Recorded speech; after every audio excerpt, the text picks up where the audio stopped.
shopping on our website, when we say in stock, this is what we mean by in stock. Seats and seat bases, brakes, harnesses and restraints, shoes, suits and steering, helmets, gloves and undergarments, fire suppression, and so much more. Shipping directly to you from our conveniently located Sterling, Virginia warehouse with thousands of in-stock items.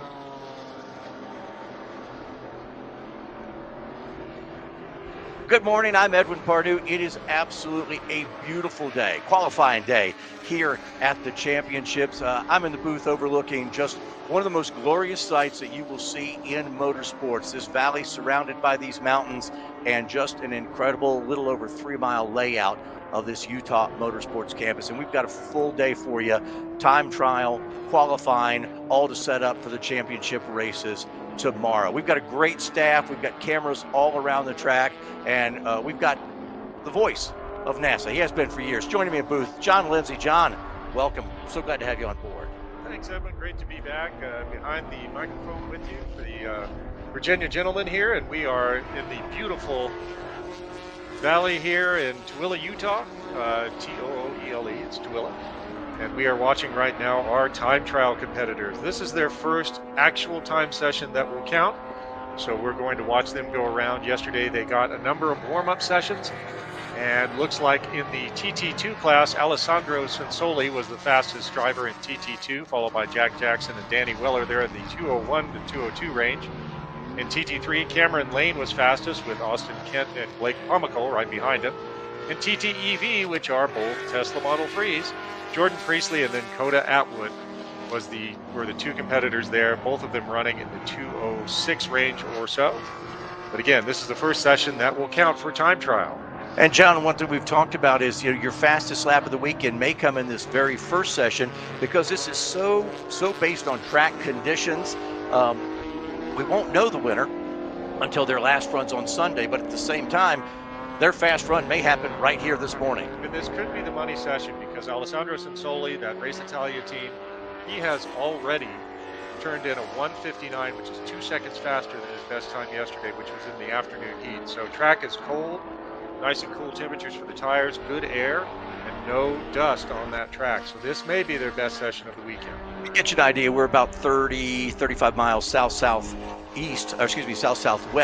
of Salt Lake City, just south of the Great Salt Lake. And again, just a beautiful place to be. John, real quickly, we're going to use the 3-mile layout here, just a touch over 3 miles, several configurations, but the 3-mile layout, I think, is just perfect for the event this weekend. What's your favorite part of this track? I love this front straightaway. It's 3,500 feet long, so you can really get smoking. The big dogs will probably be doing in the high 100s as they throw out the anchor to get into turn 1. I love the straightaways here. I love the elevation changes, and just the layout of the track. Really super technical and really rewards a clever driver. Let's take a look at what this track looks like with a nice flyover.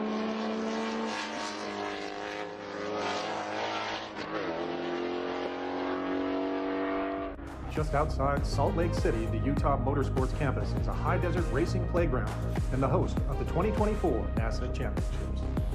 Once again this year, we are using UMC's famous Outer Loop, which boasts a 3,500-foot-long front straightaway, one of 4 long straights in this configuration. But what gives this track its character are the turns. Turn 1 requires heavy braking, but overslowing is a common mistake. Turns 2, 3, and 4 are fast, faster, and fastest. Turn 5 is tricky and it leads to the critically important turn 6, which leads to the scariest turn on the track, turn 7. Turns 8, 9, and 10 are known as the attitudes. Turn 11 has a challenging camber and elevation that spits you out into turn 12, a fast king, that leads to turn 13, which is faster than it looks. Turn 14 requires patience and preparation for the most important turn on the track, turn 15. Now the outer loop might look perfectly flat, but subtle changes in elevation are what give this track its nuance and make it so challenging. The fast section through turn 3 rises, making it all the more important to maintain momentum. Turn 6 has a 22-foot drop to the apex, which opens up to a critically important straightaway. Utah Motorsports Campus might look simple on paper, but getting a car to stick through the turns and hit big speeds on the straights is what separates the winners from the runners-up.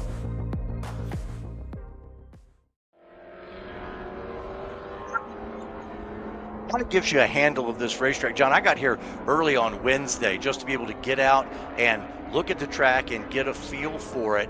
And that gives you a really good understanding of kind of the flow of this track, where those challenging parts are. I will mention one thing, and it caught me off guard the first couple of days when cars were on track. Occasionally you'll see some dust off in the distance. You think a car has gone off, but they're actually working on, it looks like a new high school across the road. Everything, I'll see dust kick up. I'm like, oh, those are the guys building a new high school across the way. I've mentioned all the team, our camera crew, all those folks. We also can't do it without some of the NASA marketing partners. And I'll mention one of the best, Hawk Performance. Since 2008, Hawk Performance has supported NASA members with the best braking products in the industry, combined with a lucrative contingency program for HPDE, TT, and racers alike. Hawk Performance is dedicated to making sure drivers feel confident no matter what the road or track conditions bring. To see how Hawk supports NASA members, visit DRIVENASA.com. John, give us a little idea, people not familiar with what TT is. So TT is time trial, which means what you're trying to achieve in any given time trial session is your best time, the fastest time around the lap. You're not directly competing for position on track. What you're doing is trying to notch the best lap time that you can achieve within a session. So it's wow, and things have changed up a little bit. So I think you're going to be right that this is going to be a very, very, very fast session. Now, interestingly, Danny Weller, who's a local, has moved way up and is now in the second overall. He has the second best time. So let's look again at TT2. So right now, Sensoli still has that 1:59.856, which is the fastest time. And Danny Weller has come way up. Danny, yesterday, his best time looks to be a 2:02.642, and now he's down, he's dropped 2 seconds. He's down to a 2:0460. So you can see time trial is a real precision driving event where it's going to be a matter of tenths and maybe even hundredths over the weekend. But this is the first time session, maybe their best session of the weekend. We're looking there at the number 94 car. That's Zach Cerna. Zach Cerna currently fourth quick in TT2. His best lap just on this last one, lap 3, a 2:01.471. So that puts that 94 car of Zach Cerna fourth fastest in TT2. Sensoli, you mentioned, laid down that quickest lap on lap number 1. You're going to see the best laps, John, though, typically early in the session, correct? Right, and Cerna has actually dropped 5 more seconds from last evening's or yesterday afternoon's practice session. So he is really out there getting it done. But again, so we have a number of sessions. So as the day gets hotter, there's more stuff maybe on the track, the traction won't be as good and it will be more challenging. Now, we've had events where someone will go out in the first session, lay down a smoking time, and then they'll never go out on track again. So it's a definite chess game to see what your competitors are running. We talked about this a little bit yesterday. Of course, you folks weren't here joining us, but you might be wise during a couple of the first sessions, maybe sandbag a little bit. Lull the competition into thinking you are not a threat. Oh, I'm just over here, I'm harmless. Don't worry about me. Don't worry about me. And then you come down, lay down a smoker in the last session when they're not ready to go, and oh boy, then you got a problem. Car number 51, there's Aaron Lanningham in that silver Corvette. He's currently, about 6th fastest in TT3 in that 51 car. He did a lap of 2:10.737. 2:10.737 in that car. We pick up again that number 90 machine. Blake Paul McCall. He's currently third in TT3 at a 2:03.993. Austin Kent has the fastest time with a 2:02.682. Cameron Lane just behind with a 2:02.978. So only about 0.3 of a second between Kent and Lane. And you get such a variety of cars in these TT sessions. There's the 173, that's Kevin Nussbaum. He's currently fourth in TT3. There's a look at Nussbaum's car and his lap of 2:04.441. And again, it's your fastest lap. Now, some of these guys will do double duty. They'll be in the time trial session, but then they'll also be in a race group. So makes for a busy weekend. It really does, and it's nice because you might be not even interested in competing in time trial, and you just are supersizing in the time trial in order to get the maximum amount of laps to tighten the loose nut behind the wheel. So everybody is serious about winning, of course, but it may be a little bit of a game of trying to do sighting laps and get an edge on your competition when you're in the race groups. But time trial, I mean, this is significant competition. There's a new thing this year called TTT, the time trial. It's a really neat format where you are looking for the most consistent laps, and this goes across the whole time trial program. So what it does is it takes your 2 fastest laps from each session and looks at them, and then the competitor who is the most consistent with those 2 fastest laps across the session will win that prize. And it kind of brings everybody together. Everybody is competing. There was the 16X. That is, who's that? Mark Bartlett. He had a lap of 2:14.583, but checkered flag is out on this session. And I'll quickly give you the quickest in each group. In TT2, Sensoli set that lap on his first lap, a quick 1:59.856. So Sensoli leads the way in TT2. TT3 was the number 12 of Austin Kent, a lap of 2:02.682.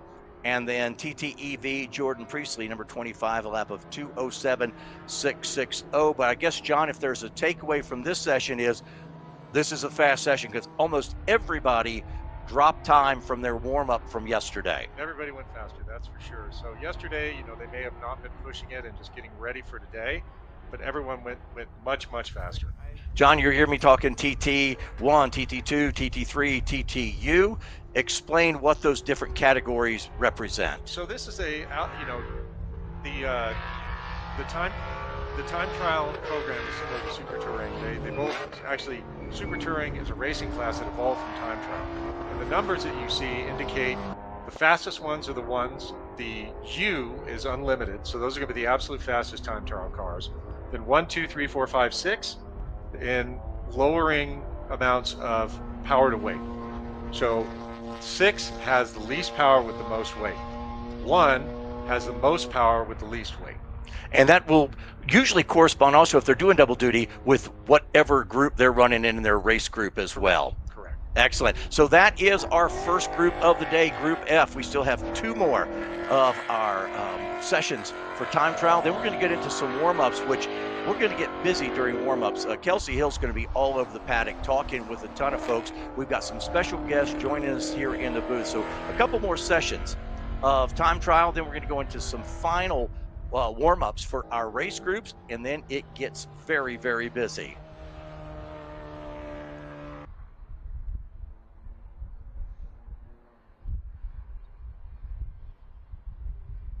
So checker flag is out. Field's going to roll in. We'll have the next group coming out in just a little bit. We got a lot going on, and we're going to keep you abreast of all of it. If you've got friends who want to watch us, send them a little note. Let them know we are on live all day today, all day tomorrow. And you're going to notice that the excitement level is going to start ramping up when we get into championship races tomorrow afternoon. There have been drivers here on track since Thursday. There are drivers who've come here from the East Coast that left a week ago to get here. And there are over 300 entries here to participate this weekend. A lot going on.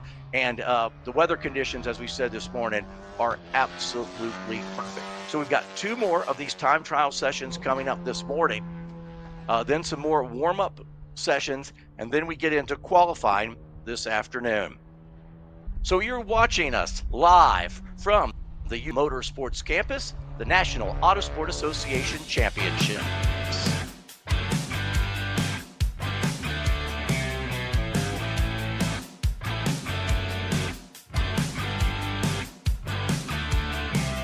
At OG Racing, when you are shopping on our website, when we say in stock, this is what we mean by in stock. Seats and seat bases, brakes, harnesses and restraints, shoes, suits and steering, helmets, gloves and undergarments, fire suppression, and so much more. Shipping directly to you from our conveniently located Sterling, Virginia warehouse with thousands of in-stock items.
OG Racing, when you are shopping on our website, when we say in stock, this is what we mean by in stock.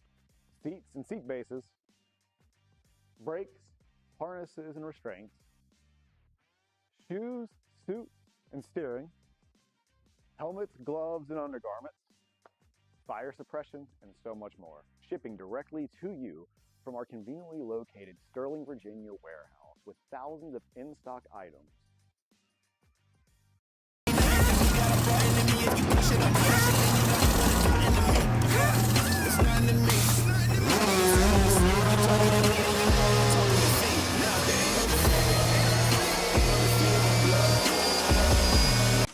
You've reached Riot, where good motherfucker is made by our polite, well-spoken team. I be taking off, keep going on, and I resume. Turn it all the way up like we filling up balloons. Already a winner when I came up out the womb. Moving like a conference call at work. Zoom. I'm in a hurry. I can never slow down. My pictures are blurry. I always overdo it, and it's very necessary. I got winning on my mind, and the rest is secondary. We gon' get it done. Can't stop when we start.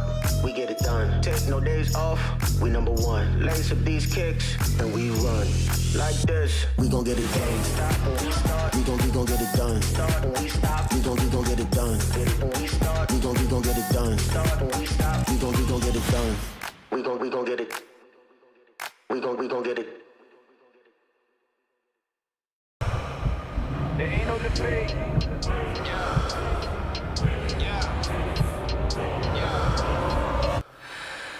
Worked hard. I got a point in my home. It don't mean nothing. You got a button in me if you push it. I'm pushing and you got a button in me. It's nothing to me.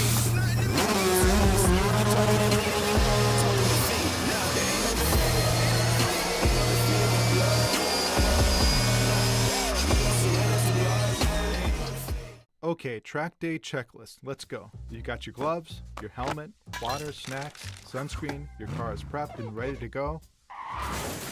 Ugh, forgot your track day insurance, didn't you? If you want to be covered for the whole value of your car, you need high performance driver education coverage through Hagerty. We'll get you a policy for track days, time trials, and more in less time than it took you to apply that sunscreen. Hagerty, let's drive together.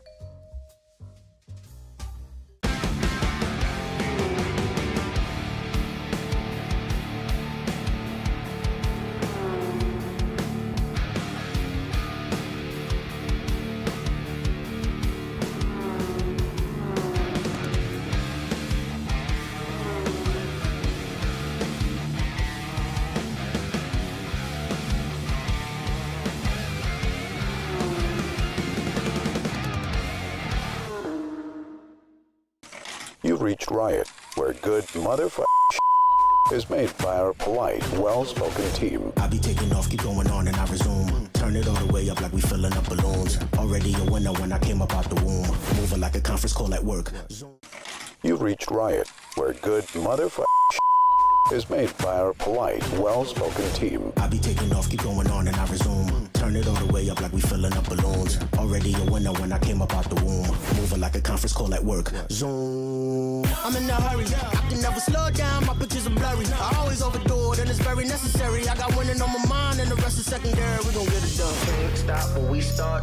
We get it done. Take no days off. We number one. Lace up these kicks. Welcome back to the 2024 National Auto Sport Association Championships from the Utah Motorsports Campus. Our NASA marketing partners include Toyo Tires, OG Racing, Lifeline Fire, Riot Motorsports, and Toyota. We're thrilled once again to have the track-focused GR Corolla Marizo Edition continue its role as the official pace car this weekend at the Utah Motorsports Campus. The GR Corolla is the perfect car to lead the drivers around the challenging 3-mile course. Boasting rally-inspired origins, a formidable 300-horsepower turbocharged 3-cylinder, and GR4 all-wheel drive, it's become a favorite of sports car enthusiasts everywhere.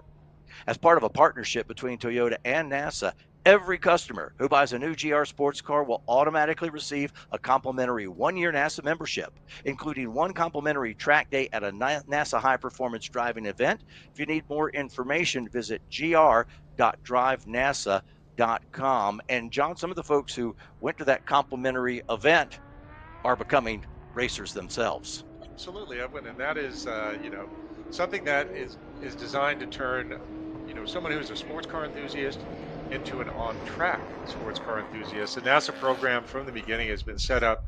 You can have no experience at all. You just may be a really hot driver driving around the canyons, or just someone who's, has a passing interest. HPD1 starts you off with an instructor, classrooms, very welcoming and inclusive environment. And it's a natural fit with Toyota and their brilliant line of GR cars to have their new owners come out and really push those cars to the limit and see what they can do. And perhaps that becomes a new hobby, a new passion, a new way of life for them. John, do you like fast cars? I love fast cars. These might be the fastest ones you see all weekend. Talk about the TTU, TTGT, TT1. These are the fast guys. These are the ground pounders, Edwin. TT1 is the fastest of our power to weight ratio cars, and then TTGT and TTU. That kind of sounds a little Beavis there. TTGT. But we really, this is going to be the fastest group. We're following right now. That's the 018 car. That is Brian Fessler in that Paul's Automotive Engineering Mustang. This thing is full gonzo. I bet they will probably see $180, $190 down the front straight. I think the fastest we've seen any car good around here is a 146, something like that. But that's one of the cars that will be knocking on that door. And look at the variety of cars. You've got a open cockpit prototype car. You've got production-based cars. You've got cars that are kind of production-based, but ultimately modified. Right, and that's the difference. So TTU is really for those two-frame, purpose-built. Thing will never see the city street. But these cars are ones that are either based off a car that at one point was on the street, or it's the street model car that has been a race car all its life. The Fessler car actually was developed from a bare shell that was bought from Ford. It was a V6 car, I believe. I don't think it was fully assembled when they got it, but they have put so much time and so much development. It runs across multiple sanctioning bodies, and Brian is an incredibly fast driver. So green flag is out, so this will be everyone's first flying laps, and we should see their quickest laps here in the first or second flying lap. And these will be some of the fastest times you see all weekend. Again, time trial is going to be the podium's going to go to the 3 fastest laps of the weekend. So you may set it here in this session, or who knows? We were somewhere, John, a couple years ago, and maybe it was mid-Ohio, and all of a sudden the last session you got kind of cool and the track got right, and all of a sudden everybody's making their quick laps on the last session. So sometimes you'll bank on a lap, but you better be ready to go back out later. Well, you really don't know what the weather's going to be like or anything like that. So as we said earlier, it really is a chess game. You are trying to game the weather. You are trying to game every single part of the weekend to figure out when your fast session is going to be. I do remember that Mid-Ohio event you were talking about. It was Tage Evanson. I can't remember who the other driver was. Tage is out there today, our Arizona region director, in that really hotted up Civic that he has. But it came down to the last lap of the last session to determine who won that class in Mid-Ohio. So very exciting. You'll see in the background, that's part of the off-road. There's just so many things that can happen here at one time. It is definitely, campus is the right word for it. There's one of the TTU Corvettes right there. And again, they're on their first flying lap. So we'll get time lapse here in just a little bit. That's one of the TTU Corvettes out there right now. Carlos has machined the number 47. That's funny. That's that Joker team. And I walked by their paddock the other day and they have a life-size Joker, like the scary Joker. Not like the not Cesar Romero. I know. Sorry, folks. We're kind of Gen X here, so we're looking at the Cesar Romero Joker, not the that's the more Target scary one. Yeah, this is definitely the scary Joker. Yeah, it's sitting behind there. It scared the snot out of me. We saw a little dust there, Evan, so someone may have had a little off. Now, as I recall the time trial rules, if you put a wheel off in the dirt, your whole session does not count. And there you see it on screen. Yep. Continuing, so well, that may have flushed that session for that driver because you're supposed to be picture perfect in the time trial program. We'll get flying laps here in just a moment. I think that lead car in the group will be coming down this front straightaway in just a little bit. Yeah, I love the picture-in-picture. That's a new piece, so we can stay with the car we're focused on, but kind of, hey, what's going on?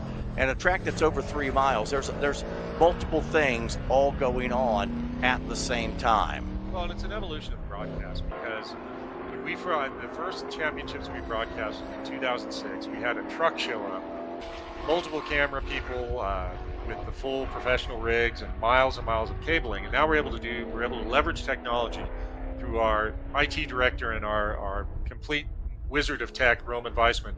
He's able to put all of this together along with Alder Villanueva, who is our producer for the weekend, and they have put together an amazing program leveraging the technology so that we can show you almost every turn on this track. Let's give you a quick update. TTU, Jonathan Finstrom in the 2X car. His first lap, a 1:47.804. That is getting it done. Brian Fessler, who we were watching a moment ago, the 018 car, TTGT, he's in at a 150.832. And then that X5, the Team Autosolve, is a 156.299. And that's to lead TT1. Occasionally you'll hear us refer to a race team as opposed to a particular driver, and that's because that race team may have 2 drivers participating for the weekend. Maybe one's doing TT, one's doing racing. There's the 71. That is Joe Kellerman, currently 4th fastest in TT1, a lap of 159.098. And that car looks proper going through the corners there. There are so many corners you have to get right here, but boy, that last corner, number 15, is the one that you have to get right to pay dividends all the way around. And we do have a double yellow right now on track. And John, that gives you a chance. We're gonna have some new viewers this weekend. Tell us what a double yellow is. So, Edwin, generally a yellow flag is a caution. When you have a single yellow flag displayed at a corner station, that means there's something happening. Get ready to perhaps conduct an evasive maneuver. There's no passing under a yellow flag condition. If you have a waving yellow flag, that means stuff has happened and you need to be prepared to go on an evasive maneuver to avoid something, hazard that's on track. Double yellows we have now means that the entire track is under a yellow flag condition because of some condition, some incident, they need to go get a car, there's debris, something like that. So these are not going to be fast laps because they're under yellow, they can't pass. There's probably one sector of the course that may have a hazard in it. So we'll see if they're able to get back to full green flag. We're only about 6.5 minutes in of a scheduled 20-minute session. So we'll see if they're able to clear it. We were looking there a minute ago at Jonathan Finstrom's machine. Now a peek in at the number 760 car, and that is John Zarnecki. He's currently 6th fastest in TT1 with a 2:09. There's that beautiful 760, the silver machine. And again, you're right, full course yellow, so you will not see any real fast laps here, which is another good reason to go out and, as we say, bank a lap early in the session in case there is an extended caution to where you can't do another lap. So TTGT, the fast one now. In fact, I think, are we back green? I think we are. See, start finish has pulled that back, so we are back fast. I did hear over from the control channel that they're going to just go with a local yellow in turn number 1 because there's a car off to the right of the track, not in an impact zone, so it's safe to continue with just a yellow in that one local area. So we are back. Guess what? Brian Fesser managed to improve to a 149.135, which is a big improvement for him. There's a shot of our disabled car that is there at a pretty safe spot, not in a zone where there's a chance that someone could spin off. In a racing group, that might be different. Time trial, we're going one by one. Racing, if someone's slicing and dicing, they could perhaps have contact and end up over there, but the officials have made the decision that it's okay to continue with that one car there covered by a local yellow. August Faulkner in the number 7 machine on your screen right now. Faulkner currently 4th fastest in TT1. Faulkner's lap of a 158.943. So that is August Faulkner, car number 7, 4th fastest in TT1. But guys have some time now to lay down some other quick laps. Again, this is Group G, time trial for TTU, TTGT, and TT1. Fastest lap overall. So we mentioned Jonathan Fenstrom, the 147.097. You can see again, mention that car in your upper right-hand side of your screen, just off track, but in a relatively safe spot so we can continue. We continue. Working lap number 4, it looks like. We are about 9 minutes into our 20-minute session. Seeing a lot of improvements today over what they were able to notch yesterday. So our theory seems to be holding so far, and we'll see if that's the truth later on in the day. Everybody back up to speed now, except the one car you see in your upper right. We stay there with August Faulkner in that 7 machine, trying to best his 158.943. 158.943. So we see him work down the hill. As you saw in that earlier piece, there's more elevation change than you would think as they're coming down the hill. They come down the hill in that turn 15. So important to get right here. Now, some cars have gone ahead and said, okay, I've gotten all the good I can out of it. A lot of the TT1 cars have already come to pit road saying, all right, I can't improve in this session. I'm happy with the lap. There's the 221, Chaz Cazzoni, and his best lap is a 208.110 in that number 221. Well, and again, Evan, that's part of the chess game, because if you and your crew chief or you figure out for a while that you've probably done all you can do, and there's no point in going out for further because maybe your car's heating up, the tires are heating up, track conditions are not as great, you might as well save the car and come on in. So there was a good thing on Chaz's car. You saw a TT1 and ST1, and that represents his race group and his TT group. Right. So he is definitely supersizing, and maybe, Chaz put together some pretty solid times there. So he is out there just to do a little work in time trial, get ready for his race later today. This is Jimmy Ford. It's a great story. I'm here Wednesday afternoon, and I walk up at the grandstand. There's 2 folks sitting there. I said, who's going to win this weekend? They go, our grandson. Well, that's their grandson. There's Grandpa Jimmy Ford, there's Jim Ford, and then there's Jimmy Ford. And 3rd generation there, and just super family. Stopped and chatted with him in the paddock a little bit. He's currently 2nd fast in GT at a 153.856. He's doubling up this weekend, so we'll see him in race trim a little bit later today. Back to the TTU cars. Well, it's very interesting because, on its face, Brian Fesser's driving a Mustang, Jimmy Ford is driving a Mustang. However, Brian's is still unibody based. Started from I believe a body in white of a V6 car. But it looks like Jimmy's car is a full tube frame, more of a Trans Am style build. This is Andrew Lang, TTU car. Talk about what we're looking at here, John. So this again is more of a open cockpit, kind of a prototype style car. Single seat, purpose built, something that we'll never ever see in the street. And there's something that probably saw the street at one time.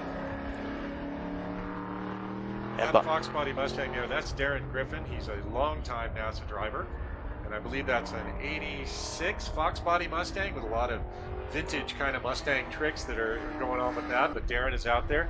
Let's see, how did Darren do our last couple of laps? Darren actually he's at a 221, so he's at a little bit of a disadvantage with the, you know, stock-ish Fox Body, but he's out there doing laps. Right behind him there, I believe that's the 03 machine. Yes, it is Andrew Lang. He's second fastest, that yellow Corvette in TTU, a lap of 156.318. Fenstrom has gone to the pits. He's happy with his lap of a 147.097, but a couple guys still trying to bank a quick lap here, getting into the later stages of this TT session. Again, this is Group G for TTU, GT, and TT1. Andrew Mallon in the number 3 car in TT1.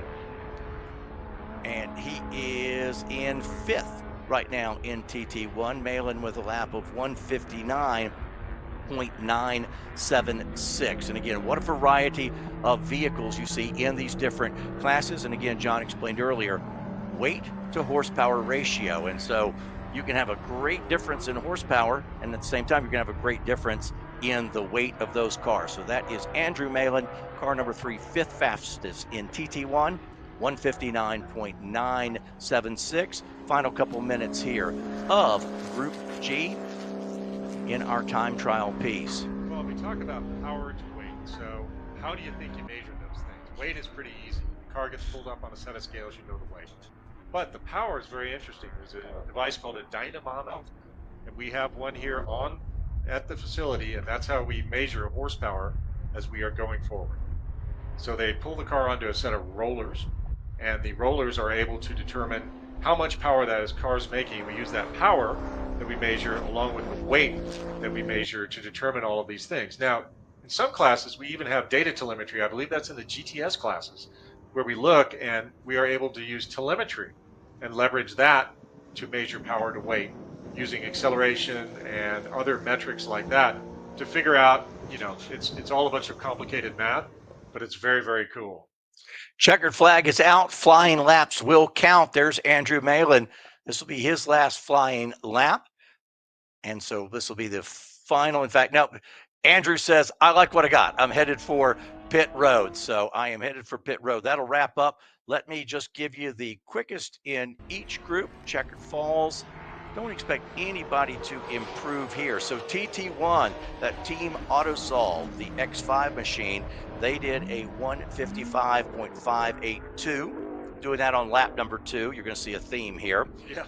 TTGT, the 018 of Brian Fessler, lap number 2, a 149.135. And John TTU, Jonathan Fenstrom, on his lap number 2, a 147.097. So everybody got the good early on in this session.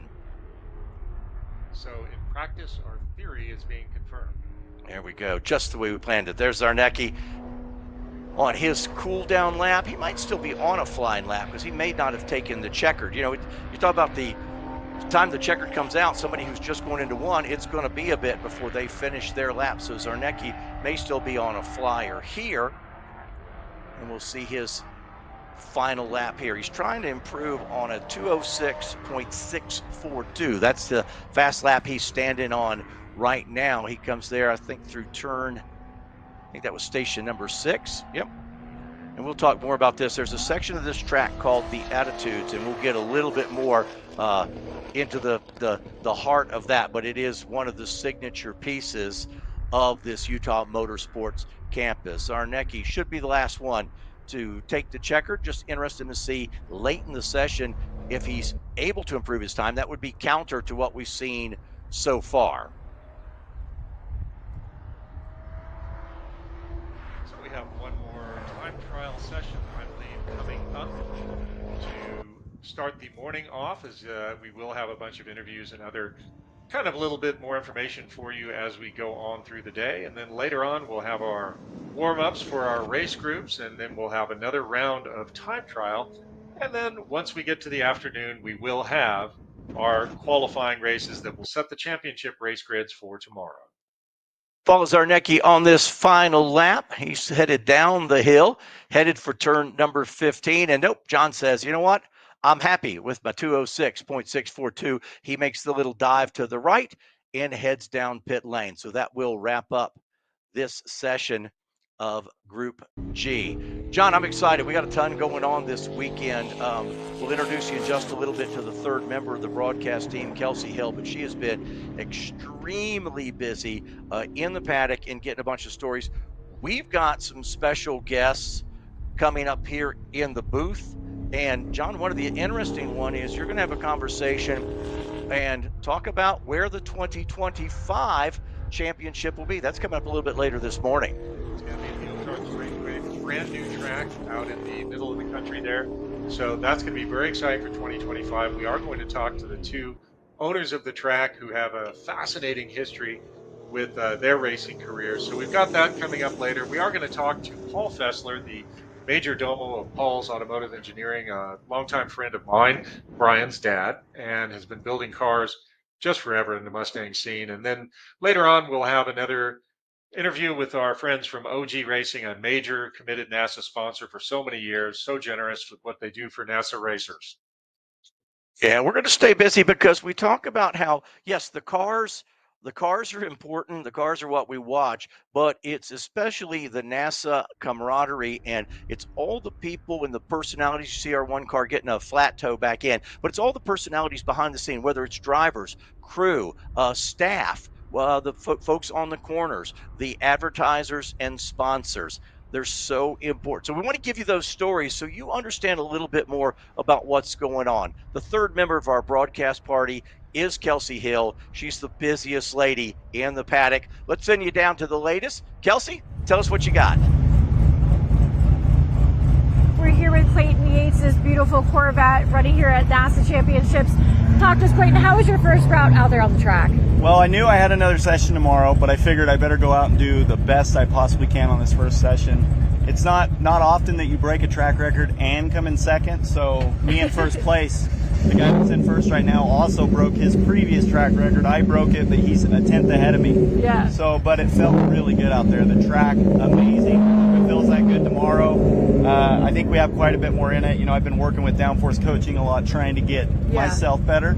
So it felt great. I was super confident. Track was amazing. That's good. Yeah, it's nice out, sunny, a little bit cooler. Yes. The car is obviously really happy about that. Cool weather. It's really good. 100%. Yeah. Tell us about your car as well, since it's in the TT group. This is a street car. People could go out, buy one at a dealership, come out here and drive as well. Interior with a race seat.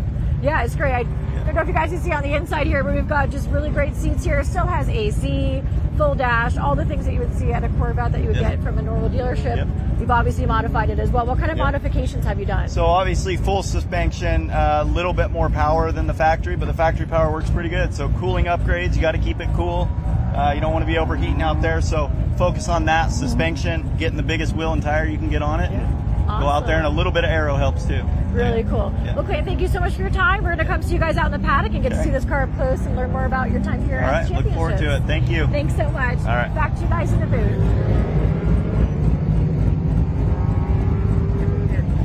Cool. Thank you. Yeah. And I'll like this and this too. Like I'll put it on a little shared drive and all that. Since 2002, Toyo Tires has been the official tire of NASA. Season after season, NASA competitors are rewarded with generous contingency awards and unparalleled support. Toyo Tires is committed to supporting NASA competitors for all their tire needs. You can visit DRIVENASA.com for more information. John, we shift our attention now. Group H, TT4, TT5, TT6. Lap times will be a little bit different, but the competition is just as fierce in this, and it's decided by a matter of a tenth of a second here, a tenth of a second there. So groups 4, 5, and 6 on the track now for Group H.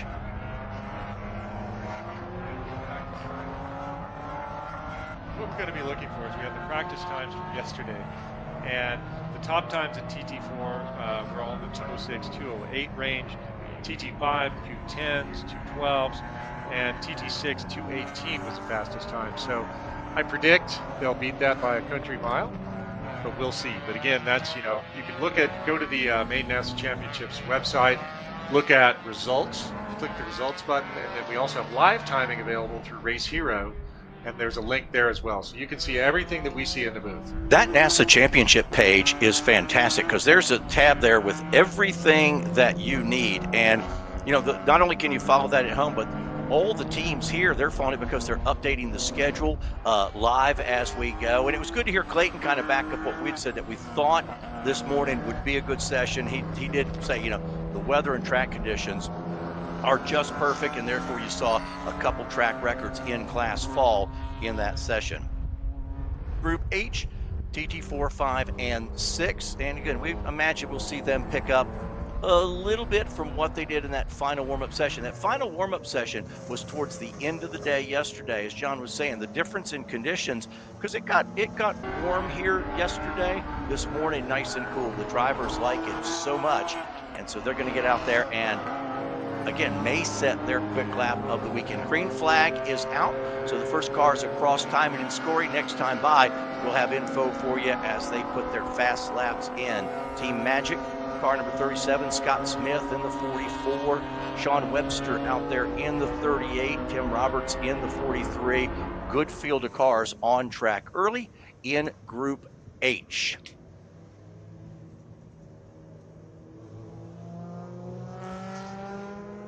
And there is that a TT4 car, I believe? TT6. Yep. TT6, thank you.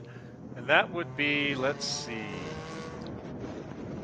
Sorry, folks, we're still booting up our brains here. That's Eric Kinnell, MR2 Spider. So you see he's going really, really slow. So this is just the beginning for them. So the tires are warming up, everything else. And then when they get to that last turn onto the front straight area, that's when you drop the handle. And kind of save the good for your first flying lap, right? Now he's starting to haul the mail a little bit. So here we go. We are green flag in our next session. This is TT4, TT5, and TT6.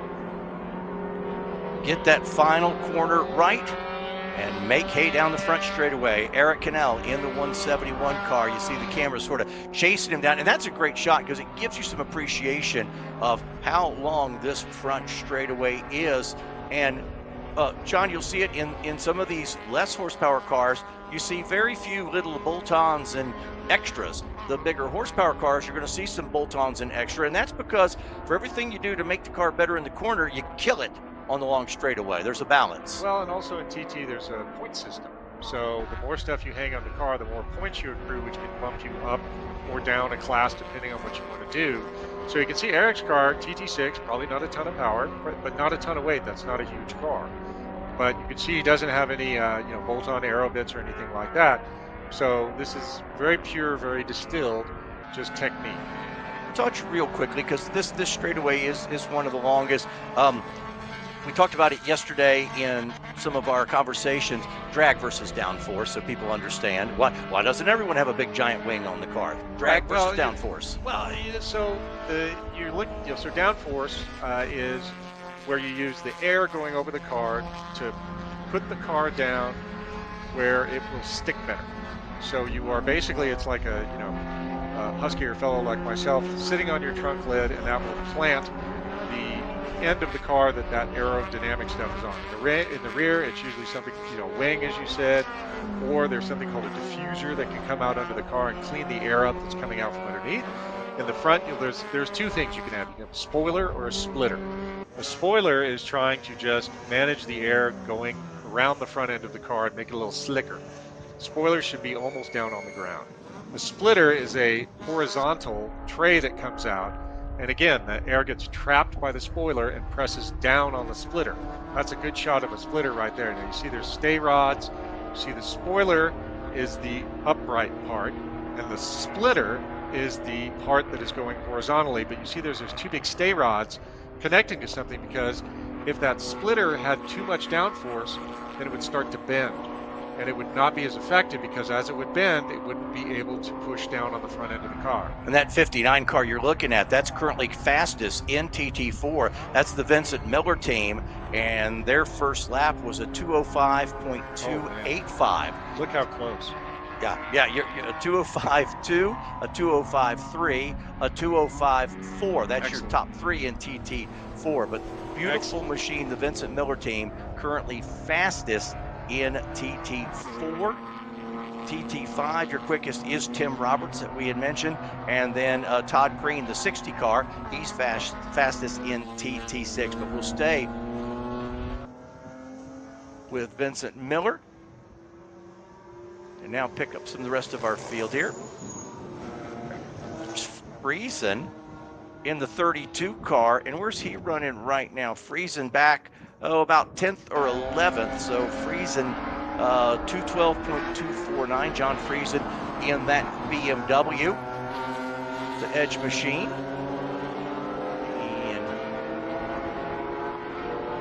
What he did in practice, I was thinking he was a little bit faster in his warm-up session. Friesen in the 32. Let's see. Sorry, folks. We still are toggling back and forth. Friesen's best time yesterday during our afternoon practice session was a 210.659. Okay, well, he just came back then with a 208, so he did improve over. Yeah, his first out lap, I guess, was not quite as quick, but he comes back with a 208 and picks up that 2 seconds we've seen in several classes here in this TT session. Yeah, he's up to P5 now, so that's a big improvement. 2 whole seconds is an eternity here.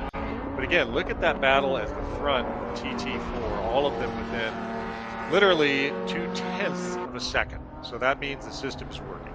And we've got that scroll across the top. If you want to see where your favorite is, you can pick up the scroll across the top of the screen, but we'll try to update you on where everybody is running right now. There's the 181 machine. The 181, I believe that's a TT. Yep, that is TT4. That is the Team Hemisphere Racing machine. Their best lap is a 211.866. 211.866 as we're trying to get a shot at everybody in the field so you get an idea of where your favorites are running. And we do have, I think it's worth noting that this is a record amount of time trial entries for a championship event. I believe we have 85 entries, which doubles the count from last year. So that shows that in the Utah region here and locally around Arizona, Rocky Mountain, Northern California, all of the fairly local regions. I mean, NorCal is a minimum 8 to 9 hour drive away. Rocky Mountain's a little bit of a hike. But it shows the strength of the time trial program here in the Utah region. A lot of these are local Utah drivers that know this track. This is their home track. So it's really cool to see the tremendous, doubling of the field in time trial. And overall in the industry, time trial style events are very, very popular. There are some, that refer to it as time attack. It's kind of the old joke. No, at the racetrack, time attacks you. But we have seen a tremendous growth of that sector of the industry in the past 10 years or so. I believe we started our time trial program in the early 2000s. Dr. Greg Greenbaum has been the main impresario and major domo for our time trial program. So it has really grown and evolved from a very simple system to something that's very fine-tuned, very complex. It's a ton of work to get everything just right. So massive kudos to Dr. G and what he has created. We're watching Larry Chen there in the 227 machine. Larry has a fast lap of 2:11. And Larry's a pretty popular guy. Larry is one of the premier motorsports photographers, I'm going to say, in the world.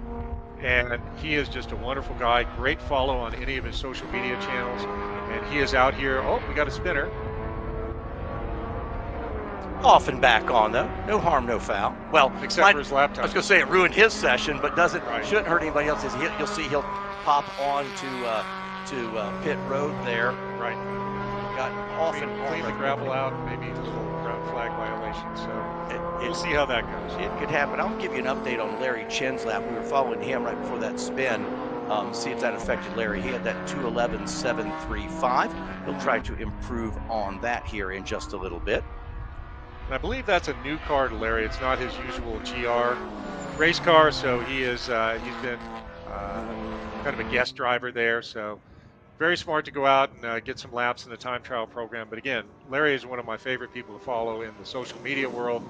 And so it's great to see him out here racing with NASA and continuing his journey as a developing racer. Just a couple minutes left in this event. Again, follow there. There's that 32 machine. We followed him a little bit earlier. That is John Friesen in the 32. John, his best lap so far was a 2:08. Here he is on the front straightaway. Let's see if John can improve his 2:08. He does not. So he'll stand on his lap of 2:08.030. 2:08.030. For the record, Larry Chen did improve. He just ran his fastest lap that last time by, bringing that down to a 2:11.402. So Chen improved last time by. Absolutely. It's great to see, you know, a lot of what we predicted is starting to come true, where maybe that, what are you going to call the magic lap, Edwin? Lap 1 or lap 2? It's probably been lap 2 so far. And lap 3, maybe you're starting to get the tires a little hotter, maybe they're coming out. So interestingly, you know, you can choose just about any tire you want, except there's a heavy penalty in time trial competition for running full-on what are called racing slicks, which are tires that were never intended for street use. So there's a certain operating temperature that what we call R compounds or low tread wear street tires, there's a certain temperature range where they're happiest. As you keep going along, keep pushing them, they start to exceed that temperature range and you don't have as much grip. 13X, there's Sarah Morrison on track. She's in TT6. Her best lap, 2:26.868. So Sarah Morrison in the Mazda car number 13X.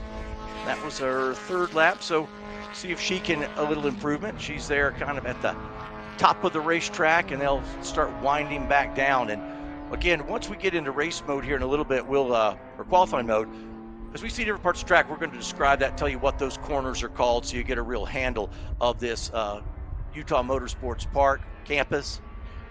Sarah Morrison, again, standing now on a 2:26.868. Again, we talked about the attitudes. That's where a car can get really cattywampus up there because it's a handful. Right, and it's faster and faster. So those are the turns up there and the attitudes. And this is an Alan Wilson designed track. He's designed many tracks around the country. I believe he also did Barber Motorsports Park down in Alabama. And it's really, you know, you look at it, it's like, oh man, this doesn't look like any fun. This is just flat out here on the plain in between the mountains, between the Eau Coeur and the Stansfield Mountain, or the Stansbury Mountains here in this low valley. But boy, there's a lot of elevation changes, decreasing apex, decreasing radius turns, and all kinds of very technical challenges to this track. Sarah did pick up that lap. She runs a 2:26.037. So Sarah Morrison in the 13X going a little bit quicker on lap number 4. You are watching the final couple minutes of Group HTT setting their laps. And again, we've seen the early sessions be some of the quickest, pretty standard in a good morning session where the temperatures are just right. Now, what I'm going to be very interested in is the population in the second, third, fourth, fifth sessions for the weekend. Does it drop? Do people go out and try to improve? And, you know, with that, a lot of that, a little sporty there, a little oversteer. That's a testament to Sarah's driving skills. That's really cool to see it. And look, it still has license plates. So that tells you that these are definitely, could be, I don't think it's a daily driver, it might be, but you can take your street weapon and turn it into something cool for the track. And that is Basim Hojala in the number 523 you were just looking at. Right. Sorry. Missed the driver a little bit. Sorry, folks. The caffeine is still catching up to the brain starting to whir around. You did see a cool shot there of one of the safety vehicles crossing the track. That's a really nice feature here. There's a tremendous infield. We're running what's called the outer loop, but there are so many different configurations you can run here, but it also gives the safety crews a tremendous advantage because they can come in and pop out in multiple different locations on the track. If there's a disabled car, they don't have to tow it all the way around the outside. They can bring it into the infield safe while the session continues under green. TJ Hammond in the 78 car. TJ currently 6th in TT4, a lap of 2:08 flat. So that TJ's improved 2 seconds over that's his time yesterday. That's been a pretty standard piece over what they picked up from yesterday evening until this morning. So should be the wrap up here. A lot of folks are headed into the pit area. There's TJ Hammond. TJ will be, I don't know if happy, but his 2:08.000 will be his best lap. And I take that back. He's doing one more flying lap. And that's cool. You see that Celica there. That's a name I haven't heard forever, a Toyota Celica. You will see a mix of it, and when we get the race groups, you're going to see a little bit of everything. Let's head back down into the paddock area, and we've caught up with another driver. Kelsey, take it away. We're here at Impound. I'm with Robert Rose, and it's so nice to see you here. We want to give you guys a taste of what it's like to be at Impound, why the cars come through here, why is it so important. So Robert, tell us, what region are you from with NASA? Yes, so thank you very much, Kelsey. My name is Robert Rose. I'm from the NASA Arizona region. And what we're doing over here is we are doing impound and scaling and technical inspections for the time trial groups. So they come off the track and they go into impound. We hold them all into impound, make sure that we know exactly what we want to do. Do we want them to go to the dyno? Do we want them to go to the impound? Do we want them to go to scales? Combination of all three. So once we know that, then we'll bring them through, get all of our scale checks, get our tire checks, get our aero checks, get everything good. And then we will send them over to the dyno if they need to go to the dyno. That's why that gentleman's in the line over there. Other than that, they will go back to the paddock and get ready for their next session. That's great. And when you say you're checking, what are you checking? Where's that information come from? Great question. So what we're doing is we're checking the information that they put on their own classification forms. So we're going off of what they gave us to confirm that everything's correct. So we're checking their weights, we're checking their type of tire, their size of tire, making sure everything's good. We want it fair for everybody. Absolutely. So that's why we're going through those. Awesome. And so I know we've got the time trial group, a lot of those are regular street cars that go out there and try to turn their fastest laps. Talk to us about the classing. There's 1 through 6. When you see those come across, you typically see the same types of cars that come with each group of TT1, TT2, or are you seeing a variety? We definitely see a variety. I do think that you see your staple cars, your BMWs, your Corvettes, your Miatas, they kind of in there. But then you got guys that do go a little outside the box and get very creative with them. That's the beauty of it between 1 and 6. The other unique thing is we also have the unlimited groups, so those guys can have some fun there. They have full race cars or non-production street cars as well in the unlimited classes. Absolutely. So for your job, that's very tough. So you've got a lot of different things to look at, many things to keep track of. Do people ever change during the weekend where you have to turn in a new tech sheet to you? So some people will do what we call busting the dyno, where they go over on their power and they will get disqualified for other previous runs. They have to make some adjustments. But we're here to work with our competitors for that. We want to help them get through everything. Everyone comes from different areas, so sometimes different dynos or different days. So we know things happen. We want to work with the competitors. But yes, if they do break the dyno, we have to get their classing corrected, get it back on track, and check in. Absolutely. So you guys are like the good cop, bad cop, but have a good time at NASA. That's right. Awesome. That's right. Yeah. Thank you so much for your time, Robert. Absolutely, We appreciate Kelsey. it. And we'll be checking in on things throughout the weekend. We'll see you guys all soon. Thank you. Thanks. Back to you guys in the booth.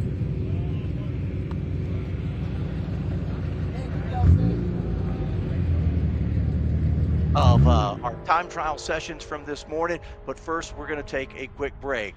This is the 2024 National Autosport Association Championship. We are live from the Utah Motorsports Campus. When we come back, we'll give you all the TT finishes from earlier this morning. You see the final cars rolling in. We'll be right back in just a bit.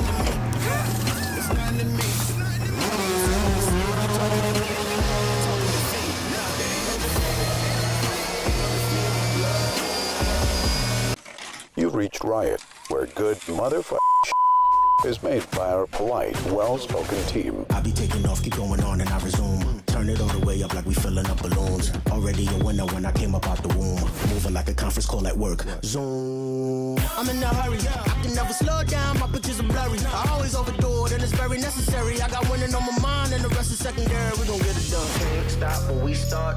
We get it done. Take no days off. We number one. Lace up these kicks, and we run like this. We gon' get it done. Stop when we start. We gon' get it done. Start when we stop. We gon' get it done. Get it when we start. We gon' get it done. Start when we stop. We gon' get it done. We gon' get it. We gon' get it.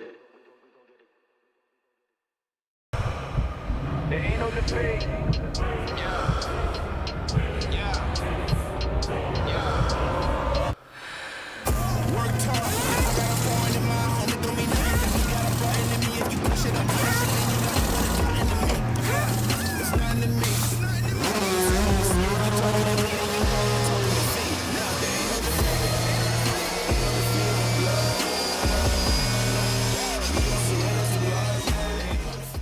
Okay, track day checklist. Let's go. You got your gloves, your helmet, water, snacks, sunscreen, your car is prepped and ready to go.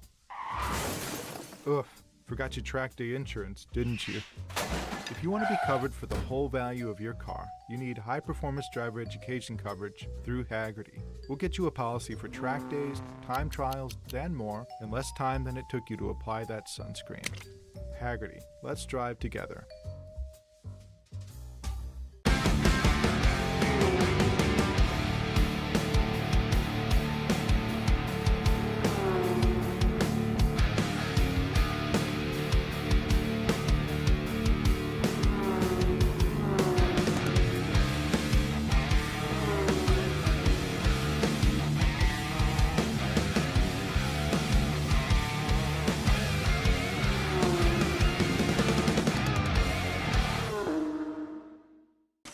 You've reached Riot, where good is made by our polite, well-spoken team. I be taking off, keep going on, and I resume. Turn it all the way up like we filling up balloons. Already a winner when I came up out the womb. Moving like a conference call at work. Thanks for filling in. Sorry, my flight was delayed. All right, we're P1 with P2 reining us in. They were already on the wets. The track is wettest on the east side, specifically through turns 7 and 9. We're gonna put you on intermediates to hold the gap. We need 157s to bring it home. We got this.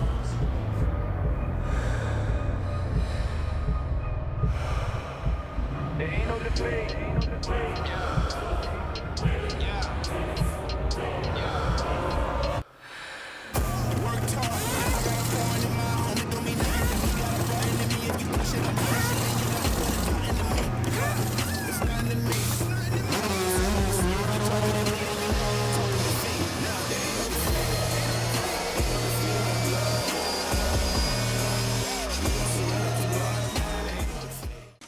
You've reached Riot, where good is made by our polite, well-spoken team. I be taking off, keep going on, and I resume. Turn it all the way up like we filling up balloons. Already a winner when I came up out the womb. Moving like a conference call at work. Zoom. I'm in a hurry, I can never slow down, my pictures are blurry. I always overdo it and it's very necessary. I got winning on my mind and the rest is secondary. We gon' get it done. Can't stop when we start, we get it done. Take no days off, we number one. Lace up these kicks.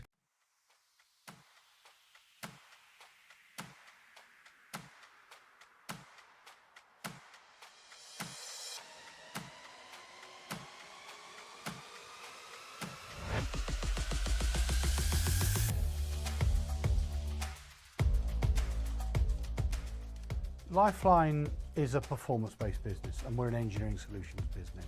We thrive on innovation and making the best products, the lightest products and therefore the fastest products.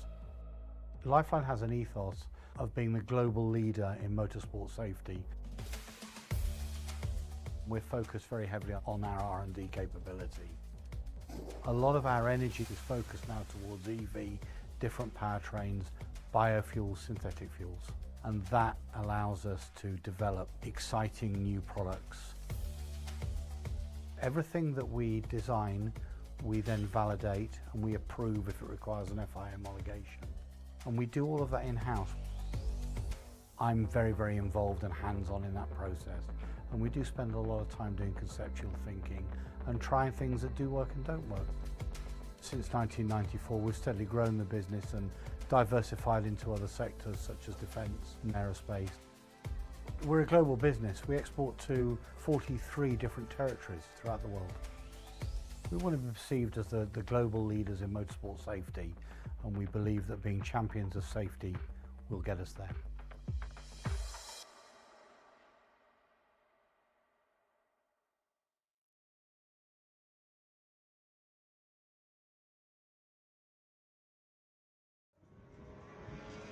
Welcome back to the 2024 National Autosport Association Championships. We're at Utah Motorsports Campus. We want to thank NASA marketing partner TrackDayTire.com Track Day Tire is proud to be the official tire supplier of NASA.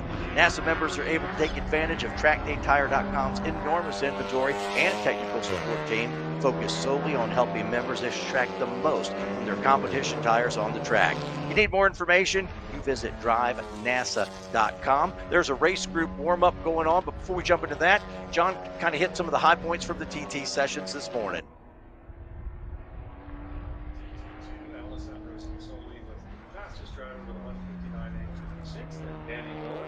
Jesse Bohannon, Zach Cerna, Jake Jackson, Cliff Corey, Ben Grambo, Troy Coates, Rod Sturgis, Joseph Cataneo, then John Calvin, Austin Kent, Cameron Lane, Blake Pomacraw, TT3. Austin Kent was the fastest. With a 2:02.682 right behind was Cameron Lane and Blake Pomacraw, Evan Vespon, Kelly Hatcher, Tyler Healy, Team Landyard Racing, Natalie Weeby, Greg Gates, and Herb Bazard, Mark Martin, Thomas Atterbury. Hi, folks. It turns out my mic wasn't on. So right now we are watching the group. I've done this twice now. My gosh, Edwin, I think I need another double shot latte stat. So right now we are watching the Group A race group warm up. It's the warm up, and this includes the GT cars, ST2, ST3, and ST4. This is their warm up. This is their last chance to get the cars right before they go into their qualifying race, and that's at 1 o'clock. Now remember, how did they set the qualifying race order? That was through open qualifying yesterday. Open qualifying yesterday, the fastest lap in each group will set the starting lineup for that class. The qualifying race today then will set their field for the championship race tomorrow. So there's 3 steps for these championship races. Open qualifying, get a fast lap. Qualifying race, either if you're up front, hold that position. If you're out back, you want to knock off some cars to improve your starting position for the championship. So here, John, we're not necessarily looking for fast times. These guys may not be working on a fast lap. They've got the car now in race trim. Even though it's a qualifying race coming later today, the cars are in race trim. And again, you worry, hey, I got a good spot, don't want to mess it up. Or, man, I blew it in qualifying. I want to make up some ground before we go championship racing tomorrow. Last chance here to get the car right. Yeah, and we talked a little bit about putting the car in qualifying trim versus race trim. Qualifying, you really only need 1 good lap. So you will have the car maybe a little more aggressive in terms of aero, suspension setup, and things like that, because it only has to last really for 1 lap. Whereas during the championship race, it could be a 40-minute race. And so you really have not a drastic setup change, but perhaps some setup change between qualifying trim and racing trim. And just to remind folks, we talked earlier about time trial group 2, 3, 4. Now these are ST, these are the race groups 2, 3, 4, but they're kind of, if you were in TT3 and you're doing double duty, we'll transition over. So it kind of gives you an idea. It's that same horsepower to weight ratio, the way they divide up the TT cars, the same thing they do with their race groups. So again, quick laps right now don't mean a lot. We still look at it because you want to see who's quick out there, but right now it's I want to get my car ready to go racing this afternoon, and that'll be when we come back. I think it's at 1 o'clock later today. That's the first time the field is rolling. There's a green flag and we've got a race start. It starts getting pretty crazy at that point. Absolutely, Edwin. That will be when you have to start really thinking about achieving a good finishing position, because that's going to set you grid position for the whole enchilada, the big championship race tomorrow. There's the 92 car on track, and that car is the Tom Rogers car. He is Super Touring 3, the 92, the Tom Rogers team, running a 217.243. But again, don't get hooked on the times right now. It's just getting the car set. But that is Tom Rogers, his team in the number 92, an ST3 car, and actually that should be one that's easy to spot on track with beautiful, that bright look. Kind of an art car almost. So maybe hearkening back to some of the really cool BMW M cars back in the 80s that had the art car designs. You know, you've seen that with the E9 chassis, the BMW, the M1. all kinds of very cool paint schemes, and this is definitely keeping with that tradition. While we've got a minute, since this is just a warm-up session, let's go with the results for the entirety of Group F. That's our TT2, TT3, and TTEV. TT2, you had Alessandro Sensoli on top with a 159.856. Just behind is Danny Weller, then Jesse Bohannon, Zach Cerna, Jake Jackson, Cliff Curry, Ben Grambo, Troy Coates, Rod Sturgis, Joe Cataneo, John Calvin. TT3, Austin Kent was fastest with a 202.682, followed by Cameron Lane, Blake Comacall, Kevin Nussbaum, Kelly Hatcher, Tyler Ely. Team Landiot Racing, Natalie Weeby, Greg Gates, Aaron Lanningham, Herb Bazard, Mark Bartlett, and Thomas Atterbury. Did not have a time. That was the one car that came back on the flatbed, so Thomas has some work to do. TTEV, Jordan Priestley, then Coda Atwood.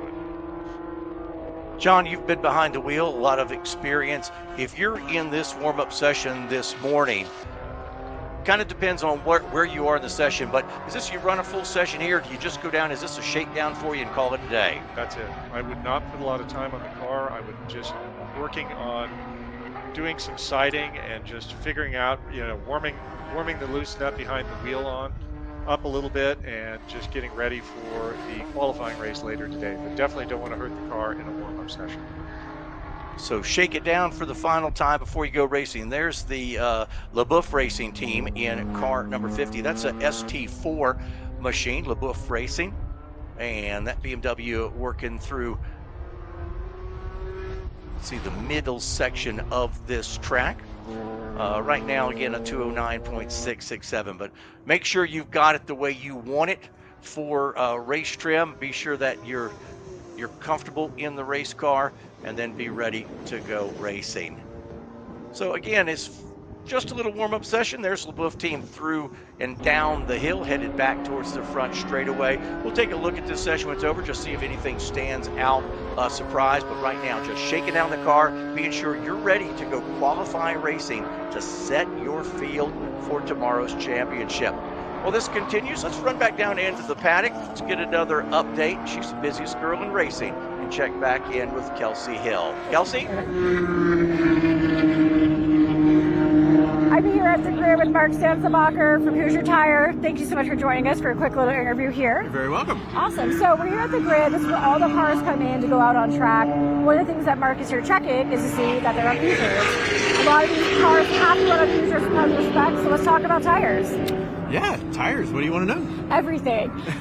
So when you're looking out here in the classes that you work with Hoosier, what are primarily the classes of NASA that you work with? So for us right now, we're the spec tire for the NASA NPO1 prototype class. But then for all the other open tire classes, so like the super touring classes, the time trial classes where the competitor has a choice, that's where we're really here to support those competitors that have chose to be on a Hoosier tire this weekend. Awesome, that's great. So when we look at tires too, some people walking around first on the track, they see slicks, which means there's no grids and no tread on them as far as lines. There's a lot of people saying, why do those tires have no lines? Talk to us about that. Why do tires sometimes not have any tread? So a full race slick that you'll see that has no lines whatsoever is really designed just for that singular purpose, race car only use. You'll see a lot of tires here like our Hoosier R7 that kind of have these two circumferential lines or dots across them, and that meets a DOT compliance requirement that says that the tire is technically street legal but not really intended to be driven on the street, and that's a NASA rules sanctioning body that it must be a DOT approved tire. Yeah. And then of course you'll see treaded tires that are the normal street tire that you might get from your local tire shop, or you might drive to and from the track on. Awesome, that's so great information for everybody to have. Another thing we always hear around the paddock is compounds. So obviously not everything's made of the same type of rubber. On your Hoosier tires that you have people racing on, different compounds? Yeah, so in the most popular tire that you're going to see here, which is the Hoosier R family, we have an R7 and we have an A7. The R7 is kind of the road course variant, which is more suited for the longer endurance races, 35-minute, 45-minute type sessions. And then when you go to the time trial competitors where they're just looking for a fast lap time, they typically go towards the A7 side of things, which is a compound that fires up a little bit quicker, provides a lap time a little bit quicker. It enables them to hit that 1 lap pace that they're looking for. Awesome. And then having you here on site is really great for the racers and the competitors this weekend. Some of those questions, they can come talk to you about the tires, pressures, things like that. That's really a huge resource having you here, so thank you so much for coming. You're very welcome. That's really what we're here for. We recognize the amount of time and effort it takes for the racers to get here, so we just want to make sure we're on site, taking pressures, taking temperatures, assisting them with their racing, and just letting them know Hoosier supports them. Absolutely. Speaking of support, one thing that you also do at Hoosier is provide contingency prizes for people that happen to get on pole and win races. Talk to us about that as well. Yeah, I mean, the best brand ambassador for your product is somebody that is happy on your product and that's winning on your product. So it's the win on Sunday, sell on Monday approach, and that's what we target. We want to reward the racers that are competing on Hoosiers with either discounts on products or free products in the future that keep them racing, help keep their habit affordable, and at the same time keep them loyal to the brand. Awesome. Well, great. Well, thank you so much for your time today. We look forward to catching up with you this weekend throughout the championships. And we're going to throw this back up to the booth to continue this great TT coverage. It's so exciting. I love seeing all this stuff out here. It's so fun. And I want to say thank you to Action Sport Canopies. They were founded in 2011. Action Sports Canopies is the top manufacturer of large format print items, including canopies, flags, table covers, event products, and as the official print partner of NASA, members receive an exclusive 15% discount on retail products. You can visit DRIVENASA.com for more information. As this warm-up session continues, let's take a little look back again on our TT from early this morning, John. All right, well, we do have the Group G results, and again, these are tentative. They passed the tech inspection down there with my old friend Robert Rose. It's going to be, they check them every time to make sure that the results are indeed legit. So we'll give you the Group G results here. TT1, fastest was Team Auto Solve with a 155.582, just behind, less than a tenth behind. Clayton Yates with a 155.630, then Joe Kellerman, August Faulkner, Andrew Malin, Chaz Cuzzoni, and John Zarnecki. TTGT, Brian Fessler was the class of the class with 149.135. Then Jimmy Ford, Tage Evanson, Adam Smith, and Team JPR. TTU, Jonathan Finstrom with fastest time overall of the entire event so far, 147.097. Then Andrew Lang, David Lockwood, Darren Griffin, Carlos Mejia, and David Bradshaw. That's your Group G tentative results for their first session this morning. Dallas Brown in the 25 car. That's a Super Touring 2 car. We're watching Dallas in this warm-up session for Group A. Beautiful machine as Dallas works down. That's into that turn number 2 area. And then he starts kind of up the hill a little bit.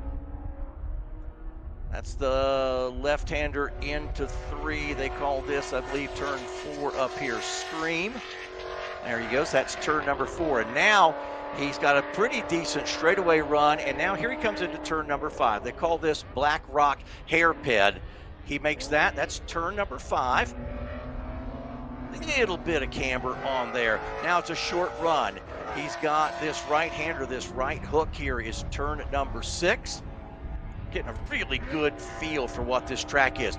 There's number 6, and now if we stay with him for a minute, we're going to go through Witchcraft and then the Attitudes. This is the uphill section. There's a little right-hand bend, that's turn 7 right there, and now here we go uphill, and this is a handful right here, John. This is 7, 8, 9, and 10. Faster and fastest. The Attitudes are very, very challenging. You can see that elevation change there. I believe turn 6 has about a 22-foot drop, so they've got to go back up that in the Attitudes, and then they are trying to get those just right and then set themselves up to go through the next series of turns, a Twilla turn, kink, clubhouse corner, wind up, and then release onto the front straight. Yeah, this is the section now. He's coming back towards the front straightaway, kind of a little left-hander there, just a small kink. And your final section, 13, 14, and 15. There's 13, the right-hander turn 14, and now he wants to get it right for turn number 15. That was a great lap around the 3-point, just a touch over 3-mile section that we're using here at the Utah Motorsports Campus. So we want to thank you, Dallas, for that ride. We appreciate it. 15 minutes down in the 20-minute session. Again, this is the Group A warm-up. Looks like the checkers coming out there in the picture. So we are done with our first warm-up session. Again, these are just the drivers getting their machines and their brains warmed up for their qualifying race later this afternoon. Then we'll set their grid position for the championship race, which is for all the marbles on Sunday tomorrow. The BMW car number 4 of Matthew Singler in ST3. He's wrapping up his final lap. They'll get flying laps under the checker, and then we'll go to our next warm-up group. So just giving you a look at these cars. So when we come back later for that qualifying race, you'll have seen them on track. They're going to go in, make their final adjustments to get these things right. And again, John mentioned it earlier, some of these drivers will use the entire session because they want to see what the car does over the long term. Other guys just, we don't want to use up what we have, and we'll make it a short one. There's Singler across start finish. His next lap will be a cool down lap and into the paddock. Don't worry that much about times here. Again, it's about getting the car ready. So our next group will be out in just a moment. Have a second. Want to say thank you to OG Racing as the official motorsport supplier of NASA. OG Racing helped to get the best safety products in drivers' hands with the convenience and simplicity through the all-new NASA Racing Gear store operated by OG Racing. Accessible via the NASA homepage, the new NASA Racing Gear store operated by OG Racing offers NASA members great specials. We'll be back in just a little bit after this short break.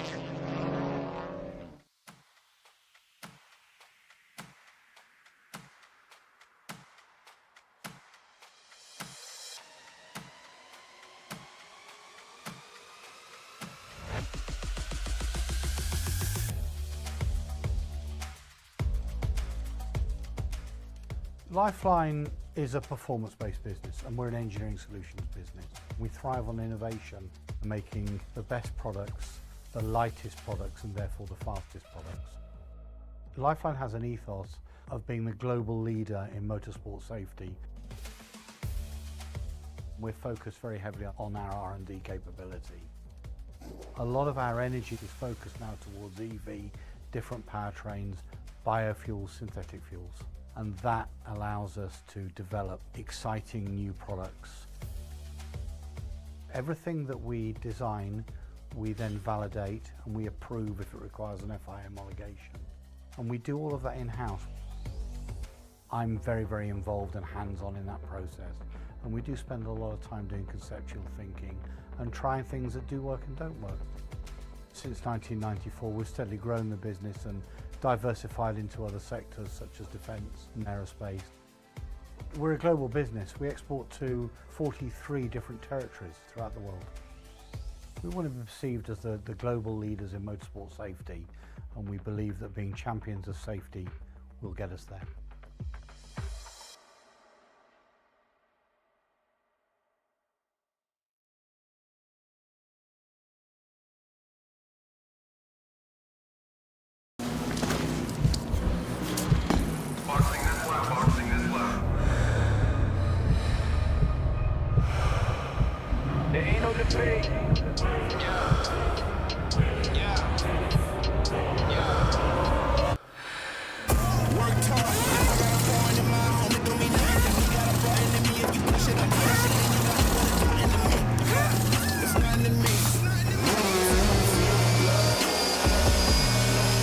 Okay, so pretend this is your race car. It's on the trailer, and you have an accident.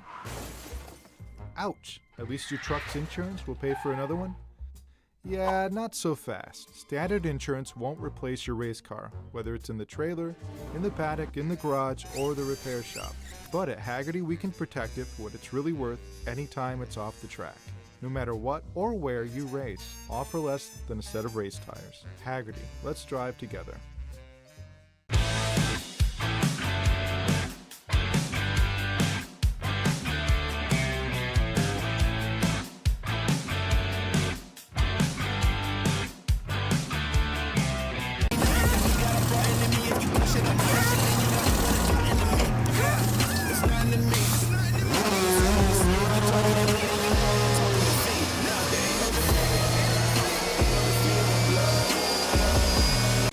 You've reached Riot, where good motherfucking is made by our polite, well-spoken team. I be taking off, keep going on, and I resume. Turn it all the way up like we filling up balloons. Already a winner when I came up out the womb. Moving like a conference call at work. Zoom. I'm in a hurry. I can never slow down. My pictures are blurry. I always overdo it, and it's very necessary. I got winning on my mind, and the rest is secondary. We gon' get it done. Can't stop when we start. We get it done. Take no days off. We number one. Lace up these kicks, and we run like this. We gon' get it done. Stop when we start. We gon' get it done. Start when we stop. We gon' get it done. When we start. We gon' get it done. Start when we stop. We gon' get it done. We gon' get it. We gon' get it. There ain't no debate.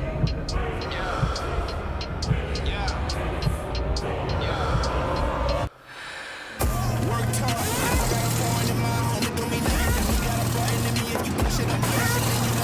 You know what it's nothing to me. It's nothing to me.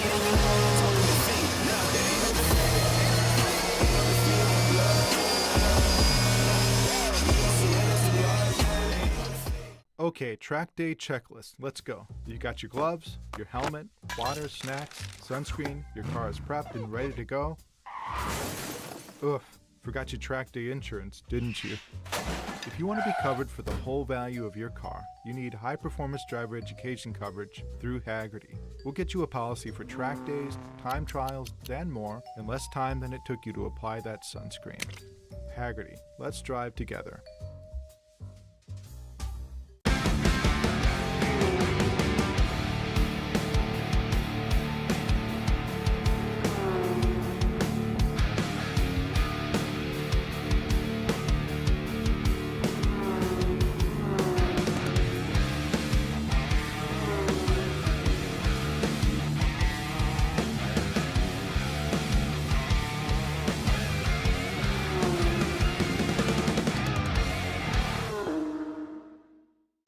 You've reached Riot, where good motherfucking is made by our polite, well-spoken team. I be taking off, keep going on, and I resume. Turn it all the way up like we filling up balloons. Already a winner when I came up out the womb. Moving like a conference call at work. Thanks for filling in. Sorry, my flight was delayed. All right, we're P1 with P2 reiners in. They were already on the wets. The track is wettest on the east side, specifically through turns 7 and 9. We're gonna put you on intermediates to hold the gap. You need 157s to bring it home. You got this.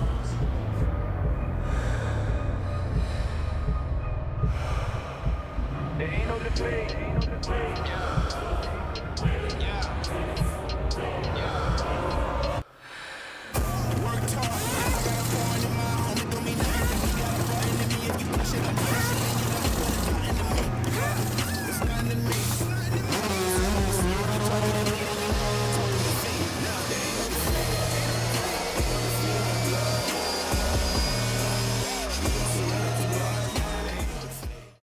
You've reached Riot, where good motherfucking is made by our polite, well-spoken team. I be taking off, keep going on, and I resume. Turn it all the way up like we filling up balloons. Already a winner when I came up out the womb. Moving like a conference call at work. Zoom. I'm in a hurry. I can never slow down. My pictures are blurry. I always overdo it, and it's very necessary. I got winning on my mind, and the rest is secondary. We gon' get it done. Can't stop when we start.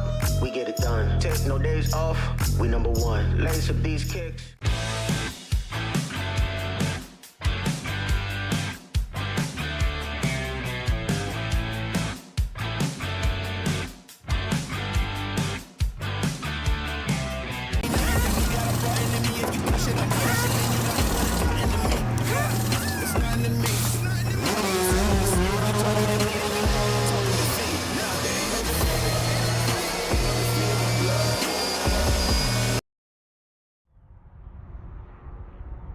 And welcome back to the 2024 National Autosport Association Championships. We are live from the Utah Motorsports Campus. NASA marketing partners include Hawk Performance, TrackDayTire.com, Action Sports Canopies, Hagerty Motorsports, and Livery. John, we talk about the excitement of the fastest cars on track, but the best racing sometimes happens right here in the Spec Miata.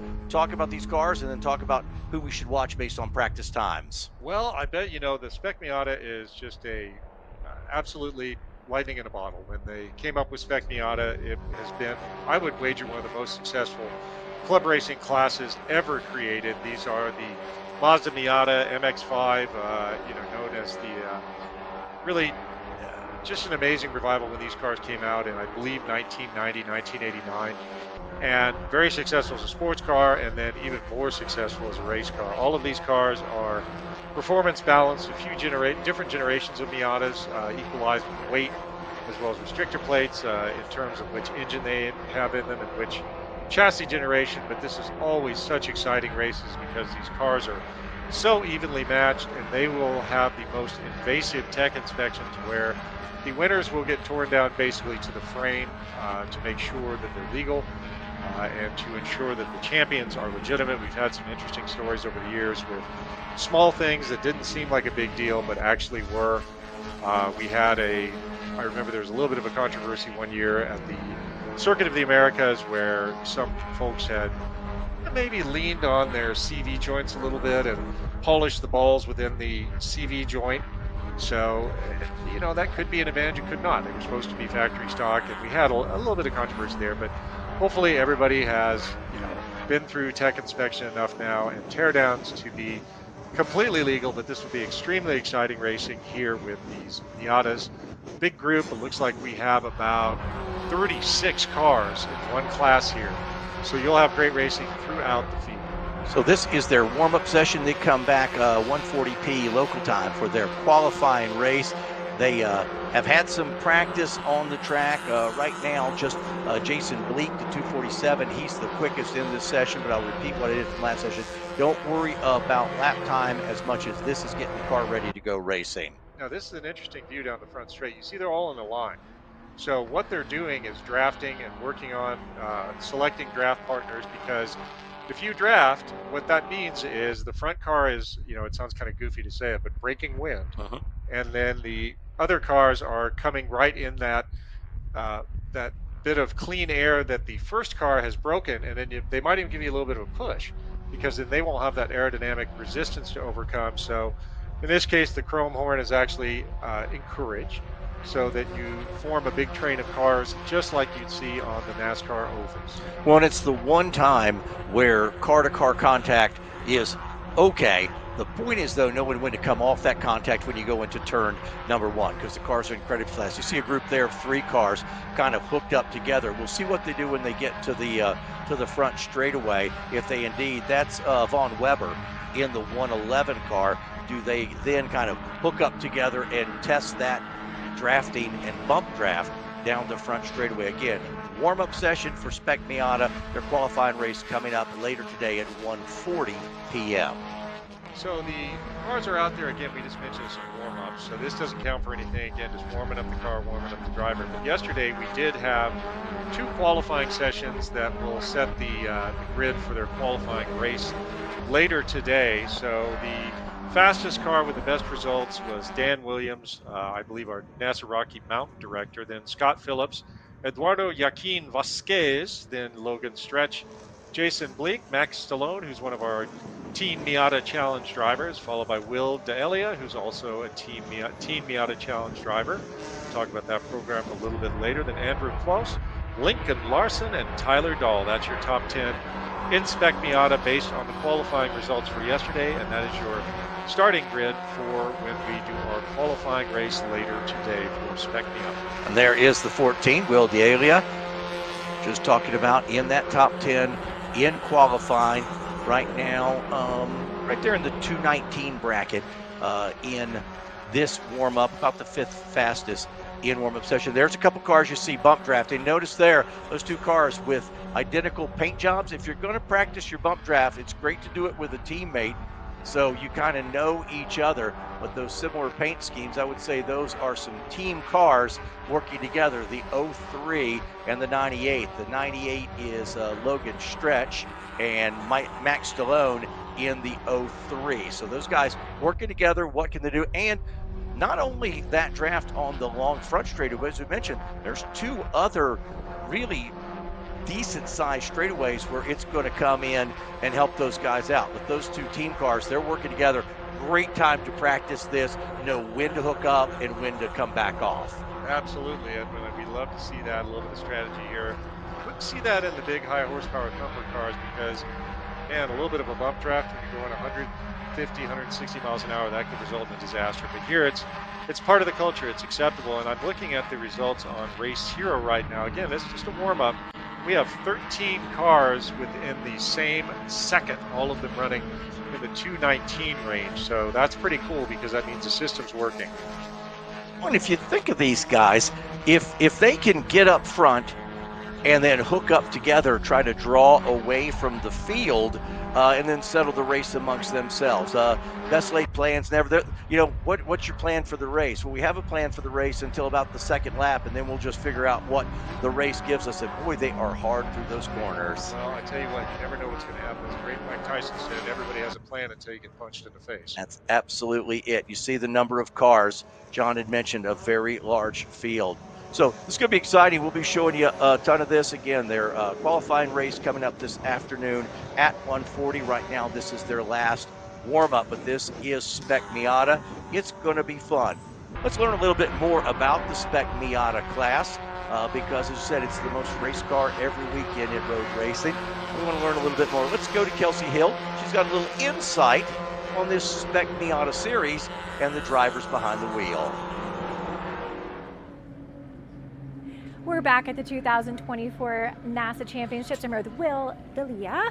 How to do it, my Italian hand here. So Will, tell us what region are you from and what's your hometown? So I'm from NASA NorCal. My hometown is San Mateo, California. Great. And you're racing in the Spec Miata class. Talk to us about why you love Spec Miata. Why is it for you? So I started out in 100cc KA go-karts, and Spec Miata is kind of the perfect segue to cars. Very heavily momentum based.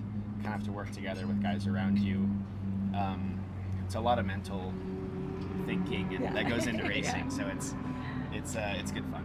Yeah, absolutely. And with these spec classes, one thing we've been talking about and kind of educating everybody on is the fact that everybody's on the same platform. No one has any little advantages here and there. It really comes down to the driver. Exactly. It's exactly why I like it. You know, perfect. It's, whatever you show up with is exactly what everyone else has. Yes. So it comes down to talent and who can keep the comms tight. Absolutely. Speaking of talent, you're doing great this weekend. You're one of the favorites coming into this weekend, the championships. How's it been going so far out on the track? Really good, I think. We've been hanging around with some of the locals, and that's kind of all you can hope for at an event like this. And we're seventh for the pre-main tomorrow, and we're going to try and just stick with the front pack and maybe make some moves and put ourselves in a good position for the main. That sounds great. So I've been asking people, talk about your livery, what inspired this yellow-black combination? So I raced Track Magic go-karts, which were same car color, or same go-kart color.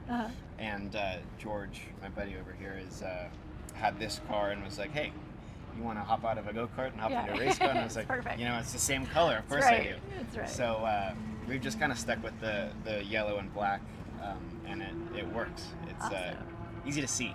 Very cool, absolutely. And as you got the Mazda Teen Challenge up there on your banner, so talk to us a little bit about that program. It's so great to have just a little extra help from Mazda, and the shootout is a great thing to work towards each year. Obviously, younger drivers like myself, we want to keep moving forward. So the shootout is a great opportunity to get an MX-5 Cup, or even maybe set your sights on Spec MX-5. And it's nice to have the support of Mazda to do that. Well, great. Well, thanks so much for your time today. We'll be following you all weekend. We're probably going to live stream car here as well, so keep your eyes on that while we have things going, and we'll catch you in the pit and paddock and continue to watch your success. Thanks, Will. Thank you so much, Kelsey.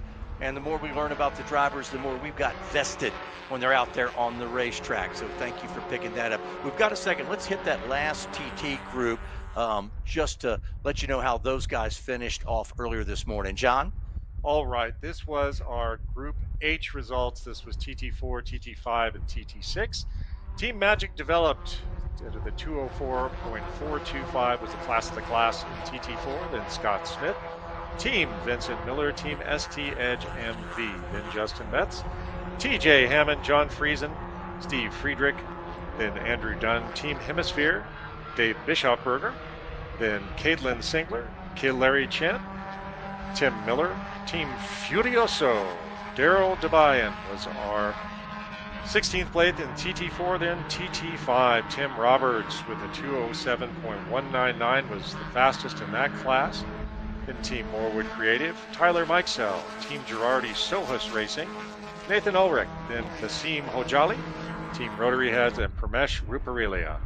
TT6, it was Todd Green on top, followed by Eric Kennel in that MR2 Spider. That was your results for Group H, TT4, TT5, TT6. You know, providing racers with the proper environment is so important in the NASA community, and that's why we're glad to have Lifeline Fire as part of our partners. Lifeline USA offers a wide range of motorsport systems that employ AFFF foam, Novec 1230, and other extinguishants with automatic, mechanical, and electrical actuation. Kits come complete and ready for installation with all necessary components included. NASA recognizes the importance of fire safety in amateur motorsports, which is why Lifeline is the official fire suppression partner of NASA. NASA members can purchase Lifeline products through the NASA Racing Gear Store powered by OG Racing. Visit the store at store.drivenasa.com for more information in the final sessions of this Spec Miata warm-up session. And John, you're looking at time and scoring. Anything pop out as a particular interest in this session? Not really. I mean, we still have that 219 as the consistent lap time. Looks like 219s go all the way down again to 13th place. Gail Corey really, not place, but he's the 13th fastest. So that's very interesting to me that we have 13 out of the field of 36. So basically almost half the field within 1 second of each other. So that just shows how evenly matched these cars are, and it really is a driver's class.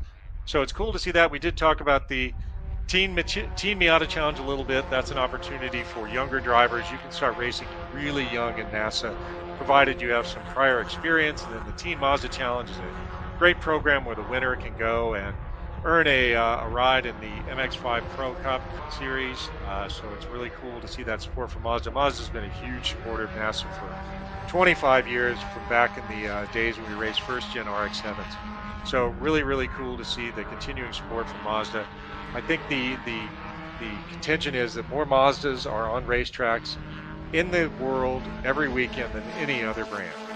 And it's nice that these young drivers have a ladder that they can begin to climb. They could start right here in this program, and who knows where they may end up. In fact, if you look back and you see 2021, Preston Pardus champion, he's gone on, done some NASCAR Xfinity racing. So you never know where that start of your career will one day lead. There's the number 6 car. Great view of that beautiful machine. Once again, the checker is out. That's the Mountaintop Racing Team car number 6.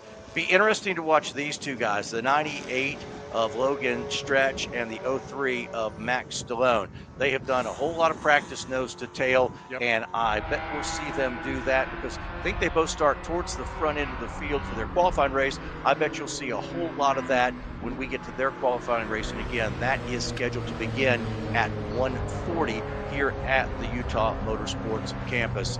John, while this one's wrapping up, the hospitality here has been exceptional. Exceptional. We had a great driver welcome dinner over in the Livery Building, which is the on-site and online merch store here, where they have all kinds of racing gear for all kinds of different disciplines of racing, and just the hospitality and in general in the community. Since the last time I was here, Edwin, the community has exploded. There are neighborhoods here that were not here when I was last here, and it is really cool to see how honestly, Tooele is booming. So it's great to see that. Hopefully it brings more interest here to the track, but it's just been such a welcoming place. And as you noted, really top-notch facility. The staff here is just on it all the time, making sure that everyone has just an amazing experience. Coming up next is warm-up from Group C. And we talked about tight racing. This is another group. You do see a lot of tight racing. The Spec E46, Spec E30, and the 944 Spec. And again, being a Spec series, you would expect those cars to be of equal performance. But this is a group that, depending on going from region to region, it takes on almost its own flavor. But it's almost like a secret club with a secret handshake with some of these guys. Some of these guys, sure, but I mean, in general, the NASA philosophy is everyone's welcome, and everyone can drive, and that has really been something we focused on over the last 20 years. Again, I was one of the national officers for NASA from 2000 to 2020. I've been retired for 4 years, but it's great to see that still continue. We're getting some landscape shots. This is cool. So that is a view of the Okura Mountains, and then you can also actually that's the Okura Mountain range right there. This is coming into your view. Top of those peaks are about 9,500 feet, so that's very, very high. We're flanked on the west by the Stansbury Mountain Range, but you can see, we were talking a little bit about that air quality from the fires that are going on in the the Mountain West here, and that SMAZE, that smoke and haze combination that's kind of hanging in there. Not really affecting the cars too much, but definitely affecting the humans a bit, where the air quality has not been too great. It was clearer this morning. Yesterday was quite hazy, so hopefully a little bit of an improvement there. We do have a high pressure dome parked over the northwestern part of the U.S. Hopefully that works for us.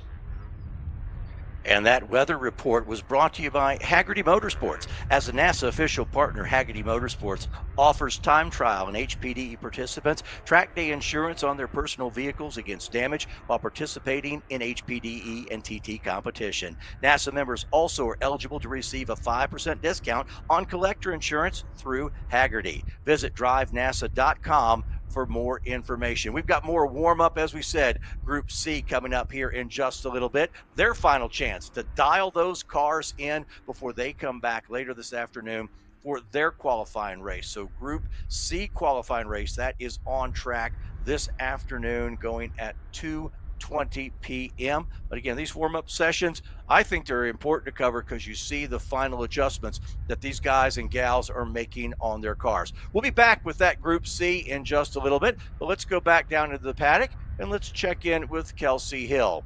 Kelsey, take it away. We're back at the 2024 NASA Championships race. We're here in the paddock with Clayton. I know we talked with him earlier, but I want you guys to get a look at this car, talk about your session out there outside the car without a helmet. So talk to us.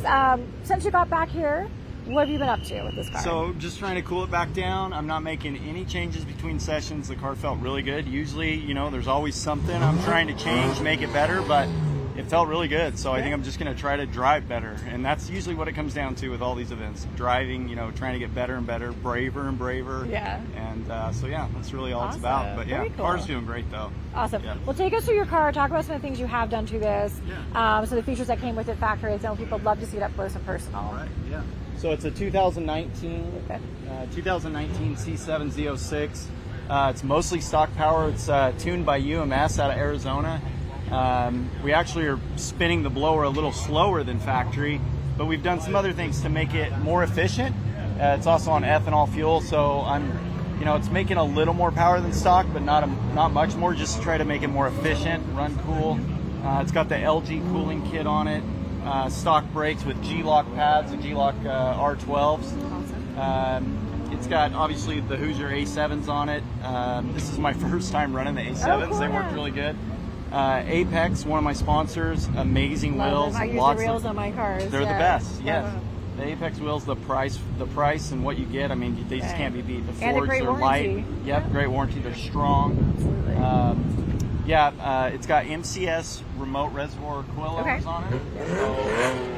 It's got the custom reservoirs and stuff. The suspension was done by Pro Parts USA. Jeff Wong custom tuned the suspension. It's had some work done by JDP here. Custom aero package, I did that myself.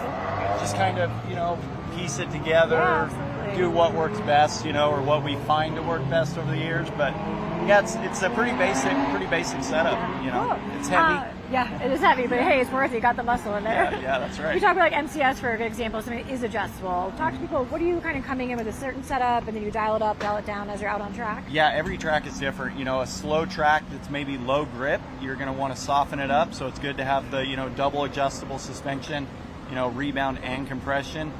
Today out here it's high grip this morning, so everything was a little stiffer. A little more compression. But it's amazing, if the car feels like it doesn't want to turn in, I can always do a little more rear compression. So the MCS, the valving and stuff has been amazing. Yeah, so great. Well, yeah, they're a great partner, NASA, so we're happy to see those on your car. Yeah, they happy were to great. work for you there as well. Yep. And our friends at Hoosier are also here this weekend, so if you do have questions running that tire for the first time, they'll be happy to help you with anything there. But it sounds like you're doing pretty good. Yeah. Setting more track records, so we look forward to seeing how the next session goes. All right. Awesome. Thank We're going you to so grab much. Danny as well and chat with him. We got another great car here in the TT2. Hey, Danny, can I borrow you for a chat? We'll come on this side.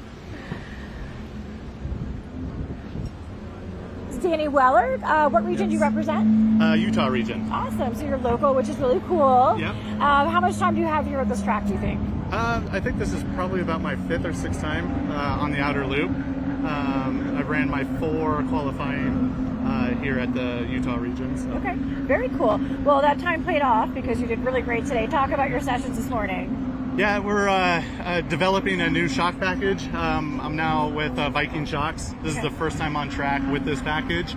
So our test and tune yesterday was literally all test and tune. Okay, yeah. We got the car pretty good, but this morning we noticed it was stepping out a little, so we do have a little bit extra time out there. So. Awesome. Well, talk to us about this Camaro. It's beautiful. It's fast, obviously, as well. What's still stock on it at this time? As far as performance-wise, it's just a stock intake, stock exhaust. It has a tune literally for just cat deletes. Otherwise, it's mainly stock with a lot of weight taken out of it. Carbon fiber doors from Anderson Composites, wing from 9 Lives, custom front splitter up front, and racing seats just for weight purposes. But other than the suspension and like I said, the carbon fiber pieces and aero, we tried to keep the car as OEM as possible. Awesome. Just because Chevy already built such a good That's platform. so great. Well, obviously you're pretty cool on the track. Thanks for joining us. Yes, thank we'll you. throw it back up to the booth and see some more racing, but we'll see your next sessions out Absolutely. there. Thank you so much. Back to you, Edmund.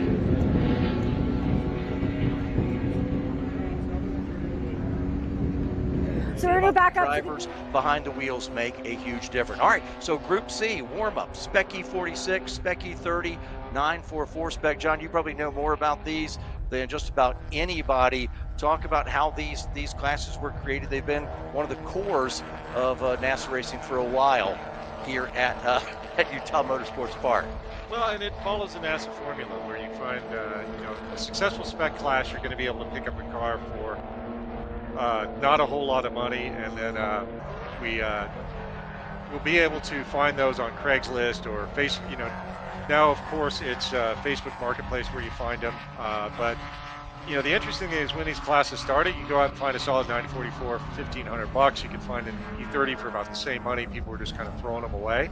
But now, with the rising tide lifting all boats, the 944s are becoming a little bit expensive, and the E30 has a cult following, and now the E36 is starting to follow the same path. But all of these cars identically prepared, a great rule set. We actually have Spec E46. Actually, I was talking about E36, but these are E46s on track. So those are, when you hear these things, EEE, those are BMW chassis codes.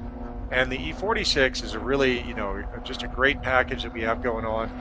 And really a good community where nobody's trying to cheat anyone else. Everybody really wants the cars to be even. Very welcoming. Pockets of strength around the country. NorCal has a huge E46 presence, and most of the field, I believe, in fact, all of the field may be from NorCal this weekend. Makes for some of the best competitive racing you'll see during the weekend. Like I said, all of these spec classes, it puts it in the driver's hands. It's in the driver's hands right now because they are feeling the cars out the final time before qualifying races. They'll come in. You heard some of the guys say, oh, we're not going to do a thing to the car. We're just going to wait for the race. We like it. Other people, you'll see some adjustments as the day goes on. The other thing you have to factor in, it's relatively a cool morning here. By the time you get back to afternoon races, you'll have a little bit more track temperature, a little bit more ambient heat, but not enough probably to make a huge difference on these cars. Charles Bazzetti in the 986, just he's fastest in warm-ups, which doesn't mean a whole lot. So Charlie finished, for the qualifying race this afternoon, Charlie has P3. But, an interesting story. I've known Charlie for probably almost 30 years now. And, more than 30 years, actually. And Charlie was one of my early mentors in the SCCA racing I used to do. So he's a extremely experienced driver, multiple time champion, and he's racing 944s now. When I met Charlie, he was racing Improved Touring C with a very famous chassis, the Datsun 510, otherwise known as the Dime. There's the 57 Logan Toke. 57 of Logan Toke. And see, he's say 8th fastest on the session, but shaking that car down. Do these guys benefit any from a draft on that straightaway? Not like the Miatas, but is there? There is a benefit, because again, we're not talking about monster horsepower here. So these cars are of course more powerful than a Miata, but we definitely are looking at, the drafting is going to be helpful, because as we pointed out, that straight is almost 3/4 of a mile long. So that's going to be something where we are watching that as they come down the straight, maybe some drafting, maybe a little bumping and grinding there, but all of it in a very friendly way.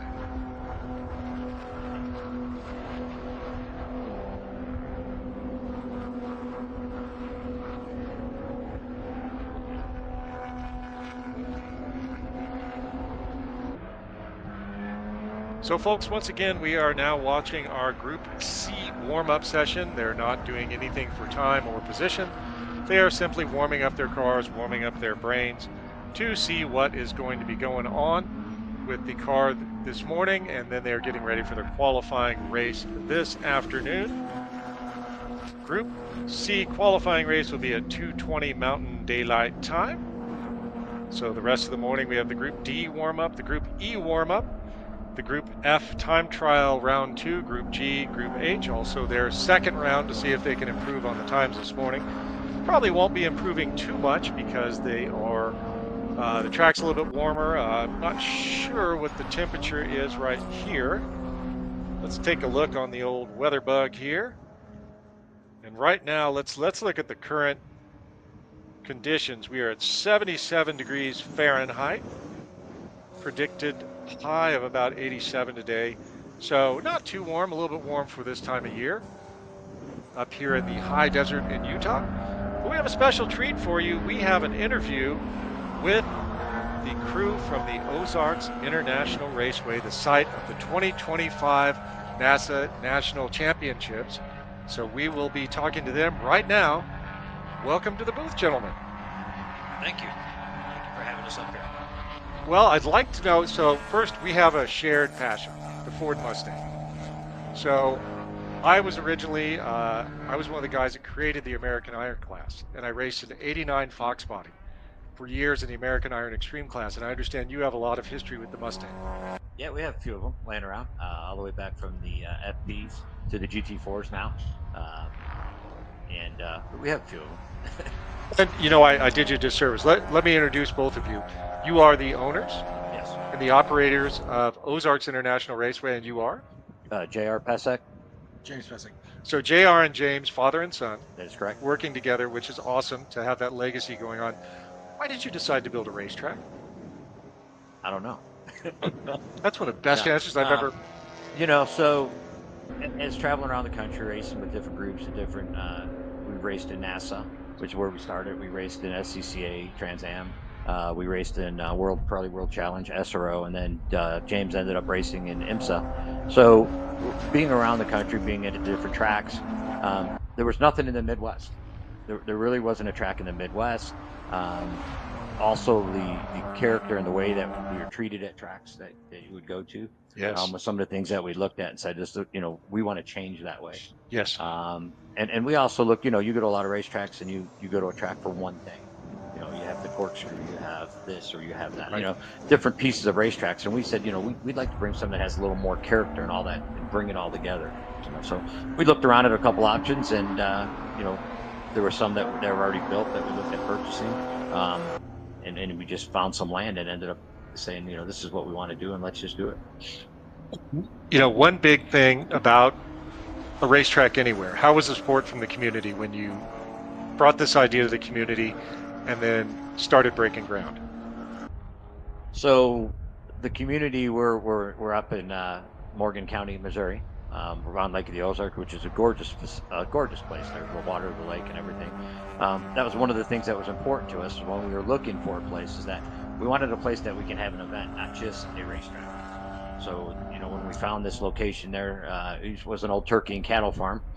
We went to the local commissioners and said, went to the local commissioners and we said, hey, we want to build a racetrack. And of course, the first thing everybody thinks is NASCAR. Well, there's not a flat piece of land in the Ozarks, so that'd be the wrong place to build a NASCAR track. It's an unzoned county, so we really didn't have to ask a lot. We really didn't have to, we informed more than asked. A couple of the neighbors didn't know what we were doing, so they got kind of, a little on sideways with us. But moving forward with it, I think now the community and the local areas has embraced us, and they're realizing that what we brought there is just a positive thing to the west side of the lake. That's awesome. And James, how's it working with, so my background, I worked with my father in the family business for many years. How has that been? It can be difficult at times, but Boy, I would say the same thing, because you have the family dynamic, and Dad's not trying to be too hard on you, but Dads always want the best out of their sons. So tell me what you do with the organization. I do a little bit of everything. So we still do some stuff with PF Racing and doing some rental cars and stuff. So I do pretty much every part of the organization. And tell me about your history behind the wheel. What have you done? So I started here at Utah with the Ford Performance School, and then Miller was selling off the 05 the FR500 S's. Yeah. Yes, We bought one of those, and I took it up and did the comp school at NASA, Nice. Mid-America, and from there we did. I was playing football. I was in high school at the time, so I was playing football in college too. So wow, I only had like 3 events a year. Okay. So I did maybe 6 events, and then we went straight to Trans Am, 1 race, SRO 1 race, and then the year after we did a full season in SRO, and then went to IMSA the next year. Nice. And what class were you in Trans Am? It was the TA4, the old Boss R Mustang. Okay, cool. Well, so you've got a wealth of experience, and I'm seeing a lot of Mustang love, which makes me very happy. What are the tell me how the plans to host the NASA Championships came about. We always want to have events. The whole building of the track it's in the center of the country. It can pull from everywhere. We want it to be a home for everybody. So beautiful. It worked out pretty well. And you talked to JR. You talked a little bit earlier about being welcoming, and how does that philosophy translate over into when someone comes to the track? How do you welcome them, make them feel good? One, I think it's important for them to know, that racers first built the racetrack. And when we built the racetrack, we thought about the racers. We thought about ourselves, what we liked, what we didn't like. So one of the things we don't like is the treatment that we got a lot of other tracks, especially when we got to the IMSA race, and you're renting racetracks. You're paying people a lot of money, and they treat you like garbage. Yeah. The tracks are about the racers, because without the racers, you don't have a track. So we try to greet them with open arms. Our track is probably the most technical track in North America, and we wanted it to be that way. So we James and myself and our staff will meet you when you get there. We'll talk to you. We'll walk through the garages. We'll take you out on rides if you don't understand it, if you struggle. It's kind of a mandatory practice for us that every group goes out on parade laps before they get out on hot laps. The elevation is 1,487 feet in a lap, in 3.97 mile track. So it's important to us that you get out there and see that, and we want to be involved in it. We want to tell you some of the things that we have seen and learned over the last 3.5 years from racers, where they struggle, where they need to learn, where you need to pay a little extra attention to. We make ourselves available on the whole weekend to you. A lot of people say you go to racetrack, you don't even know who owns it. Right. We're there. You can find us. If you wanted to find myself or James, or even my staff members, we have a great staff, we're here. You're going to find us. You got a question, you have something, we'll take care of it for you. And that is, I think that is really the key to the growth of any organization, sanctioning body, racetrack, is being available, welcoming, and there's no secret handshake. Because I started racing in the late 90s, and you had to know a guy who knows a guy, in order to get anything done and read a rule book that was this thick. And it was really frustrating. And almost, you get into it and you meet so many roadblocks that you almost quit and say, I'm just going to go do something else. So to hear that philosophy from a track owner is revolutionary to me. We have a lot of good track owners in the country that take that same philosophy, but to hear that you have that philosophy is radical in my mind and very comforting. And it's cool because I think, and James, as a younger guy, you can speak to this a little bit. I think we are seeing a resurgence. I don't know if you followed Monterey Car Week this year, and just a tremendous groundswell of interest from young people, your age and younger. So, having that enthusiasm, having your perspective to help your pop out. Us old guys, we're kind of hip on this stuff, but having your perspective, I think, is going to be so valuable. So very cool to see that. And so do your friends all, your social group, are they all at the track with you, and are you bringing new people into the sport? Yeah, I mean, everything I do is in racing. So, but yeah, it's getting awareness because a lot of people don't know about racing or how to get into it. And once they find it, they get hooked. Yeah. It's just getting to the track and being open to, we take the perspective, all our events are open for spectators. Ah, great. So come out and do it, unless it's like a private event or something. Right. But just being there and then having the knowledge of, well, hop in an HPD. You don't need something crazy. Take your Miata. Right. Just start. It doesn't have to be something crazy. You don't have to have this crazy car and do all this. Just start in a Miata. Yep. I preach the Miata all the time. I mean, just get in a car. Yes. The answer is always Miata, right? Yeah. So, JR, give me the 1 year, 5 year, 10-year plan for Ozarks. Well, we started with a 5-year plan. But those plans all got scrapped right away. It was to build the track and then build the infrastructure around it in the next 3 years. So we should, under our original plan, just be finishing the infrastructure now. We had some series come through us. We had USAC in there that done some races in there. Road to Indy has been in there. And we needed to have that infrastructure in place. So we went ahead and provided all the infrastructure right off the beginning. So we have a full dual race control center. We have a large media center with suites that are available for rent. We have a medical building there. We have a food building on site. We have 50 garages that are our old turkey barns that we converted into garages. That's cool. That's really cool. We have a gas station on site where we can sell gas and that kind of stuff there. The track has fiber completely around the entire racetrack. Wow. 42 cameras that watch the track surface. LED light boards at every corner station. Every corner station has power, Wi-Fi, which helps us get Wi-Fi around the whole facility. Yep. This facility is 652 acres. So it has a lot of land and a lot of mass around there. Going forward, we just last year added a off-road adventure course to it for off-road vehicles. We want to put on some kind of a dirt track out there, not to compete with our local racetracks, but something like an off-road, maybe side-by-side course. And going forward, getting the NASA championship out there it's important to us. I think grassroots racing is where it's at. More people do that than professionally. And we just want to grow with these events and make every event bigger. Motorcycles are new to us this year. We're going to have Evolve GT and Ezra out there this year.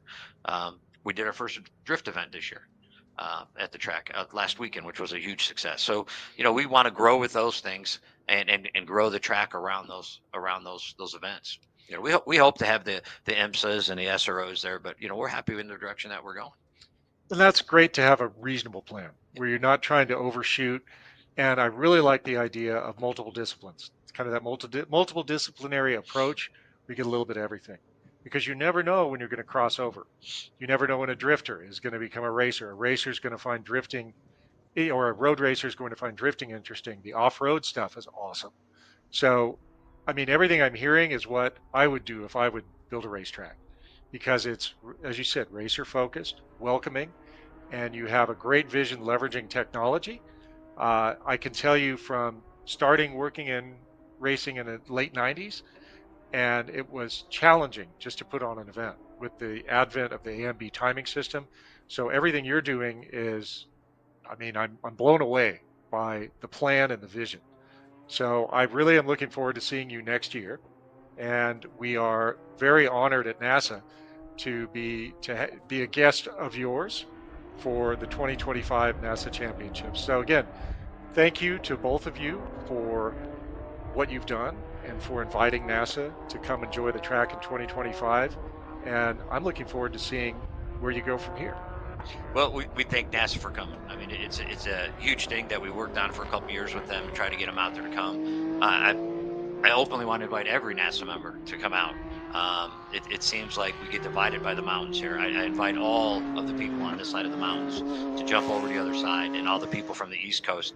We're smack dab in the middle of the country, and we want you all to come. We want to make that one of the largest events for the NAPA Championship next year, and that's our goal, is to make it a great event, not just a race. Excellent news, and I'll be, if they'll have me back, I'll be there as well. I look forward to it. It's been a pleasure meeting both of you. Again, this is JR and James Pesic, the owners and the impresarios in charge of the Ozarks International Raceway, the home of the 2025 NASA National Championships. James, any closing thoughts from you? I look forward to next year. See what we can do and really bring it a big event out there. So wonderful news, folks. Well, that was an interview with the hosts for the 2025 NASA Championships. We look forward to seeing you out there at Ozarks International Raceway next year.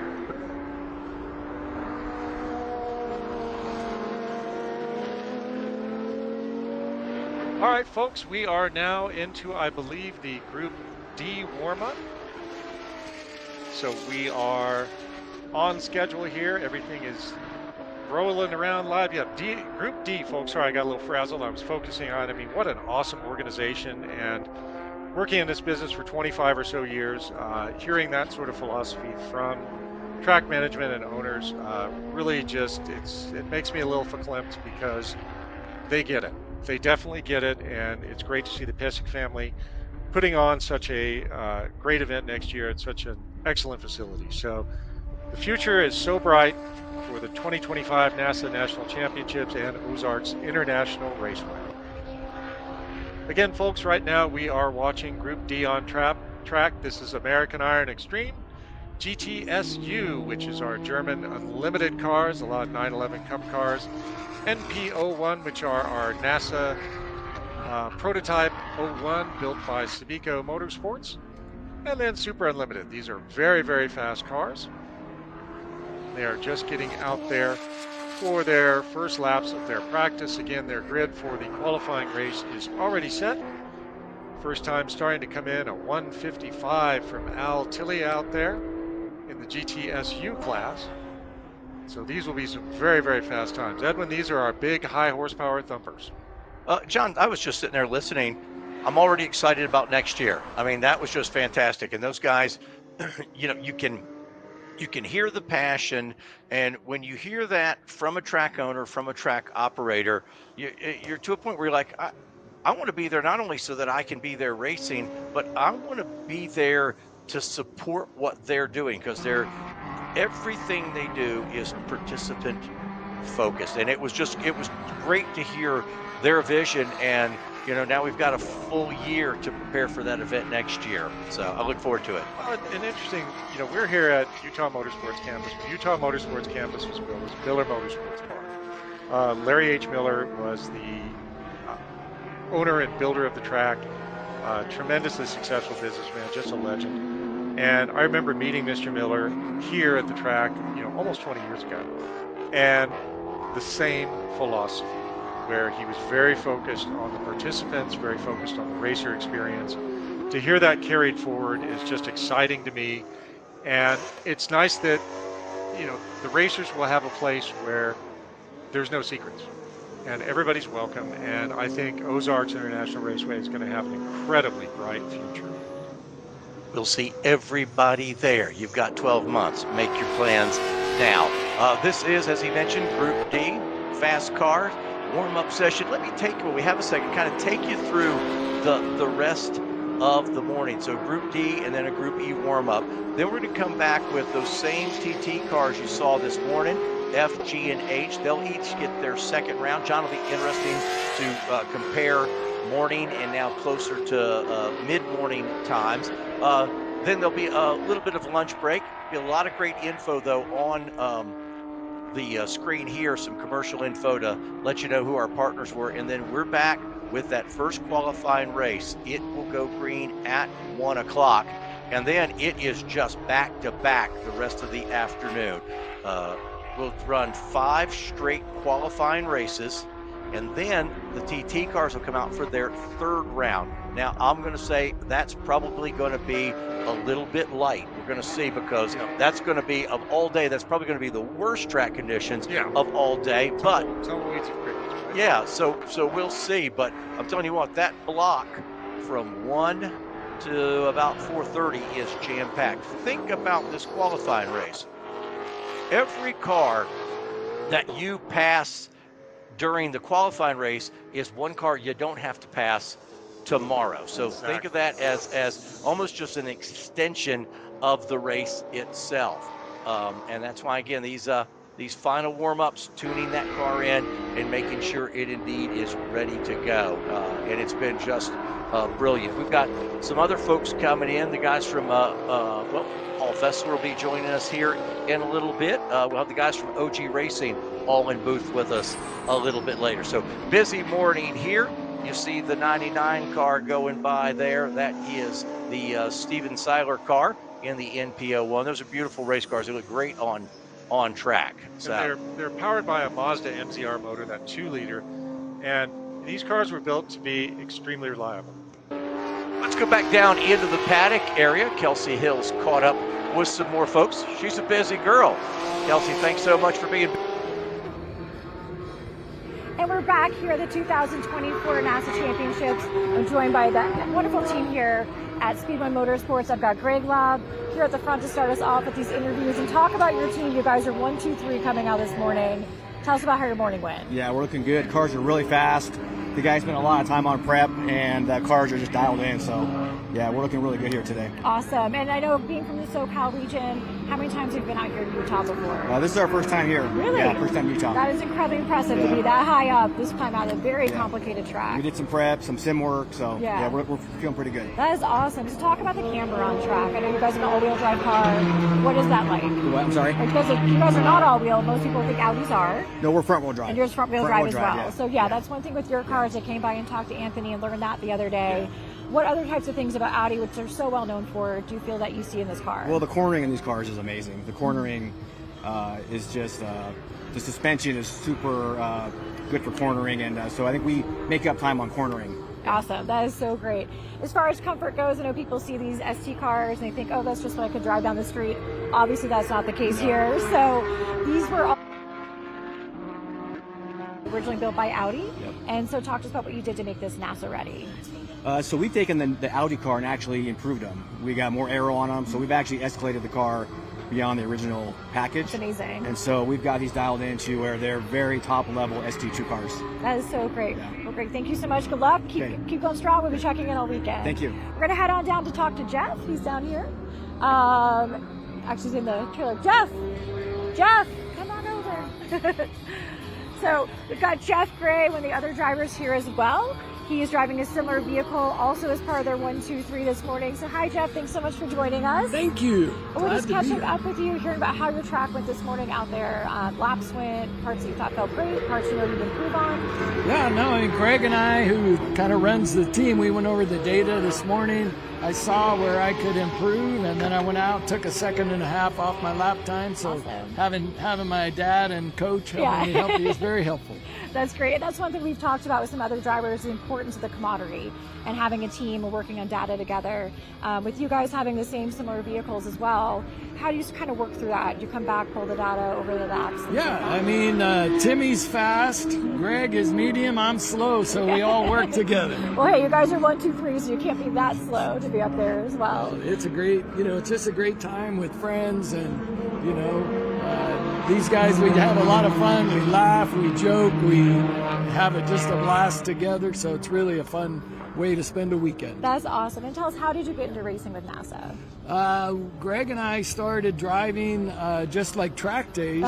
Then we got the really silly idea that we should just buy race cars, and it's the best dumb idea we've ever had. Hey, I've done the same thing, so I also drink the Kool-Aid of NASA. Yeah. So it's good. Well, great. Well, thanks so much. Wonderful to meet you. Thank you. We'll be Appreciate catching up with you all weekend. I love it. Awesome. Thanks so for much, being Jack. here. And then we've got our fast shoe Timothy over here. So Timothy, talk to us. You're so fast. That's what we keep saying. We were checking things out even starting Thursday. Went out. Wasn't really even trying, broke the track record. So talk to us since Thursday, yesterday being Friday, and then this morning. How's it been going?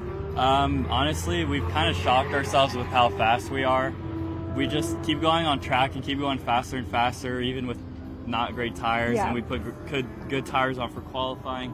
We go even faster. So honestly, we didn't expect this, but now that we have this going on, we just keep the momentum going, make sure that we're always staying at the front and getting all 3 cars to the front as well. Awesome. That's so great. I see you obviously racing other places as well, and you're younger than these two guys. Yeah. How did you get into racing? I got into racing when I was 12. I started with go-karting because my dad asked me, oh, do you want to start racing? I'm like, yeah, sure, let's do it. So it kind of evolved into this big thing thanks to my dad. I mean, I owe it all to him. Yeah. He started all this, and now we're at the front at a NASA Nationals That's so event. Cool. He must be so proud of you. Yeah, It's amazing. I hope he. Yeah, of course. That's so cool. So, yeah. So before you got into the Audi, what other cars were you racing in? This was actually my first car that I started racing in. Okay, right in it. I love it. Yeah. So, but then this year I did a season of open wheel series, USF Juniors. Which actually really helped with this event since I learned a lot of new tracks this year. And it's my first time here, so it's helped with developing the skills I need to be fast right away. Yeah, absolutely. Without real cars, a little more momentum, a little bit more of a sunny room, and this is a much bigger car to deal with. So when you're in traffic or kind of set those fast laps, how do you navigate a car like this around the track? So usually with these cars, you only get one single lap where the tires are at their peak, and then they fall off pretty drastically. With this kind of what happens with road cars. So I'd say I usually try to get out front during the start of the session, get one lap in, and then just kind of keep lapping similar pace throughout the session to try to like simulate for the race.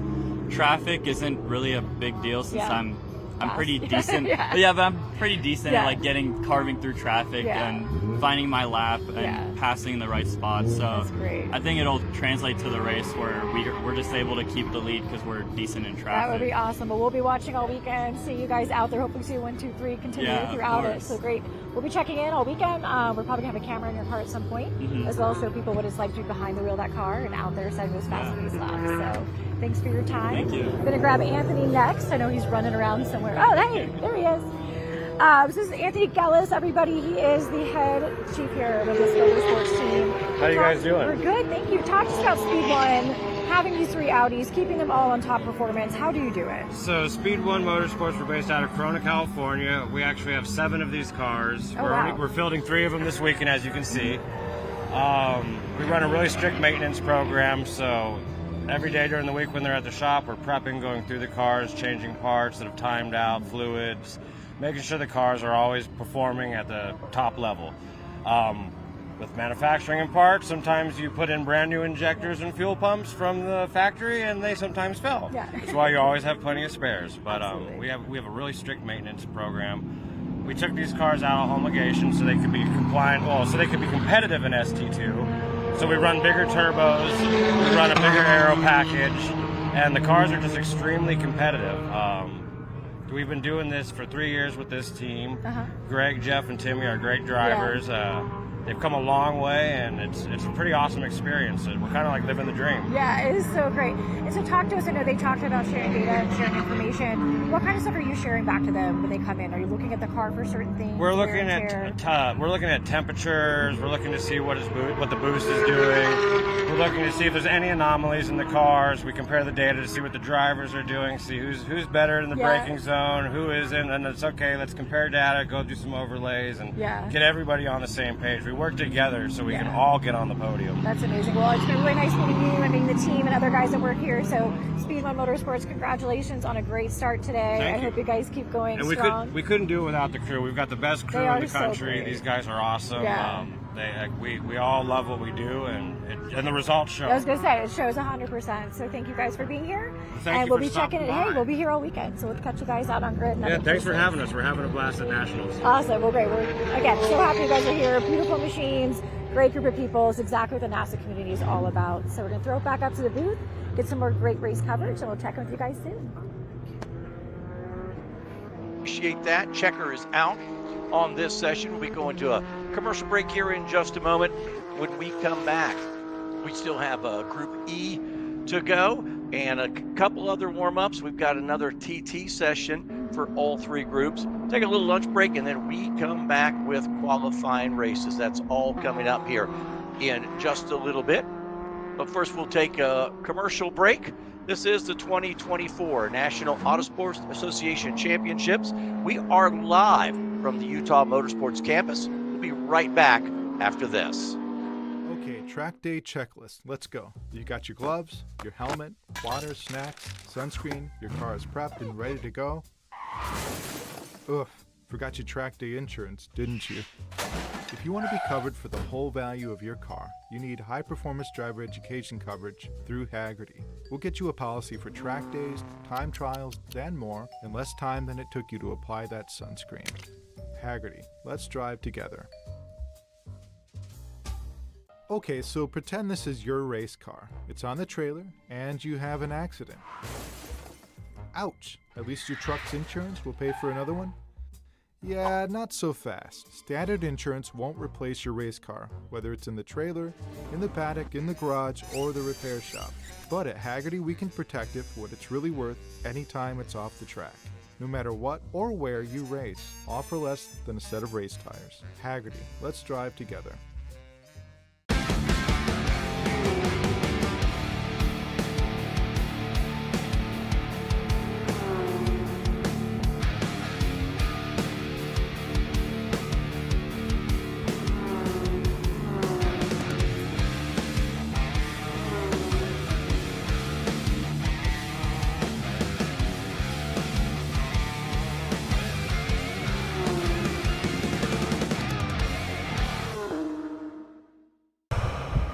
There ain't no debate.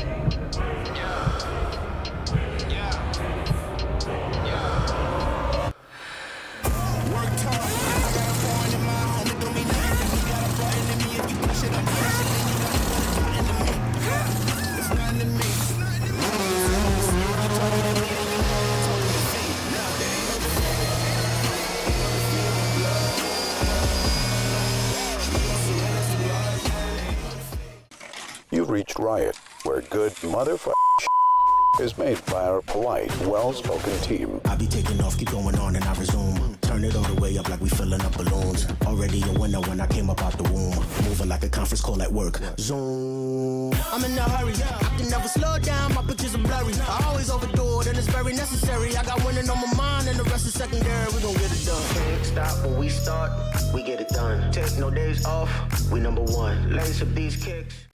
You've reached Riot, where good motherfucking is made by our polite, well-spoken team. I be taking off, keep going on, and I resume. Turn it all the way up like we filling up balloons. Already a winner when I came up out the womb. Moving like a conference call at work. Zoom.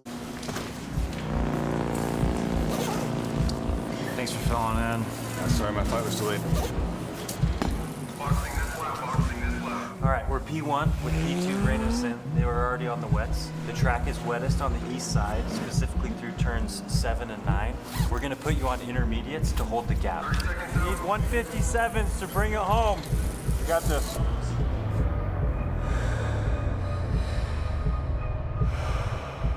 There ain't no debate.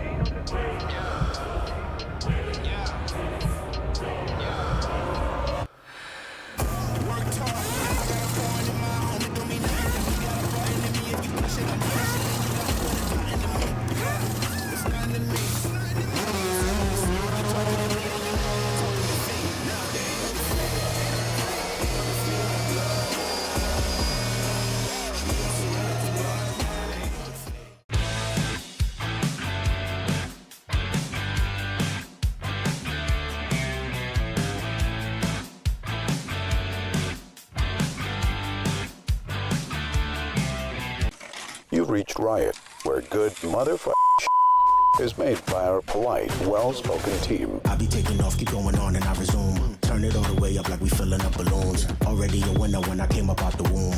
Moving like a conference call at work. Zoom. I'm in a hurry. I can never slow down. My pictures are blurry. I always overdo it, and it's very necessary. I got winning on my mind, and the rest is secondary. We gon' get it done. Can't stop when we start. We get it done. Take no days off. We number one. Lace up these kicks, and we run. Like this, we gon' get it done. Stop when we start. We gon' get it done. Start when we stop. We gon' get it done. Get it when we start. We gon' get it done. Start when we stop. We gon' get it done. We gon' get it. We gon' get it.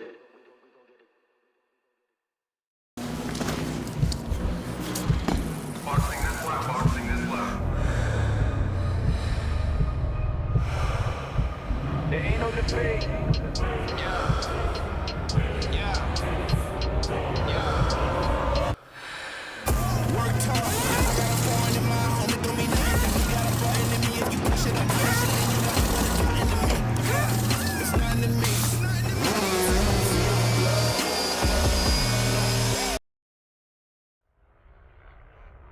Welcome back to the 2024 National Auto Sport Association Championships. We're live from Utah Motorsports Campus, and a quick thank you to Riot. Riot pushes brands to reach their full potential, whatever it takes. Their full-service marketing team can handle all your customer touch points, from branding and packaging to video, digital marketing, and web development. NASA worked with Riot to brand and design the 2024 National Championships. You can learn more about Riot at weareriot.com.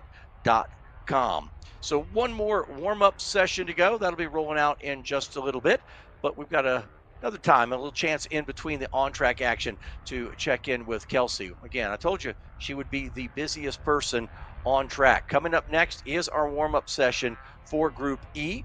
They'll be on track in just a little bit. But while we're waiting on them, let's go back down into the paddock area. Kelsey Hill, she's a busy girl. We have to give her something cold to drink. All right, we're here at the 2024 NASA Championships race. I'm here with a great family team. Tell us your name and where you're from and what region of NASA you represent. Mark Clennon, Denver, Colorado. It's my son, Brent. Yeah. Rocky Mountain National, Brent Clennon. Awesome. So interesting with both of you, you're racing in similar vehicles. Tell us about these cars that you guys have out here this weekend on the track. Sure. Who wants to go? Yeah, well, we're running the BMWs, the M2 CSRs, which are factory race cars. And we've added some aero and whatnot to be in compliance or competitive with ST3 here. We usually run GTS3 in Colorado. The cars are performing very well. We did try some different tires, which didn't work out too well on the Pirellis. No offense, Pirelli. But we're competitive, and my son's very fast. Very fast. Yeah, speaking of that, I know I took a cop with you yesterday. Brent, talk to us about your lap yesterday. I believe the fastest lap early in the day. How's it going still since then? Yeah, I've gotten a little bit slower, but yesterday was a good day for me. I changed some tires, so different setup today, but hoping to do better in the next session. Awesome. And Mark, with you, you're racing not just in this class, you're racing in a second class as well. Talk to us about that. Sure. We're running behind us here the Lotus GT4, which is a brand new car. It's an incredible car. We're going to run that in ST1. And I think it'll be very competitive. We just added the ABS brakes, which were a retrofit from the factory in England. But the car feels great.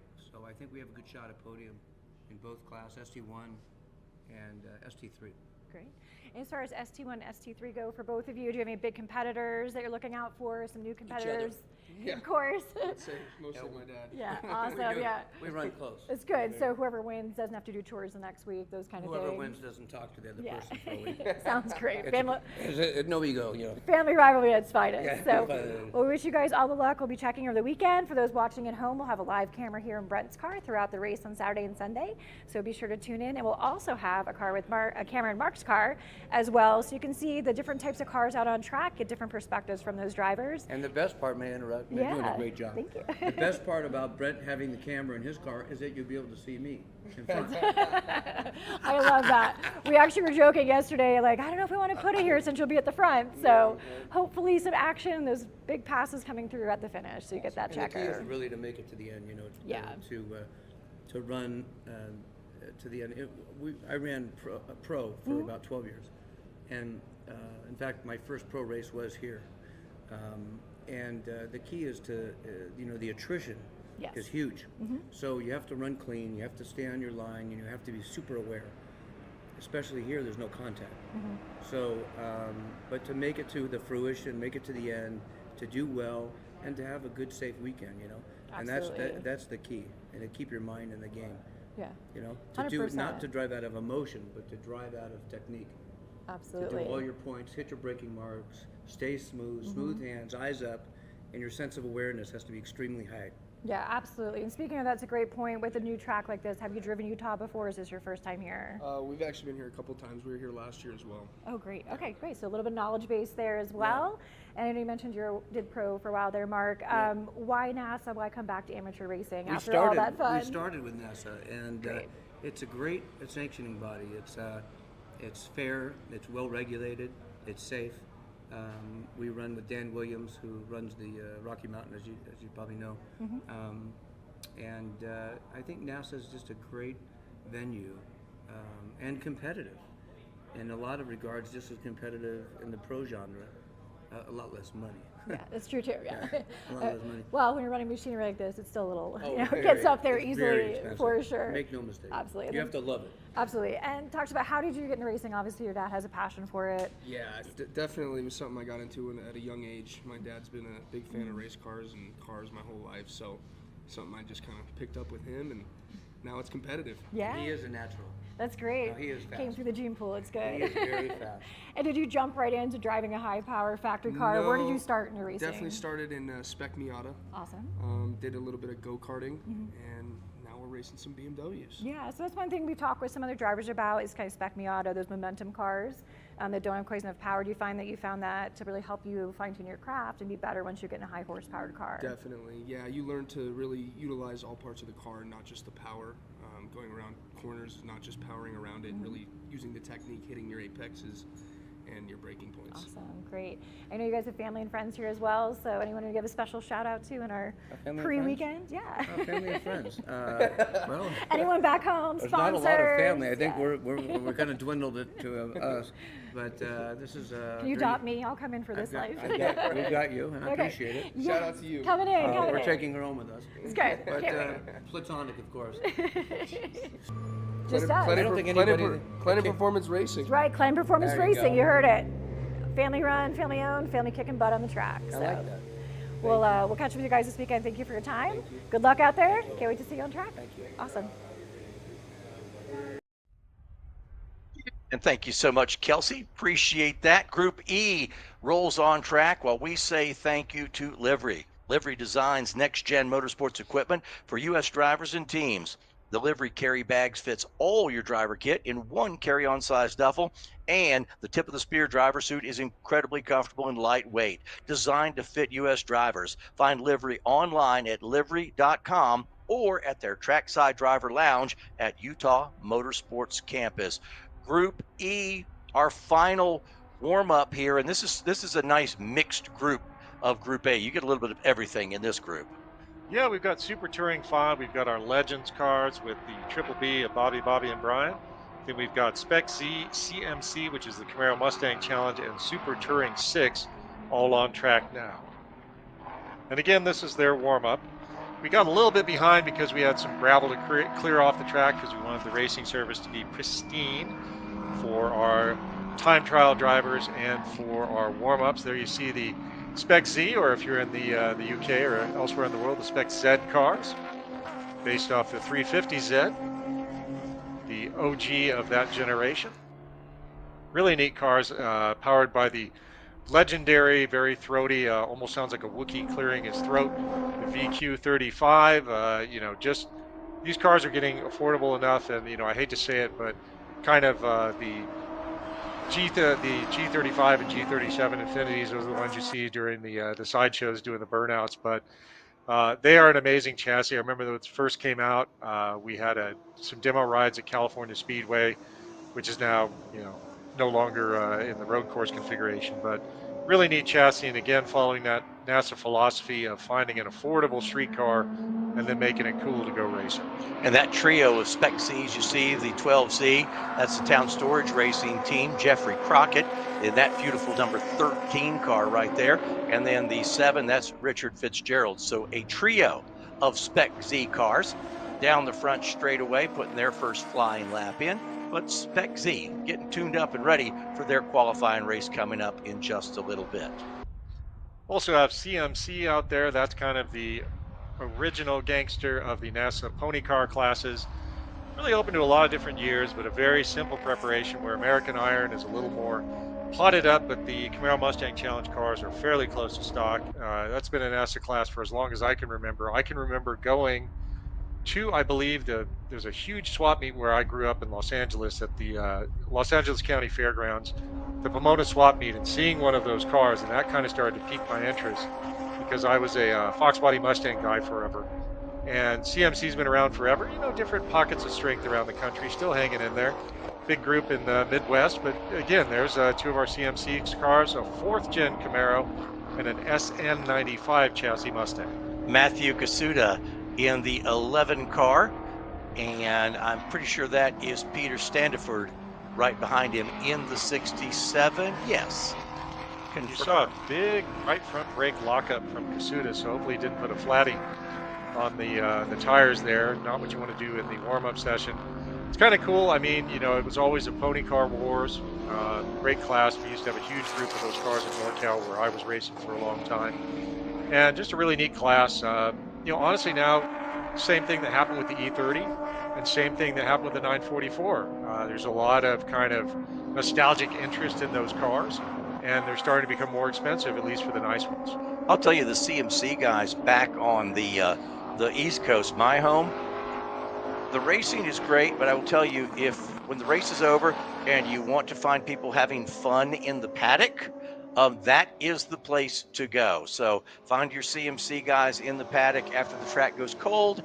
That'll usually be the best party. I did fall victim to Kent Leidig and his major, you know, he said, how many seconds do you want? And I didn't understand what he was talking about. And it turns out that's how many seconds he would pour the bourbon into my cup. And silly me, I said 5, and I had a big headache. Yeah, that's definitely a 1 second pour. But yeah, a lot of fun, and again, they're not only fun on track, but again, they're usually the life of the party in the paddock area when the track goes cold. This is Group E. This is our final warm-up of the day. So everything, I don't want to say going forward everything counts, because everything counts. They had qualifying yesterday, but going forward, we talk about the tension ramping up, and that's when it really starts to ramp up. For the TT guys, they may have already bagged that fastest lap, but they've got to pay attention to what's going on. And those guys are serious about, they're as serious about winning that TT title as a race person is. It's easier to understand the race part of it, but the TT guys, they're super serious about it. So they're going to watch lap times and everything, and they'll make decisions as we go through the day on, hey, the track's gotten faster, or you might see them even go, I'll almost call it a reconnaissance lap. They'll come out in the next session, they'll do a lap and go, okay, this thing's a little bit quicker, or nah, we're good, let's sit on our time. Well, I tell you, but an interesting shot would be as we get later on in the time trial competition. Sometimes you'll see a bunch of TT cars in the pre-grid area. The whole field will go out, and they may have a spotter or someone with them to see if anyone has pipped their time. Picking up our Spec Z folks again, the Town Storage Racing team, the 12Z. What did you see? 213.2 is his fast lap, using a bunch of curbing there. And then there's Jeffrey Crockett in the 13 car. Well, there's back to the 12Z, but these guys should run pretty tight and close during their whole qualifying and race time. Oh, absolutely. I mean, these are spec prepared cars, so it's a real driver's class, not so much of a tuner's class. So they'll be running right together, and you know, again, these are very affordable cars to maintain, very tough. They're built very tough. That VQ35 is a very, very durable and robust engine. So again, we'll see some great racing in Spec Z, all of them right together.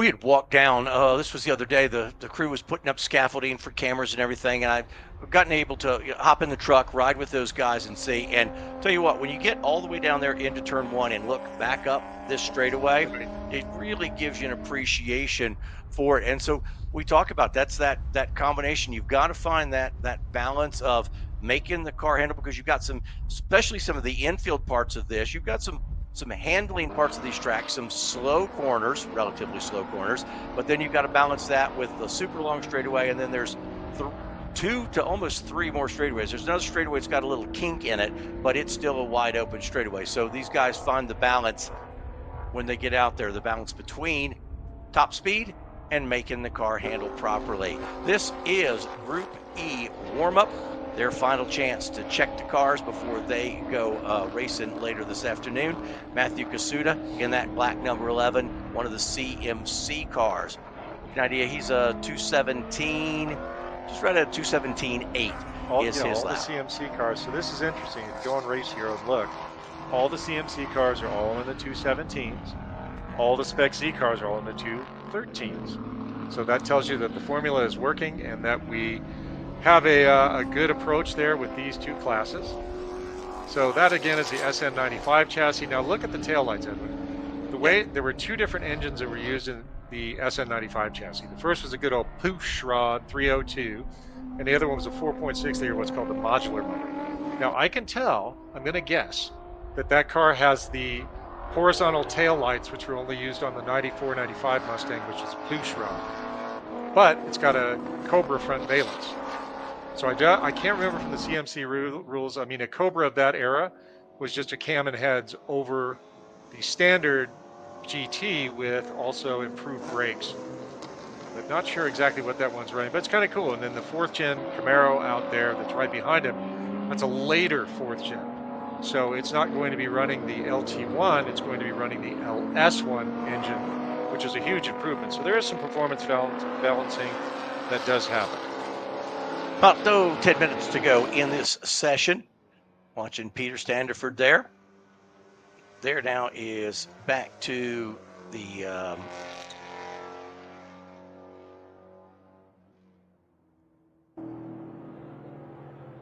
picking up the 85. Super Touring 6. Jen Bowles in the 85 car. So a bit to go in this session, Group E warm-up. We've got a little break coming up in a little bit, and then it gets busy. Now, we do have, before they go on lunch break, we do still have one more round, of time trial. Group FGH, their second round of time trial. That's coming up here in just a little bit. And again, there's Bowles in the 85 car. His best lap, a 220.544, as he tunes that machine to get ready for the afternoon. If you're just tuning in, it is the 2024 National Autosport Association Championships. We are at the Utah Motorsports Campus. There's been on-track activity since Thursday. That was an additional test day, practice, and some qualifying sessions yesterday, and as you've seen so far today, time trial, warm-ups, and then qualifying races this afternoon. And then tomorrow it's all about championships. That's when it comes down to it. There's the 13 car, Spec Z of Jeffrey Crockett. And a couple guys join us. I know. We know these guys join us. We've good day to kind of some of our special guests coming into the booth. Get them all mounted up here. Man, thank you guys so much for coming in. OG Racing and NASA, it almost goes hand in hand, doesn't it? Oh, we're one with the other, aren't we? It really is, and that relationship has been so good in extending really some big benefits to NASA members. Talk about some of the things they can benefit from. Oh, I would love to, Edwin. So one of the biggest things that I don't know all NASA members know about is that we run the DRIVENASA safety store. So if you hop online and you're on the NASA website, go to the NASA Racing Gear Store. Go there, log on with all of the credentials you use for nationally signing in. So whatever your email is that you register for raises, use that and you will get preferential pricing. We're talking 15, 20% off on just about everything in our catalog. So make sure you take advantage of this. It's really important for you guys. Talk about, I mean, the list of products from race prep, safety equipment. Talk about the list of products because it is, I mean, across the board. Oh, it's extensive. We have, I mean, tens of thousands of SKUs, right? So we have everything for the gear from the drivers. So all the soft goods, suits, helmets, shoes, anything that you as a driver need, but we also carry into the car, right? So all the harnesses, everything that you need to put into the car to be safe, we carry all of that stuff. So Sparco, OMP, Sawbelt, Alpine Star, Lifeline, we have a lot of the best brands and we keep it all in stock ready to ship. As people come and they shop through that NASA link, what are you seeing? What are the questions they have? What are the products that are really important to the drivers we see on track right now? So one of the biggest things we see is fire suppression, right? Fire suppression has been a big thing over the last couple of years, is trying to just help drivers get affordable fire suppression systems. Because back in the day, fire suppression systems were very complicated, they were expensive. Now, for almost $400, you can have a top flight FIA kit in your car. So it's a no-brainer. Next thing would be suits. We see a lot of guys that are starting to upgrade suits. They kind of maybe got into the sport with an entry-level suit and they're tired of sweating out here and they're ready to be cool a little bit. So definitely seeing a lot of guys upgrading their suits. I've been in the showroom. I've seen the warehouse. That's important because a lot of things they're going to buy, they're sitting on the shelf and they're ready to go. That's exactly right. So we have thousands of items in stock, and when you look at our website and you see a couple suits and stuff, chances are we have every size, color, every variety of that suit in stock and ready to ship. We also have a shipping team, so I like to pride us when we ship just about as fast as Amazon. We get most orders that are coming in by 2 o'clock out the same day. If not, it's going to go out first thing the next morning. So we really pride ourselves on fast shipping. The expertise of the staff also. If I've got a question, and this is great, you know, this grassroots racing, guys are just getting into it. They're going to have as many questions about equipment as they do car. Your staff's ready because most of them are racers themselves. What questions these guys, you can answer almost anything. If I don't know what I need, I just started on this. What do I need? Your experts help with that as well. Oh, you're exactly right, man. And that's something else that we really try to strive for. We want to hire people in the industry. We want to hire people that are enthusiastic about the products we sell and the customers we serve, because that's the best way to get really high quality customer service. And we really want to staff with from the warehouse to the front end with people that are out going to the track on the weekends, people that really are enthusiastic about this stuff. Your presence at the track, because I see you all over the place. How important is it for you guys to be present at the track and being where the racers are, and you guys are set up here this weekend? It's incredibly important. It's something that we kind of lapsed on for a little while, but it's direly important because this is where our fans are, this is where our people are, this is where our friends are. We want to serve this community more than anything else, and we want to be the hub of customer service. We want to solve all the problems, all the pressure points, all the problems. It's not necessarily about selling everybody all the coolest stuff. It's about fixing problems and making sure our guys are safe and they're going home to their family at the end of the weekend. That's really our mission. Tell me about your OG story, and how you are where you are right now. Sure. So this is my second time at OG. I started as a salesperson. That was really fun. I really enjoyed interacting with customers. I moved into a sales management position there, stayed there for a few years. I wasn't quite done playing with race cars, so I went back and started touring with IMSA again and worked for NGP on the RS3 program. I was front end tire changer, and that was a great time. However, getting a little older, and it was time to go back to that office job. So I reached back out to OG and was like, hey guys, how much do we want to come back on? Well, and you think about that. You went out, you took that experience, and then brought it back. You guys put kind of your money where your mouth is. Talk about the Pole Awards. Yeah, absolutely. So Pole Awards for the NASA this weekend is going to be a $100 gift card to the NASA Safety Store and an OG hat, where everybody that comes out, we were originally going to do the 8 classes and do class winners, but that's just not as fun. We want to support every class. We want everybody to feel the love at the end of the day. So if you finish on pole, Kelsey's going to meet you with a gift card, a hat, and she might even throw a sticker on your car if you're lucky. I love that. Listen, we'll be down there. I cannot thank you enough for everything you do. I thank you for being here. Everybody stop by. They're in the booth right next to the food trucks. We're going to be back in a little bit. We're going to take a quick commercial break. NASA Championships 2024. We are at the Utah Motorsports Campus. And come on, hang out. My buddies from OG are here. We'll be back in just a moment. Okay, track day checklist. Let's go. You got your gloves, your helmet, water, snacks, sunscreen, your car is prepped and ready to go. Ugh, forgot your track day insurance, didn't you? If you want to be covered for the whole value of your car, you need high-performance driver education coverage through Hagerty. We'll get you a policy for track days, time trials, and more in less time than it took you to apply that sunscreen. Hagerty, let's drive together.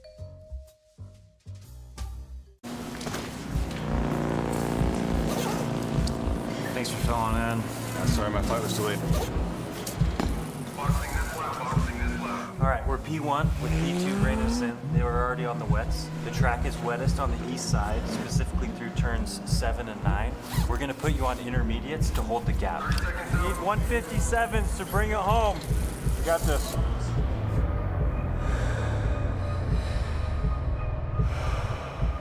There ain't no debate. Ain't no debate.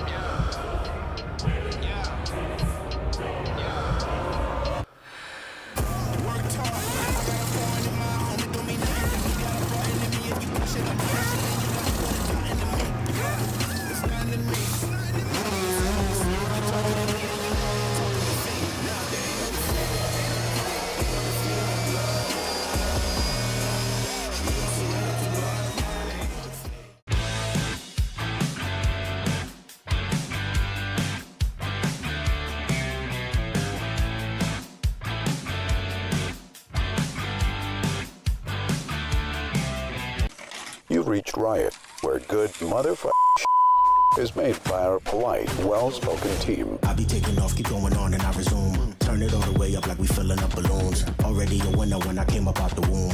Moving like a conference call at work. Zoom. I'm in a hurry. I can never slow down. My pictures are blurry. I always overdo it, and it's very necessary. I got winning on my mind, and the rest is secondary. We gon' get it done. Can't stop when we start.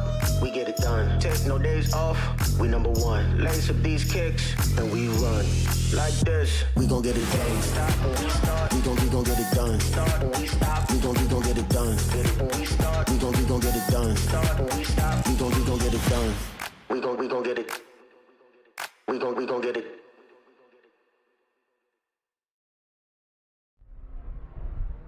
And welcome back to the 2024 National Autosport Association Championships. We are live from Utah Motorsports Campus. And a very special thank you to Toyota, to Riot Motorsports, to Lifeline Fire, Toyo Tires, and our special guests who were just in booth with us, OG Racing. John Lindsay, we are back to some TT coverage here, and what we're going to be watching is, can they improve on their morning times? And still pretty pleasant outside. We were doing the interview with the folks from Ozarks. I popped outside. The temperature is still pretty nice, but probably not as great as that optimal time this morning. You know, and there is a little bit, I've been talking to a friend of mine in race control, and they have a battle with 3 on track. So they're trying to make sure that they keep that all cleaned up, but the track conditions are not as good as this morning. So we'll be watching right now. I believe that's Alessandro Sensoli right there, Race Italia. He was our top time in TT2, so Alessandro will be seeing if he can improve on a 1:59.856. And again, this is the second session that counts for TT2, TT3, and TTEV. But remember, we've also got the Triple T. I sound like Guy Fieri. Yes. Triple G, Triple D, Triple T. Gosh, I'm sorry to stutter a little bit. With Lots of T's. So that is the time trial target program, where they're looking for the most consistent drivers, and whether drivers know it or not, they are all competing in time trial with time trial target. Yeah. They're all competing. It levels that field out, and we'll tell you more about that as we go into it. Blake Pumacall is car number 90. We'll check in on him in just a little bit. He is in TT3. And we'll know very quickly, John, about, how does the track compare to this morning based on, 1, on lap times, but then number 2, based on how many laps do they do. You might see a couple 1-and-dones or 2-and-dones, and based on what the track is like, and based on what their morning laps were. Depends on what your goal is. If your goal is to win, dominate, absolutely, compete at the pointy end of the grid here, then you're going to just do the one and done. But if you're just out here, you know, maybe you're mid-pack, back of the pack, you're probably going to be out there the whole time. I mean, you paid for all the sessions, why not use them? Absolutely. Number 90, TT3, Blake Pomacall. Car number 90. I believe he was third fastest in the session this morning. Yeah, Blake was third in TT2. His best time was a 2:03.993. TT3 Austin Kent, number 12, was the class of the class with a 2:02.682. Cameron Lane with a 2:02.978. So Blake is going to try and get down. Austin Kent just put down a 2:02.283, which is a huge improvement. And what was Sensoli in that first session earlier? 1:59.856. Okay, so he's not quite there. He's right at a 2-minute flat here. So, but that's close on this first lap. So, initial thought is not a huge difference. We'll keep an eye on Sensoli. Let's see if he takes a second flying lap or not, as we keep our eyes on that number 90 of Pomacall. And Austin Kent dropped 2/10. So our theory is now out the window. Apparently we're not as far as we thought. No. So Well, like I said, I walked outside a little bit earlier, and the temperature had not gone up, and it had stayed pretty consistent from what we had earlier in the morning. But be interesting. We'll look at the end of the session and just compare session 1 to session 2 in this time trial session. Looks like Alessandro slowed down a little bit. He's at 2 minutes, .044, as opposed to that earlier 1:59.856. What we're seeing, this really is a game of tenths and hundreds. We'll see if he continues out there. We keep our eyes again on Pomacall, 2:05.183 in his first session, or excuse me, first flying lap. And his best in the last session was a 2:03.993, so he's going a little bit slower. There's Coda Atwood, the TEV number 52. John, tell us, what is TEV? TTEV is our electric vehicles. There is a tread wear limit, I believe, on the tires, but pretty open after that. And it's amazing to me that we're starting to see a lot of EVs that are being used in motorsports. Not something I would have thought of. Great idea. We did have a early adopter with Charlie Greenhouse from the Northeast, and he came up where he used some old Spec Racer Ford chassis or Spec Racer Renault chassis and converted them over to electric. And the amount of work that Charlie put in, he did the 25-hour with EV, and he had a system to where the body would pop off the car, and they had battery trays that they would swap out during pit stops. So, you know, I'm not as hardcore as I've seen people say, oh, gasoline forever, which I understand, but it's cool to see EVs being hot rodded now too. Tell you what, Charlie's ingenuity and his engineering and everything, absolutely unbelievable. I saw him at a track back east, and he was testing for that 25, and that's where he was developing that whole system where the body came off, the battery packs came out, and he said, I think we've got it good. He said, I think we're going to make one more run. And it was sort of towards dusk, and that's when he and the deer came together. Oh. And he's like, I shouldn't have done one more run, but he did so much just to develop that program, and he's a genius. And there you see the TTEV. He was trying to improve. He did a 2:13.922 in this session as his best lap. Coda's best lap in the previous session was a 2:13.330. Now that's an interesting point. The other cars in some cases are going faster. Does the heat start to affect the EVs in terms of their performance? Right. Sensoli, he did a couple laps and pitted, so he'll stand on that 2-minute flat. Not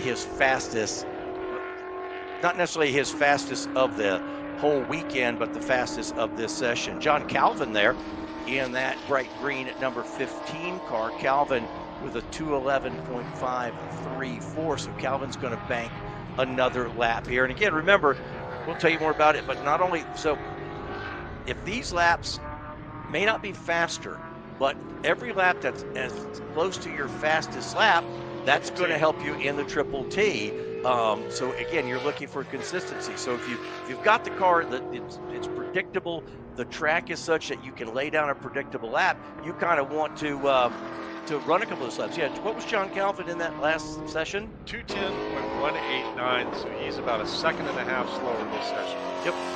So there's a lot going on other than what's just the fastest lap. The 173 car going by there. Kevin Nussbaum and his GR Super.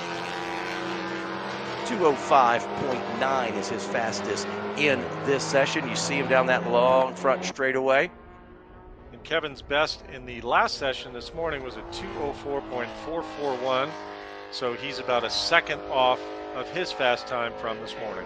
Yeah, and maybe the time, you think about it, because another session in the morning tomorrow, maybe that's where you get your closest laps to your fast time. So a lot going on. There's some math, calculators to figure it all out. But again, there's two things here. I'm going to win my TT class if I lay down the fastest lap of the weekend.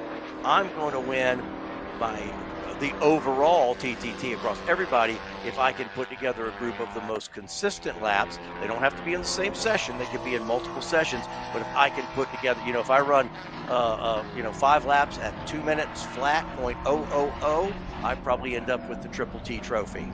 Oh, and it's a fascinating thing that Dr. G came up with to reward that, because I don't know about you, but I've done some drag racing in the past. And I used to think, oh, God, bracket racing, that's no fun.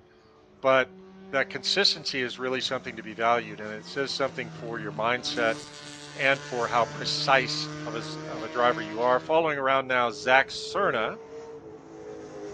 Looks like Zach's best time in this session is a 2:02.854, where last time his best time was a 2:01.471, so Zach is not able to thus far. We're seeing it's about a second and a half is that delta between this morning and today's afternoon session.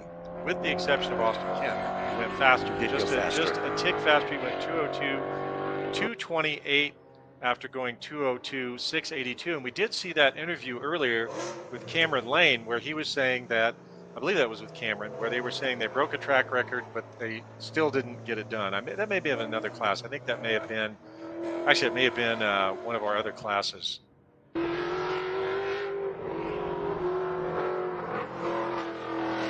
So there's one of those Audi RS3 LMS cars. Again, those are out of the box, FIA certified. I believe they're GT4 cars. So those are factory built race cars, very cool.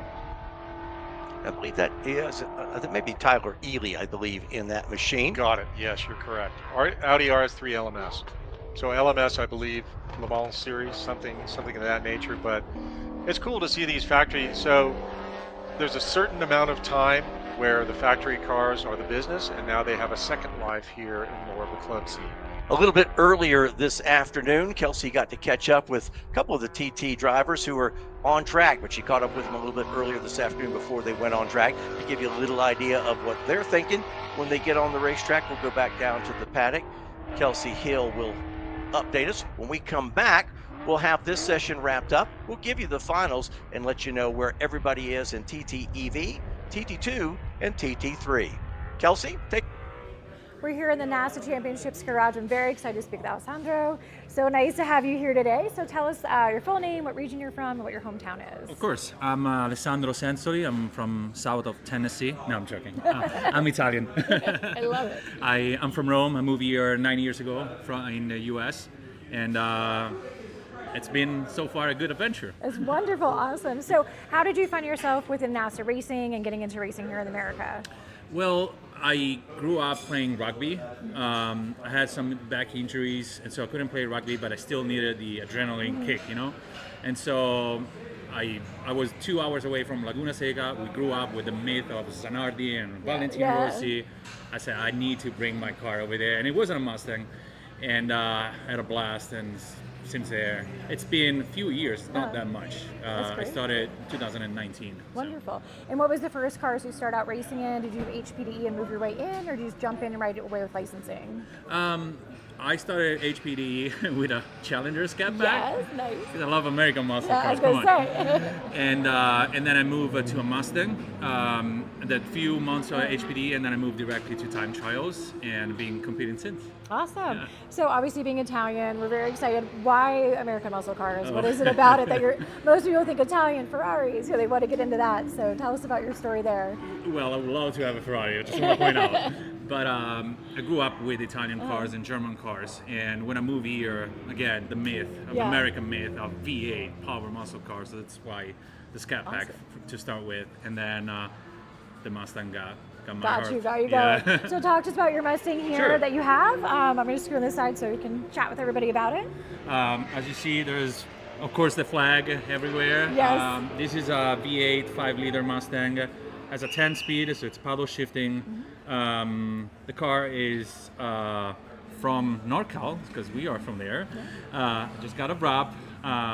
It's fully caged because the faster I go and the more protection I need. That's my family told me. Yes, very important. And the car is doing well so far. Excellent. So hopefully today will be a good day. That's great. And have you driven here at Utah before? Or is this your first time here? All First right. time. We talked to a couple other people. What's the learning curve like when you go out there? Ooh. So the first learning curve is that at 8 o'clock, the sun is here and you can see, I don't tell you what I can see, but you understand that. And after that, it's just learning when to brake, and it's a lot of late braking and a late apex. I think that is the most important thing to do, and then the speed is pretty good. Yeah, that's awesome. And we see here you've got a lot of great aero and downforce on this car. I heard a great story about the Italian flag underneath the back here. Yeah, I can see it. Tell me about this. Is the angle where you want it, or is it more important that you can see the Italian flag? No, I put more angle so you can see the Italian flag, of Perfect. course. It's going to be as drag as possible, but this is my heritage. I know maybe I overstated this in this car, but this means a lot for me. I work my ass off to have this car, and I want to show everybody where I'm from. That's awesome. And so with time trial and TT2 in particular, this car can be on the road. That's a really cool thing about the class. Do you drive as your license plate? Obviously, there current tags on there from California. Do you take this out on the roadways and go to car shows and things? I don't do car show. I did only one car show for charity, and it was a very nice one. Yeah. Of course, I can remove all the aero, and technically I can drive. Do I drive? No. Do I go Safeway sometimes to do shopping? Yeah. It's great. Get that ice cream home before it melts. Of course. That's so great. Well, we're very excited to have you here this weekend. Thank you for we'll be having checking in all weekend. If anyone's here following along, we'll be having Paddock and pit interviews here as well. And Alessandro, thank you so much. Thank you, guys. We'll talk to you soon. Thank you. Thanks. Thank you.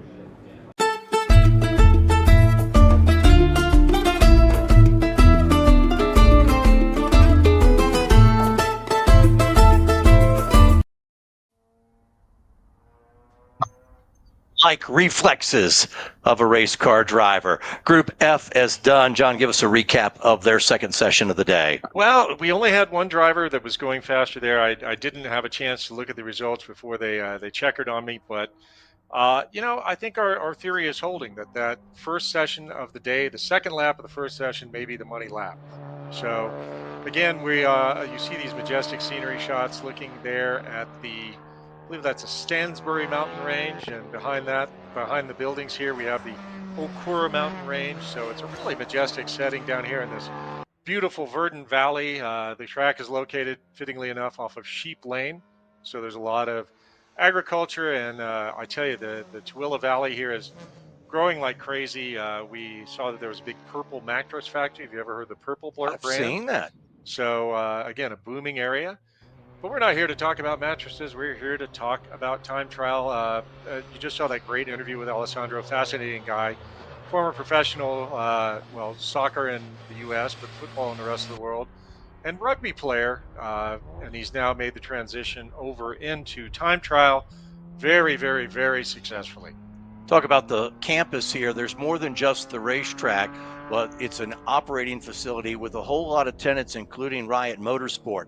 Riot operates a full-service race team and shop based right here at Utah Motorsports Campus, offering full trackside support, arrive and drive programs, coaching, and driver development, performance modifications, wheels, tires, and more. You can learn more about Riot Motorsport at riotmotorsport.com. So, and they're right over here in the garage facilities here are amazing. There's probably between day garages and long-term rental garages, probably 200. And you've got some racers who have rented them. You've got companies like Riot here on site. So it is definitely a full service stop when you're here at Utah Motorsports Campus. Well, and I mean, that's really the holistic approach where, and look at that, right out there, we've got the Fire Museum. Looks like there may be a horse show out there, maybe a rodeo, which would be very cool to go see. And, you know, as we're looking out the window here, Edwin, I've been so enthralled with the racing, I wasn't really looking around too much, but I believe we may have us here a rodeo. So, again, enforcing kind of that cowboy way here. Well, you have, there's a small motocross track on the backside. There's an off-road section. Of course, their karting center is absolutely beautiful.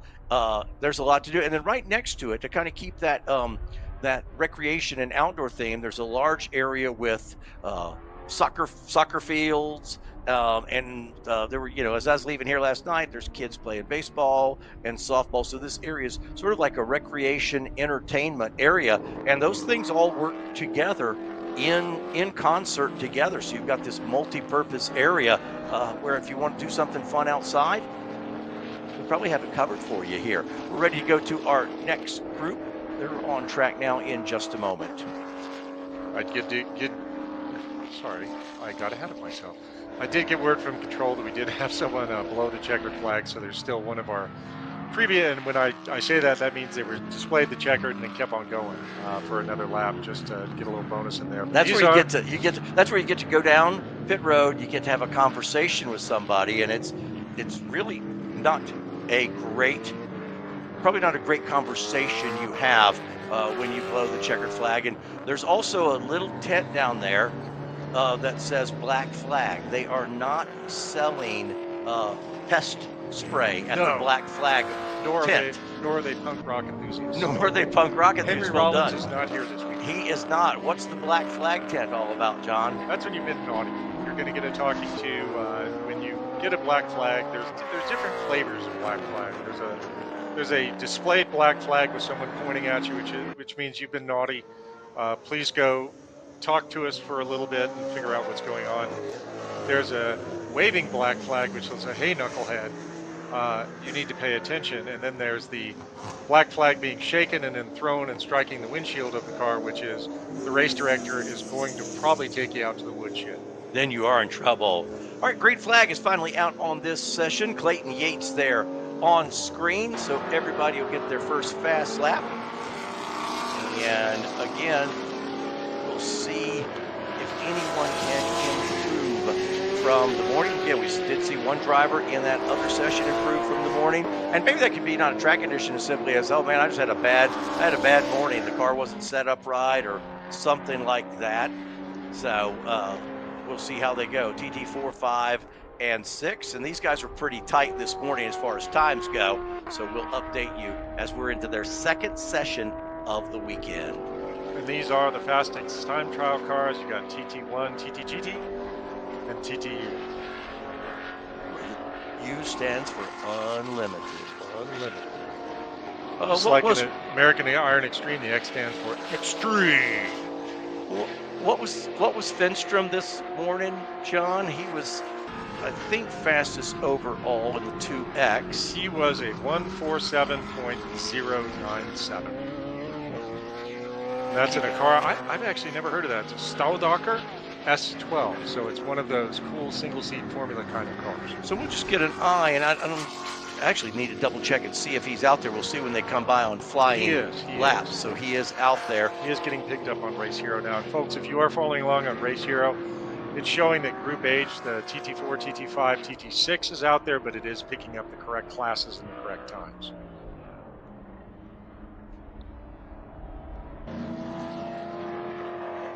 Yeah, it did getting reset here, so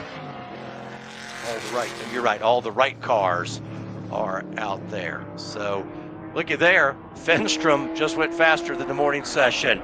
He took that 147.1 down to a 146.383. That might be, I think we saw a 46 yesterday. That might be the fastest lap of the weekend. I believe it is. Look, Finstrom 146.383. Gosh, that's fast. Clayton Yates just laid down a 156.549, which is not an improvement on his 155.630. So we are going to follow Jonathan Finstrom around for a little bit. That car is beautiful. in the corner.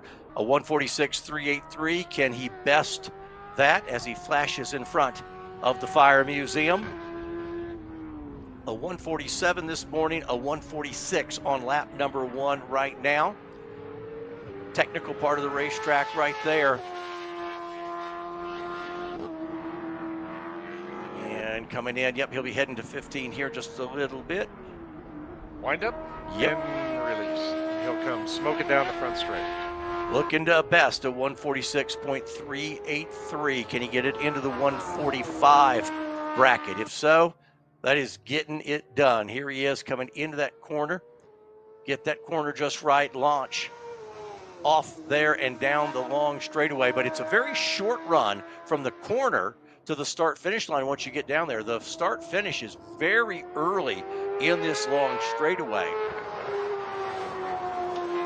Jimmy Look Ford. at all the arrow on that Oh, car. I know. I mean, it's a huge rear wing, and look at how far the front splitter and spoiler extends out. That's huge. Oh, John. Oh, my God. Look at that lap. 145, 131? Almost You've gotta into be the kidding me. almost into the 144 bracket. 145.1. Jeez, Jimmy, that's fast. John, look and see, what did Jimmy Ford in TTG2 do this morning? Is he faster as well?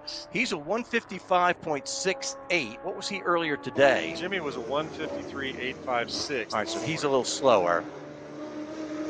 But Jonathan Fenstrom, he came to, man, he is just shattering dreams and breaking hearts with that 145, 131.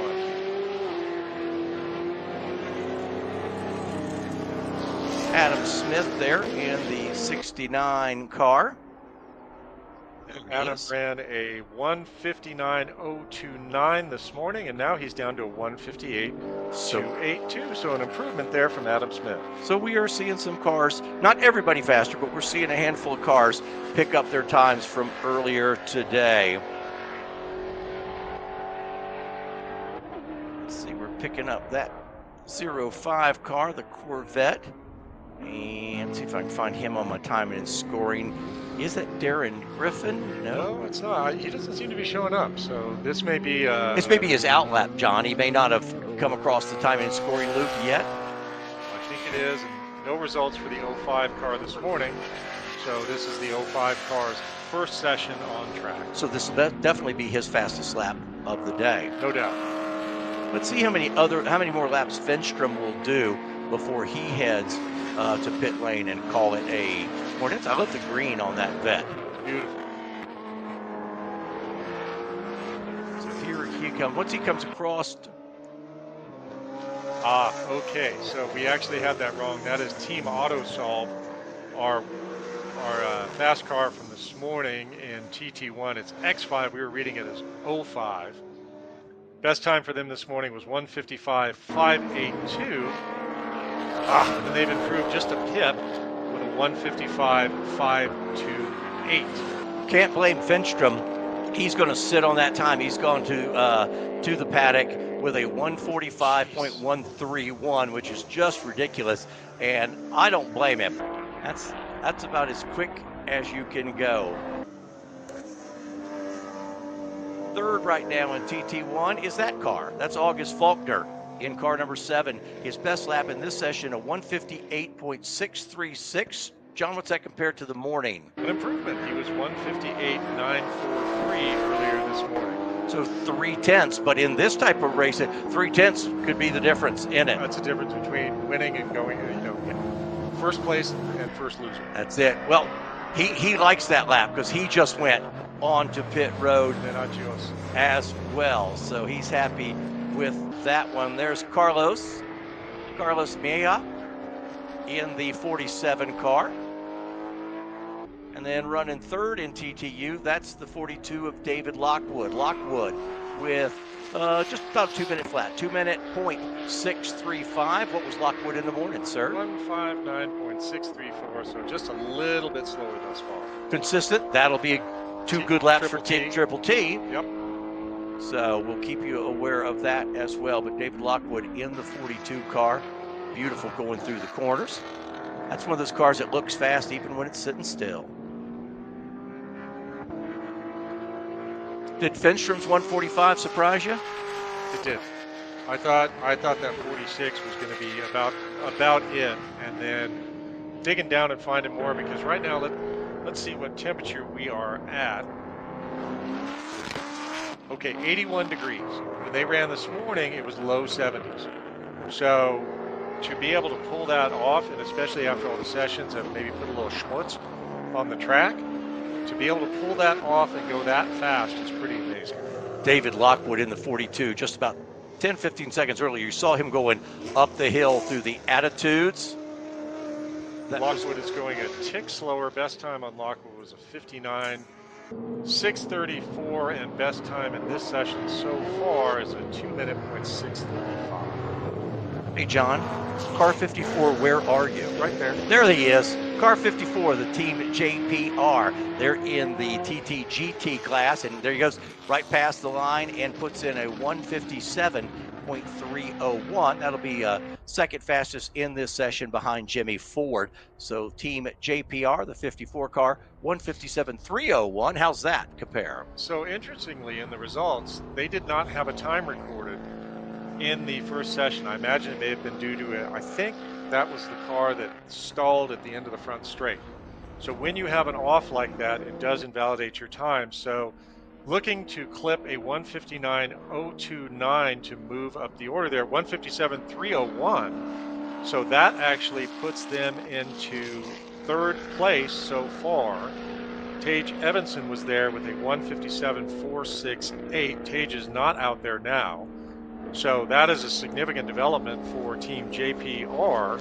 Notching a 157.301 puts them into third place in TTGT. And let me explain that, because if you're watching timing scoring, you're going, wait a minute, Team JPR is showing second fast in this session, and that's correct. But remember, the times from each session get merged. So there's a couple cars that ran this morning, not running this afternoon. So JPR is the fastest overall, but second fastest in this session. Let's go to the 5X, Darren Griffin. Massive improvement. So Darren, last lap, his best time this session was a 2:10.573, whereas the session in the morning was a 2:19.428. Still not good enough to move him up the order, because David Lockwood this morning got a 159.634 in TTU. My goodness, he hustles that car through the corners. Oh, yeah. You can see the back end wants to step out just a little bit and just gets every bit of cornering speed out of that thing he can. There you see deep in the corner, makes that turn up on the kind of the back side of the track before he starts headed back to that turn 15. There's a series, coming back to it, it gets really busy there. After 12's a little left-hand kink. Then you got 13, 14, 15, which it's so funny because 14, that's a pretty tight right-hander. And then you want to wind it up off of 15 to get the best lap that you can. You see him headed there. That's going towards turn number 11 right there. I think he's hit it into the attitude. Yes, he is. Yep. 8, 9, and 10. Thank you, John. Yep, no problem. But he hustles that wild pony machine. I'm kind of so Edwin, if you look at the back of the car, it's way higher than the front. So I wondered if maybe I'd go talk to Darren later and see why he's running the ride height there, because the formula always for a Fox body, at least the ones that we were racing, was to have them slam. Yes. So there may be something going on where Darren has a certain setup that he prefers. John Zarnecki in the 760. His fast lap of the session is a 2:04.559 in this session. Big improvement over the 2:06.642, so a 2:05 or 2:04.559 actually moves John up above Chaz Cazzoni in the 2:21. So he is now he improved from 6th or 7th position into 6th position in TT1. Action continues here. Shouldn't be too much more left in this session, but this has been a good one, John. We've seen a lot of competitive laps. Didn't know if we would see that in this later day session. It's a great shot. That was looking all the way across the track. That was a great view of the Mustang there of Darren Griffin. That was looking across the track, and now we rejoin the 760 of John Zarnecki. So we've seen some fast laps here, and again, it's just a product of the fact that the temp did not get as hot as we got into midday as we thought it might, and very impressive. And I will venture to say, unless tomorrow is a super cool morning, we may see that 145 Finstrom lap as the pick of the litter here as we follow Darren Griffin in the 5X. It's just such a unique looking car. We have got some more TT coming your way in just a little bit, and then we go qualifier racing. First one is at 1 o'clock this afternoon. Lots going on here at the Utah Motorsports Campus. A lot going on in the paddock as well. Kelsey Hill has caught up with some more of the folks that make it all happen here at the racetrack. Kelsey, take it away, live from the paddock. We're back at the 2024 NASA Championships. We're here in the garage with Art and Littell. Nice to see you. Good to see you too. How's it going? It's very well. Thank you so much. Well, thanks for having us. You're a local resident here in Utah. Talk about this track and what it means to have this in your backyard. Yeah, I mean, this track's created a career for me and been an amazing opportunity. We're really lucky to have this. I mean, 5 minutes from my house, I just live right over there. So, yeah, not only having the amazing kart facility here, which is where I started my career, but now being able to have the ability to transition into cars and just always have something going on here. If I'm not racing on the car track, I'm on the kart track, or I'm coaching, or we're working on someone's stuff. It's just an abundance of opportunity. That's amazing. Well, yeah, we have a beautiful facility here, which is so nice to see. You guys have obviously made your home as well, so we'll talk about that in a minute. But first and foremost, let's talk about Spexy. Getting into racing, coming from karting, why did you choose this platform? And did you have another car before this? Yeah, so I started, like most kids my age at the time, in Spec Miata. Did that for about a season or so, and then was really fortunate to pick up an opportunity to drive this car that's owned by the Town Storage Company.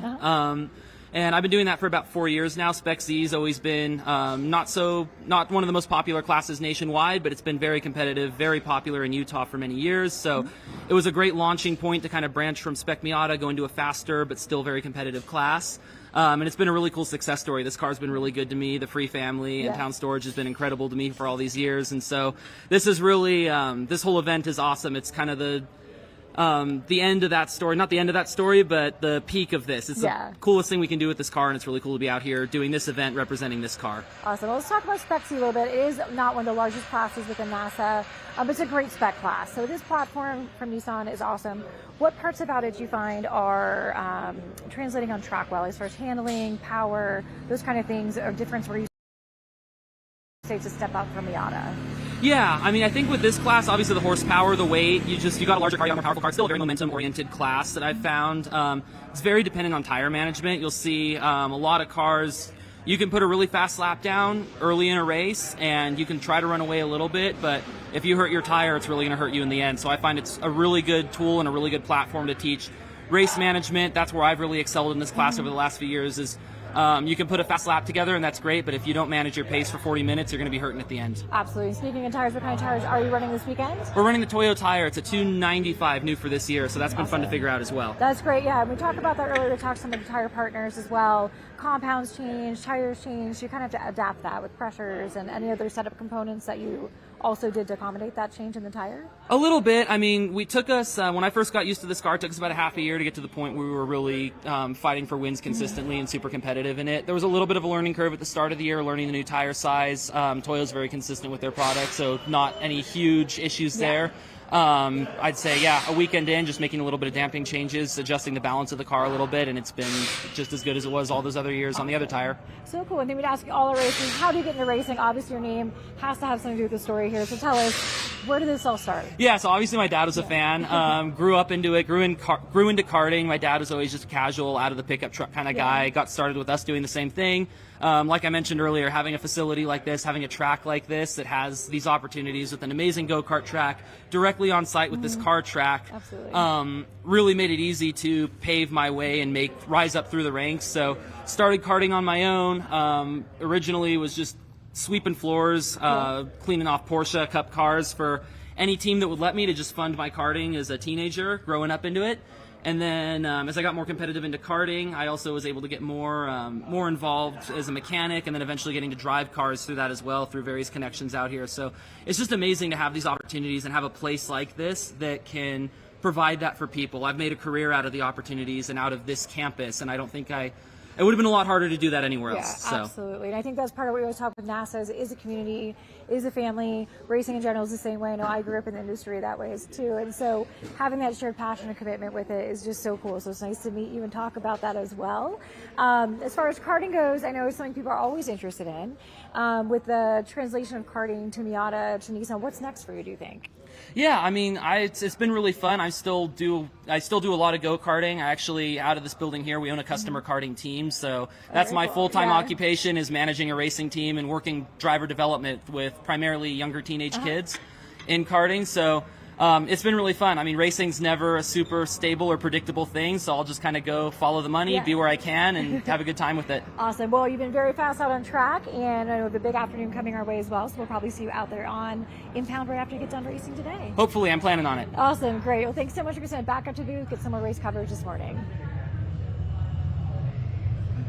On how people can get involved in this. You watch on TV and go, I could never do that. Yep, find your local karting track, start karting, and go from there. We'll see. You got time. We could see you at the national NASA Championships next year at the Ozarks.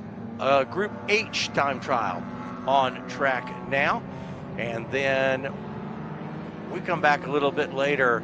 Put this on your schedule. Qualifying races will start at 1 p.m. local time. So this is our final TT group, and then we come back, take a little break, come back with qualifying racing, and like I said, it starts getting more and more serious as we get closer to Championship Sunday, John. It is about to get pretty Western in here. Right now, following round number 13 in TT4, that's Tim Miller in that beautiful yellow E36, probably started life as an M3, judging from the mirrors. They'll come by to take the green here in just a little bit, and then we'll start counting the time on their flying laps. Last session on track before a little bit of a break, but like I said, be sure you're back this afternoon because it's qualifying race time, and a beautiful day. There's green flag, so everybody going to be on the button now, and these flying laps will start counting. See if anybody in this group can improve from their morning session. If it follows suit from what we just saw in our last group, we should see some improved times here in just a little bit. Again, following round number 13, Tim Miller, TT4. And boy, BMW seems to be a popular mark in all of the classes where there are open manufacturers and things of that nature, as well as the spec classes. So that's pretty cool to see that happening. But we are now waving green flag at the start-finish line. So now we will start the clock. Yeah, if you're here on site this weekend, or maybe you're in the area and you're coming out to spectate tomorrow, please come on out and join us. Be sure you come early so you can take a walk through the paddock and look at the variety of race cars that are here, because it is quite vast in not only manufacturer, but style and kind of levels. Oh, we got somebody facing the wrong way. Right there. Spinner in turn 2. There he gets it going in the right direction. So I need to go back and look at my TT rules, but that may also be a invalidating event for that session, because you're supposed to be perfect in your TT sessions. Yeah, so you think, oh, that ruins that lap, but that could ruin the entire session right, for that I think driver. That was the rotary heads. They were running a team about 7th in TT5. Following car 45 around now, that's David Bischoffberg running in TT4. Best time for David in the morning was a 2:10.427. So we'll see if David is able to improve on that, running Edge Motorsports colors there. That's a sharp, proper looking race car right there. Really cool. They will be coming around to put their first lap on the board here. In fact, the lead group's coming at us right now off of turn 15, so we can start giving you some times as they come by.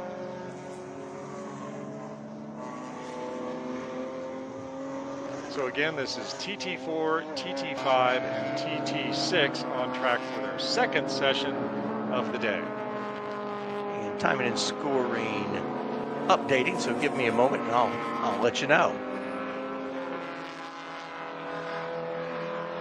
There's the Mazda 13X getting it done here in this session. And I don't seem to see a time, so that may be the first laps of the weekend for that car, the 13X. No, they didn't show up this morning, so these are their first. Yeah, and some folks, you know, and depending on your schedule, John, if you're doing some double duty and all, somewhere in the weekend there's probably going to be a TT session that you might miss, right, just because of the well, you of see the scheduling. right there in Spec Miata and TT6. So decide to focus on Spec Miata for the morning or for yesterday and getting that done, and now coming out and notching some times at TT6. Unfortunately, folks, our Race Hero system is down right now. They're working to reboot it. So we won't know too much about the times. Hopefully they get it going this session, but we will be able to watch the drivers go around and maybe offer you a little bit of insight about what they got going on. And we'll see, we do have the scroll still working up top, so we'll update you with some of those times as well. So somebody got busy there. Car got a little light. That machine right there gathered it back in, but had some busy hands for just a little bit in the 43 machine. And 13X, looking at the Spec Miata results, that was Steve Morrison out there in ST6, also running in Spec Miata in the 13X.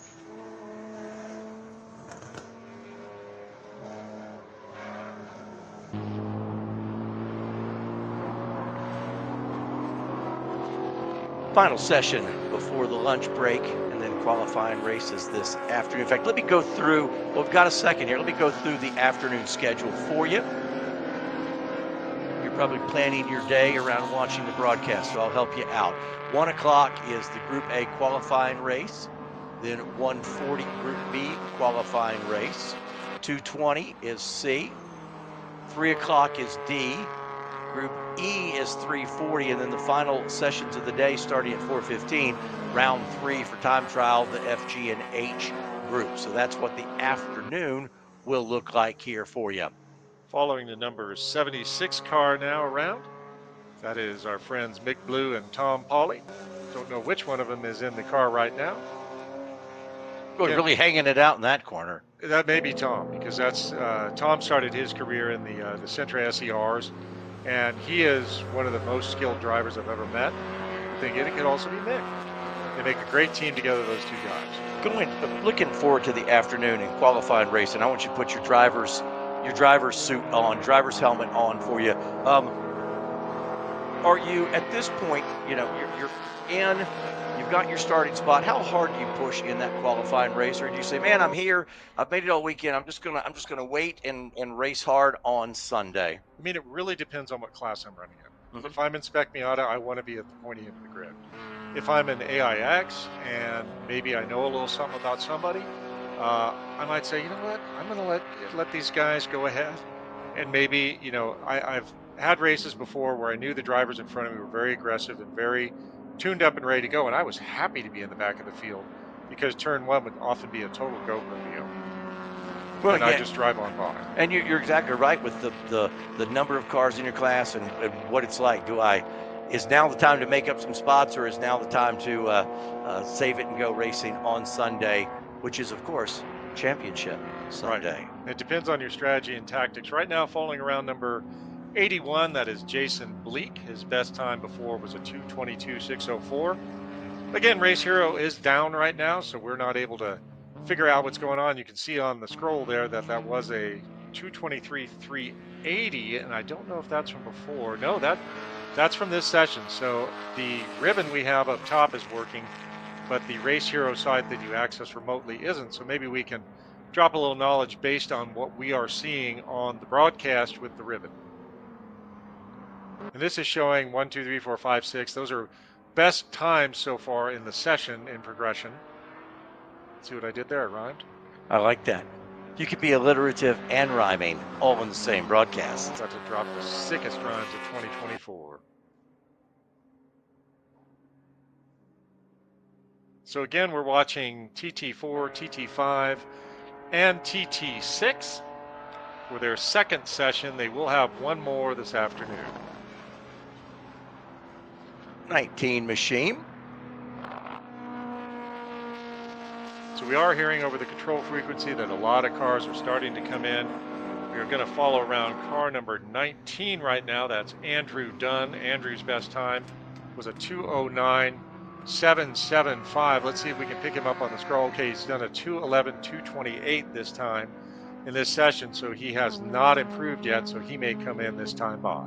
Yeah, and you'll see a lot of guys, they've gotten the good out of it. Let's put it in the barn and get ready to go for the afternoon. And you know, what you also don't realize is guys can use this also as a little extra test session. Sure. If they're doing that double duty, you can do a little test session here. Or here's the other thing. If I drove, and you mentioned this earlier, if I hauled from Florida and I'm here, I'm going to get every moment. Yeah. I'm out every session to get every moment, every piece of track time that I can because of all the time that took to get here. But I bet folks who came from outside in other regions will go home and go, hey, guys, you should have come with me. You missed it. You missed it. Well, and as you pointed out, this is an opportunity to maybe make a change. If you're running up front or if you're mid-pack or whatever, maybe you put a little more bar, may change. So the things you can do, Edwin, it depends on the car, really. We did hear earlier someone talking about their MCS shocks where they can take rebound, compression. You can make adjustments and say, you know, what the heck? I'm going to change, and here's the thing you never do. Never change more than one thing. Right. Because then you don't know what you're chasing. So let's say you want to say, you know what, I'm going to take 2 clicks out on rebound, see what happens. Or I'm going to take a little bit of front sway bar out or something like that. And if it works, great. If nothing, you know, if it didn't work and you go backwards, at least you know. There's 78 machines still on a flyer lap here.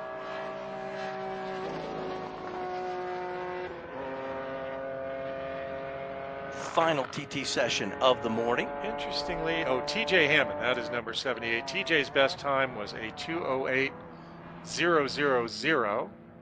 See if we can pick him up on our scroll.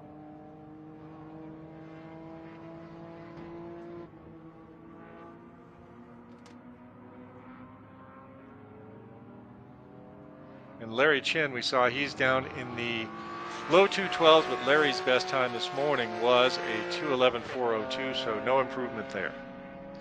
A lot of the cars hitting pit road now saying we've gotten our fast laps done for the session. And there's TJ, 2:09.128. 2:09.128 for TJ there. So right there, 4th fastest in this session, 2:09.128 for TJ. You see Scott Smith popping up there with a 2:07.377. His best time this morning was a 2:05.176, so no improvement there. And I assume that T is Team Magic Develop number 3. They were a 2:04.425 this morning, so no improvement there either. Guys will use the last little bit of this as their final tune-up for those that are going on to a race group this afternoon. John, have you gotten to get out on track at all this weekend? Not at all. I've walked around a couple places just to get a little perspective on where our camera locations are, but haven't been out. May do the track walk this evening. My dogs aren't barking too bad. There is a beautiful Magnus Racing Porsche in the lobby of our hotel. We could borrow that. It will fit out the glass doors, obviously, so let me know if we need that for maybe late night shenanigans. So. Shenanigans, oh my. Should see Checker coming out here in just a little bit for this group, and then the track will go cold for a little bit for a lunch break. Let our corner workers, our camera crews get a break. Camera guys are doing yeoman's work. And again, it's a big area to cover. One of the best shots, John, is I'm thinking it's coming from maybe camera out here. Right in that Black Rock hairpin. Yeah, because we call camera station 3. Or they're shooting across here. Anyway, you can see like all 3 lines of cars going back and forth, and it shows you how the infield of the track kind of folds back in on itself. And just a great long shot looking across this massive property. And if you do go to the main championships webpage, there's all kinds of information there telling you about the track, telling you what's going on. I did write an article a bit ago in NASA's publication Speed News with a little bit of the history of the track and kind of some tips if you're trying to come here. It's called the Motorsports Tourist. which often the columns like that, boy, I wish a lot of 20 years ago when we go to a place never been there before, man, you don't even know where to go to eat. Right. Yeah. And giving people those options where it's a you make a weekend out of it, and it's so fun. I enjoy going out to tracks you've not been to before and seeing those new tracks, but then knowing what other amenities are around make all the difference in the world. Next car by, we'll see the checkered flag on this session. We will update you this afternoon. Again, we had a little timing issue, so we will update you this afternoon when we come back from break. That way we want everybody to get recognized for what they're doing out here. So we'll give you starting lineups this afternoon for our afternoon races, qualifying races, I should say. So there's checkered flag waving. John, this morning and this afternoon, I'd say our first thing to look at is this track in this session and mid-morning faster than we thought it would be. Much faster than we thought it would be. We didn't expect that at all. So that was really interesting to see how. Got a little bit of a surprise there. We're following Pramesh Ruparelia out there right now in that Toyota. There's a difference. It seems like in the UK sometimes, I think they call it a Celica. Yes. And we call it a Celica. But boy, you don't see a lot of those around anymore. That's a definite survivor, and it's cool to see it on a racetrack. They had a they had a really cool variant of that one that was four-wheel drive, the Celica All-Track. Don't think this is one of those. We used to see a bunch of them in SoCal that were veterans of the Toyota Pro Celebrity race at Long Beach. Oh, yeah, absolutely. So they were already caged, ready to go. Not the fastest thing in the world, but very well built. Well, that's going to pretty much wrap up our morning session. We come back this afternoon at 1 o'clock. If tomorrow is Championship Sunday, this is Qualification Saturday. Right. The final chance to pick your starting spot for the championship races tomorrow. Some drivers you'll see, as John said, they'll be happy with what they have. They'll stand pat. Other drivers, maybe you're buried in that Spec Miata field. If you're going to have a chance to stand on the podium, you're going to need to improve your position, and you've got that qualifying race to do it. That qualifying race will be your last opportunity to kind of move forward and improve your starting position. All right, Edwin. Well, we've seen a lot today. We've seen a couple of time trial sessions and a bunch of warm-up sessions for our racers. So we are done with kind of the first initial stages of our time trial competition. The racers are warmed up and ready to party with their qualifying races this afternoon, and one more time trial session this afternoon to get it done for these drivers in our TT classes, and also notch some more times to be a potential Triple T winner. Hand out the window means I am done with my session and I am coming to pit road. You are listening and watching the 2024 National Autosport Association Championships. We are live from the Utah Motorsports Campus. We go racing when we come back at 1 p.m. this afternoon. We'll be back. We're live from the Utah Motorsports Campus. This is NASA Championships. There ain't no debate.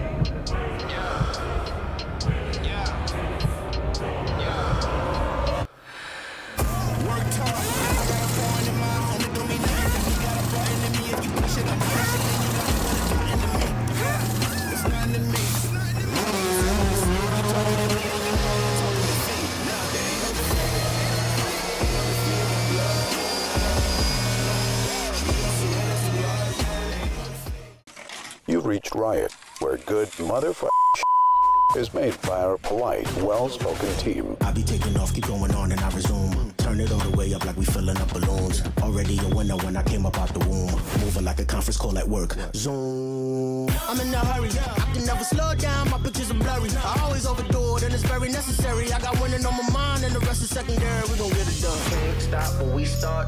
We get it done. Take no days off. We number one. Lace up these kicks.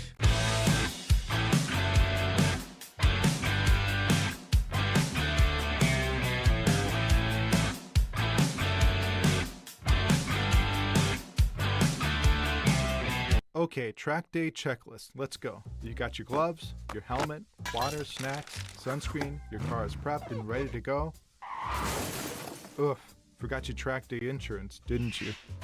If you want to be covered for the whole value of your car, you need high-performance driver education coverage through Hagerty. We'll get you a policy for track days, time trials, and more in less time than it took you to apply that sunscreen.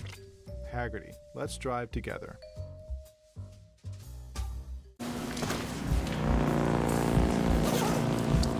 Thanks for filling in. Sorry, my flight was delayed.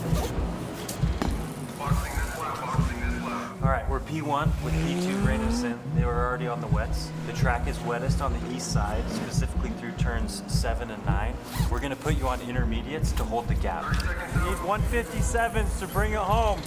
We got this.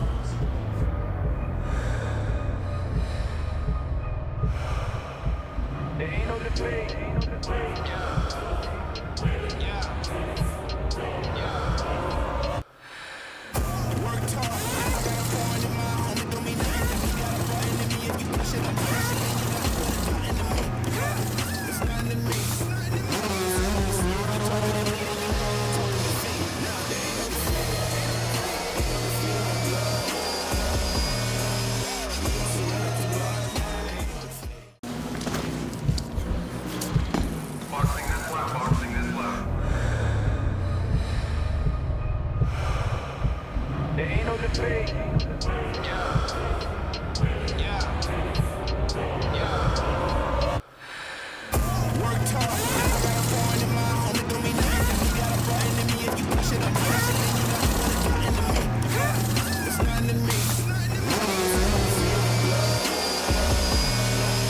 Okay, so pretend this is your race car. It's on the trailer, and you have an accident. Ouch! At least your truck's insurance will pay for another one? Yeah, not so fast. Standard insurance won't replace your race car, whether it's in the trailer, in the paddock, in the garage, or the repair shop. But at Hagerty, we can protect it for what it's really worth anytime it's off the track. No matter what or where you race, all for less than a set of race tires. Hagerty, let's drive together.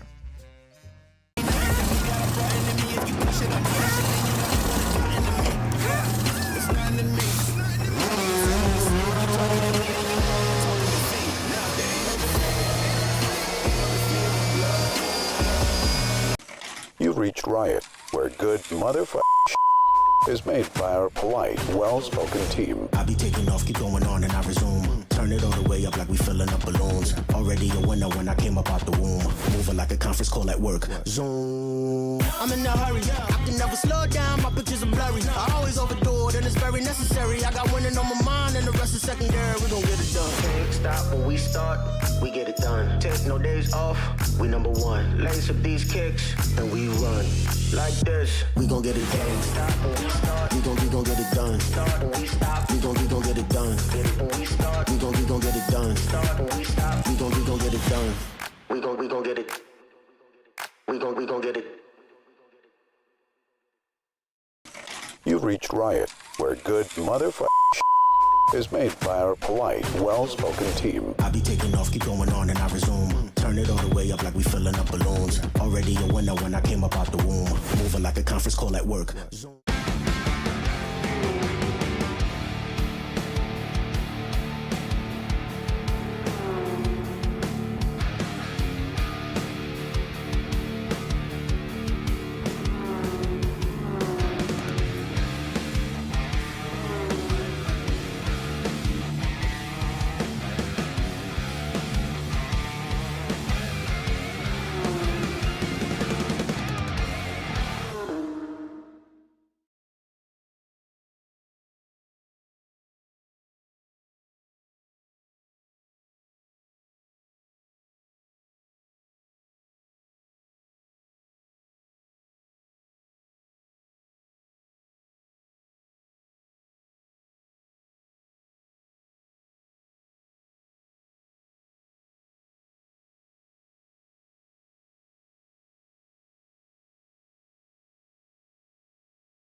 Welcome to the 2024 National Autosport Association Championships, live from the Utah Motorsports Campus.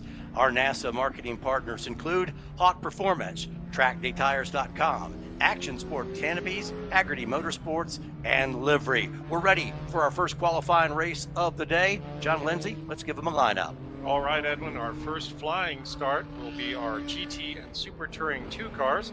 Brian Fessler has the pole, then Timothy Carell, then Grambo, then Greg Lau, Jeff Gregg, Vic Pizzino, Ralph Warren, Dallas Brown, Mark Clennon, and Brent Clennon. That is your first flying start. Our flying start, second flag, will be Super Touring 3. Team Tom Rogers in the 92 car, David Lecco next to him in the 89. Then Matthew Singler in the 4 car, flanked by the 510, the Land Yacht Racing Team. The 826 is Team UAO Racing, and the 57 is Herb Lazard. Next row, Thomas Atterbury, he's in the 91, and Team Joe Bogatich in the 65.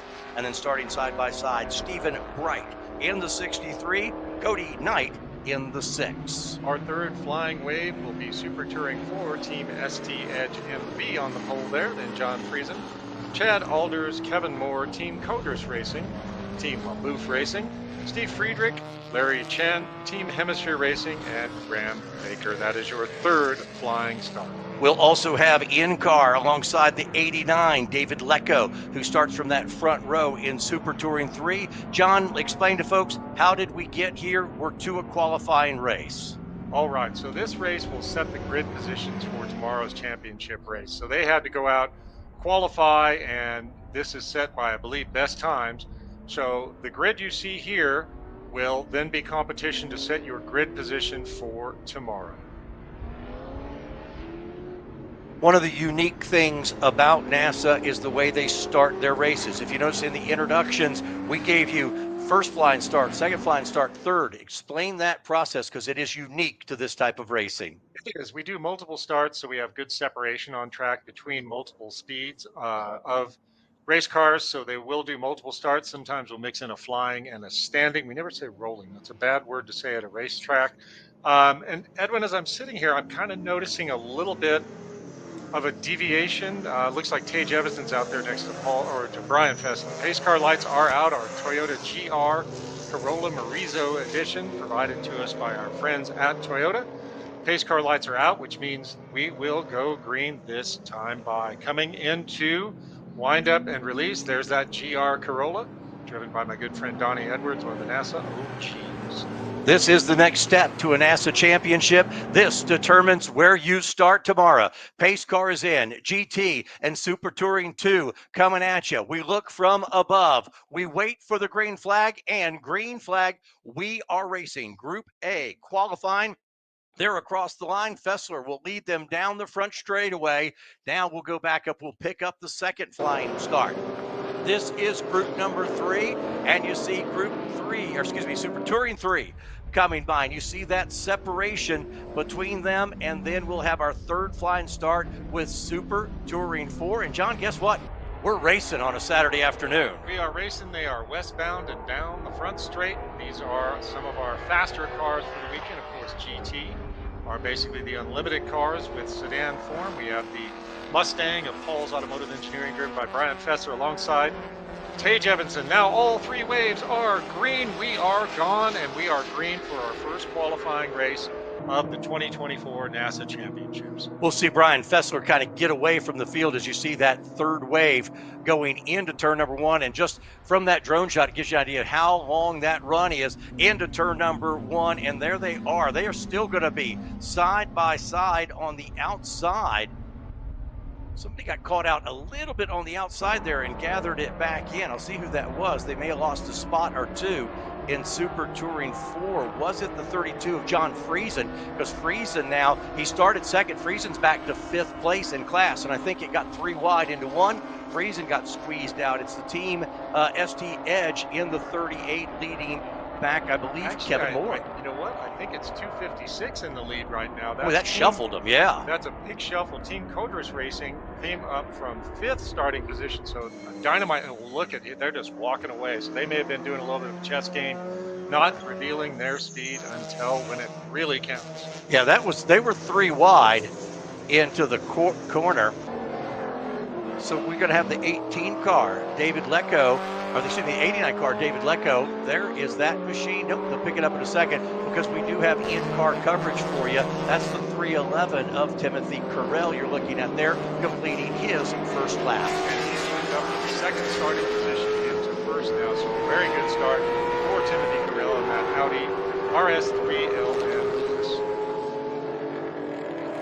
Carell leading in Super Touring 2. Super Touring 3 comes by. Singler and then Rogers and Lecco is the front 3 for Super Touring 3. And then we'll give you the top 3 in Super Touring 4. They'll come by to finish their first lap. And you're right, that Super Touring 4 was quite a jumble at the start. They'll come by and say, in fact, they're just coming through turn 15 now. Awesome start so fast. Fast lap of the race belongs to Brian Fessler with 1:58.337. So you're right, that 256 Team Codris Racing, then the 37 Kevin Moore, and the 50 Team LaBeouf Racing. That's your Super Touring 4 top 3. Let's go for a ride, John. 89 David Lecco taking us for a spin. Hopefully not a spin. Sure. Just keep it in the right direction.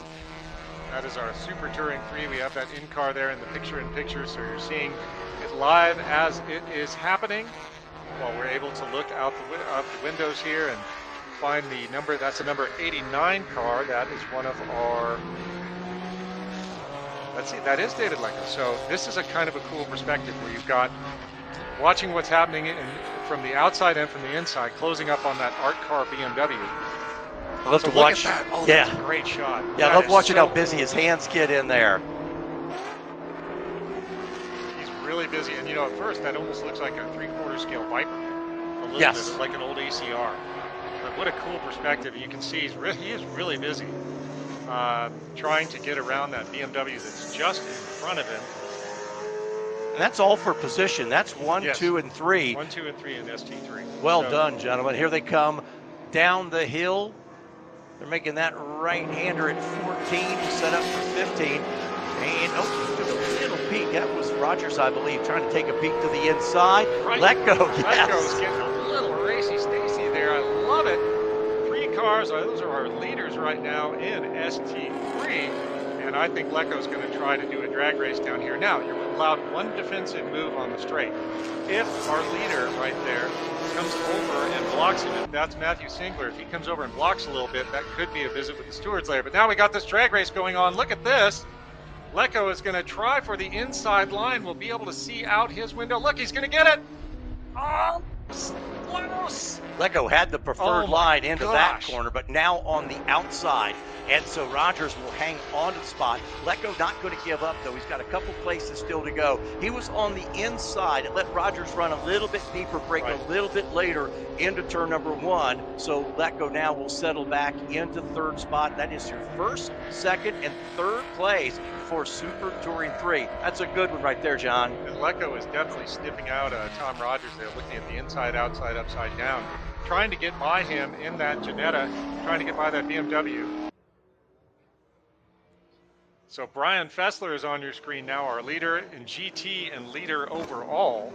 You can see he is just flying right now. Best time so far in lap number 2 is a 1:58.149. We'll see if Brian can improve on that in the Paul's Automotive Engineering entry there. And we just talked about, you know, their skill as putting a car and a race team together.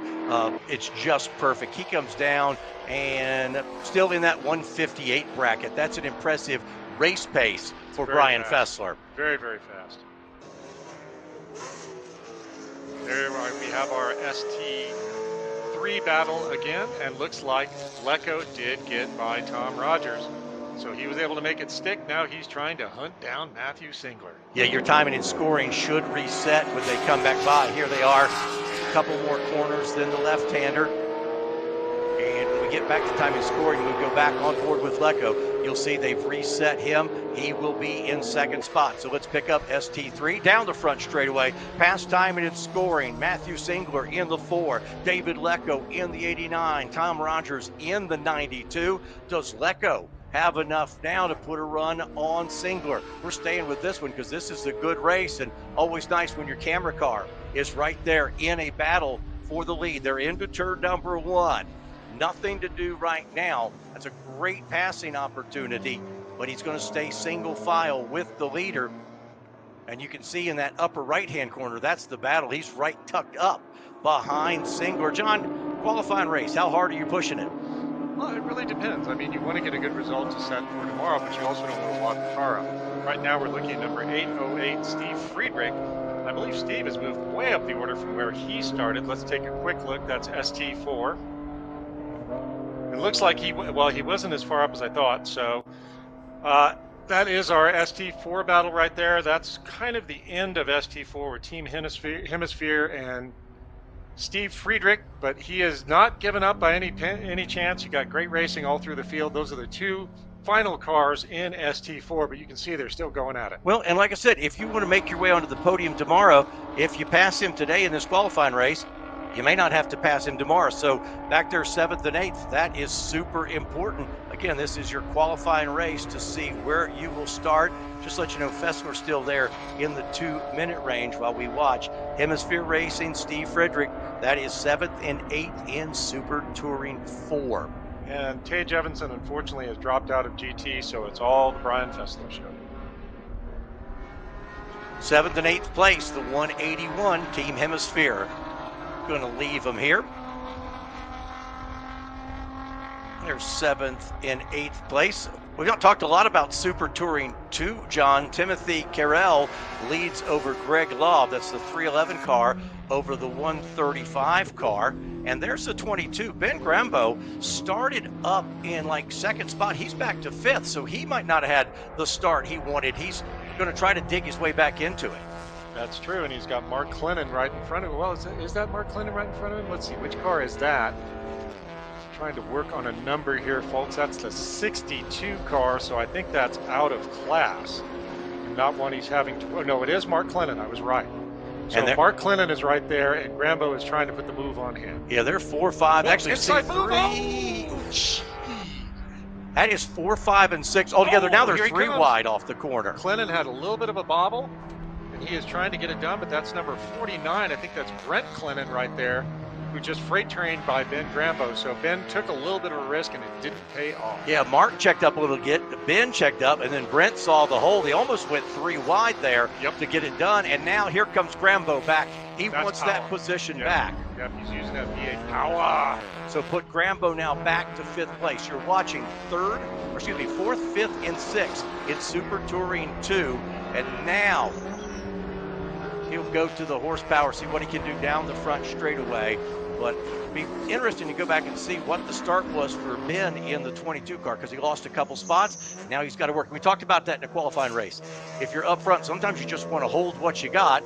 If you end up losing a couple spots, now you got to fight back just to get where you started for the race tomorrow. Right. Well, and it's very intimidating going down that front straight into that first braking zone. You're thinking, you're kind of looking at the guy next to you and thinking, all right, when are you going to brake? I'm not going to brake. I'm not going to brake. I'm going to go, oh God, brakes. Please be there. Looking at number 50 right now, Team LaBouffe Racing, running in Super Touring 4. Currently running 4th in Super Touring 4, up 2 positions from where they started. Got a little space before he can get back up there and challenge who is in front of him right now, the 37 of Kevin Moore. But there you see LaBouffe Racing. That's an easy car to pick out as it races across this sprawling campus here in Utah. TC Design windshield banner. Of course, the great Tony Colicchio out of the Bay Area builds incredible BMWs. Well, we talked about Friesen at the start losing a couple spots, and he's still back there in 5th place. So he'd love to see some guys in front of him start to race. There's the ST Edge MV machine. That's a good battle. That is for position. Oh my gosh, this is a great battle right here. We've got all these ST4 cars right together.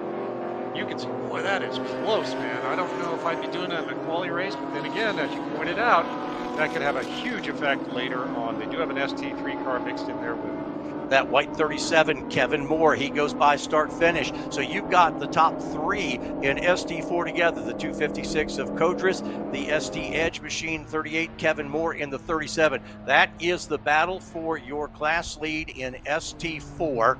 And there's Tim Codros into racing turn number 1. So that's ST4. ST3, give us an update there, John. I think we've got a new leader. ST3, David Lecco got it done. So that was our camera car that's out in front of ST3 right now. We're going to try to take a look at him on the track and in car. So we'll try to find out what's going on with that. But you remember we had that battle where David was trying to get up front and he pulled it off in that little Janetta. We'll go to that in just a moment. We're still watching. That's still your Super Touring 4 battle. That's right there, the 256. He's getting a challenge now. Team ST Edge took a peek to the inside. It looks like Moore is backed off a little bit. Kevin Moore, that's the battle for ST4 for the lead. They come back down this, they've made the turn, they're headed back towards the front of the racetrack, and they're side by side. Will he have the preferred line? Not quite. Wow. Well, it's like a little bit wide, maybe.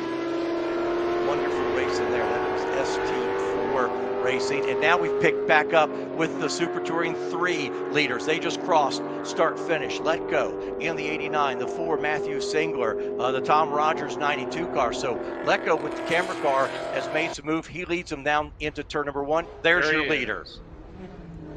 Tom Rogers is still right there in the mix. They're passing some slower cars right now as they hit into the first few turns, and Tom Rogers is saying, "Hey, I'm here. Let me around. I got to go catch that guy." If you're the second or third car getting to lap traffic, do you have a little bit of advantage? The leader's already gone through. They know you're coming. Sometimes it can slow up the leader, so you almost want to set a pick. If you can find the leader focusing so hard on that car they're getting ready to lap, they don't see you, and you can set a pick. We see David Lecco down into, I believe, turn number 11. Nope, check that. That's 5. That's that BlackRock hairpin. And he's got one car out of class behind him, but there's the look from the driver's seat. That's the ST2 car of Dallas Brown that he just got by. So even though we have those separated flying starts, they are starting to mix in a little bit, and that's going to be challenging to manage that traffic. But we're in car with David Lecco right now, and there he is. You can see he's successful, but look what's happening behind him. He's getting some space on 2 and 3 as they try to work around Dallas Brown. Yeah, Lecco, once he got to the front, he has stretched that gap a little bit. Last time by, it was 1.4 seconds. It may have grown a little bit because those 2 guys behind him, Singler and Rogers, they're battling each other and trying to get past the lap car. And often it's, you don't want to screw up your race letting somebody by. But if you're down the order a little bit, this is where having a spotter up in the stands can tell you, say, hey, Dallas, by the way, you've got, the 2 and 3 cars from the next class. Let him, just breathe it a little bit and let him by. But he's out there still competing, so he's still trying to do well in his race, too. There's Team LaBeouf Racing, car number 50. He currently runs 4th in ST4. Running 4th. There's a bit of a gap between where he is and getting back up to Kevin Moore in 3rd place. It's still the ST Edge, then Codris Racing, Kevin Moore 1, 2, and 3. LaBeouf right there in the 50 car, runs 4th in Super Touring 4. He's got some pressure. Big time. That's the number 14 car of Chad Alders right there. Is that Friesen? Should be Friesen right behind them in the 32. So you've got LaBeouf, the 14 of Alders, and then Friesen. Yeah, that is Friesen in the 32. Friesen's going to try to make a move to the inside, and he picks up the spot. So move John Friesen back up 1 spot. That should put him up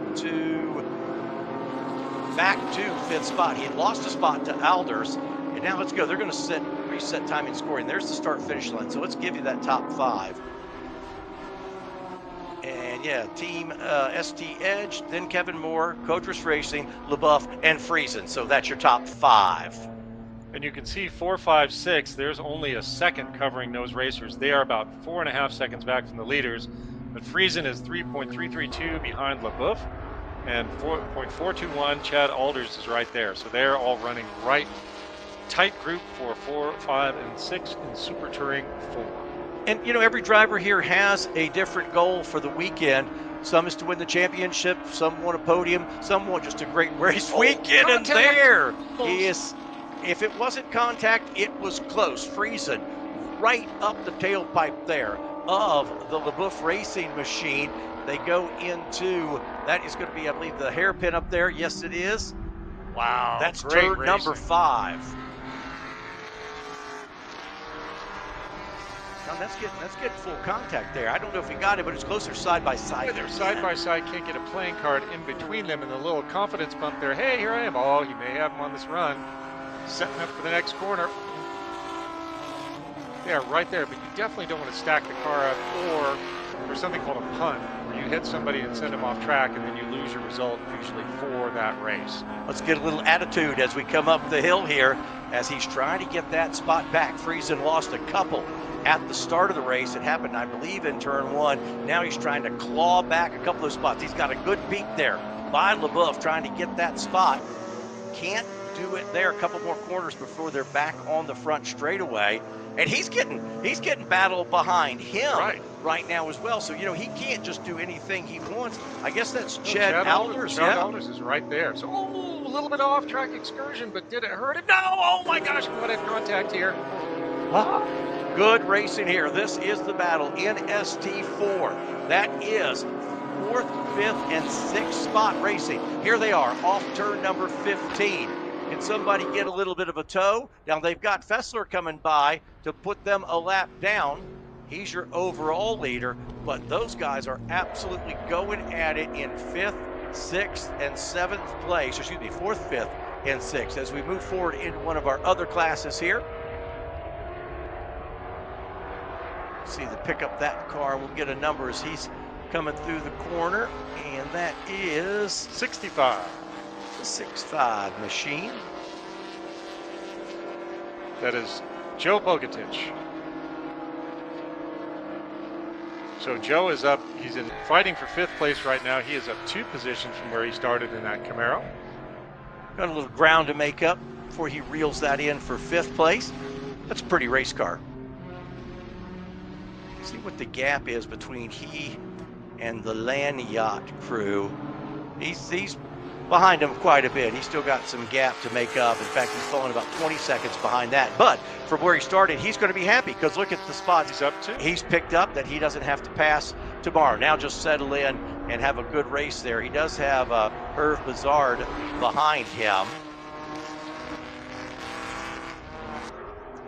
So now we're going to go back to David Lecco in Super Touring 3 and see what the drama is there in a minute. Yeah, we're hearing Letco may have lost that lead spot and Rogers has taken over. There they are. In fact, that is the case. It's the truth, and there's Lecco trying to get, he may have fallen down 2 positions.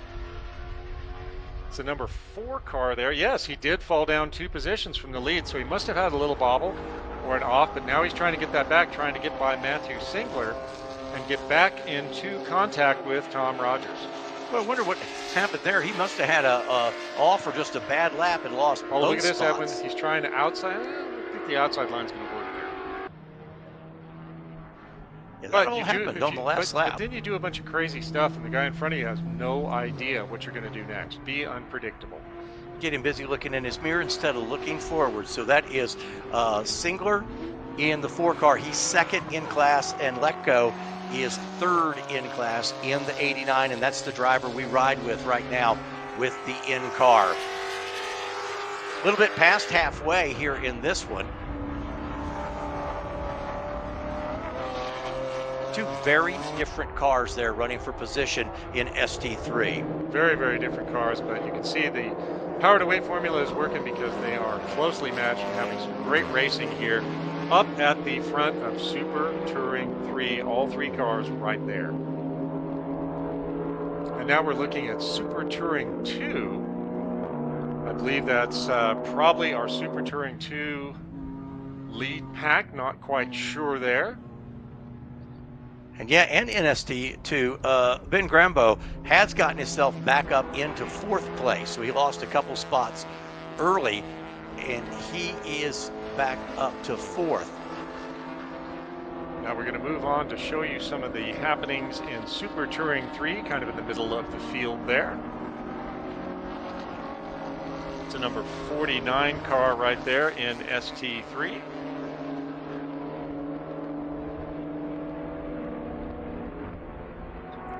Trying to pick him up on timing and scoring and seeing where that 49 machine is. I think I have a missed number or something. That maybe 89. I'm not sure of. No, that's not Lecco. So little something weird going on with numbering. They may have a little glitch there.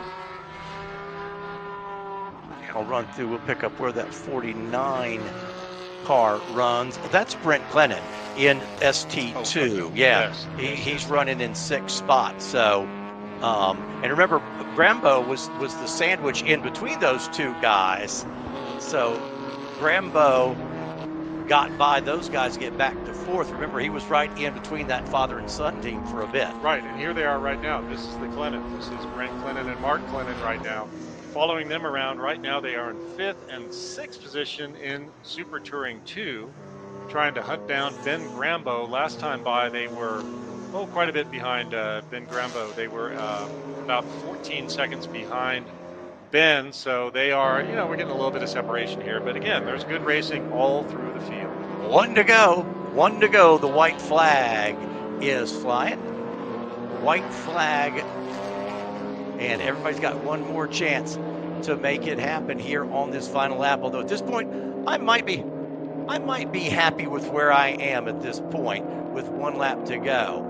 And if I'm Brent, I'm not trying to run into my dad. Yeah, that's always a good thing. Yeah. Father-son dynamics going on here. Earlier we were talking to James and JR, and so now we're seeing Brent and Mark out here. So that's pretty cool to see. But boy, you don't want to mess with your dad. Hey, there is David Lecco again, coming around in that Janetta number 89. 3rd spot for that car. He's had an up and down race as he comes by.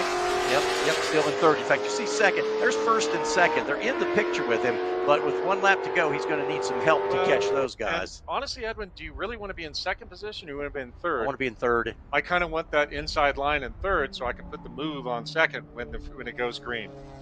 I would absolutely take 3rd spot there. So it looks like it'll be Rogers, Singler, and Lecco, 1, 2, and 3 in the Super Touring 3. In fact, there's your leader in ST3 right now on his final lap. As soon as this one, as they go checkered, we'll give you unofficial results. Then we'll send you down to Impound, where Kelsey will catch up with some of the drivers in this race. And then a quick break. We're right back to qualifying. All right, folks, this is our first qualifying race of the afternoon with Group A. Next up will be Group B, I believe. And then they're going to go to C. John, Group C after that. There's a pattern. Starting to feel like Schoolhouse Rock. Great overhead shot. And that gives you, see right here off to the right, Edwin, see those jumps? Yep. That's for that sweet rallycross style events that they've done here. I believe that was a Travis Pastrana series. So very cool to see that. And you can see just how many different ways there are to enjoy the Utah Motorsports Campus. I think we could get the rental car to clear that. We'll try that a little bit later. Checkered flag is flying, and as they come across the line again, we're going to give you results. These are unofficial, but that way we can kind of get you an idea of where your favorites were running. We'll give it a second for all the timing and scoring to reset. Unofficial. A little bit of smoke there out of one of the BMWs. That could bode poorly for tomorrow. That's not a good sign. Some valve seats loosening up, or something has gone sideways in the motor. Slightly awry. No longer able to pass emissions. So unofficial results here, but give everybody a moment. You know, it's a big track, so it takes a long time for everybody to get through timing and scoring. There's the 256 machine. I think he has seen the flag. So we are good. I think everybody through GT and Super Touring 2 have come past the checkered flag. So I'll go ahead and give you GT and Super Touring 2 unofficial. Brian Fessler in the 018 car and Tage Evanson in GT. unofficial Super Touring 2. Timothy Carell in the 311, Greg Laub in the 135. Ben Grambo, good job, came back to get third spot in the 22 car after a rough start. Vic Pizzino, the 33 car, was fourth, and Mark Clennon in the 62 car is fifth. Sixth is Jeff Gray. Don't know what happened to Brent Clennon right there at the end. He dropped back to seventh. Dallas Brown, the 25 car, was eighth. And then in ninth place for Super Touring 2, that was Ralph Warren. John, I think we've got through Super Touring 3. All right, Super Touring 3, Tom Rogers with a win there after some great battles with Matthew Singler and David Lecco. Singler and Lecco, P2, P3. Then Team Land Yacht Racing, Team Joe Bogatich. Herb Bazaar, Tom Atterbury, Team UAO Racing, powered by MRG. Then Cody Knight, then Stephen Bright. That is your ST3 provisional results. Give a second as the Super Touring 4 field is coming by. They'll be the last group to see the checkered flag, and I see some of those guys now just coming through the final corner. And what a commanding performance from Team Codris Racing. Up 4 positions from where they started and taking home the win with a 5-second gap to second place Kevin Moore. So Super Touring 4, unofficial, the 256, as you mentioned, Team Codris Racing, Kevin Moore in the 37, Team LeBouf Racing in the 50, Chad Alders in the number 14 car, 181, the Team Hemisphere Racing, John Friesen, what an up and down battle that was for him. The number 32 car comes home 6th.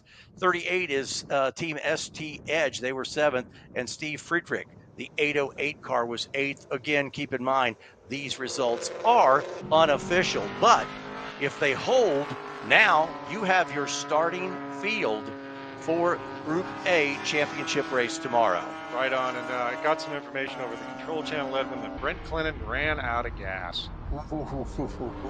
So this is it. That's interesting. So that means they were probably running the car, try to get it as light as possible for a shorter race. And man, that is a sinking feeling. You know, it's like, man, I'm gonna run this son of a gun down. There he is. They're having to pick him up, get flat towed in. After I would just lie and I would tell him, something broke. I always used to say my fuel pump failed. Fuel pump failed. I would just make it up. But I wouldn't add that the fuel pump failed because there ain't no fuel. Right. So he'll get the flat tow. Yeah, that's we know what may have been, John. That's spin. They may have, fueled that just enough for the race, and then with Grambo coming through, they maybe ended up racing that car harder than they had intended to, because they were in that battle with Grambo. For the longest time, Grambo was in between the two Glennon cars, and that may have been what caused them to burn more fuel than they had planned. So the gas in the car? Did you? No. No. No fun at all. So that wraps that one up. We've got more racing coming. There's the Team LeBouf Racing ST4 car coming in. We're going to throw things to Kelsey here in just a minute. She's waiting for these drivers to roll into Impound. And there it is, the walk of shame, or the toe of shame, I should say. But I think you nailed it. I think maybe they tried to fuel it as tight as they could so that they could be light and race. And then they got into it with Grambo, and just, your racer mentality kicks in, and you're like, well, oh, heck no, I'm not going to say. This ain't a Prius, bro. Yeah. I'm not hypermiling. I'm competing. By the way, take your vitamins. We do have Spec Miata qualifying race coming up next. So awesome. That will be a show for sure. Give you the rest of the afternoon. We have all of our qualifying races, and then all 3 of our time trial groups will be having one more session before we wrap up the day.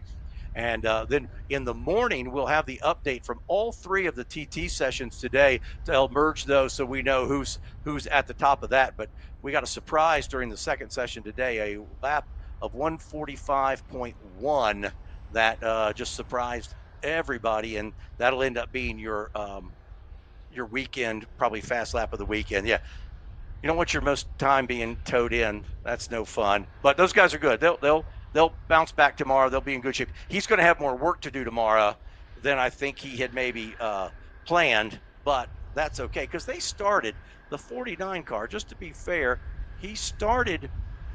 Actually, it's funny. He's actually picked up a spot. He started 8th, finished 7th, but he was way further up there, battling for 4th and 5th. So take the good and the bad. Didn't end the way you wanted, but yes, we did pick up a spot from where we started. So there's your positive for the night. Again, no fun to come in on the hook, but at least it comes in on the hook only out of gas with no bent panels. Nothing to do but fuel her up and get her ready to go tomorrow. And tomorrow afternoon, the races are just like today. They're back to back to back, and national championships are on the line. So it's one thing here. There's some places they can duck the cars in the infield to keep a race going. Once the race is over, though, it's that full flat tow around the track to get them back into the paddock area. They'll do a quick course check before we come back with, we've got 36 Spec Miatas on the property as we speak. Now, I know somebody had an issue yesterday, so we don't know how many will come out and make the start here this afternoon, but that's a strong field. As I see a couple guys going out to do a little more track cleanup, so we'll have a bit of a break as that car now makes it onto the pit road. And this was a 30-minute race, whereas tomorrow's championship races will all be 45 minutes, so I bet they're going to top it up right to the brim. In our next race, Daniel Williams not only starts on the pole, but he will be our camera car. So we'll have that coming up in a little bit. We're going to hear from some of the drivers in the paddock. We're going to give you the starting lineup for Spec Miata. We'll ride along with Daniel Williams when we come back in just a little bit. This is qualifying Saturday from the Utah Motorsports Park. This is the 2024 NASA Championships. We've got a ton of racing coming up. We'll be right back after this quick break. There ain't no debate.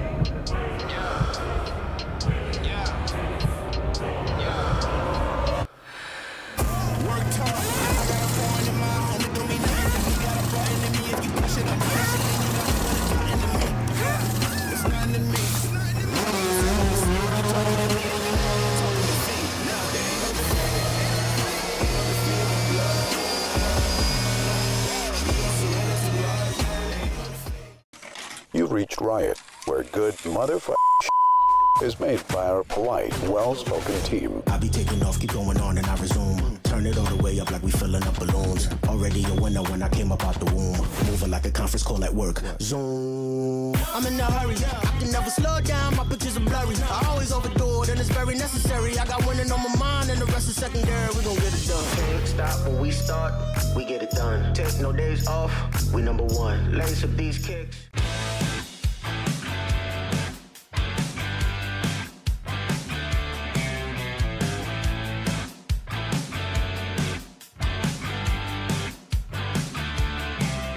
Okay, track day checklist. Let's go. You got your gloves, your helmet, water, snacks, sunscreen, your car is prepped and ready to go. Oof, forgot your track day insurance, didn't you?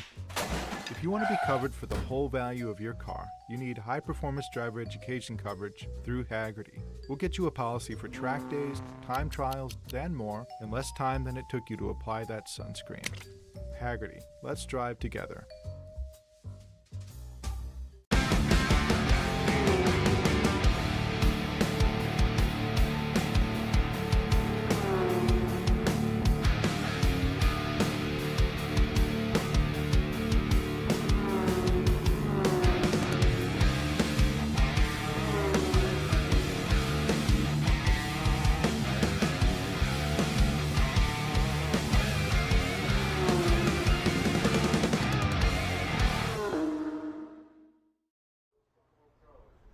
Welcome back to the 2024 National Autosport Association Championships, live from the Utah Motorsports Campus. Our first qualifying race of the day, Group A, is done, and let's go to Kelsey. She's down there in Impound. She's caught up with a couple of the drivers who were just on track. Kelsey? Ben's next in our fired up interviews. Yeah, he is.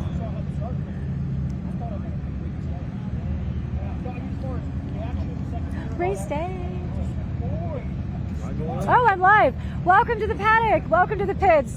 We're here. I'm with Anthony Swain over here with Edge Motorsports. So talk to us. You just came off the track and you're an Impound. Yep. So obviously you had a good race. Obviously you had some good time out there. What are we working with? Well, they chose us. We've been selected voluntarily to dyno. Awesome. It kind of happens sometimes when you are at the top of the field. Unfortunately, we've suffered again from a mechanical issue. Last year at pit race, we had a power steering issue. We were able to get it fixed because we've got a great crew of guys, and we had some parts. We're able to get it fixed. This time looks like we're going to have to do the same. That's great. Well, hey, right man for the job. You build beautiful cars. We know they're running fast. If you look at the side of the car, there's winter stickers all over it. So we know the car has the potential. Did you bring everything with you here in terms of spares?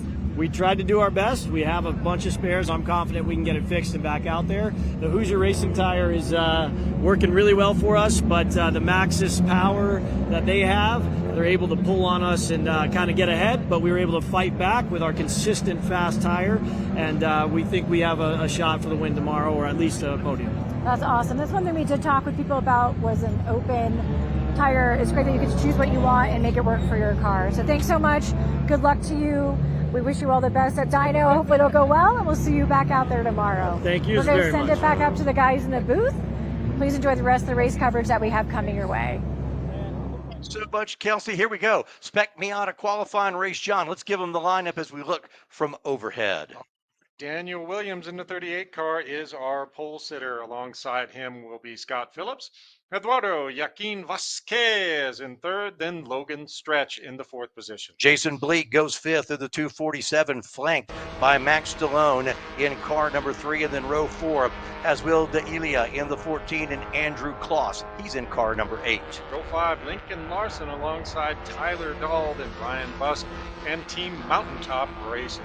7, Philip McCammon in the 38X, Josh Fine next to him in the 120. And then in row number 8, Von Weber in the 111, and Gail Corley goes 16th in car number 11. Next up, Ryan Cross next to Vinny Miskelis, then Matthew Stretch and Finley Stufkowski. We go now to row 11, Matteo Sunseri in the 158. The 13X is Steve Morrison.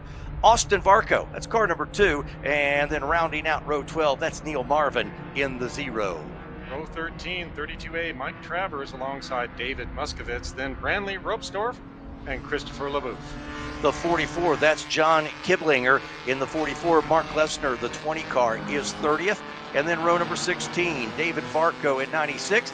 And he's right next to car number 415, Howard Lukehart, the 4th. Next up is Jake Guzman, then we've got Louis Berlut, Bob Lemont, and then Team Girardi Sohas Racing is our 36 car here in Spec Miata. Oh, man. Oh, boy, here we go. And you can see that beautiful Toyota GR Corolla Marizo edition. This is our pace car. They're all lining up there, coming through turn 13 right now, double yellows for the start.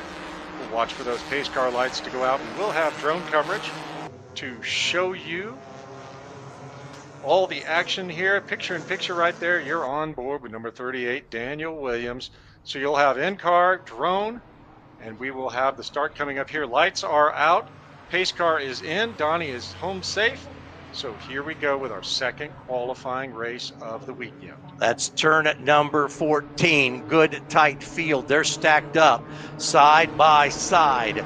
Daniel Williams will lead. It is an absolute charge down to the first turn. Those two cars we see in row 2 and 3, that's that team car. We saw them do a ton of bump drafting in practice. The snakes already begin. We look from overhead. They cross the start finish line. They're already 3 wide. Make it 5 wide. One car in the gravel. Holy mackerel, here we go to turn number 1. You want to be where Daniel is. You're ahead of everybody, and all the mess you hope is behind you. Big braking zone, John. Oh, look at this. We are 4 and 5 wide. Dan Williams still out in front, looking for an inside move there. Will Dan hold on to it? Looks like he does. This is where we get the Action Jackson into turn 1. Boy, Vasquez, the 13 car, giving him some pressure. Now Vasquez, that's going to cost him a little bit. And one of those team cars next to him, Vasquez is going to lose a spot. And we've got a couple cars doing a little agricultural racing, and they will continue. You'll see the dust flying over there. But I think everybody kept rolling, and I think we're all good. They just did, like I said, agricultural racing, John. We're not sure right now. Oh, looking for a pass right there on Dan Williams around the outside. And again, you're going to see people starting to work together later on in the race, but right now they're trying to sort it out, and you'll see packs starting to break away from the main field. That's the double six right now, Scott Phillips, right behind Dan Williams, holding in his starting position, the number 98X. That's Logan Stretch right there. So you're starting to see a little bit of a breakaway, and look at the draft starting to happen. Right there, Scott Williams and Dan Williams working together.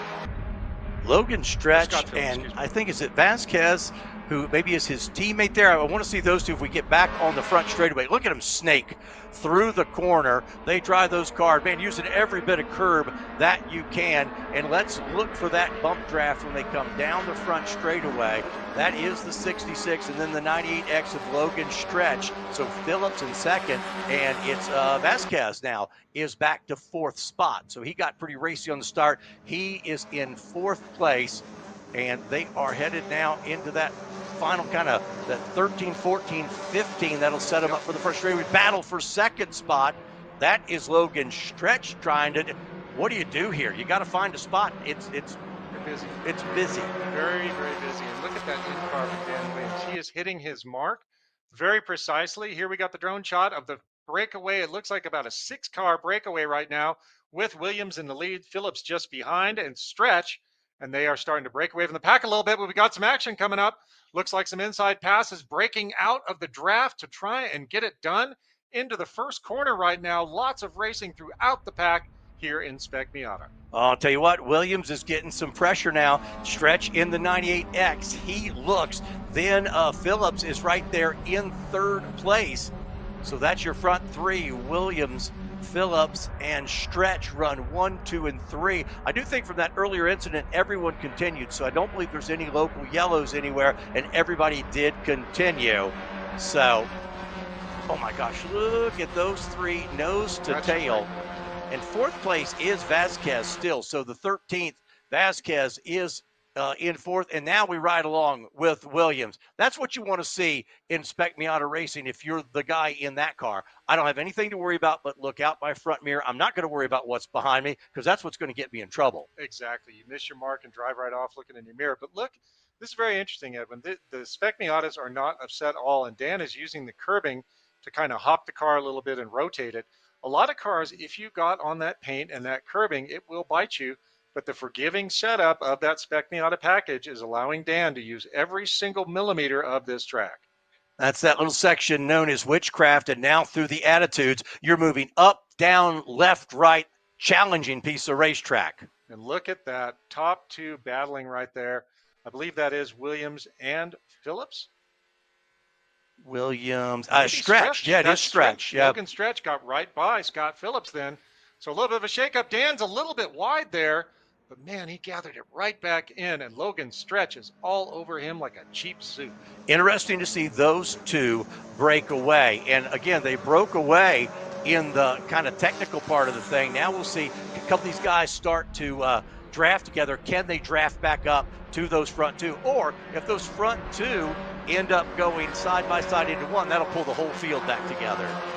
All right, Dan Williams and Logan Stretch there coming on the front straight. Let's see what happens. Are they draft buddies? Are they BFFs? Or are they frenemies when they get down into turn one? 38 Williams, 98X Stretch, Phillips in the 66, Stallone in the 03, Vasquez in the 13. Your top five, they spread out into turn one. And look, we've got so ducks in a row and some Mavericks on the inside. Maybe trying to break wind on their own, but boy, it looks like the conga line is the business to get down that front straight as efficiently as possible. Right now, Stretch and Williams really are starting to put some time on the field. A little bit of dust there. Someone had a little bit, but now if you're Stretch, do you want to push too hard? Maybe, you really want to not get a punt, but look back together contact. Couple places where you can bump draft on this track. Listen, if I'm Stretch, I'm happy to run second until I see the white flag. Open up a gap, then you can kind of race on the last lap and maybe not worry about all the guys behind you because they've got a pretty decent gap. That last time by, they were almost a full second between second and third place. And 4 straightaways, one between 4 and 5, one between 6 and 7, one between 11 and 13, and the big monster down the front straight. So there's a lot of places to work together And these two seem to be, kind of frenemies. They're working together, the Frog and the Scorpion there, trying to break away from the rest of these guys, and then maybe the two of them can have a little argy-bargy during the last lap. Momentum, and look, they're too wide behind them. That was back there, I believe, Vasquez and maybe Stallone. Now, that's just a pack of race cars. Phillips is still third in the 66 car, but he's starting to lose touch with these front two. He wants them to race right now. He doesn't want them to wait till the last lap. He wants those guys to get side by side, and they may. Dan was a little wide there, so maybe he is starting to feel the heat from Logan's stretch. He used every bit of driver's right curbing there, and then some. Here they are now back into turn number 14. That's good racing right there. And folks, you will see some of the drivers have TMC after their name. That means they're our young guns, our Teen Mazda Challenge drivers. Let me reset maybe the top 5 for you. John, if something crazy happens, let me pop out and let me know. But Williams, 38, Stretch, 98X, Phillips, 66, Vasquez, the 13 car to 4th, Yelia in the 14 car is 5th, Max Stallone, the 03 is 6th, Jason Bleak, the 247 is 7th, Team Mountain is in 8th place. Andrew Kloss, the 41, is 9th, and 38X. Philip McCammon, your top 10 here in Spec Miata qualifying race. Working lap 4 now, 7.5 minutes down out of a 30-minute sesh. So we are seeing packs starting to form up. We see 2 drivers working together, 2 drivers working together, 2 drivers working together, 3 drivers working together. Yeah, Phillips. It almost sounds like an auction. If Phillips and Vasquez can hook up together, they possibly could catch these guys. Because that, from 3rd on back, those guys have been racing for position while these guys run out. There's that 3rd and 4th. That's Phillips and Vasquez. If they could work together for a little bit, they could draw back up to those front 2. Well, and one little bobble, one mistake on the brake pedal, a little clutch kick, and all of a sudden the landscape changes because they're all right together, and these cars are so identically prepared and so close. Stretch closing up in the braking zones. Maybe he's got a little more sauce than Dan Williams does on the brakes. This is where Williams last lap used all the kind of paved rumble area to driver's right and then some to try to save the race car. Yeah, watch him right here. So then this next left-hander, he uses a ton of racetrack. Got one car off track. That was a little bit better corner there. Here he's all the way off. That's a pretty good line. Again, we've got one car off, but he's pretty far off driver's right. Should be okay. They'll cover it and probably just say, hey, he's scenery here in a little bit. It looks like they are not going to throw a local yellow, and he has continued. So self-cleaning. Self-resolving. I like it. Here we are back down the hill. Logan got a better run. He may try an outside pass. May try to get outside of Dan, but he is definitely all over. Dan Williams got a little bit loose there. Logan closes up a little closer. He is right there. Man, you couldn't fit a grilled cheese sandwich in between those 2 cars right now. And you know you had one. I did. It was excellent. Mama cheese, mad good grilled cheese. Front 2 are the only 2 there that are really hooked up and drafting. As you see them down the front straightaway, Phillips, Vasquez, and Stallone still remain in your top 5. But see how 3rd, 4th, and it's almost back to 4th and 5th before you got a couple cars together. The 3rd and 4th place car, they're kind of spread out between the 2 of them if they could get together and work together. And here comes a pass. Somebody took a quick look to the inside. That's a battle for position. And look there, the 3 wide. Wow. And that shows you a lot about the skill and the respect. There's jokes that, sometimes they'll call it Spec Miata or Wreck Miata. But look at the respect. Look at all the great clean driving here. 3 wide. And a challenging turn like that really speaks to the skill of these drivers. Coming up the hill, that is the Black Rock hairpin that they're just coming into now. A couple cars still 2 or 3 wide. And remember, these battles you see in the back, see one car off pace a little bit. These are all cars you're trying to pass now, so you don't have to pass them tomorrow. Where you finish in this race, once you get through tech and everything, is where you start tomorrow. But this battle up front is too good to leave. That is Daniel Williams in car number 38. That's Logan Stretch in car number 98X. And they have been at it tooth and nail throughout this battle. Logan started P4, moved up 2 positions. You see the next 2 cars right there. But this is typical Spec Miata racing, where you have little packs working together, and then usually they'll work together pretty constructively. That's mid-pack racing. That's cool. great. There's a race everywhere here on the track. That's fun to watch everybody come through the corner there. Right, little Dukes of Hazzard kind of. That little works. jump there. That works. Here come our leaders. They're now in 13, 14, 15 combination. Dan got big wide there. He's using a ton of racetrack right now. Well, and does he heat up his tires too much? You know, when you start getting that slidey, that's when you start thinking the tires are getting a little bit hot, maybe working a little bit. And if Stretch drives a little more conservatively, maybe he can put the move on Dan Williams, our pole sitter and overall leader right now. And they are starting to really pull away. There's that second pack that's right there, not too far back, with Phillips and Vasquez. But we are starting to see separation, but we are seeing packs of cars all through the field from 1 to 36. Last lap between second and third, that gap was a 1.5 seconds. Now it's a full 2 seconds between second and third. There's third and fourth. There's third and fourth place right there. But they're about 2 seconds behind that lead duo. Putting a little bit of time on them. Well, we'll see. You know, I want to watch when the white flag comes out and they've built that gap. Somebody off driver's right. Big off. Ooh, that's cutting the grass. Well, there's, you know, prairie grass, but that is definitely a contrail right there, or a chemtrail if you believe in that 10-foot helmet time. Yeah, so you see a bunch of dust there, but he continues. So they're in good shape. They'll be fine. They'll continue. Lots of runoff here. It's sort of, you know, where we are, it's a kind of a scrub grass runoff, but you do see a lot of dust. Sometimes it looks a lot worse than it really is. Nice inside pass right there. Absolutely awesome, Edwin, seeing the racing all through the pack. Every single position is being contested.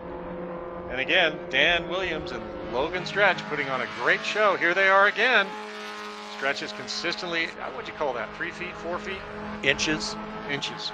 Hey, True. quick tip of the hat, the 38X of Philip McCammon. He's running 9th. He's up 6 spots. Wow. In a field this competitive, picking up 6 spots in your qualifier is huge. Everybody, though, eyes on front as you see him cresting the hill there. Let me see if there's any other big movers. Neil Marvin, P14, is up 9 from where he started, so Neil may be our hard charger. That is some tough racing to get by a tight pack like we've got right now. Let's ride along with Dan Williams, Daniel Williams, in the 38 car. Again, that's exactly what he wants to watch. He can't worry about see all that action behind him. He can't worry about that. And these aren't the kind of cars where you can do a whole lot of blocking. Make one move maybe, but if you start getting busy, you're going to get past. Yeah, you almost want to just take the mirror, break it off, and throw it away, kind of like in the Gumball Rally. Yep. Great Raul Julia says, what matters, what's behind you does not matter. He throws the window out. But Dan's got to keep a little bit of an eye on Logan, just so he doesn't pull and, do something, a little bit unpredictable. But it looks to me like these two guys have settled in. Hey, we're doing great, bro. Let's go out there, have a little bromance, and work together. And then the last lap, we'll slap each other around a little bit. And here's the part to remember. Winning today, it's fun, but it's not a championship. Right. When, so Stretch might say, listen, I just want to kind of be a pain and be in his mirror and that sort of stuff. But when it comes really down to it, I'm as happy to start next to him. Either way, they're going to start side by side. Right. Just one on the inside, one outside. Well, and maybe what Logan is doing right here is testing Dan out a little bit and seeing what he does when he does different things and saying, okay, if I go right, if I break right, does he pull, does he pull up the flaps and fly right by, or what's he going to do? So he may be testing some theories out, or he's just hanging with Dan. Dan is the master here, so he is maybe learning some lines from Dan, observing braking points, and all the other things that he may use to put together tomorrow to win a championship race. Our great predicting abilities. Of course, once we say they'll probably just calm things down and go, that's when all heck will break loose. So I do see a question on the live stream there. What is a qualifying race? So what we're doing right now is we try to give drivers as much time on track as we can. So this race, the position you achieve in this race sets your grid position for tomorrow. The starting position you had in this race was determined by 2 qualifying sessions yesterday. Philip McCammon up another spot. He's to 8th. Give him a vote for driver of the race. That's awesome. 9 positions. That's moving. 10 positions now for Neil. Wow. And think how much that makes his day better.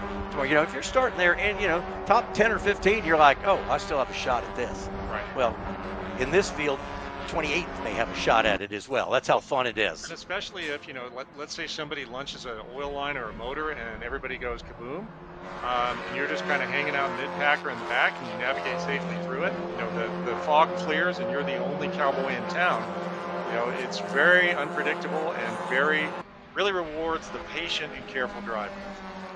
So they've got the front two now. They're out 2.5 seconds. So they've got enough gap back there to third. If Stretch wants to start to take a peek or two, they've got some gap where he doesn't have to worry about Scott Phillips in the 66 car. Now keep in mind, as soon as those guys go side by side, Phillips and Vasquez and Bleak are going to be right there behind them. Well, and so we're working lap 8 right now, about 17 minutes down, so we're over the halfway point of this race. So far, Williams and Stretch really putting a little space on everybody else. So we'll see if they go mellow or if they start going a little bit harder as they get into the last laps. We'll watch for that white flag and see if stuff happens. Quick top 10, Williams 38, Stretch 98X, Phillips 66, Vasquez 13, 5th and 6th, Bleak in the 247, Stallone in the 03, Delia in the 14 car is 7th, McCammon in the 38X is 8th. Mountaintop Racing, car number 6 is 9th. Andrew Klaus is 10th. Top 10 as we're past halfway. We'll pick up that number. The number on that car, is that the 38? I believe it X. is. Yep, that's Philip McCammon. So Philip that was our one of our hard chargers. Yeah, he's having a great race. He's had 7 positions from the starting position. Not too far behind Will D'Elia. There's Scott Phillips, the 66. So that's your third place car. And he's got Vasquez right behind him. That's a good tight pack of race cars. There's Jason Bleak. So those are the guys, if the 2 leaders start having any trouble, this becomes your battle for the lead. Max Stallone in the 03 car. And then the 14, that's Will D'Elia. But these are the guys, if the front gets a little weird, now we're talking about these guys as the leaders. Well, that's cool. I mean, we see those Team Miata Challenge drivers. Will is one of them, and the director for the NorCal series and has kind of taken over that program. That is Lisa Caceres, and she says where there's a will, there's a win. So Will is definitely focused and ready to get busy. 247, he is running 5th. That's Jason Bleak. Bleak right there tucked in behind Vasquez. So that is, in fact, you see 3rd, 4th, and 5th. You see the leaders out in front, and then that blue car in the second group of 3. That is Bleak. He is currently running 5th, 6th, and 7th. And then you see the 8th place car, that bright green machine, is McCammon, as we pick the leaders up again in turn 1. John, if this were tomorrow and it was a championship race, would you see something different up front? I don't think you would. I mean, they're going to run together to put distance between themselves. If, you know, maybe one of them drops a wheel, something like that, they have a little bit of a cushion. Oh, there's a pass potentially on Bleak. That may be Stallone who is challenging right there. Well, all of a sudden, those guys were all over him, yeah. Yeah, all over him. Max Stallone, also one of our Team Mazda Challenge drivers.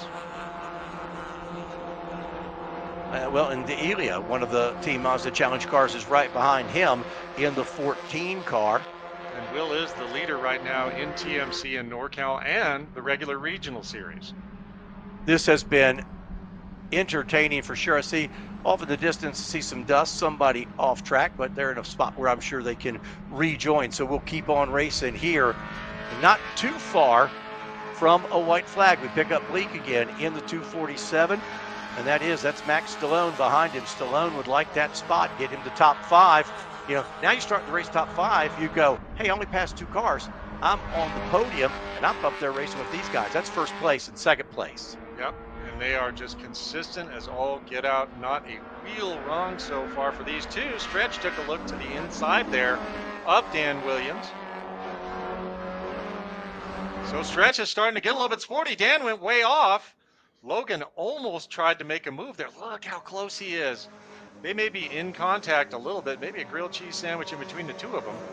Well, that's the corner, that corner where he's using all of it. I think that's up there at 11, where he's using every bit of that racetrack. because that's a stretch from 11 to 13. That's basically a straightaway with the kink. He's trying to get off 11 as quick as he can because he doesn't want Stretch to be on the inside once they get to 13. No, and now they're back down the front straight, and you can see, boy, they are putting a lot of time on the field right now. 1 to go. 1 to go. White flag, so let's follow our leaders around and see if Logan Stretch puts the move on Dan Williams. If I'm Stretch, I'm happy to start second tomorrow, but here we go. Inside, who's going to break last? Stretch is inside, has a commanding position. He gets by Dan Williams. And Logan, I told you, man, last lap.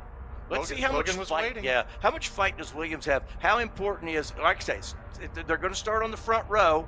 If they finish just like this, how much fight is in Williams? Stretch waited till the last lap. They built that cushion to second and third, or third and fourth, in case there was anything weird. They wouldn't lose multiple positions. Stretch is not running away from him, though, John. Well, you know, to quote the great Marcellus Wallace, you feel that sting on your neck, that's pride. And I don't know how much pride Dan Williams has in him, but he's going back to the outside of Logan Stretch. Logan shuts the door on Dan Williams. Maybe he learned something following Dan. What he may have learned is that Dan likes the paint. So when he sees Dan coming around the outside, he knows he's not afraid of the paint, but he knows you're not going to be able to move as quickly when you're on the paint and the bumpies. Look at that in-car from Dan Williams. And now Stretch has stretched it out just a little bit, but there's still a lot of racetrack to go here before we're to the finish. There goes Stretch now. Right and up, and Williams, he took a little bit of a peek. And did you notice third place has started to catch him a little bit? And look in car, look at Dan Williams. He's starting to have to work that wheel, man. He is right up on Logan Stretch, and I think, you know, there's a little bit of pride where, no, you can't have that. That's mine. Downhill. Dan is way wide, almost in the dirt. He's done that almost every lap in that corner. True. I thought he was going in the dirt this time. That corner 11, he's been all over it. Now he gets a good run down the hill. Way out there. This is fun. That's still within track limits, so I don't think there's any prohibition on using the entire paved surface. This is fun. Here they are. Ooh, Williams a little loose right there. Now we got the drone shot coming down the front straight. Oh, Dan got way loose. Look at what Logan did. You know, Dan got loose. The race looks like it's going to be farther. In fact, Williams is in fear of losing second spot. He hangs on. Boy, Williams drove it hard into that last corner, and he almost had Scott Phillips. Yeah, it was just barely off of him. 2/10 between him and Dan Williams. Dan may have lifted a little bit early there, and that could have been a shocker. But then again, you know what? He may have wanted to lift and get that inside position in P3. So, little strategy, I don't know, or just like, man, I'm tired, I'm getting off the gas. What a great race, clean, no contact that I saw. So that's a real testament to the skill of these Spec Miata drivers. I tell you what, that makes me ready for tomorrow. Oh, I'm excited. Let me give you unofficially the top 10. The 98X was Logan Stretch. Daniel Williams, 38, was second. Third was Scott Phillips in the 66. The 13, Edward Yakin Vasquez. The 247, Jason Bleak, started fifth. He finished fifth. And Will D'Elia in the 14 car was sixth. Finishing seventh, Max Stallone in the 03. Finishing eighth, picking up 7 spots, the 38X of Philip McCammon. In ninth, the 41 of Andrew Kloss. And the Mountaintop Racing Team number 6 was 10th. John, take us from there. All right, 11th place went to Josh Fine, and then our hard charger has to be Neil Marvin in 12th, up 11 positions from where he started. Then Tyler Dahl, Vinny Miskelis, and Matthew Stretch is our 15th position. Then Vaughn Weber, Steve Morrison, Lincoln Larson, Brian Cross, and Christopher LaBouffe across in P20. 21st was the 11 car of Gail Corley and Matero Sinceri. The 158 car was 22nd. Howard Lukehart, the 4th, finished in 23rd, and Mike Travers in the 32A car was 24th. 25th, John Kibblinger in the 44th, and Mark Lesnar in the 20 was 26th. Finishing 27th was Bob Lemon in the 15. Jake Guzman, the 129 car was 28th. David Moskovitz, the 69 car was 29th. The Girardi Swiss Racing number 75 was 30th. 31st, Ryan Bust, then Finley Stufkowski, and Arsene Varco in P33. So it looks like we may have had some cars that retired early because all 36 did not end up getting recorded. I believe in order to score points, you have to get more than half the laps in. So we may have had some early retirements. That's why we only have 33 positions showing in the results. Somebody asked about the qualifying race and all. It just determines position. Well, look at our two Harsh Chargers. Going into this race, Philip McCammon was set to start 15th. Now he's going to start 8th. And Neil Marvin was going to start 23rd. Now tomorrow, John, he starts just outside of the top 10. It's a whole new day for him. Yeah, what an awesome drive by Neil. That really is, mad respect on his name, because that is not an easy thing to do, and to be that focused to move up 11 positions, really awesome, and we have high hopes for him for tomorrow. So final cars coming around here. And again, the rundown we gave you, unofficial. A couple cars still finishing their final lap. But just to give you, we want to be sure that we get everybody mentioned, because everybody puts in a lot of work to get here. We're watching John Kiblinger, and we're watching the 20 car of Mark Lesnar. They're now on pit road. But we want to be sure that everybody gets a bit of a shout out. Hey, that's fun. You're riding in to the Impound with our second place car, Daniel Williams. He drove a great race. But I think you called it, Stretch was going to say, let me wait. Let's build the gap back to third place, and then on the last lap, let's go to town. Right.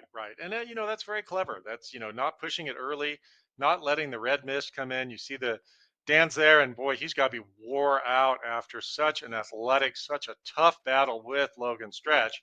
So that was some great racing. You know what, Edwin, the thing that makes me happy is it was clean racing. Yeah, everybody in the race today should be back tomorrow. Exactly. So it looks like we're doing a little bit of cleanup here. Have the yard blower and the good old push broom out there, making sure the surface is pristine for our next race, the Group C race, which will be Spec E46, 944 Spec, and Spec E30. A little bit of drama there. Mick Blue in that time trial session had one of his windows blow out and land on the track and become a former window. So I think Mick was headed into town to the Home Depot to go get a piece of Lexan, because that's allowed per the rules, and then trace it and put a new window back in their entry. So we'll see if Mick and Tom Poley make it back out for the qualifying race for Group C. So we got that coming up next. We'll have all of our race groups in qualifying today, and then we've got a couple time trial sessions to wrap up the afternoon. Track crews out there getting this track back into race-ready condition. But that was exactly what we expected from the Spec qualifier. There's a overhead look, and there's all the cars in Impound. We talk about what is Impound. You go in, they may pick a couple cars to dyno, they may pick a car to look at or whatever, but you come in there first, and you better go to Impound, or wherever you finished will all of a sudden become the last position in the field. Well, and I would think, because tomorrow the top finishers are going to get an absolute full cavity inspection where the cars, the engine will get torn down to the block, where the crankshaft, everything will be carefully checked, compression ratios, make sure the heads aren't ported, anything sneaky like that. So right now it'll probably be, what we call weights and plates, which is how the cars are equalized. They're going to check weights. If the car's a restrictor plate car, they'll pull that out, measure it, make sure everything is kosher. Beautiful overhead shot. You see how sprawling the area is. All of the different driver and spectator amenities. The idea is to make it a place where, you're not just showing up to race, but you're showing up for an event. You're showing up for your hobby. It's what you want to do. And so they really understand about treating the race teams, the race organizers, and the folks. It was nice today. I saw, and we'll see more tomorrow, I saw families with kids walking around in the paddock and looking at race cars. So it is that type of environment. And everything we're doing today is setting us up for, again, I'm pretty excited. We've had 2 qualifying races so far. Both have been excellent races. So I'm delighted at what we may see tomorrow. Oh, man, I love that family-friendly environment, because you get the whole family out here. So it's not like, oh, Dad's gone racing again. It's like we are here with Dad, and we're all working together. Well, and I think or mom, yeah. I misspoke. I'm sorry. Yep. Yeah, and it's just an opportunity to get out and walk around. That's the nice thing about the road racing format is, the old line, your ticket is a pit pass. So you can go through the garages and see all the, yes, you're going to see a bunch of Miatas, and you're going to see some of these exotic cars, and I think it makes for a fun day out at the track. So we can't ask for more than that. So we said we've got Group C coming up next. These should be some cars that run very close together. Because it's your Spec Racing Series. Those drivers are down in Impound now. They'll be tuckered out. That was some tough racing. Kelsey is down there. Let's talk with some of the drivers who just wrapped up their Spec Miata qualifying race, and Kelsey is with the drivers. Kelsey, take it. We're here with Logan Stretch. Just came off an incredible race. Oh my gosh. Talk to us about that. You guys were neck and neck the whole time. Yeah, I mean, I was able to get to P2 on like lap 2 or 3, and I knew that Dan's been the car to beat all weekend long. So if I could just stick to his bumper and push him and build a gap to the rest of the field, that was going to be the strategy to take. We were successful in doing that and just made it a 1-2 car fight at the last lap, and super thankful to get this one. Absolutely. And was there a minute there where you thought like, oh man, this is the turn I'm going to try and make the pass, or are you kind of waiting for him to put the pressure and make that mistake? I kind of knew the straight with the draft so powerful that was going to be the best place to do it. So I kind of figured, if I couldn't make it stick on the last lap in turn 1, then I was just going to cut my losses and move to tomorrow. But yeah, I just got all the way on the inside there and was able to make it stick. So cool. We're so excited for you. Provisional pole. So great going into tomorrow. What are you thinking about tonight? Just build up that strategy for tomorrow, try to bring home the big one, and yeah, get a good night's sleep tonight and focus on tomorrow. Awesome. Well, our friends at OG Racing have a great pole prize, so once that's confirmed, I'll plan you again so we can present that to you as well. Awesome. Thank you so much. Awesome. Well, good luck tomorrow. We'll see you then. Thanks so much. We're going to throw this back up to the booth. Edwin and John, take it away. I'm sorry, actually we have a little more time. Go ahead, Logan, carry on. Gonna get ready. Let's go try and grab Dan, talk about that action as well. See if we can get Dan Williams real quick. Hey, Dan! Can I pick your brain real quick about... Yeah. Hi, Dan. We're back with Dan. Dan Williams at 38. What a battle. You guys were neck and neck the whole way through. We just want to say congratulations, and it was tough. Good luck tomorrow. We got to go back up to the booth for the race, but we want people to see the face that went with that race. And if you have one thing to think about for tomorrow going in, what's your strategy? I don't really have one yet. I need to go back and think about it. Talk to my coach, Pisky. Right. Pisky. He left me hanging. Yeah, no, we'll talk about it. And Awesome. We'll figure You're one of my something out. most relaxed racers I ever talked to on the weekends. You're just so chill, so easygoing. Everyone knew you're the car to beat today going in, but they know you've got everything to make it happen tomorrow. So we're excited to see it happen. Yep, tomorrow's the one that counts. Absolutely. You're going to do anything tonight to prep?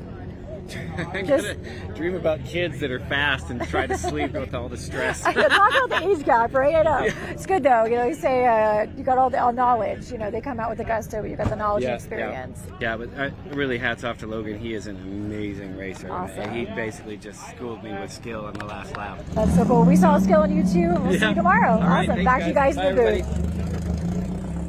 Kelsey, so you heard from first and second place. And listen, I wouldn't bet against either one of those guys tomorrow because Dan will come back a little bit stronger than today. Here's one idea is maybe not get so far in front. Stretch even said there, I wouldn't have been quite as aggressive on that last lap if we didn't have the gap back between third and fourth place. We're going now to Group C. Yep. And John, give us a starting lineup, sir. All right, Group C, we're going to have two flying starts, one standing start. Our first flying start is going to be Spec E46, first up Wyatt Couch, then Adam Frere, then Jonathan Parachon, Team Jared Zakem, Team Legacy Motorsports or Motorworks PB, Gary Baker, Jeremy Evans, Olivier Ronier, Michael Donick, Logan Toke, Daniel Yanis, Matt Guiver, Alistair Belton, Stephen Ferrario, Dave Finkelstein, and Michael Mild. Let's go to the second flying start. This is for the 944 spec cars. Josh Klee in the 99 and Caleb Fletcher in the 81. They'll be side by side. Then it's the 986 of Charles Bozzetti and Gian Bowles, the 85 car next to him, and Charles Sharp. He'll roll off in car number 58. Our traditional E30 standing start is up next with Matthew Ibrahim, the major domo of Garagistic, where they make excellent parts for your BMW. Then Mick Blue Racing, that would be either Tom Pauly or Mick himself behind the wheel. Then Team Ed Sukchai, Sean Aaron, Jacques Remoque, and Marcelo Calcagnodo.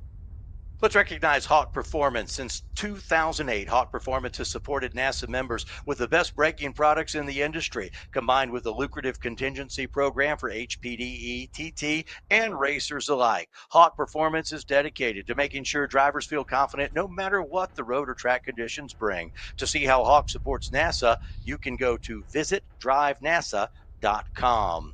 And to Toyo Tires. Since 2002, Toyo Tires has been the official tire of NASA. Season after season, NASA competitors are rewarded with generous contingency awards and unparalleled support. Toyo Tires is committed to supporting NASA competitors for all their tire needs.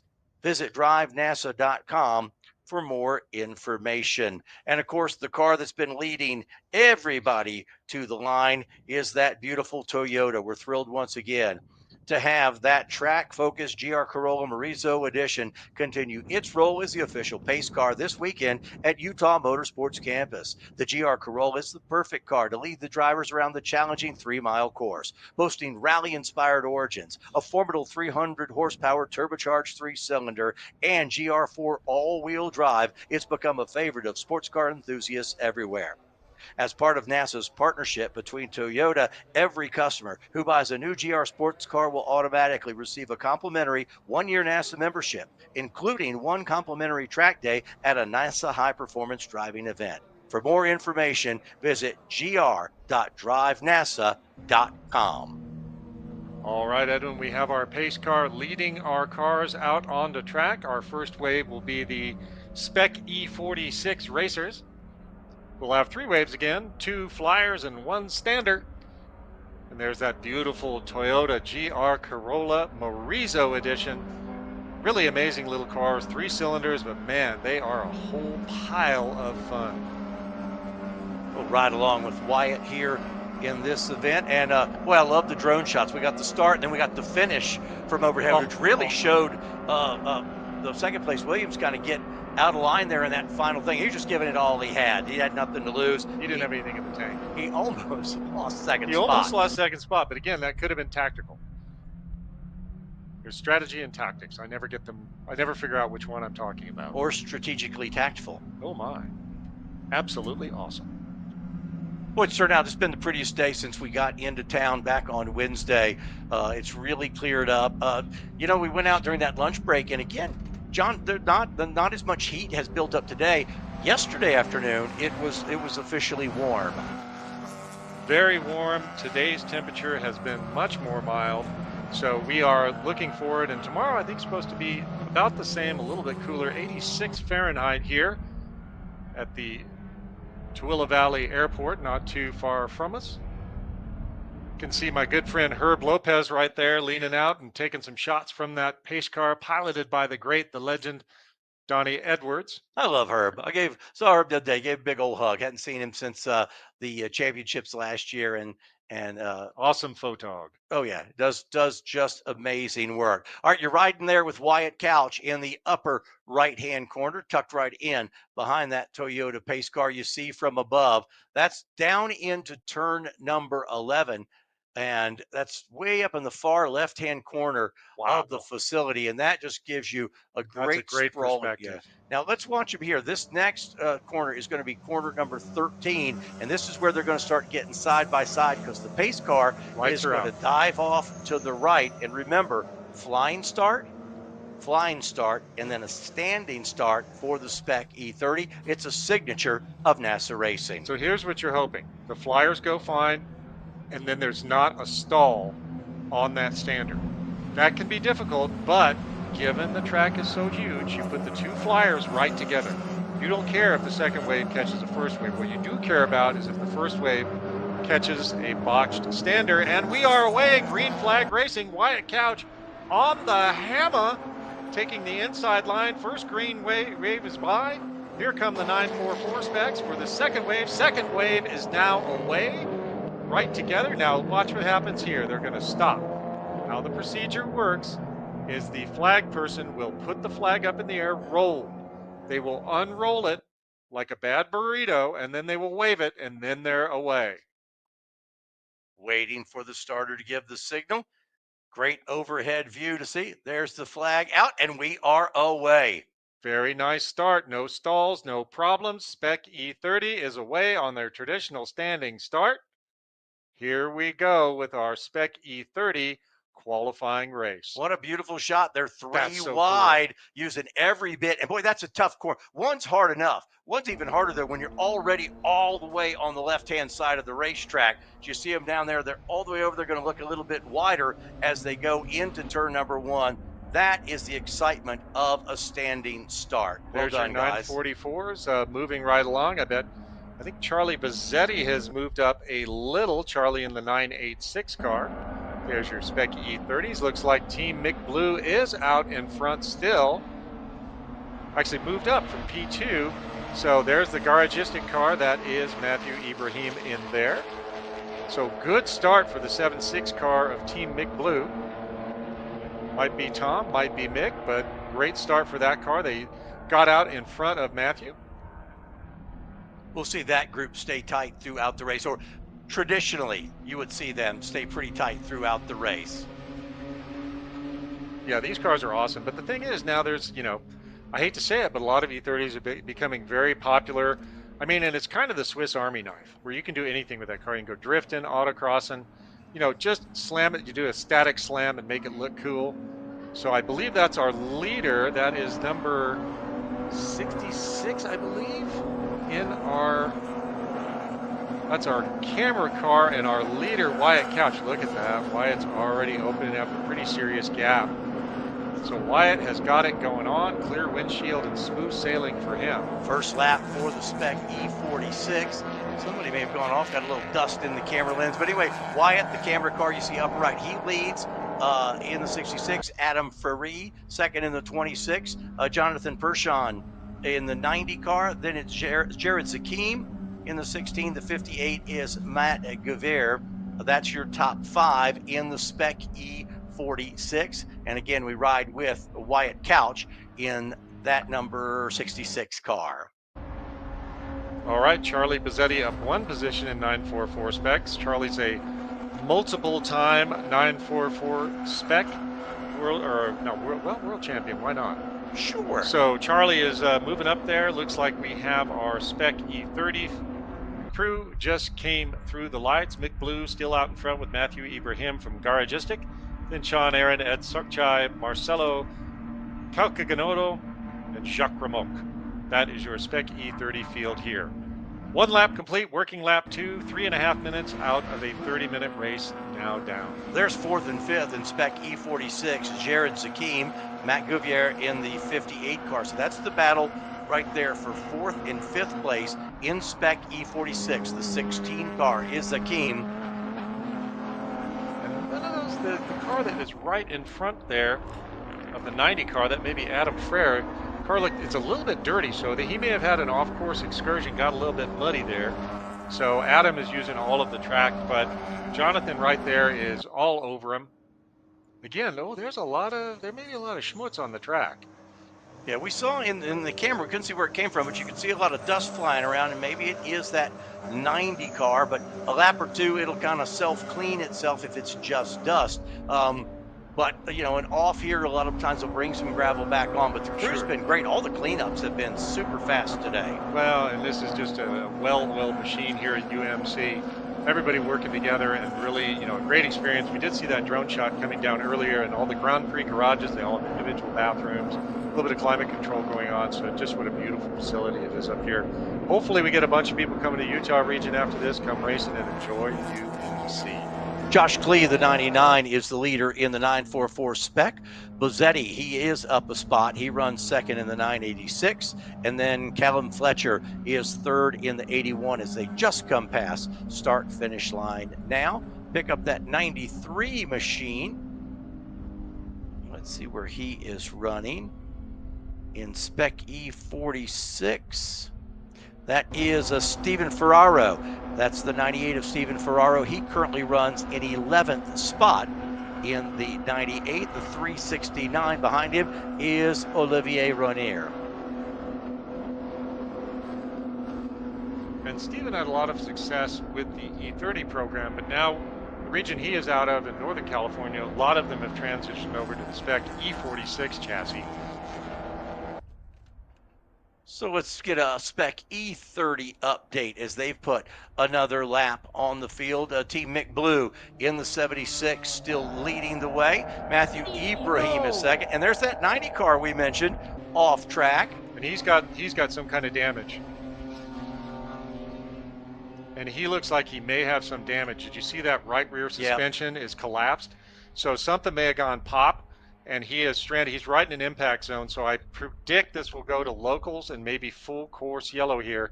Parachon looks to have had a mechanical failure that has stranded him. Maybe I'm wrong. Maybe he gets it started back up. But that looks to me like a right rear suspension failure that put him over in the down. Look at that. Look how low it's sitting right there. It does seem like he may have dug in a little bit, but well, and maybe the that ride height. But look at how low over the ride height. Yeah, you're right. The over the wheel, you can tell it's kind of tucked up under the body. Yeah, he went full. He went full hella flush. So, not good to see that. So we do have a yellow. This is a full course waving, full course yellow. So they're trying to slow him down.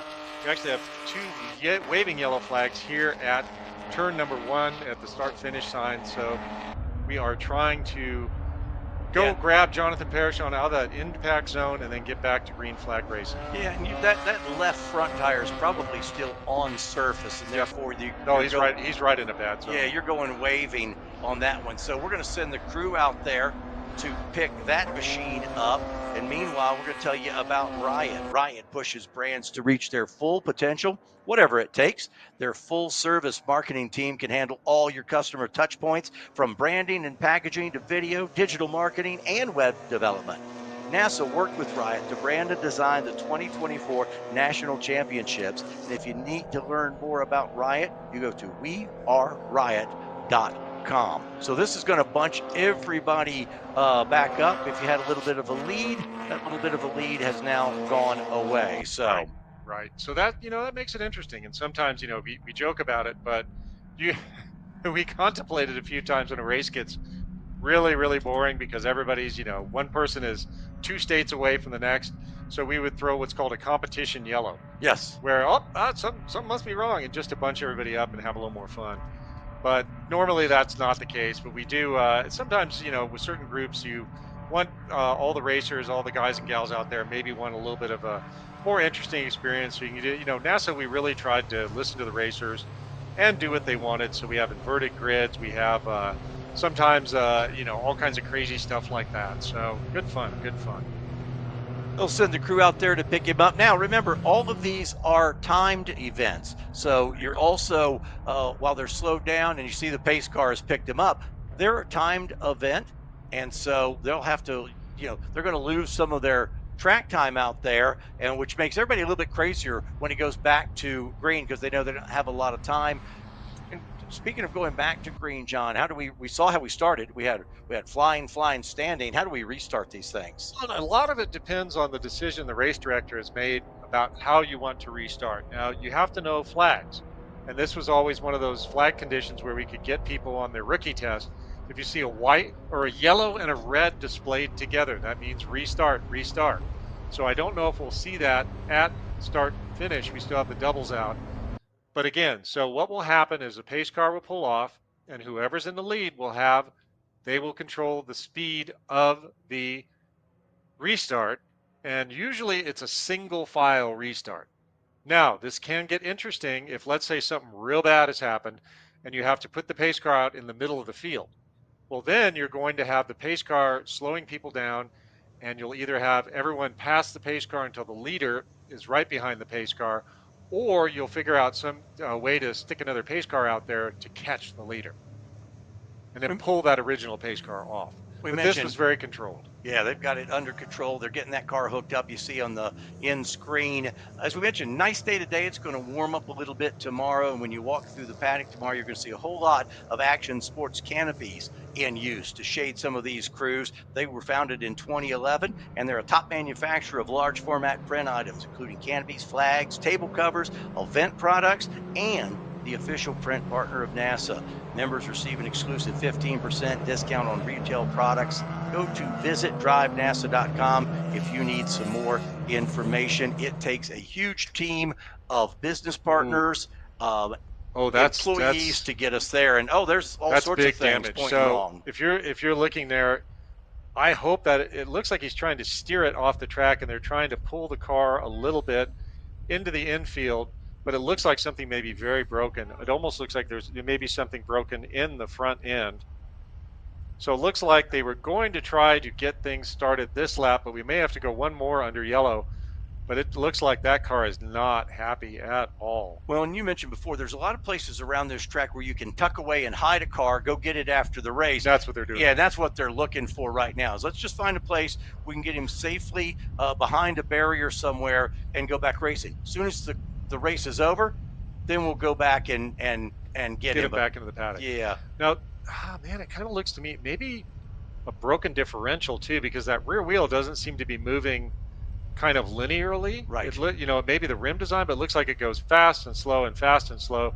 So it may have been the diff popped or one of the suspension pieces popped, but that number 90 car is not happy right now. So it looks like they've got him far enough off that they're going to be happy. Working lap number 5 right now, should be green next time by. And of course, the crew is just itching to get that car back into the paddock area and start going to work on it so they can do everything they can to get him back and racing tomorrow. Wyatt Couch continues to lead the 66W car. He's been our in-car camera. Good job there, Rescue One. Thank you, guys. Nice work, Rescue One. Looks like they may be pulling Jonathan out of the car. Window net is down. They may pull him into the truck and just leave the car there, but take Jonathan with them. Oh, they're cooking back up again. So it's interesting to watch the rescue crews at work. I mean, look at how careful they are, trying not to hurt the car any worse than it's hurt. They'll probably bring it back because of the suspension damage and potential driveline damage. They'll probably put it on what's called a rollback, which is those big flatbeds you see, and bring it back in instead of trying to do a flat tow and potentially popping something else that would result in fluid down on the racing surface. Yeah, they may have maybe it was a situation they weren't happy with where it was, or they wanted to get the other rope and tow him in a little bit further. So now here's the thing. You're the guy, especially in that big Spec E46 field, you're like, okay, let's go. Come on, I got stuff to do. I don't like where I'm riding right now. Hats off, Logan Toke in the 57 and Matt Guevara in the 58. They're up 5 spots since this race started. They're probably ready for some green because they're feeling like, hey, if we picked up that many, let's get a few more. So those guys both picking up spots. They started 10th and 11th. They're now running 5th and 6th. All right, lights are still on the pace car, but I do have a friend in race control who has told me we will be green this time by, my inside man. You're getting your sourced information. I have to keep my sources confidential. So we'll see look for that light to go out when they get back here. They're kind of up through those attitude section of the racetrack. And hopefully we still have a decent amount of time left. Yeah, we're about halfway done. So I think they'll probably get another 3 to 4 laps in, we hope. If people get, you just want everybody to kind of stay calm. Don't don't let this break get you too riled up. Just stay with the pace that you've had. Don't go full Beavis. We're like, yeah, exactly. Yeah, and then all of a sudden we're dragging your car out of the runoff at turn number 1. Lights are off on the pace car. They're in turn number 14 right now. Boy, that dive from 13 back into 14, that's a long run back to the inside and back out. And now you see them coming out of 15. It's going to be Couch leading them. Look for early and green. Look at that jump. Green. Free make a jump to the inside. That's the battle for the lead in Spec E46.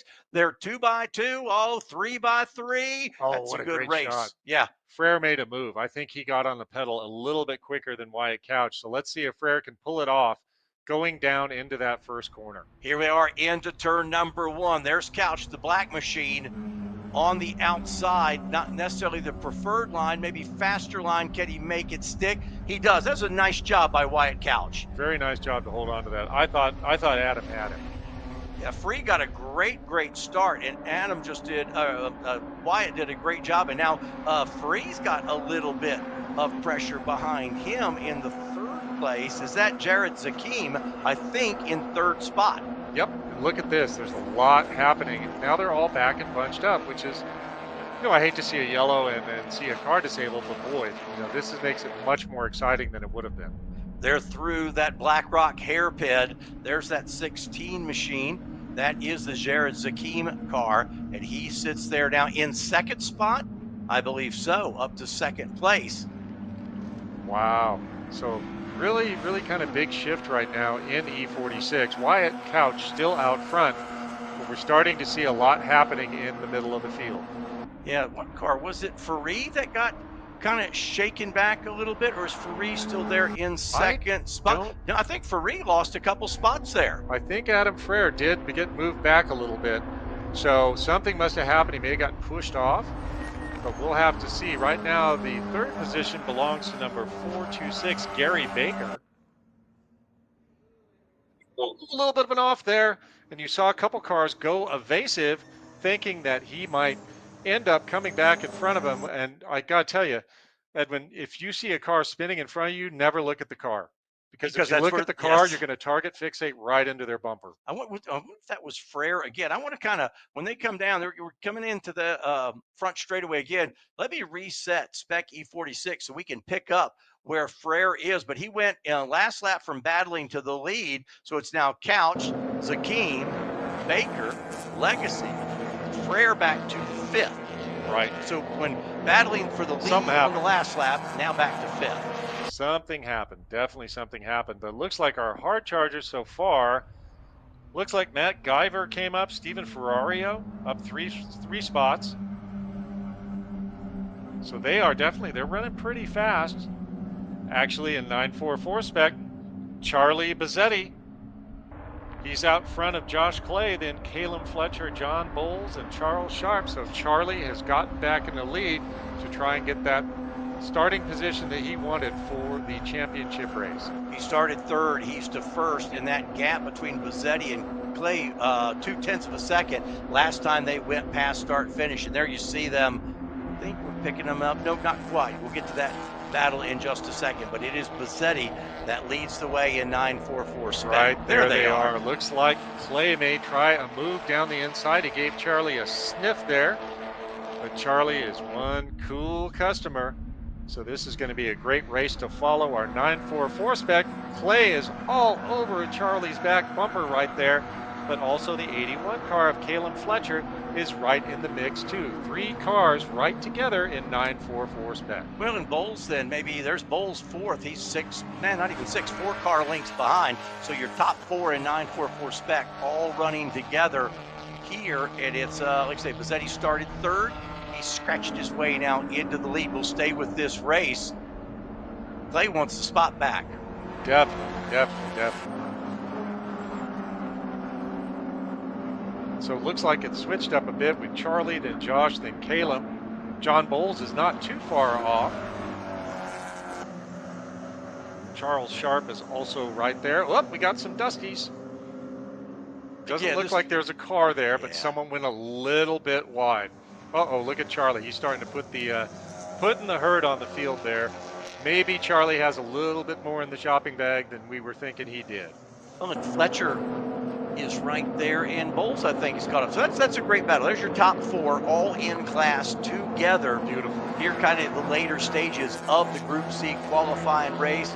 Bazzetti off the corner one more time. This time the gap between first and second's a little bit closer. So let's see what happens. Is Clay going to pull out right at the end and try that inside move in the braking zone into turn 1? We're going to watch that.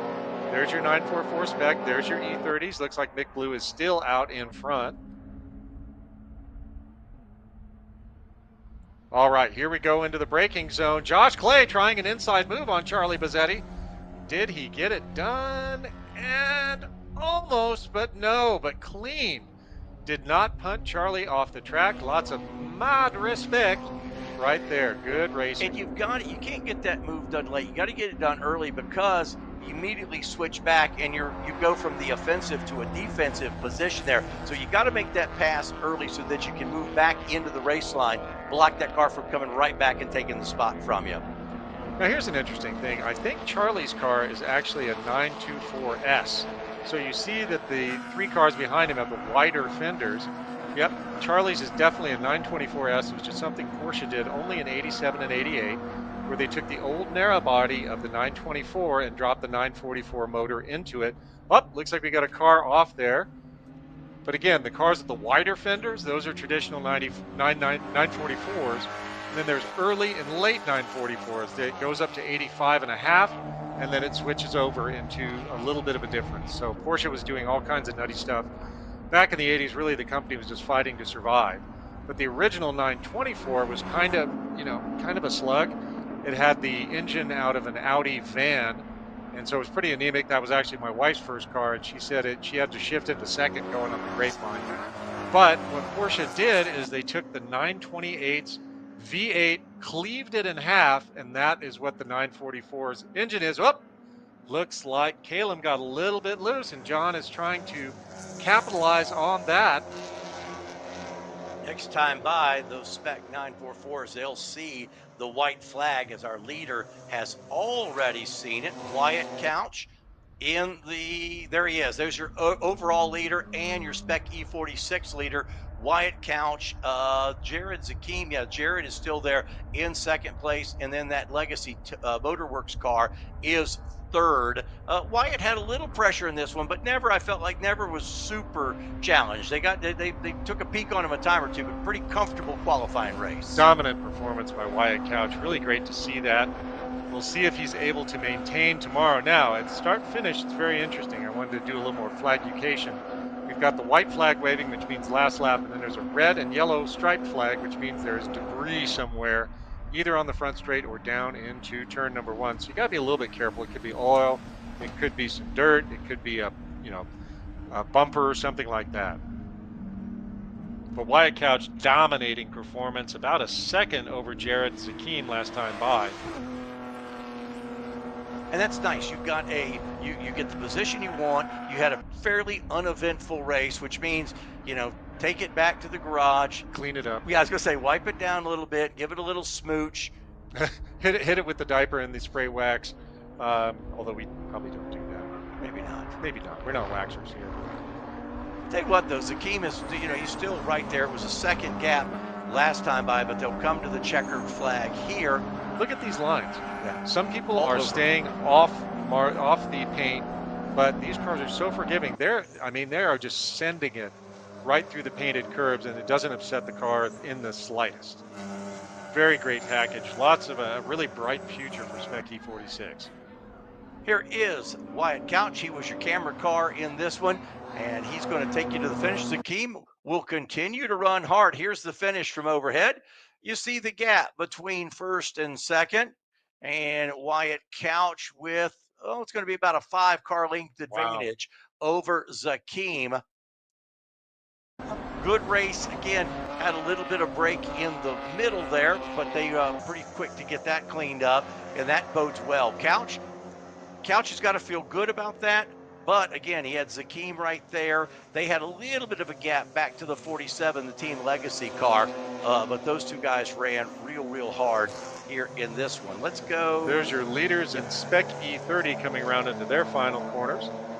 Team Mick Blue, which it's either Mick himself or Tom Polly driving, putting on a really nice performance in E30. They've got a pretty significant gap of about a second, maybe a little bit more back to Sean Aaron. We'll see how they are separated when they come across the stripe. Spec E30 coming across right now, 1.6 seconds back to Sean Aaron, then Marcelo Calcanoto, then Ed Sukchai, Matt Ibrahim, and Jacques Rameau. That is your Spec E30 provisional finishing order. And again, the results from this race set the grid position for tomorrow's championship race for all the marbles. You got the Spec E30. Let's go through the whole Spec E46. As we mentioned, the 66 Wyatt Couch, the winner. Jared Zakim, the 16 car, second. The 47 Legacy Motorworks, third. Gary Baker, his 426 car, was fourth.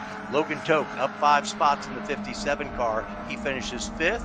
And then Adam Ferrer in the 26 car was sixth. Matt Guevara, the 58 car, was seventh. Jeremy Evans finished eighth in the 112. Daniel Yanis, the 28X car, was ninth. Stephen Ferraro, the 93, was 10th. Finishing 11th was the 13 car of Michael Donick. And then finishing 12th, and then I just lost Hang on. 12th, Olivier Thank Ronier, David Finkelstein, and then Michael Mild. And Jonathan Parashon, unfortunately, with that off and what happened to him there, not so great, but also not so bad. 944 Spec. Charlie Bazzetti is the winner. Josh Clay right there, only half a second behind. Then John Bowles, Caleb Fletcher, and Charles Sharp. Sorry about that. My screen went blank, but I'm back. I am back. We're going to go and hear from Kelsey in just a little bit. We've got Group D coming up next. You see the cars coming onto pit road. Moment to thank Lifeline Fire. Lifeline USA offers a wide range of motorsport systems that employ AFFF foam, Novak 1230, and other extinguishants with automatic, mechanical, and electrical actuation. Kits come complete and ready for installation with all necessary components included. NASA recognizes the importance of fire safety in amateur motorsports, which is why Lifeline is the official fire suppression partner of NASA. NASA members can purchase Lifeline products through the NASA Racing Gear store powered by OG Racing. Visit store.drivenasa.com for more information. That is Lifeline Fire. Overhead, you see the cars in to that impound area. Kelsey is making her way there, and we'll talk to some of our finishers in just a moment. John, we've had 3 good qualifying races. Every now and then you're going to get a stinker. We've had 3. That's a stinker because that crew's going to be busy if we can figure out what's wrong with the 90 car, but it is something underneath, something broke. Yeah. Well, but we know the Spec E46 community is indeed a community, and I bet someone will have enough spares. Looks like they're going to do a wheel lift. So there's all kinds of different ways you can do that. These cars are so low. You can see the stinger on the back of the tow truck there. They can't really use that because of how low the car is. So they go through the rims and then lift there with the cradle, and they'll bring it up. So I guess my theory of maybe something being busted in the rear end may not be correct, but it does seem like it's maybe a little pigeon-toed. So may have broke a tie rod, something like that. But that was a definite heartbreaker for Jonathan Parashon. He was running so strong, and then something went kaboom. There he is right now, getting into the tow truck, gets to enjoy some AC right there as he rides back and then starts spinning wrenches. Yeah, and the guys are already probably talking to him. What do you think it is? What do we need to do? They're going through the truck or the trailer. The closet. Yeah, what parts do we have? And they'll start working on it. And knowing these guys and knowing that community, like you mentioned, I won't be surprised at all when he's on the starting grid tomorrow. And let's see if we can see. So you see the right front is almost fully turned in. Oh, look, and the left front is completely turned in the other way. Oh, boy. Kelsey is caught up with some of our finishers. She's down there, and she is in the impound area. Let's hear from some of the guys that just wrapped up this qualifying race. Kelsey, tell us what. We're here with Wyatt Couch. Awesome race that just happened out there. Coming in, provisional pole. Talk to us about your lap out there. Yeah, no, it was a great race. I got out to a pretty big lead, and then there was a full course caution that brought us all back together. So it made it exciting. I had to hold on to the lead on the restart and just manage myself from there to the win. That's awesome. So when you're in the front of the pack and you're out there trying to navigate that, how do you keep your cool? I just try to mind my own race and just hit my own laps, just try to stay focused on my laps and my race, and that's the best way I can do it. Awesome, that is so good. So looking at tomorrow, what are you thinking about? I'm just thinking about trying to do the same thing, trying to get a good start, get out to the lead, and hold on to my car. Just want to give a massive thank you to all my sponsors that got me here: Moss Brothers Powder Coating, TrueView Metal Fabrication, MotoWear International, Clearwater Lights, Ground Control, Magic Develop, Control Engineering, and everyone else that has helped me throughout my career. That is awesome. Well, you've done a great job making everybody really proud about that. A really cool fact is that you and Jared, right behind you, both had identical fastest laps out there. So we know the pace is there. Competition's big. We can't wait to see it tomorrow. Thank you. It's going to be a good one. Absolutely. We're so excited. All right. Well, good luck tomorrow. Have some water, hydrate. We'll see you out there.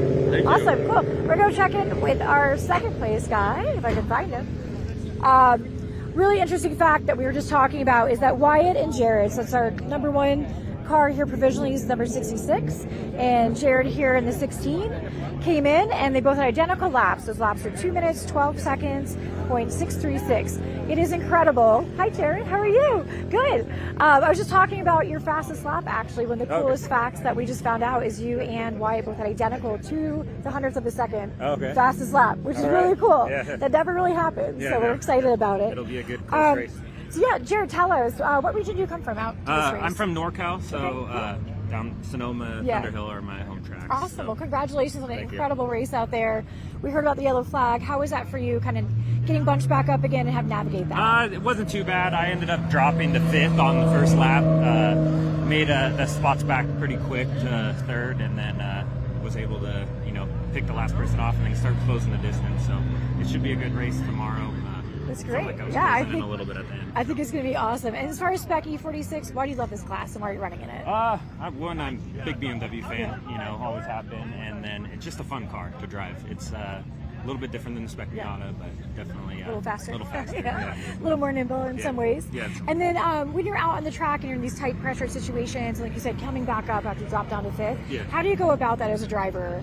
I just got to keep chipping away slowly. You aren't going to gain it all back in one lap, so just keep your head down and keep pushing. Awesome, very cool. And looking at tomorrow, how do you think you're going to prepare? Not too much. Car felt good. No real changes, I don't think, to the car. It's a longer race, so just manage the tires and keep them alive for the end for a push. Awesome. Well, thanks so much for taking time to talk with us. We're very excited. We look forward to seeing you race tomorrow. Thank you. So great. All right, well, that wraps up here at Spec E46 down on Impound. We're hoping that these guys get it together to have an even tighter battle tomorrow. I can't imagine them coming any closer than literally tying on the hundredth of a second. Behind us, we have the field going. And as you can see, when we look through these different cars, Spec E46 is a great class. In this class, everybody's got the same parts, a lot of the same components. They have a couple adjustable things that they can work on. I know you heard about it from Edwin and John up in the booth. There's a lot of stuff that they can do with it. So a lot of this comes down to the driver. That's what we love a spec class here at NASA. And so one of the things we're also looking at these cars too is seeing how they're so similar. That's another great thing about Spec 46 is that when you're out there in the field, it really comes down to driver. You can't overbuild these cars. You can only over-prepare yourself as a driver. So we're really excited for more action tomorrow from this great class here at NASA. And we're send it back up to Edwin and John in the booth. Much, Kelsey. Group D qualifying race is next. We'll give you a starting lineup. I'll start here with the Super Unlimited. Jonathan Finstrom in the 2X. Andrew Lang set to go next to him. Then it's Jimmy Ford, the 17X. Stu Frederick is next to him in the 158. John LeBrie, the 33 car. And then Vasily Stratton in number 25. John, our second group, GTSU. Second group, GTSU. These are the big, powerful Germans. Dmitry Novikov will be our pole sitter for that second flag. Then we'll have Team Larkin's sprint team, Al Tilley, John McInnes, Team Riot. Then David Bradshaw, David Loxwood. Clint Conley is our 16th overall position and our second flag, GTSU. Third flag will send the Super Touring 1 cars off. The 62, Mark Clennon, will start up front. Joe Kellerman, he's in the 71 car second, then Jason Perry in the 8. Chaz Cuzzoni is in the 221, and Chad Knight in car 32. Fourth flag will be American Iron Extreme, with Derek Carter taking that pole in American Iron Extreme, then Christopher Lemp. Nick Plosink, Dallas Brown is the final starter in the fourth flag for American Iron Extreme. Here come the NASA prototypes, the NP01s in the fifth flag. Chris Costelli in the X5. Tony B Racing in car number 34, and then their next row, Michael Dawson in the 7. The 99 is Steven Seiler. Francis Hu in the 25X, and then Judd Gardner in the 61. Josh Rubin, car number 80. That's your NP01 field. We saw these guys, a lot of these guys were also in TTU and TT1. We saw some really fast laps here. We're not going to see them that fast, I don't think, because will you tune them back a little bit for the race, because it's a longer format. Right, and these are going to be some pretty fast cars. SU, GTSU, ST1, and AIX and NP01. These are probably, some of the fastest cars we have, with the exception of that GT car of Brian Fessler, but he is not I don't believe he is in this race. We moved the GTs over into another group. So Fenstrom will be the one that will be setting the pace here. Of course, Jimmy Ford, Andrew Lang, they're all very fast. Stu Frederick. So these will be the really fast lap times, and they will come thundering down that 3,500 foot long front straight. I'd like to remind you that as an official partner, Hagerty Motorsports offers time trial and HPDE participants track day insurance on their personal vehicles against damage while participating in NASA HPDE and TT competition. NASA members also are eligible to receive a 5% discount on collector insurance through Hagerty. Visit DriveNASA.com for more information. Field should be rolling out here in just about. I know they were doing a little bit of cleanup. I saw a couple guys out there with the blowers to get the track cleaned up before and Jonathan Parashon's car, we couldn't see the left side of the car when we were sitting here earlier, but when they picked it up with the cradle, man, it was straight busted. The front right had no relationship with the front left. The front left was all bowed out and also had the fender and looks like the rocker panel was off of that car. So Parashon's going to have some work to do. Right, they're still cleaned up the track. We may try to get back with Kelsey and talk with a couple of the guys, 944 Spec, because I still see some cleanup crew out there on track. So we'll wait and hear from Kelsey and send it back to her in just a moment. That way we're meeting more drivers while the guys are cleaning up the racetrack before we go to Group D, which I'm looking forward to. Still have so 2 more qualifying races, 3 more time trial sessions to go before we call it a day on what's been beautiful. And just, John, just look at the background. The backdrop is the setting, can't be replicated. Hardly, there's a few places, but not many that can replicate that background to a racetrack. Sure, and this is typical Mountain West kind of scenery. You know, I've been all around here. My mom was from Idaho, so this is very familiar setting. Of course, in Utah, it's a little bit different because it's more of a desert right to the south of us with Nevada. So this is the higher desert, and it's a very stunning and rugged and beautiful scenery out here. I was lucky enough to drive from my home in Yolo County, California, out here, and really we saw some amazing scenery. And looks like we got cars on track. Yeah, we'll catch up with our 944 Spec guys in just a little bit later, but cars are out there. Because it's a big 3-mile track, it's 1 lap and go. So we are set to go, and the Super Unlimited will lead the way. Jonathan Fenstrom, what was that lap earlier today? 145.131. That was so fast, so furious. Beautiful so again, these are our ground pounders being led around by the legend, Mr. Donnie Edwards. Donnie is local out here now and has all kinds of adventures out here in Utah. Originally, Donnie was out in Napa, California, near me. And Donnie is a extremely experienced racer. He's raced at the historic Le Mans. He is at the wheel of our pace car. He's the only one we really trust with that Toyota GR Corolla Morizo edition.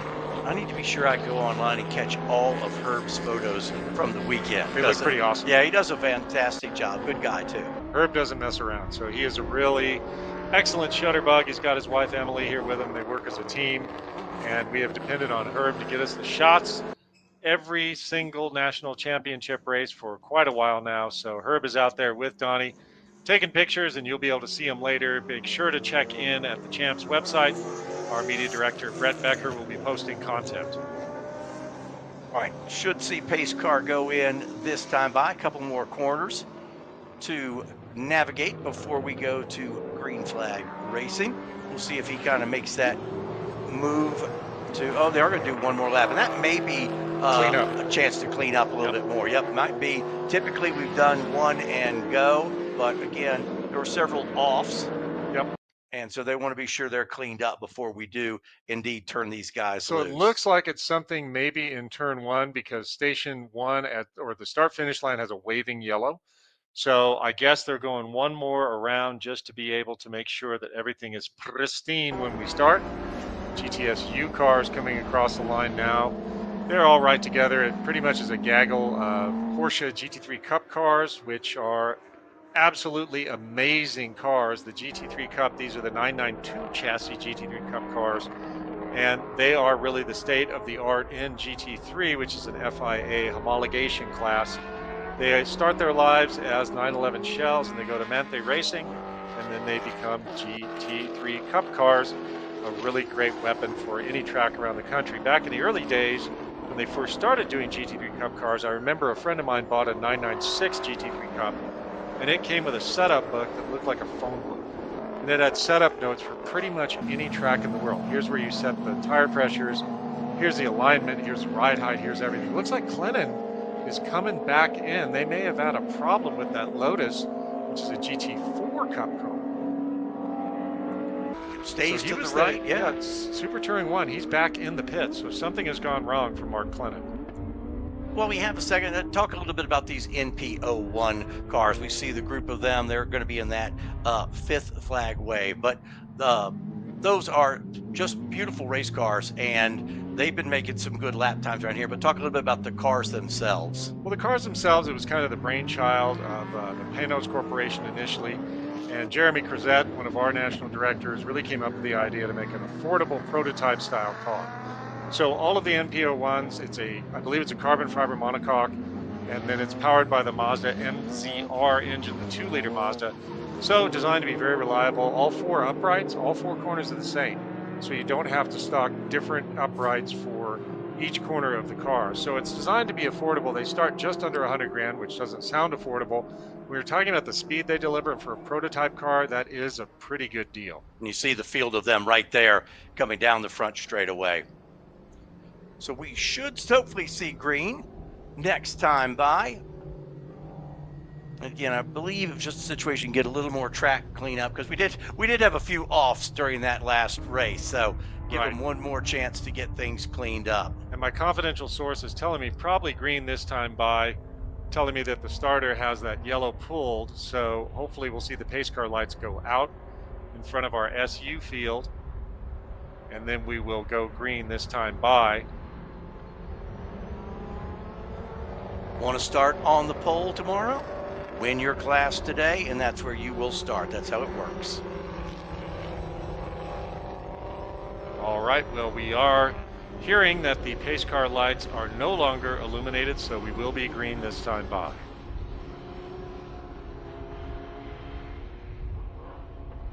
It looks like we have a second pace car there. There's an E36 BMW with lights on top of it, so that's the pace car controlling the NP01, so that makes sense to have multiple pace cars when you got 5 wave starts.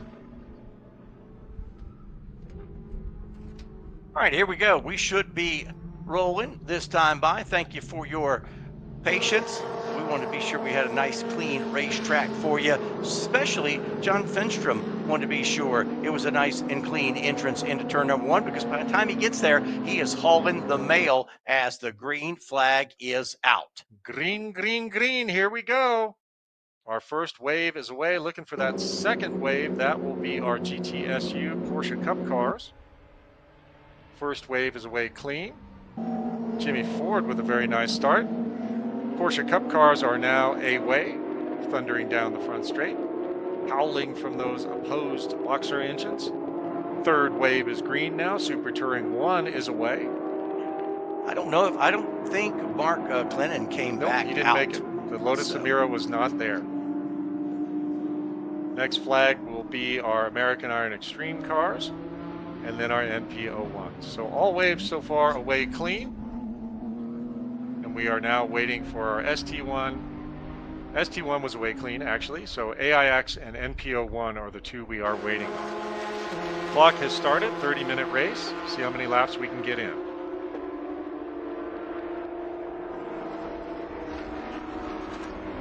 All right, well, we have our controlled wave coming in. Looks like we have good separation. I can, getting from my source and control, SU is working through the backside of the course into the attitudes. AIX is coming up next. AIX is away, so we're just waiting for the NP01s to get started. NP01 is approaching the start-finish line. Their pace car is in. NP01 is away, so all 5 waves are away clean. Now, interestingly, it looks like Finstrom may be hanging back a little bit because I think it might be Stu Frederick that is up front of the Super Unlimited field, so there may be some strategery going on there. Yep, 158 Stu is out front of Super Unlimited, so he has moved up. SU across the line for their first time. Stu Frederick, then Jimmy Ford, John Finstrom, significantly slower than he usually is, and Andrew Lang. Now John Labrie is across, so all 5 Super Unlimited cars have completed their laps. And what's Finstrom maybe doing? Just taking out? it easy, hanging out during the early stages. Yeah. Right. Let it all shake out, and then he knows he has the speed as the fastest car this weekend to come back and get her done. GTSU is away. Dmitry Novikov, then Team Larkin Sprint, John McInnes, and Team Riot. Al Tilley rounds out your top 5 in GTSU. ST1 coming past start finish now. Kellerman in the 71 over Jason Perry in the 8, the 32 Chad Knight. That's how they run in ST1. And then let's go to the NPO1. They've not completed their first lap yet, but there's a look at the field. We'll set those guys as they come across, heading back to the front straightaway here. And we'll give you their running order here in just a moment. Those beautiful, beautiful cars, see them coming over the hill there. It's a really cool design. So we have our NPO1s coming around, completing their first lap. We'll see if there's been any changes in the running order for NPO1. But look at that. SU on the screen is just right behind the NPO1 field. So we may have held the NPO1s back a little too much, because SU, there's Stu, he's coming up on the tail end of the NPO1 field. So it's hard to do it with 5 waves, but Stu will start working through the Super Unlimited field, and I'll start working through the NPO1s. Let me set the NPO1 for you. After lap 1, Chris Costelli in the X5 leads the Tony B Racing 34. Michael Dawson, the 7 car, is 3rd, and Francis Hu, the 25X, is 4th. Steven Seiler in the 99 car is 5th. You got the 61 of Judd Gardner and Josh Rubin in the 80. That's NPO1. As you mentioned, they're now starting to get mixed in with some of the Super Unlimiteds.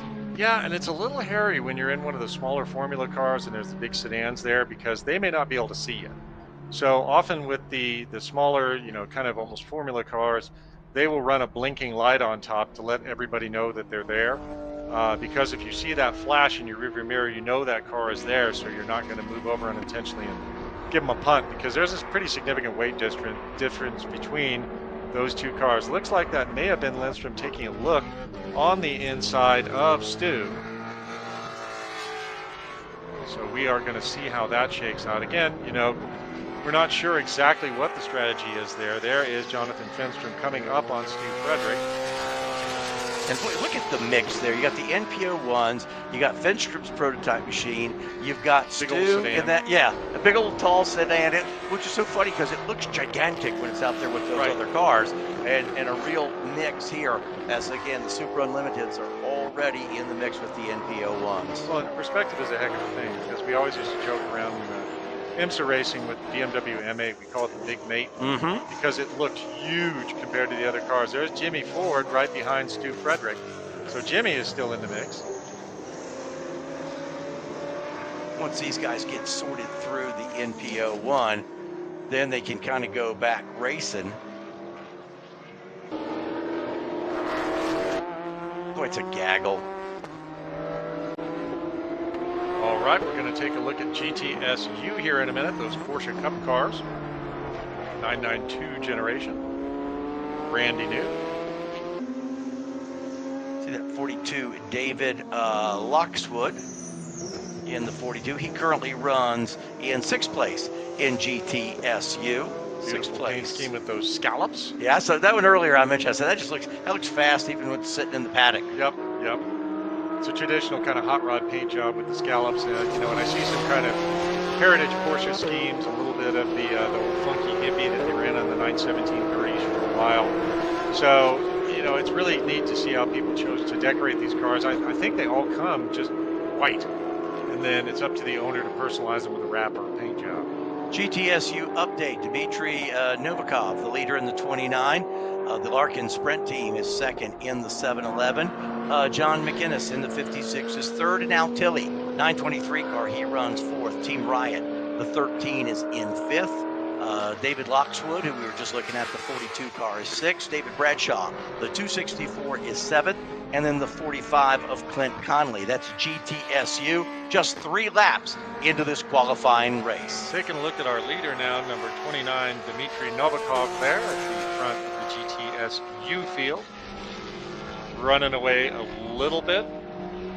He is way faster than the rest of the field. He's got an 8.5 second gap back to second place.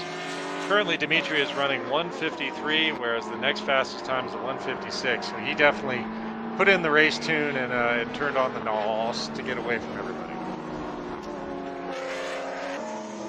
There he goes, making a pass on that number 25 machine, which I believe is in our American Eye Extreme. It is. It's Dallas Brown in the 25. I'll give you a quick update on AIX. It's Derek Carter in the 24, Christopher Lemp in the 3, and then the 41, Nick Plusenek, and then Dallas Brown mentioned in the 25. But there is your leader, the number 29, Dmitry Novikov in GTSU. He's laying down some fast laps. 1:53 is his fast lap. It's a fast race pace lap. Yeah, that's really fast, and he's definitely putting some time on the field. Who knows? You know, the cars are all pretty much identical, but it is GTSU Unlimited. But he is putting on a little bit of a clinic here right now, which is very impressive to watch. In a mixed field like this, John, talk for just a moment, because we see them working on the flag stand, that blue and flag with the yellow stripe across. Share with us. So that flag, you know, essentially it's a passing flag, but it means there's a race and you're not in it. Right. So that means look at your mirrors, dude, because somebody is coming up behind you and you need to let them by. Right now we are following around number 8, Jason Perry, currently running P2 in Super Touring 1. C7 chassis Corvette.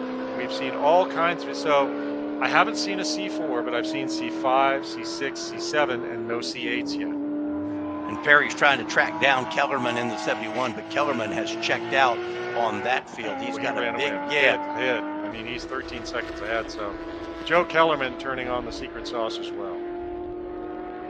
So Perry sitting there comfortably in second spot, and Chaz Cuzzoni, the 221. That's your top 3 in Super Touring 1. Kellerman, Perry, Cuzzoni running 1, 2, and 3. 4 laps complete in this Group D qualifying race.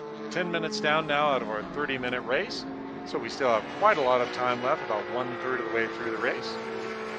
So far, pretty darn clean. A lot of respect between the multiple class racing. And seeing a few folks are really, really, really on the gas. Super Unlimited now. Jimmy Ford is in the lead. He's got 7.5 seconds on Stu Frederick, who just went across the line. Fenstrom seems to be playing a waiting game. His last lap was a 2:09.929, which for Jonathan, and Jonathan's in the pit. So he may say, you know what, I have enough of the speed for tomorrow, so I'm just going to retire this thing, not take any risks, and try to take over the ground tomorrow in the championship race. See some of the NPO1 cars there mixed in, as again, doesn't take long, because you mentioned it, with 5 different starts, these cars get mixed in together pretty quickly in this field. But the field is such a size that you can kind of pick and choose. You don't have to feel like I'm trapped behind a out-of-class car. So they take their time to make it work. A lot of respect, a lot of professionalism among these drivers. I haven't seen any crazy passes in this group. I think that's because of the, A, the high horsepower and the high speed, and B, these are not cheap cars.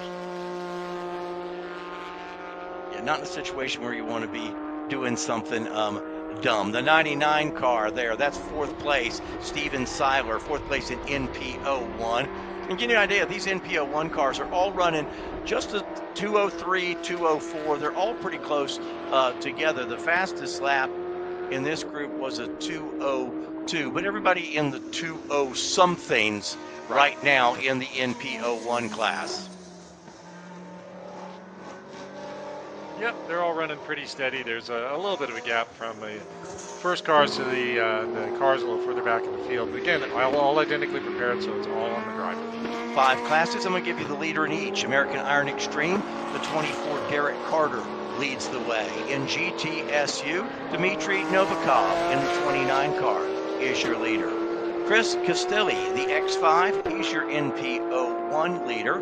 And in Super Touring 1, the 71 of Joe Kellerman hangs on to the top spot. And in Super Unlimited, Jimmy Ford, the 17X car, he leads the way. And maybe about halfway here. Let's go back to that American Iron Extreme, where Derek Carter, the 24 car, is the leader. Going to pick up this car kind of coming up the hill. This AIX car. I'll catch a number for you here, John. That is your leader. That is your leader. Derek Carter. So American Iron, the whole concept is it's the pony cars. It's the Camaro. It's the Firebird. It's the Mustang. It's the, if you're really weird, you'll run a Fox Body Mercury Capri. Mm-hmm. But all of these cars, AI has a power to weight ratio about 9.5 to 1. AIX is 5 to 1, which is that's a lot of power and not a lot of weight. So these cars are, the AIX cars are allowed a lot more freedom, but there's certain things they can't move around. They still have to retain most of the original metal of the unibody. But the AIX cars are really, kind of crazy, and that grew out of the beginning days of AI. Some guys had a little more motor and didn't want to detune. So AIX kind of grew and grew and grew into something crazier. I had one of the first AIX cars, which was called White Lightning. It was a Fox body. Started out as a pretty simple car with a very small bored and stroked engine. I believe I was running about a 319, and then it went up. By the time the car passed on to somebody else's hands, it was a monster. It was a 3-stage dry sump, 315s all the way around, and just a really, really, fast, super sorted race car. And I ended up, you'll laugh at me, but I ended up trading it for a paint job. It's a good paint job. It's worth it. Quite a paint job. My good friend Fulton Hayde of Royalty Auto Body in Santa Monica, California, painted one of my old cars, and he called it a once-in-a-lifetime paint job, and I agree. It always gets looks everywhere it goes. So, it's kind of like owning a boat. The happiest days of ownership are the day you buy it, the day you sell it. We talked earlier about the blue flag and all, but John, how do you approach this? You've got 2 NPO1 cars. They're in a race with each other for position. But at the same time, now you see some of the other classes, they need to get by. How do you handle that? I'm racing this guy, and these guys are coming by me. That's when it gets a little touchy. It's all about respect, professionalism, because, you and the person that you're racing with, the guy or gal that you're racing with, you guys know what you're up to. And you can both see that someone is flying up in your mirrors and you don't want to ruin their race. So really is a lot of respect, and it goes back to that sense of community. And sometimes we get stuff that was a little nutty in Spec Miata, where people would be, perhaps a little too competitive. But here I'm seeing a lot of respect and a lot of really heads-up driving. There's that 3 car that's just gone by. I believe that Christopher Lemp in American Iron Extreme, I believe so. And now, once those guys go by, then those cars can go back to racing and sort that position out amongst them. Right, you never want to hose up somebody else's race. So even if you're having a great race with your friend in one class, but there's someone faster behind you, you really don't want to get in their way, but you also wouldn't want to roll over too much and go off the track or give up a position in your class. So it's very challenging, and it really becomes challenging in the longer endurance races like the 25 Hours of Thunderhill, because you have tremendous speed differentials between the classes, and it really requires a lot of respect and a lot of heads-up driving to successfully compete in one of those races. That is Al Tilley's beautiful GTSU cars, the 923 machine, but he has got me a couple times with those headlights. I've looked up quickly, and I've thought someone has spun, and I'm looking at the taillights. Right. He's caught me more than one time going, whoa, wait a minute. But you got to see the wrap and all that they put on that car is beautiful. That's Al Tilley's GTSU car, number 923. There's a good look at it. Yep, pretty much you can tell which way it's pointed because where the wang is. And it's amazing to see, I remember when, boy, you were somebody if you had like a Celine spoiler or a ducktail spoiler you made out of plexiglass from Home Depot, and now just the science, you know, gurney flaps on the wing, the cords are all different, and just the amount of downforce. You know, this stuff was pretty exotic 20 years ago. You didn't see it at the club racing level. I remember my Mustang, I ran a wing that had been a World Challenge GT car, had no business being on a club racing car, but we built stanchions for it and we made it work. And that was really the beginning in AIX of a lot of the aero with the splitters. We were actually going to Home Depot and getting some composite, just that you normally use for, you know, some kind of plastic project, and we did that because it was cheap, and we had a template. And if I busted it up, it wasn't bad. Guys were making their splitters out of plywood or other things. John, look here. This is Jimmy Ford's car. Look at that wing on the back. He's our Super Unlimited leader for Jimmy Ford. That design, you can see that there. He's trying to maximize, give him a little bit of down, a little bit of handle, but also not do anything, do as little as he can, not to hurt his top end speed. Right, and that big gurney flap up there, you know, it's kind of the little kick up at the end of the wing. That was something the great Dan Gurney came up with. There's the gurney flap and the gurney bubble, because Dan was so huge that they had to actually beat a bubble, a round bubble, into, I believe it was a GT40, for him to correctly fit in the car. They called him the Big Eagle. So a lot of innovation there from the great Dan Gurney. I was lucky enough to meet and hang out with his son Alex for a while, who's also a very successful race car driver. But it's cool to see. I mean, just like technology bleeds down into anything, from the space program to now, you know, SpaceX, where Starlink, you know, things like that. It really is a magical time to be driving race cars here with all of the technology you can leverage, you know, and just order the stuff online. It's really exotic stuff compared to 20 years ago where we could not find these things. Jimmy Ford leading the way. Might have mentioned earlier, ran into his grandparents and said, "Who's going to win?" They go, "Our grandson." He's the third Jimmy Ford in the family and leads the way in 17X. He's one of those guys who talked about doing double duty. He's doing TTU, the Time Trial Unlimited. He's also doing Super Unlimited and lead weight. And that's a beautiful car. You see a lot of work that's been done on that car. And you look at the front end of the 17X, and that's a good example of what the U in Unlimited means, John. Right, and that's a full two-frame car. That was never a Mustang that you could go see Cal and get your Mustang. That is a purpose-built race car. Picking back up, I think here's some of the GTSU cars. And 264 right there. And white flag is out. Yep, the 264. David Bradshaw. White flag is out. This one, 10 laps complete, working lap number 11, so we'll finish with 11 laps in our penultimate qualifying race for the weekend. And again, pretty darn clean so far, which is impressive given the horsepower. And, you know, hey, it's later in the day, it's real hot. Yeah, and these guys, like I said, the big thing is where you finish in that championship. With some of these fields, it's, hey, let me get it safely home. Let me be sure that I've done all this work to get here. Of all things, the most important thing is to be sure that I have a car that I can drive in the championship race tomorrow. So we've got one more qualifying race to go, and then some time trial for you. We will give you the finishing order. There's your all-around leader, Jimmy Ford, in the 17X. When he comes back by, he will see the checkered flag, and we'll wrap this one up. Gonna put move there on the 25 NP01 machine, and that is Francis Hu. But meanwhile, overall leader, Jimmy Ford. Jimmy Ford, I just like saying, Jimmy Ford. Jimmy Ford and Ford. Nice folks. I stopped by their hauler the other night, chatted with them a little bit, and they nice. You can tell just by the way they got everything set up, and just look at that car.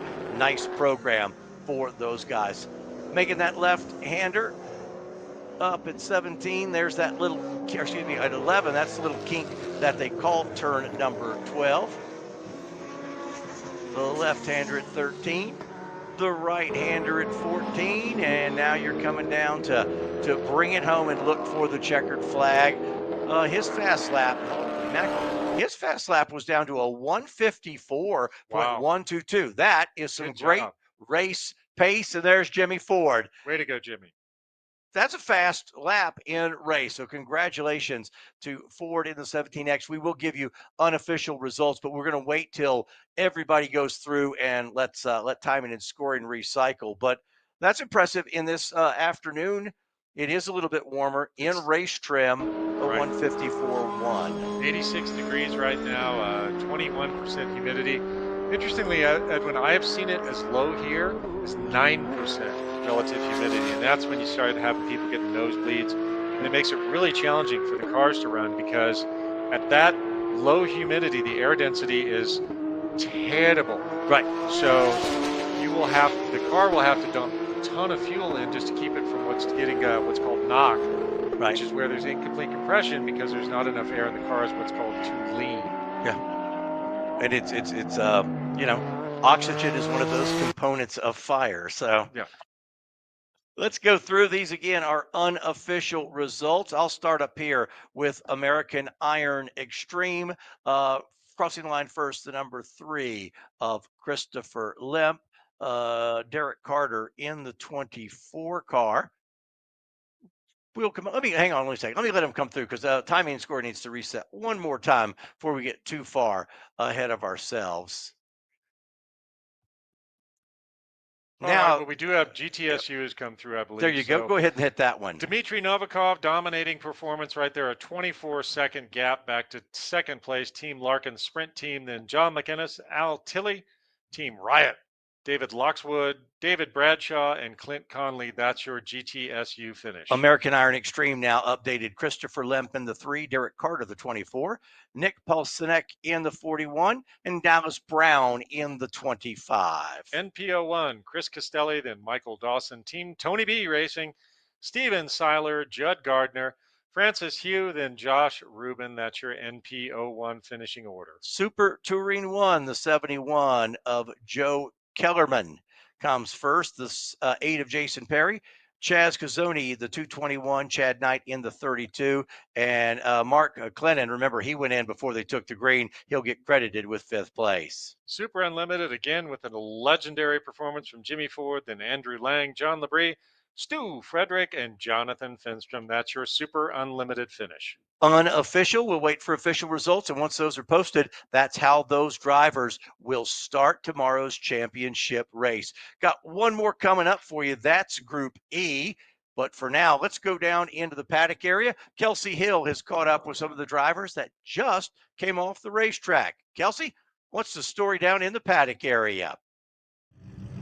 Hey everybody, we're here still at Impound. I'm very excited to introduce you Cal Denise from Tobacco. So nice of you to join us. Yeah, thanks for having me. Awesome. Looked like a great race out there, and a lot of good cars running, and excited to see them all out here at Utah Motorsports Campus. Absolutely. So looking at the race that everyone just saw at home, your cars look like spaceships. Talk to us about the MPO1s. Why are they so great? Yeah, they're an awesome little enclosed cockpit prototype car. They were originally developed to run here in NASA in their own spec class, which is what everybody just saw. The cars really have been just evolved and developed over the last almost 10 years now since the car was first introduced, and they're really running well now. That's great.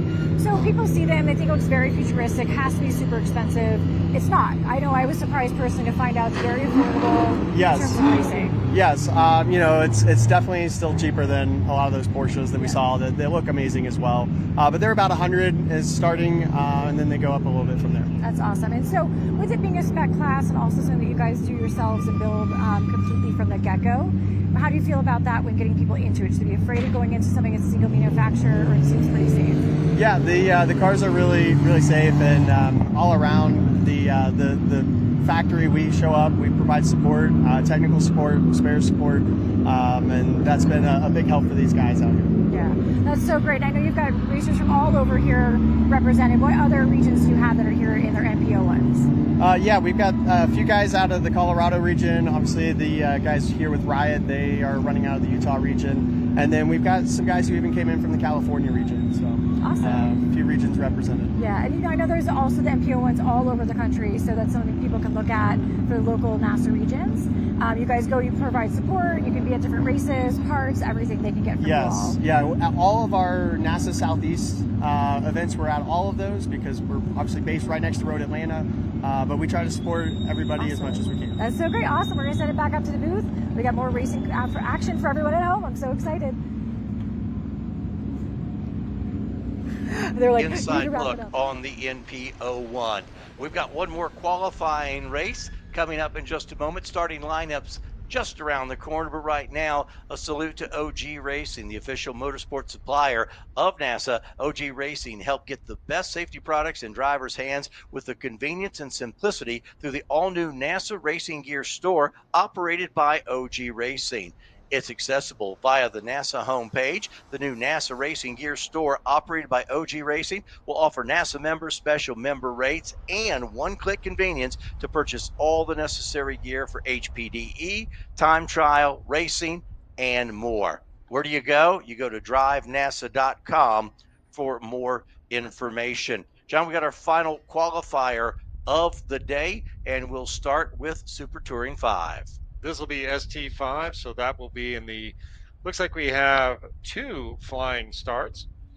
ST5, the lead car will be the Team Morewood Creative, then Team Girardi Sohis Racing, Nathan Ulrich, then Matt Guyver, Olivier Ronier, Charlie Bazzetti, Mike Elliott, and Team Rotary Heads. That is your Super Touring 5 starting grid.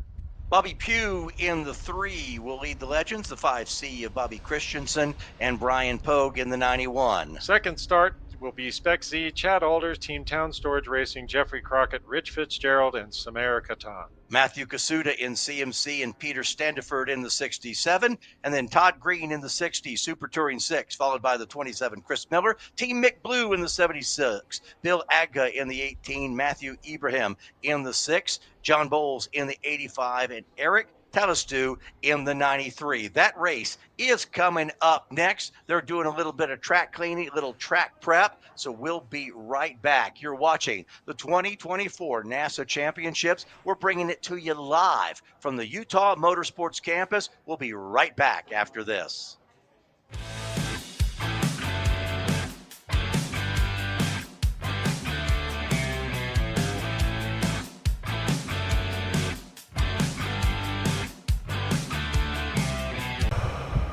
There ain't no debate.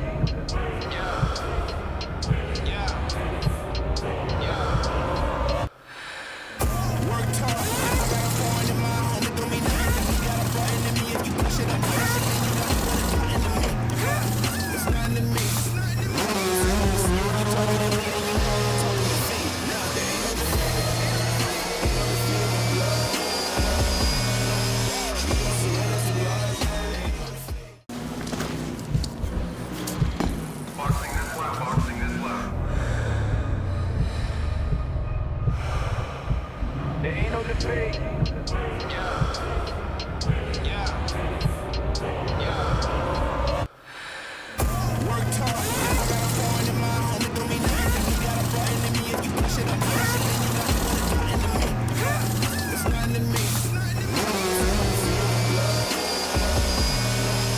Okay, so pretend this is your race car. It's on the trailer, and you have an accident.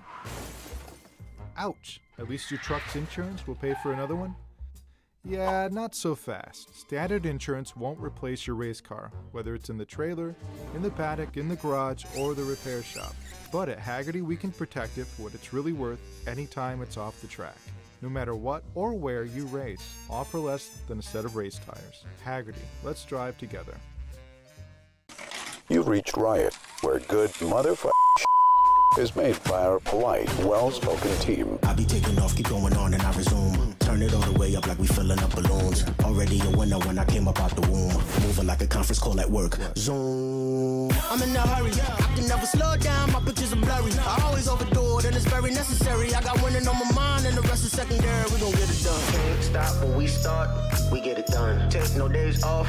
We number one. Lace up these kicks, and we run like this. We gon' get it done. Stop when we start. We gon' get it done. Start when we stop. We gon' get it done. Get it when we start. We gon' get it done. Start when we stop. We gon' done. We gon' get it. We gon' get it.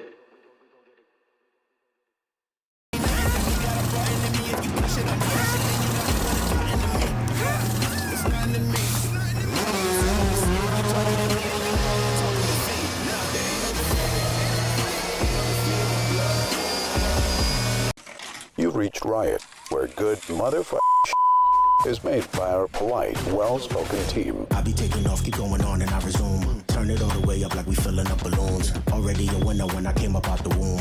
Moving like a conference call at work. Zoom. I'm in a hurry. I can never slow down. My pictures are blurry. I always overdo it, and it's very necessary. I got winning on my mind, and the rest is secondary. We gon' get it done. Can't stop when we start. We get it done. Take no days off. We number one. Lace up these kicks. Okay, track day checklist. Let's go. You got your gloves, your helmet, water, snacks, sunscreen, your car is prepped and ready to go. Ugh, forgot your track day insurance, didn't you? If you want to be covered for the whole value of your car, you need high-performance driver education coverage through Hagerty. We'll get you a policy for track days, time trials, and more in less time than it took you to apply that sunscreen. Hagerty, let's drive together.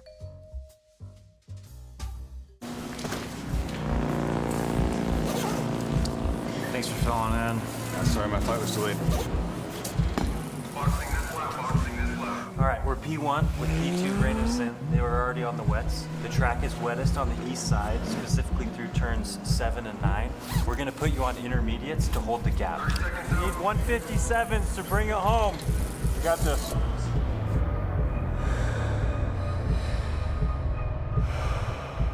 There ain't no debate.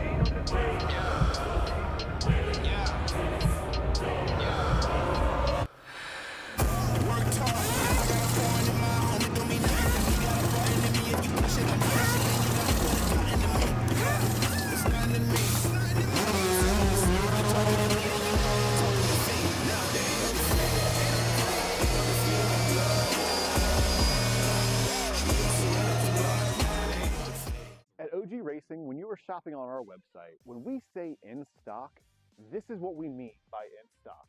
Seats and seat bases, brakes, harnesses and restraints, shoes, suits and steering, helmets, gloves and undergarments, fire suppression, and so much more. Shipping directly to you from our conveniently located Sterling, Virginia warehouse with thousands of in-stock items.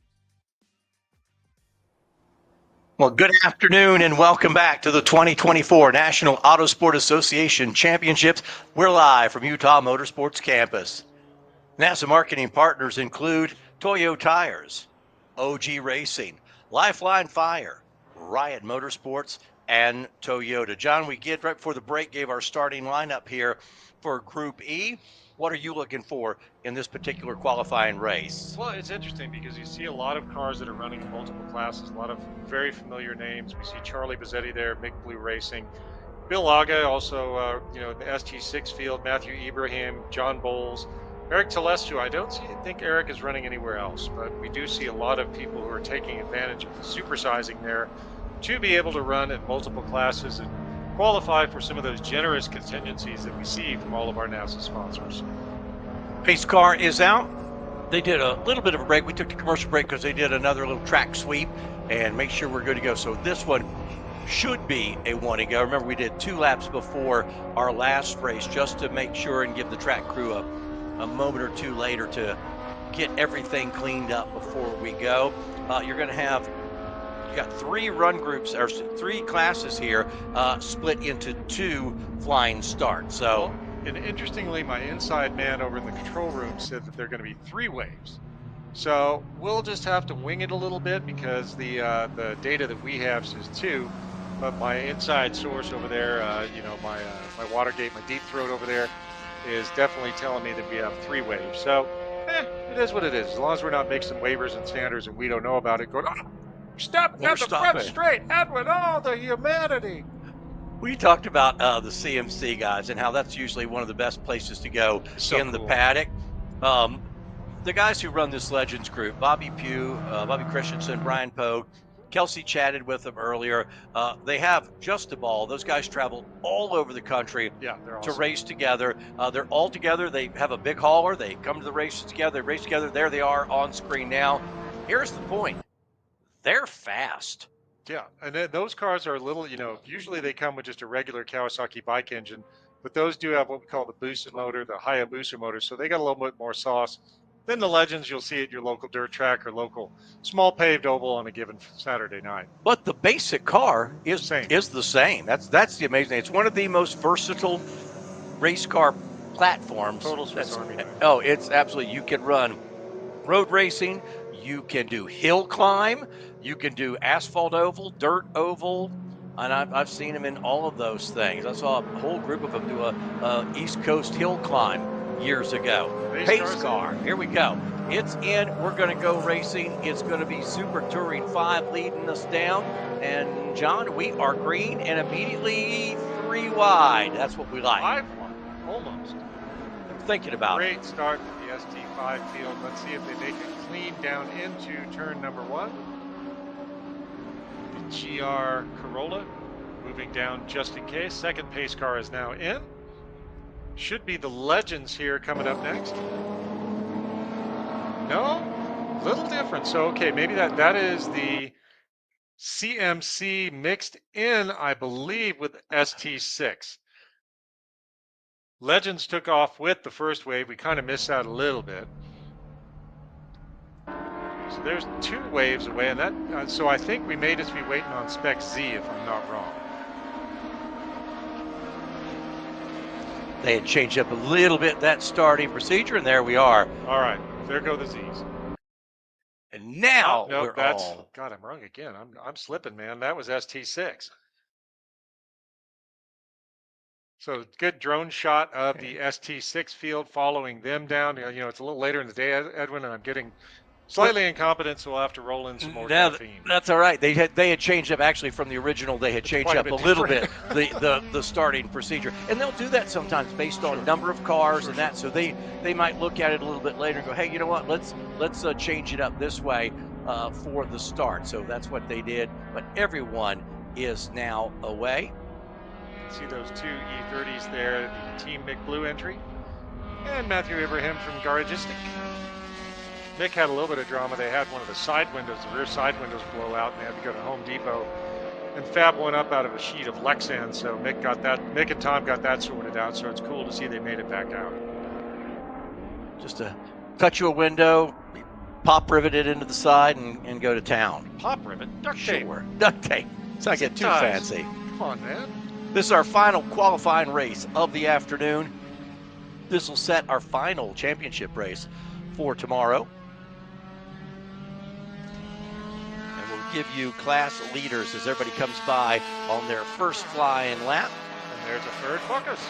And there we go. Super Touring 5, Team Morewood Creative leading the way in that 72 machine. And then the 58 Matt Gavir and Team Girardi Soas Racing the 39X. Nathan Ulrich, the 192, is 4th. And Olivier Ranier in the 369. That is your top 5 in Speed Touring 5. John, let's pick up Spec Z as they come by. Here comes Spec Z, Team Town Storage Racing out in front. Then Chad Alders, Jeffrey Crockett, Richard Fitzgerald, and Samer Katan. That is your Spec Z field right now. They're doing great. They drive down into turn number 1. Little peek by the 77 car. Chad Alders looks to the inside. The 122 kind of rolls out of the corner. They'll stay nose to tail. And by now, probably a lot of rubber on that track. Maybe you can make the racing line a little bit wider, or have all those marbles kind of rolled up offline, makes it even a smaller Well, and there's line. probably some dust out there. We do have a slight wind right now. Not too crazy, but we have had some pretty significant offs. I mean, the crew's been doing just an absolutely fantastic job. We do have winds out of the north at 9 miles an hour. So that may blow a little bit of schmutz on the track. And as you said, the marbles, I talk about all the marbles. But in this case, the marbles are little granulated pieces of rubber that come off these super sticky tires. And they can make things a little bit greasy, kind of greasier than your average cheap falafel stand. You're watching Spec Z, first place, the 122. That's the Teen Town Storage Racing team. And then Chad Alders in the 77. They run 1-2. Jeffrey Crockett, the 13 car, he runs third place. And that is, again, Spec Z. And then you see Richard Fitzgerald, the 17 car, pop in your picture. So there's your top 4 in Spec Z all together. Early stages here in Group E.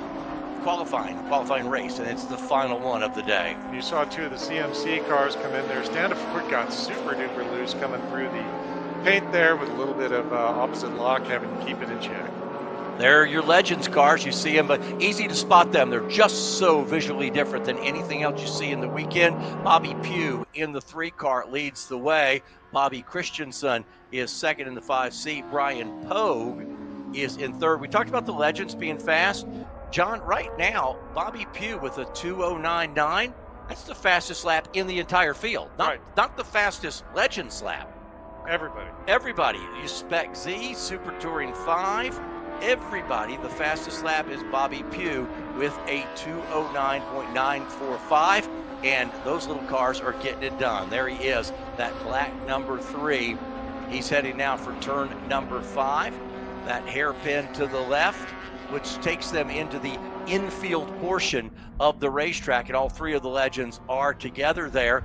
Pugh with a little bit of advantage over the second place of Bobby Christensen. Bobby in the 5C. They're now in the infield portion of the racetrack, and then it'll be the attitudes that take you back up the hill and back to sort of the outer section of the race car. Christensen trying to reel him back in, but like I said, there's probably no 3 cars that have more fun out here at the racetrack, and they travel together. As I said, they spend the weekends together.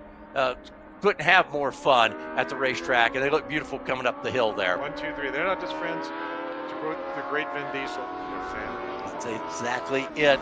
Bobby Pugh with the fast lap of the race, 2:09.945. Well done. There's our Z4, the number 39X. That's Team Girardi Sohis Racing.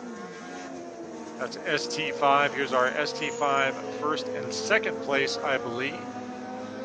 Again, man, I just can't get over that wing because it's just kind of different. It's kind of a duckbill, but the fact that it is so upright, it almost feels like that'd be almost like slowing the car down a little bit. But I guess with that open top, are trying to get some sort of downforce, but I wonder if leaning it back a little bit would be helpful. But then again, not my car. Well, it's almost like an old, NASCAR super speedway spoiler, the way it's set there. But these guys work on it. They have probably tried every angle and found every piece of balance that they need. Now look at this, popping out to the inside right now. That is Team Girardi Sohis trying to put the move on Team Moorwood Creative. Gave it a look, didn't happen this time by. Oh, but it may happen. They're looking to the outside, maybe try an inside move here. Just stay in contact and then try to pull something off by observing the person in front of you, seeing what they're doing. Maybe do a couple of little moves. It's almost like watching a boxing match where you do a little feint. Ali float like a butterfly. Which way did you go? Yeah, which way does he go when I start to put up the right? What does he do when I come up with the uppercut? That's the battle. That's second and third in Super Touring 5 here in the early stages of this race. Team Moorwood Creative leading the way right now in ST5. They're in car number 72. Final race group today for the Thrilla in Tooele. And then we will move on to our final time trial sessions of the day. There's your Spec Z field. Now following our leader, Team Moorwood Creative in ST5. Followed closely by Matt Guyver. Matt is 2 seconds back from Team Moorwood. Then Team Girardi Sohis Racing, so they have fallen back a little bit. With Matt Guyver now making a charge, trying to get up to the first position in Super Touring 5. Field spread out just a little bit now. Everybody kind of getting into their spots. There we go, pick up again. There's the 39X again. He's third place in Super Touring 5, trying to chase down the 59 of Matt Guyver. Second and third place in ST5, and there They're about little over 2 seconds behind the leader, the Team Morewood Creative number 72 leader. So behind him by just a couple of a second. In fact, they're going past start finish right now. Let's see that gap now up to 3 seconds between the 72 car in ST5 and the 58 car in ST5. So that's the gap there as Team Morewood Creative, they're extending their lead right now. Super Touring 5, we're still just shy of halfway in this qualifier. Working lap number 5, 9.5 minutes down. So we're going to take a look at the Legends now, less than a half-second gap covering the field. So again, these guys are having a great time. We're working together, racing together, traveling together. So very cool to see the Legends out there doing so well. And boy, these cars used to be so much slower. Now with some improvements, you know, over the initial spec with those Busa motors, they really are coming alive here, and it's impressive to see the speed they're able to achieve in those little cars. Talk about though, one of the challenges with those cars, and you see it a lot, is you've got this horsepower, but you're on this tiny little wheelbase, and it's controlling that race car. So you've got this horsepower, but then it's horsepower getting to the ground, and now you're going through these corners. The car, any kind of elevation change, especially right coming up here, the car wants to get light up here. They're a handful. They're not easy to drive.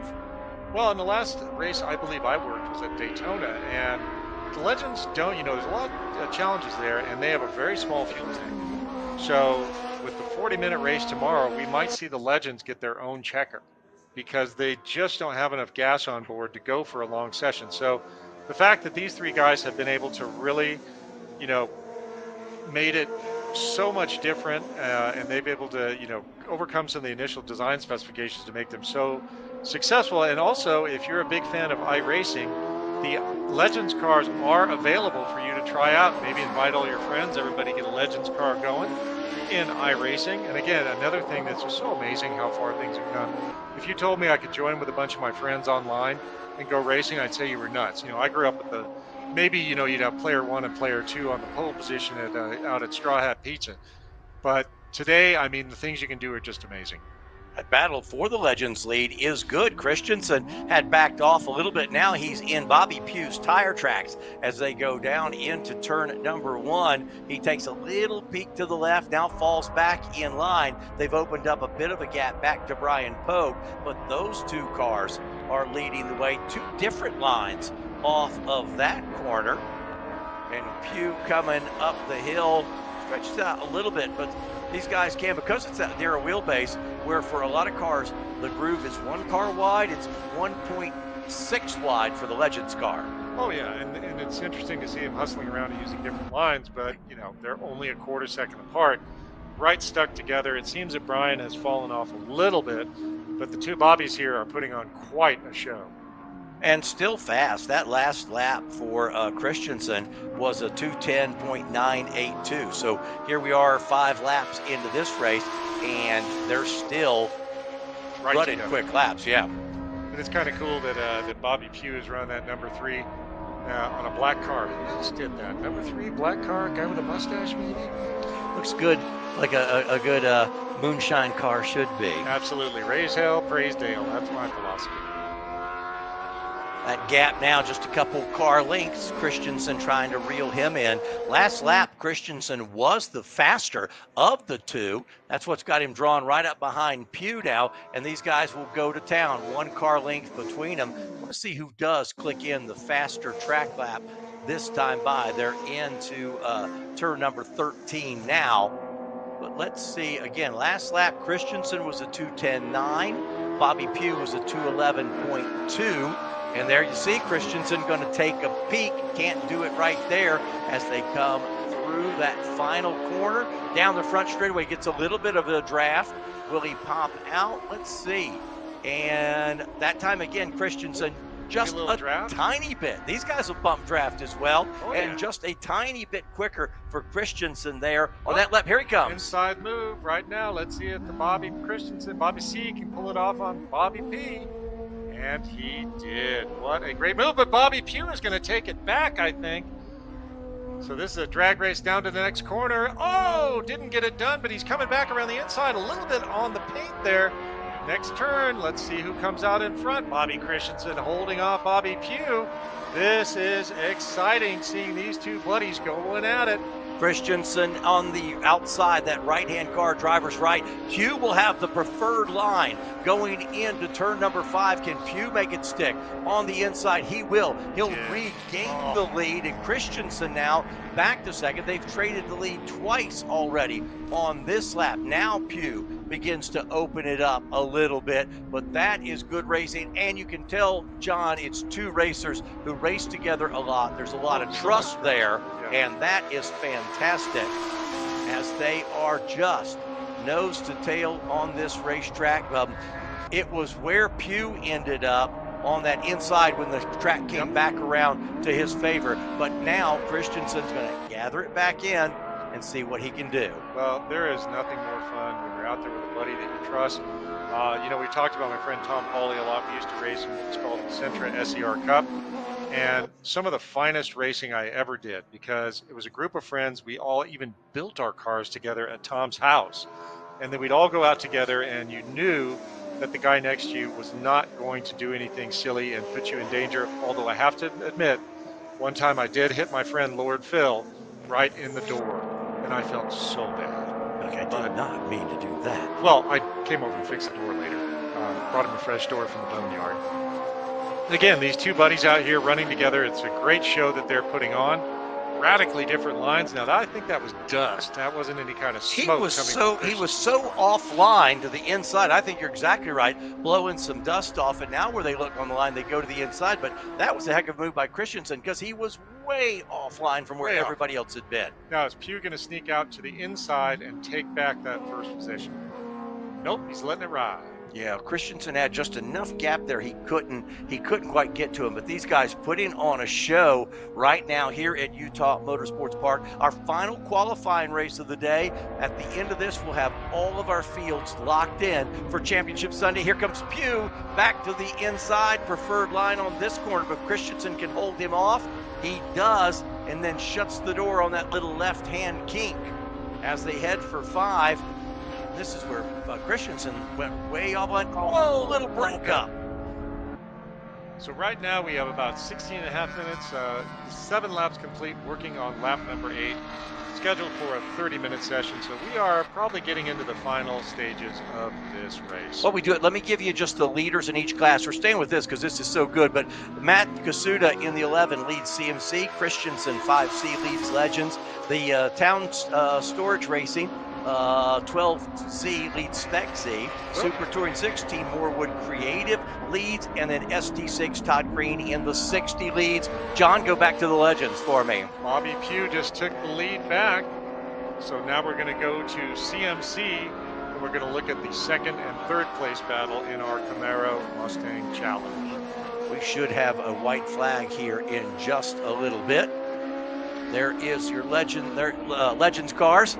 And there's your battle. CMC. So there's Peter Standiford in the 67 and Lucas Wallace in the 615. That is 2nd and 3rd. A little bumpy there. That was right there, Standiford taking a little agricultural excursion, and I think Wallace is going to use that to pull up, and maybe that little bobble and that little lack of speed. Again, it's an SN95 chassis Mustang and a 3rd generation Camaro. Yeah, it'd take a little bit to kind of knock some of the dust off of the tires there on that one, but he was significantly off both of the right-hand tires, but he is still holding Wallace off. That again, 2nd and 3rd in your Camaro Mustang Challenge. Standiford got super loose there, had to throw a big handful of Oppo at it, and here comes Wallace. He is pulling alongside Standiford. Will he get it done right here? Oh, Dorifto! Excellent moves. Boy, Standiford is hanging it out there. Oh, Dorifto again, and a little bit of, man, it's turned into Gymkhana here. I gotta love it. This is the 2nd and 3rd place in CMC. Standiford, man, he has a handle on that car to be able to pull it back from the edge. He is driving to the edge a little bit over and then coming back. He's using all the track and some of the dirt as well, and keeping the car, I won't say he's keeping it under control, but he is keeping it in front. There they are through a turn number 13, and Wallace is right there. Of course, Wallace is not sure. Wallace isn't sure now which way to go. Oh, Oh, he's hanging it out again, dude. Totally just a good old boy. Yeah, that's well done on Standiford because it's control without control. Grabs a bunch of gravel there on the right-hand side, and now that'll give Wallace a run. Nope, he thinks better of it. Wallace tucks in single file behind Is he gonna pop Standiford. out? And they have potential lap traffic coming up in one of the Spec Zs.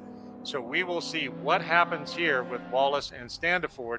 Great battle to watch right now. Oh, Wallace is all over him. Let's see if Standiford gets loose again. Rear tires may be a little bit hot.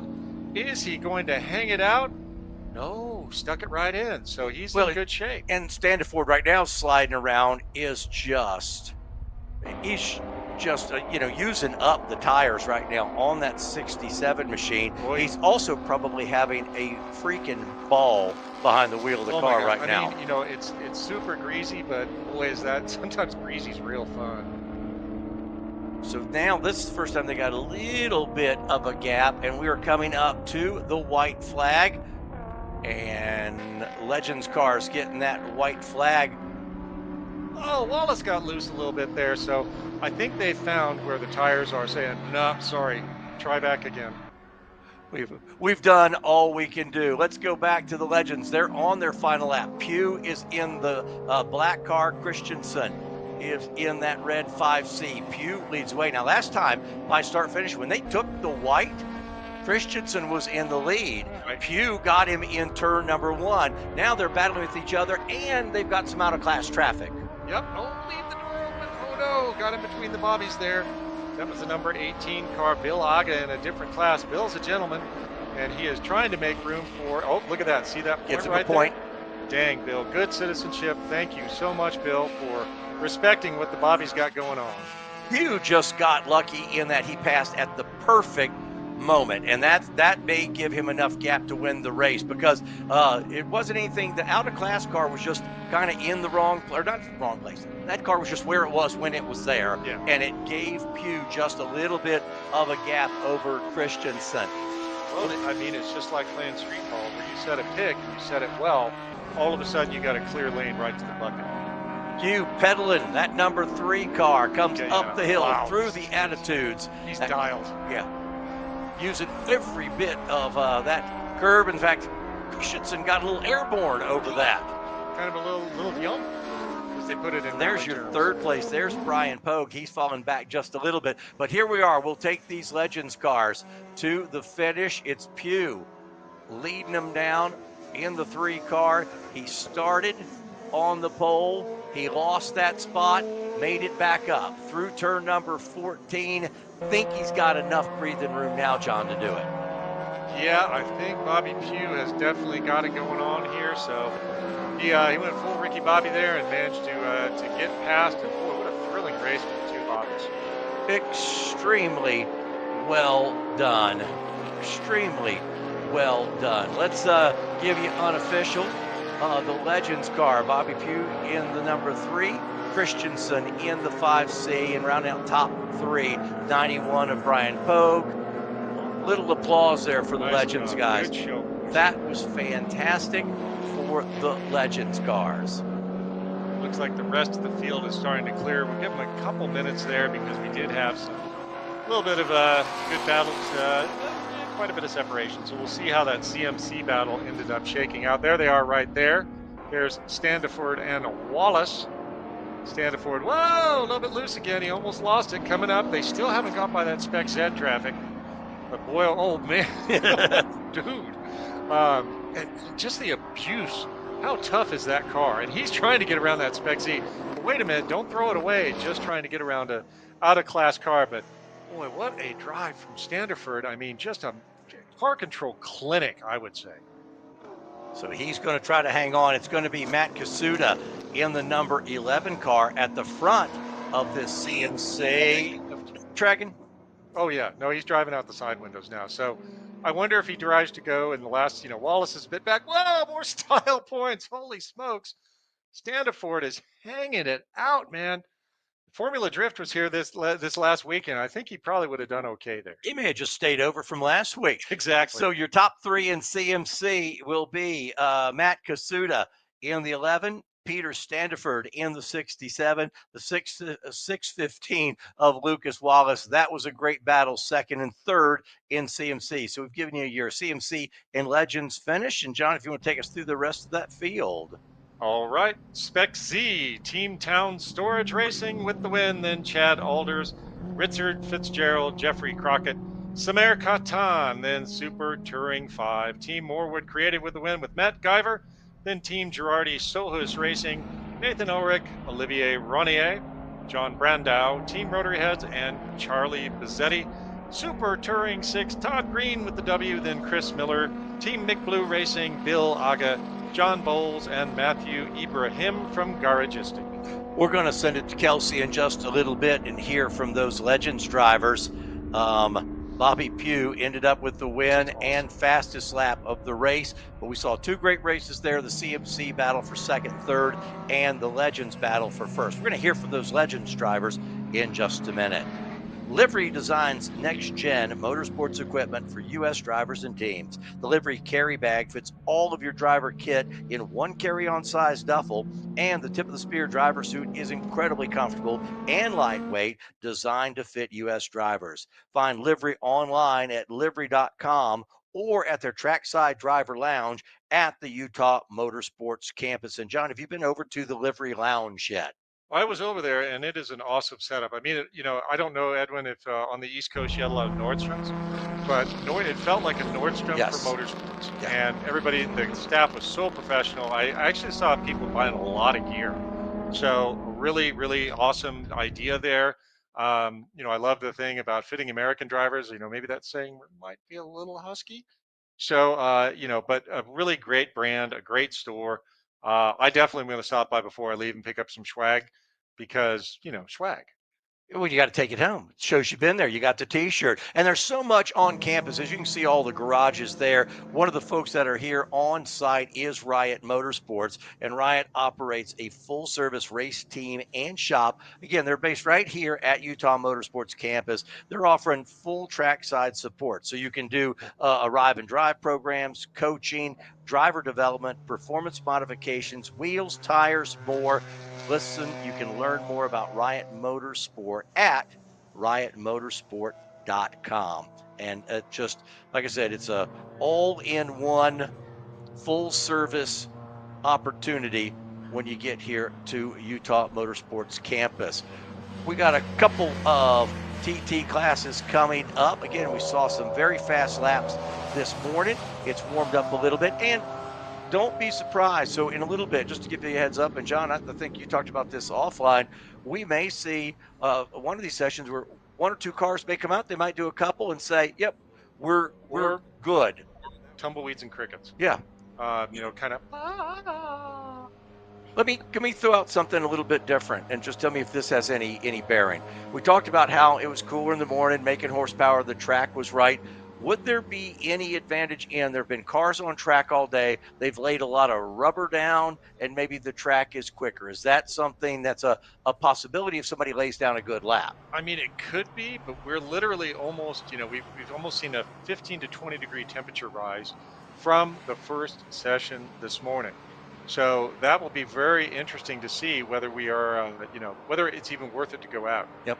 Hot, always a risk that, maybe, so in my experience, I am a serial killer of Ford small blocks. And in my experience, they always ran best right before they grenaded. So you want to put more time in the car? Is it worth it?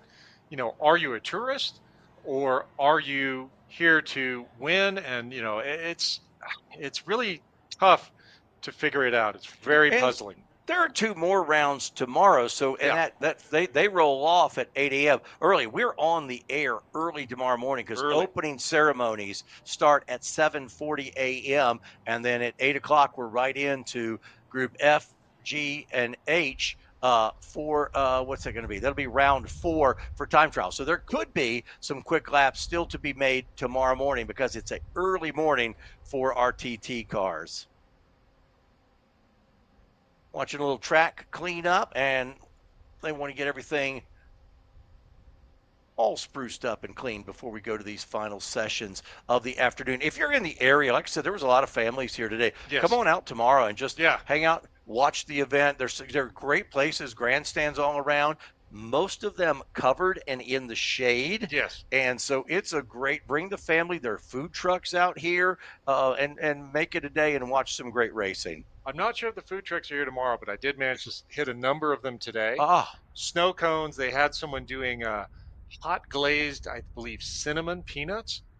They look so good, and darn it, I didn't have time to grab a bag of nuts and get on up here. So I was really impressed with the the variety of food trucks. Often at the track, it's just a fairly hockey pucked out hamburger and things like that. Not here. The food has actually been pretty darn good at the track from the concessions. They catered the dinner last night. Roast pork, beautiful baked chicken, a very nice salad, all of that. But it really takes it to another level when you have the food trucks there.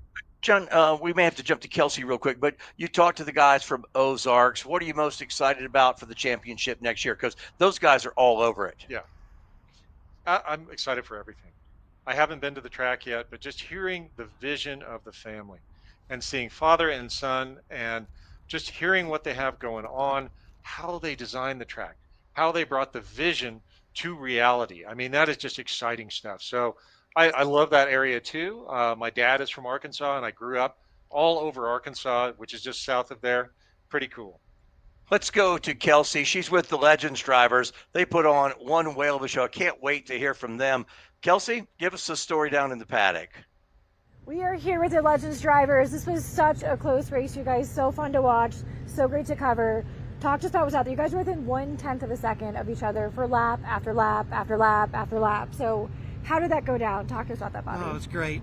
We all drive pretty equal cars. Brian has a little disadvantage because of his weight, but he's a good driver, so we all had a great time, and the draft was great. If you get in the draft here, you could really pull up on the car in front of you, and I think Bobby and I went side by side through half the track at least a couple times. It was great. Yeah, absolutely. I mean, talk to us about this, guys. You guys were side by side through most of this race. We saw that. Could not be closer. Well, it could be at the end. It could have been right out in front. But, it was just a fun race. The cars were doing well, handling well. I got caught in traffic in the back, and that messed me up on the last lap. But overall, it was a fun race, and just a good outcome. The cars were running, were not damaged, didn't hit anybody, so it was a great race. That was awesome. And Brian, talk to us about this. You guys are hitting a little traffic, running through stuff. How do you navigate when you're in a very small car, sometimes in a blind spot? Well, I got a good start. I found an open spot, so I just headed to the open spot. And but a few laps in, I kind of got winded a little bit, so I let Bobby around, and I just tried to maintain the rest of the race. And they were out of my draft, so I could not catch them. Yeah, so cool. So what gave you the advantage there at the very end to get that just over a second gap here on Bobby? Lap traffic. I passed a car, and he couldn't get around them for a couple corners. And, if you get somebody get out of their wind, it's pretty hard to make it up. Yeah.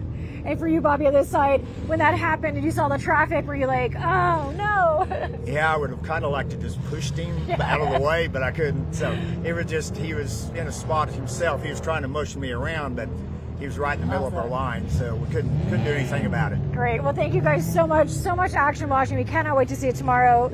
Congratulations to all three of you for just an epic race. We loved watching it at home. Back to you guys up in the booth. Thank you.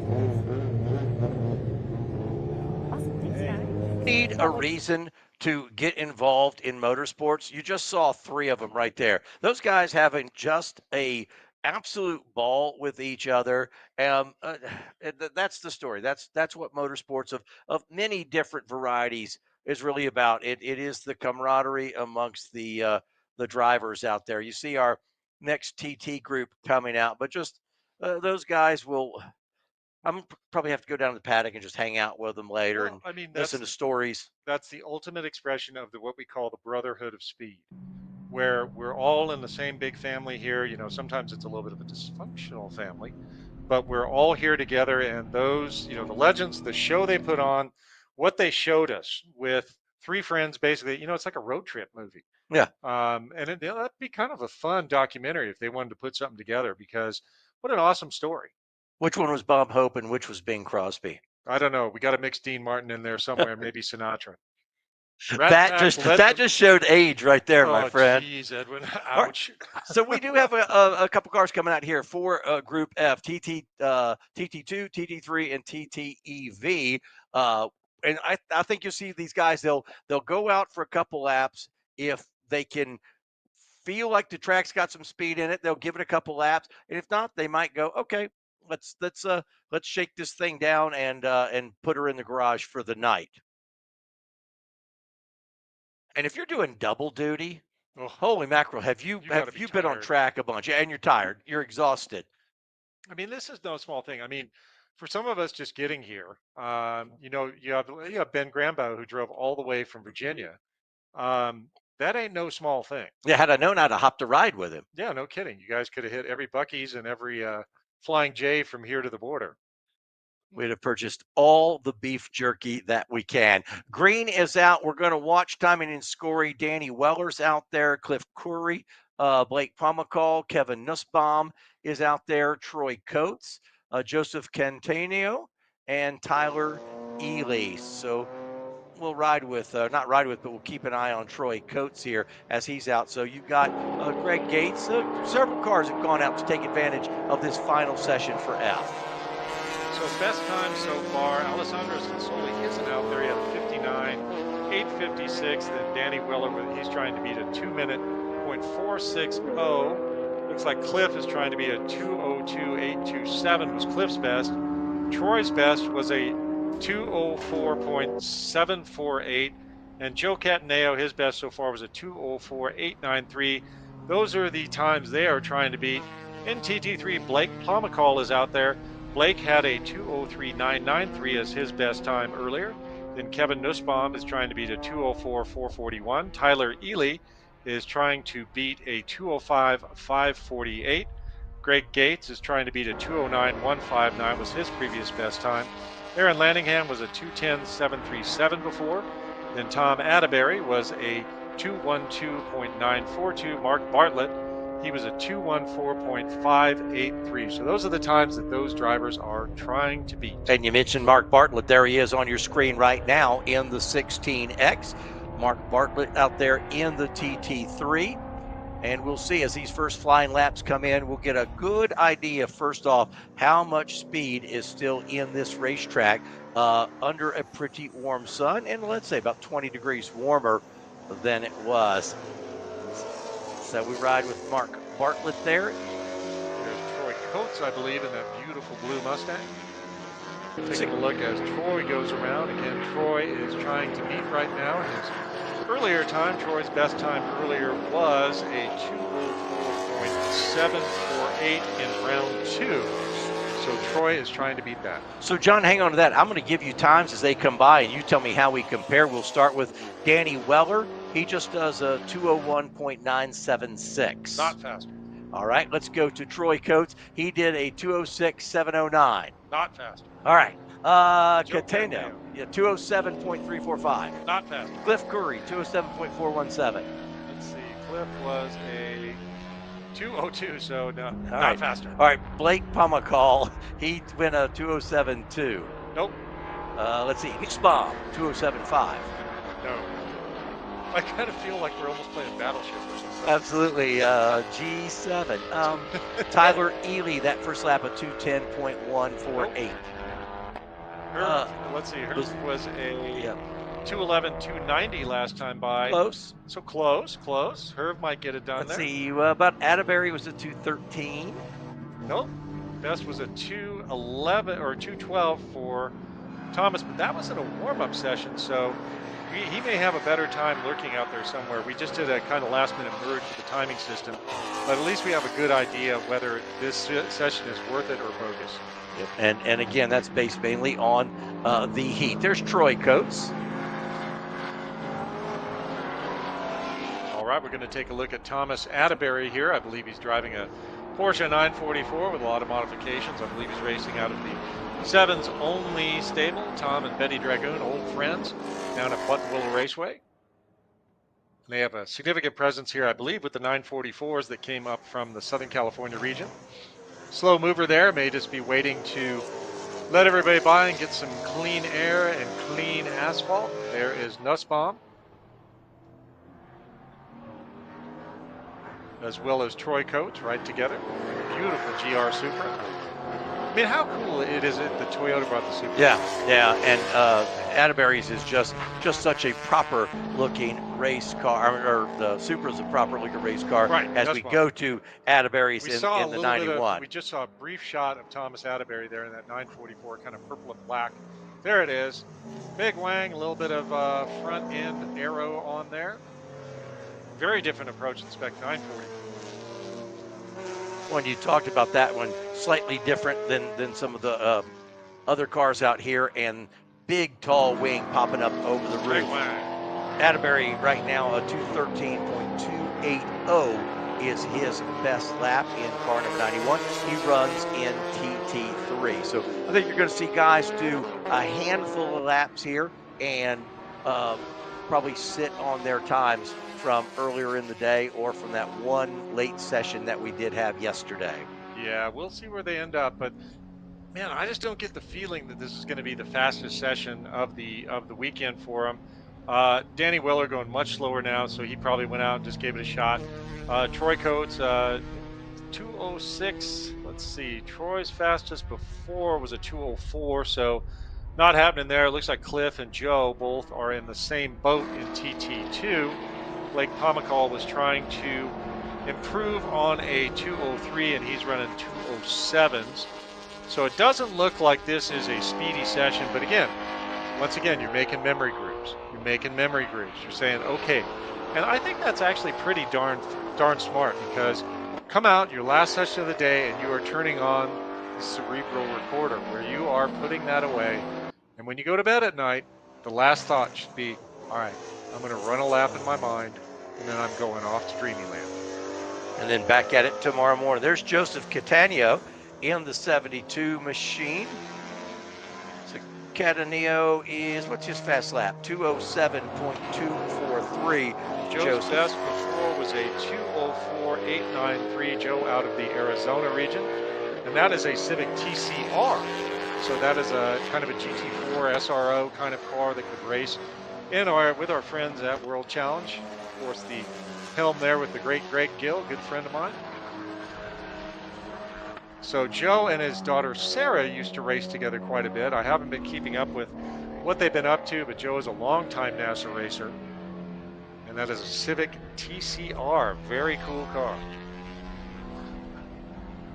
Everybody that went out is still out there, so they're going to try to get in a couple laps. And you also never know if somebody might use this also as a couple hardship laps. You don't know if they might have changed something and they're like, hey, I don't think I'm going to improve my time, but boy, we had to change X. Let's use this TT session as a hardship lap. So we heard a little bit from Mark Sanzenbacher earlier about the Hoosier tires. I used to run those. They're fantastic tires. We used to call them a purple crack because boy were they fast, but they would wear out and they would fall off pretty quickly. I don't know if that's been a different story now, but Hoosier makes a blazingly fast tire. So if I was running on a tire like that, where I could go ahead tonight, scrub it in, put a good heat cycle on it, and that tire will be money tomorrow. Again, it's all about, with some of these really sticky tires, it's a heat cycle. The old school Toyo RA1s that we used to run really didn't care, because they would not really fall off that much during the weekend, and you could run them until they were showing cords. But again, different tires, different cars. It's a big type of strategy match. So we'll see if anyone puts together anything faster this time out, but a little bit doubtful that they will. So Herb Bizarre got real close. His best is a 211.559 in this session, and Herb before was a 211.290. So Herb is running about where he was before. He may be able to improve. One car, Nussbaum has pitted, so he's going to sit on whatever his fastest time was from earlier in the day. 204.441. Best this session was a 207.386, so no improvement for Kevin Nussbaum. Pick up the 57, Herb Bizarre there on screen. His best lap, 211.559, so. All right, well, we are 10 minutes in. I believe we have For this session, 20 minutes scheduled, so we're halfway through our final Group F time trial session for today. They do have more sessions tomorrow. And both in the morning. Both are in the morning. 8 o'clock and then 10:30. And you'll note if you look at the schedule, it's kind of cool. The first session, it says showtime. Yes. And the fifth session says now or never. And that we'll watch and see if that morning session, I imagine, since that's 8 a.m., John, I imagine anybody that's, I don't say anybody that's serious about it, anybody that's really in contention to be at the top of it, you're almost going to have to go out then. I don't think, if both sessions tomorrow were afternoon sessions, you might just say, I'm going to sit on that time. But with both of them being morning sessions, I think you're going to have to go out in that first one. Absolutely. I mean, that is where the good air is, the tracks, and it's the first session of the day. So that is where the track will be immaculate.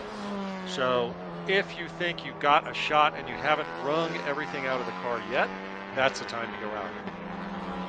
That's how we'll kick things off tomorrow morning. Let me go through the schedule while we have a moment, because it is packed for Sunday. We'll be on the air a little bit before 7:40, because that's when opening ceremonies begin. So at 7:40, and we should come on a little bit prior to that for opening ceremonies. Kelsey will be down in the paddock area for all of that.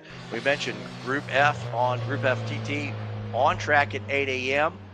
We do a FGH, sneak in a couple racer hardship laps, and then we're going to do one race before their second round. We're getting Group B. We're getting Spec Miata in the morning for our first championship race. That goes off at 9:30 a.m. At 10:30, we'll come right back with round 5 for all 3 of our TT groups. Before lunch, we'll have our A championship race, Group A. That's the GT, ST2, 3, 4 group. Take a quick lunch, and then C, D, and E to wrap things up tomorrow afternoon. But it's hot and heavy from 7:40 in the morning right until the track goes cold at the end of the Group E championship race. And I love... Hey, there's another reason to be sure you go out if time trial for your the first round, because you have a Spec Miata race in between your round 4 and round 5. Can't wait for that. Maybe some schmutz on the track. So we were following Tyler Ely around in that RS3 Audi, RS3 LMS, factory prepared race car. Tyler hasn't improved on his earlier time. Tyler's best time earlier was a 2:05.548. Best time this session has been a 2:07.597. Again, I say if you're in the area, come on by. It'll be a great day tomorrow, and bring everybody with you because it's just a great atmosphere. And just in between races, spend time down in the paddock. Stop and talk to the drivers, because they're happy to tell you everything, answer every question you may have about their race cars. Very friendly, very open. Yeah. I can remember that, you'd go to some races and absolutely no admittance into the garage. Nothing like that. Here at the NASA races, you are welcome. And don't be afraid. Go in, talk to the drivers. I really haven't, met anyone who is not pretty stoked about their car and they want to talk about it a little bit. Now we're watching number 57. That is Herb going around. So Herb's best so far this session is a 2:11.523. Earlier, Herb managed to knock out a 2:11.290. So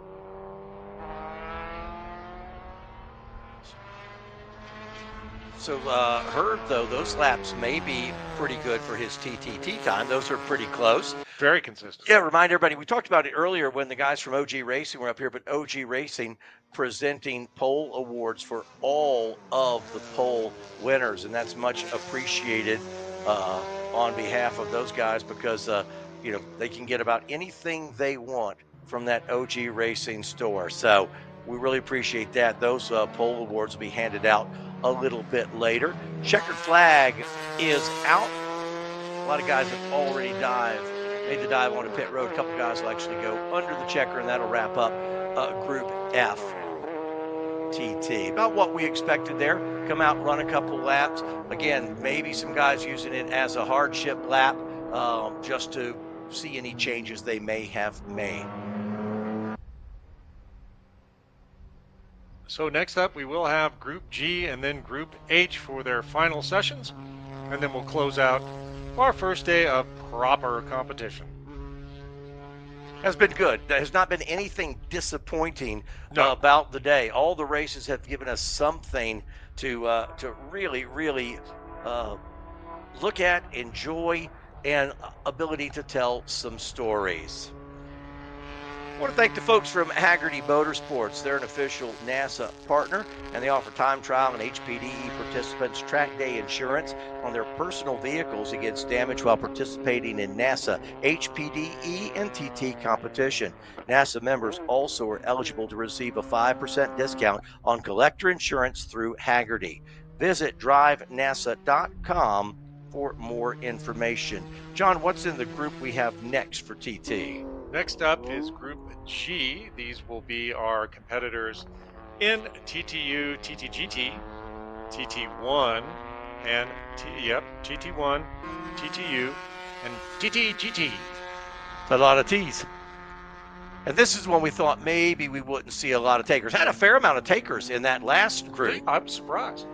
This one may be tumbleweeds and crickets. We're not sure, but we will hope for someone to come out and ride around the track and see if they can best their times from this morning. I'm looking at the results, and it looks like most of the best times were in round, I would say most of the times, best times, it's kind of evenly split between round 1 and round 2. So we'll see if anybody comes out for Group G. Again, TTU, TTGT, and TT1.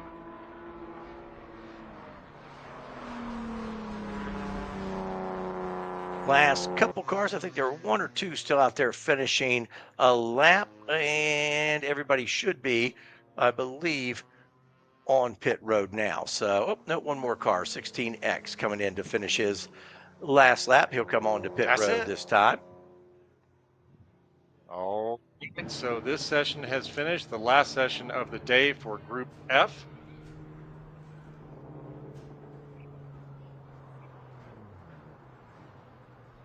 So it's very interesting to note this, TT is kind of the bridge in between racing and HPD, but that's not to put a knock on TT at all, because this is still very hardcore competition. Some people use that ladder, that progression to start out in HPD1, which is our driver training program. It goes from 1 to 4. 4 is the most advanced students. HPD1 is the beginning students. HPD1, you have an instructor, lots of classroom time, and it really gets you into the family. Then, once you're in HPD4, you're good enough, you're qualified to run in TT. If you want to stay in TT for the rest of your career, fantastic. If you want to move up to racing, you can do that too. So lots of opportunities, lots of places to get in where you fit in. So it's really kind of magical to have that whole, smorgasbord of motorsports right here at NASA. Like we said, your fastest laps of any weekend are going to be your TT lap. So it's not about, not being fast. In fact, your fastest times will come in these sessions. That first session tomorrow at 8 o'clock, our 3 TT groups, we will see some of the fastest laps of the weekend. It's just a different, John, I put it this way, it's a different way to have fun with your car. Big time, big time. So we are starting, looks like we do have a couple of takers for our final session for Group G, as in Greg Greenbaum. Well done. Oh yeah, had to work that in there. It's kind of felt a little bit like Schoolhouse Rock with all the different alphabet groups, but yeah, G is in golf, G is in Greg, G is in garage. So this should follow suit with what we saw. Cars, good laps, speedy laps, but nothing that's going to set the world on fire. And there's Tage Evanson. Now, Tage has been struggling with some mechanical problems, so Tage may actually be out there to get something done in TTGT. Boy, Jimmy Ford's been busy today. He's back out there again in that 17X. He'll need to get to bed early tonight there, Jimmy. Oof. Have Grandma, whatever your favorite meal is, have Grandma make you your favorite meal and make it an early night, because he has put in some laps here today. And man, Tage's car right there, I think it's an EG chassis Civic. Boy, has that car evolved. So he has put all kinds of different power plants in it. He's had some real adventures with that car. One unfortunate one is Tage had a major fire in the cockpit. He did have some burn injuries, but it didn't slow him down a bit, and he is just never say quit. He is absolutely, the motto would be endure fort, endure with strength. Yeah, so Tage is just a tremendous competitor, longtime director of our Arizona region, along with his wife Adina. Beautiful family that's been running Arizona forever, and they have a tremendously loyal following down there in the sunshine down there in Arizona. So let's see what Tage can get done. Look at all the modifications. That car had no idea what was coming when it rolled out of the Honda dealer back in the 90s. I was about to say, that probably looks slightly different than it was when it was sold as a new car. Oh yeah, just a bit.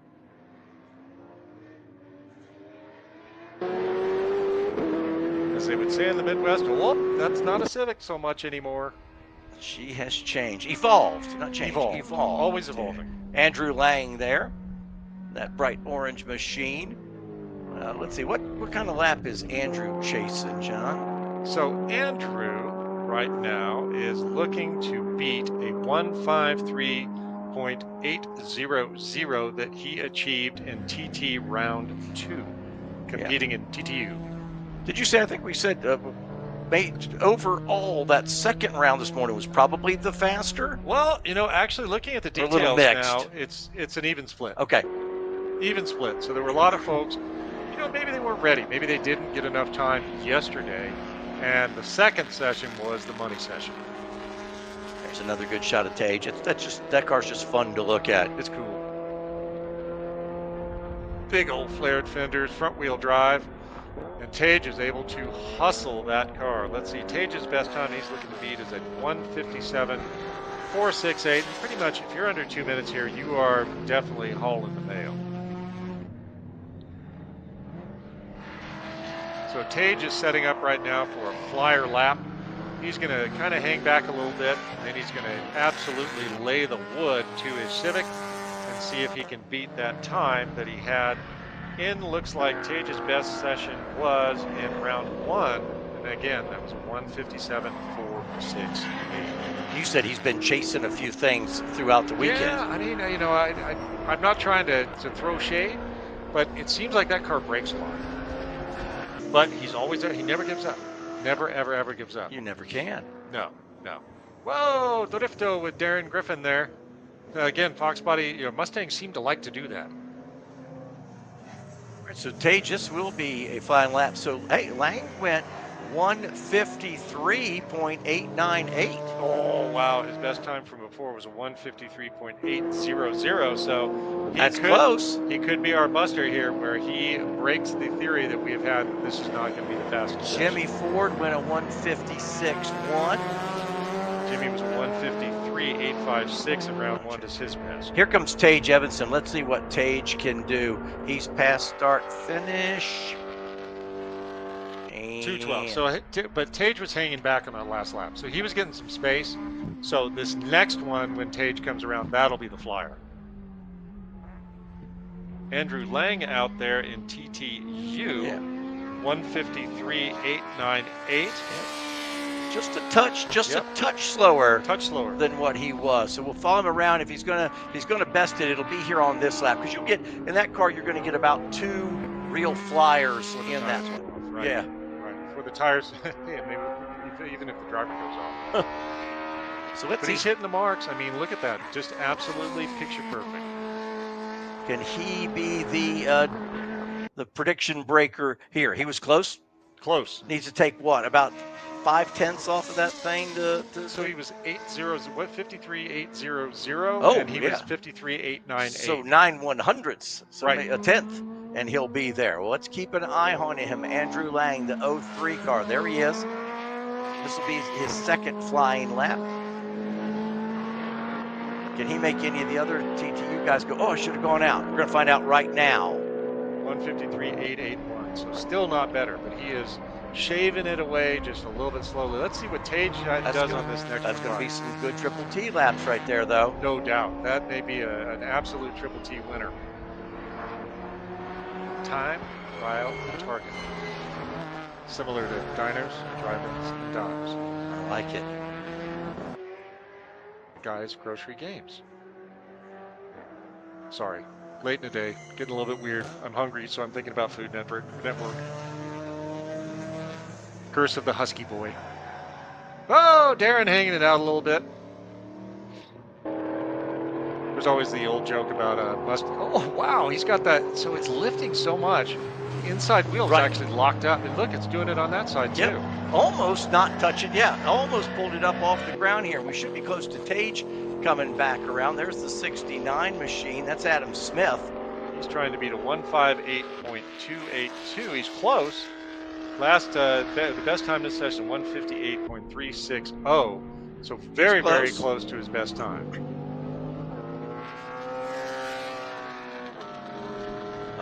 And Tage just brought it back on pit road, John. Nope, didn't get it done. So too bad. Yeah, back on pit road. Carlos Miata has 47 cars on pit road. It's 2 very good laps for Lang, though. Had 2 laps with less than a tenth from his fastest lap earlier in the day. That's helpful for the Triple T. Yeah, it really is, and that's some good. And doing it in 2 very different track conditions. Yes, radically different. Staying with Adam Smith here in the 69 car. Did you just see? Look at Lang. Look at Lang. 153.417 for Andrew Lang. Slower. So, oh no, wait a minute. Yes. 153.800. Yeah, that's a quicker lap. He just totally blew our theory out of the water. Yeah, and he messed up his Triple T laps here. So, time trial means you want to get the fastest lap of the weekend in your classes. Some of these guys are doing double duty. They're also in their race groups. Some guys will just do just race, some will do just time trial, and a handful of guys will do both. There's Jimmy Ford. So I think Lang, I don't think he's going to be able to touch Jonathan Finstrom's 145. But what he's doing is buying himself a little headroom from Jimmy Ford, because Jimmy Ford was only 56 hundredths off of Andrew's best time. So with Andrew getting that 417, that's buying him quite a bit of headroom that he didn't have before. That's 4/10 that he didn't have before he went out.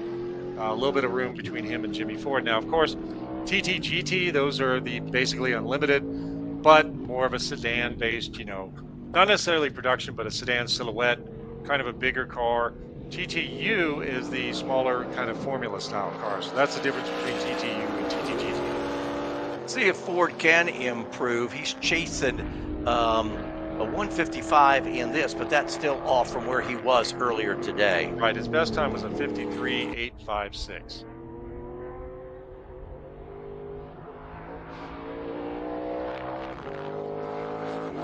That last lap for Adam Smith, the 158.019, was his fastest in this session, and Lang goes 153.322, John. Okay, Lang's best time so far. So Andrew Lang totally blowing our theory out of the water. He's improved from a 153.800 to a 153.322, which buys him some headroom between himself and Jimmy Ford. That's impressive. Impressive, working well in the warmer conditions. And there is Andrew Lang in the 03 on your screen right now. Jimmy Ford goes a 155.527 for Ford. But Lang, very impressive in this afternoon conditions. And putting down some pretty quick laps here. Shouldn't be too much left in this session. We're a little over halfway, 4 laps completed, which really is kind of irrelevant in time trial. Absolutely, yeah, because you can run until they throw the checkered, or you can do 2 and be done with it. It ain't the laps, it's the time. Jimmy Ford is done. He's brought it on to pit road. He says, I will sit on my earlier times. As we watch Lang now work his way around this, he said, slightly over 3 mile. Oh, you know what? And I made a tremendous mistake. Jimmy Ford is in TTGT and not TTU. Ah, gotcha. So those guys are actually not competing. Boy, I tried to build some drama and I totally hosed that up. Sorry, folks. It's all right. You had me going. I was with you. It was exciting. Incorrect, but exciting. Should put that on a t-shirt. Let's see where Lang is on this lap. He's still on a flyer. Can he improve? I've caught a little bit of a lap car there. He had to change his line. And yeah, cost him. Right. Yep, 841. Cost him a little bit there. He caught that car in the final corner. Yep. And messed him up a little bit. So the next one may be the better lap for, oh no, Lang's totally off the gas. He's just hanging out with Darren Griffin now. Yeah. Am I not seeing Darren Griffin on my timing and scoring? You know what? You're right. I kept waiting to see his lap, and I don't see him on my timing and scoring. And I'll look if I see him on the crawl up across that back, because I kept looking up going, oh, let me see where Darren is. And I have yet to see him. So his transponder may have run out of battery or something's going on, but we are not recording times for Darren Griffin. Then again, maybe he just said, yeah, I don't want to run for time, just gonna go out and have some fun. Yeah. Looks like he maybe is off the pace now as well. Yep. And we'll head for the pits and start the Saturday night post-race, post-day celebration early. Yep, there's the wave out the window, says, I am headed for pit road.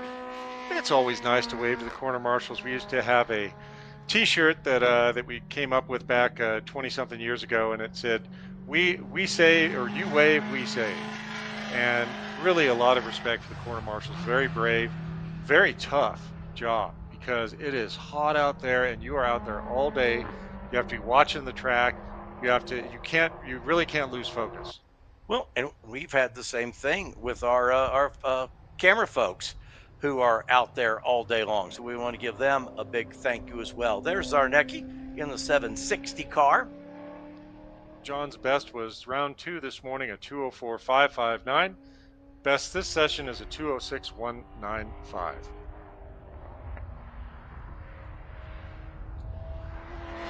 think pretty sure Lang came back down pit road. Yeah, focused on it. Yeah, so, well, that was impressive. 153.322. So we'll give a tip of the cap to Mr. Lang.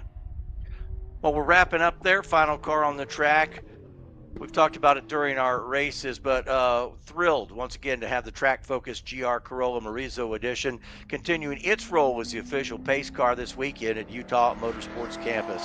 The GR Corolla is the perfect car to lead drivers around the challenging 3-mile course, boasting rally-inspired origins, a formidable 300 horsepower turbocharged 3-cylinder, and GR4 all-wheel drive. It's become a favorite of sports car enthusiasts everywhere.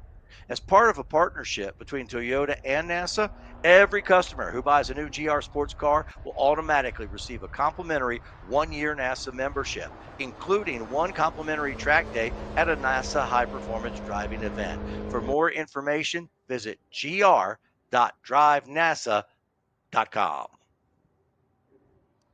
All right, we're at 14 minutes out of a scheduled, I believe, 20 minutes for this session. I think our lone cowboy may be Mr. Zarnecki there. Trying to notch some more laps, have a little bit of fun. And like you said, put a couple things in the bank for tomorrow. He seems off the pace now and probably cooling it down. Thank you. Drive through. I'm done. Yeah. Thank you. Drive through. All right, that's Group G. They are done. We got one more session for you to wrap up the day. Big day tomorrow. Everything you need is on that championship page. You can go there, NASAChampionship.com. It's got everything that you need. You want to watch and listen to the broadcast, you can click. You want to see results. You want to check on your favorite driver. Everything you need is there, and that's where it all starts. Tomorrow, around 7:40. We've got a long day, John, so get your beauty rest. I don't know if the beauty thing is possible, Edwin, but I'll definitely try to get some sleep.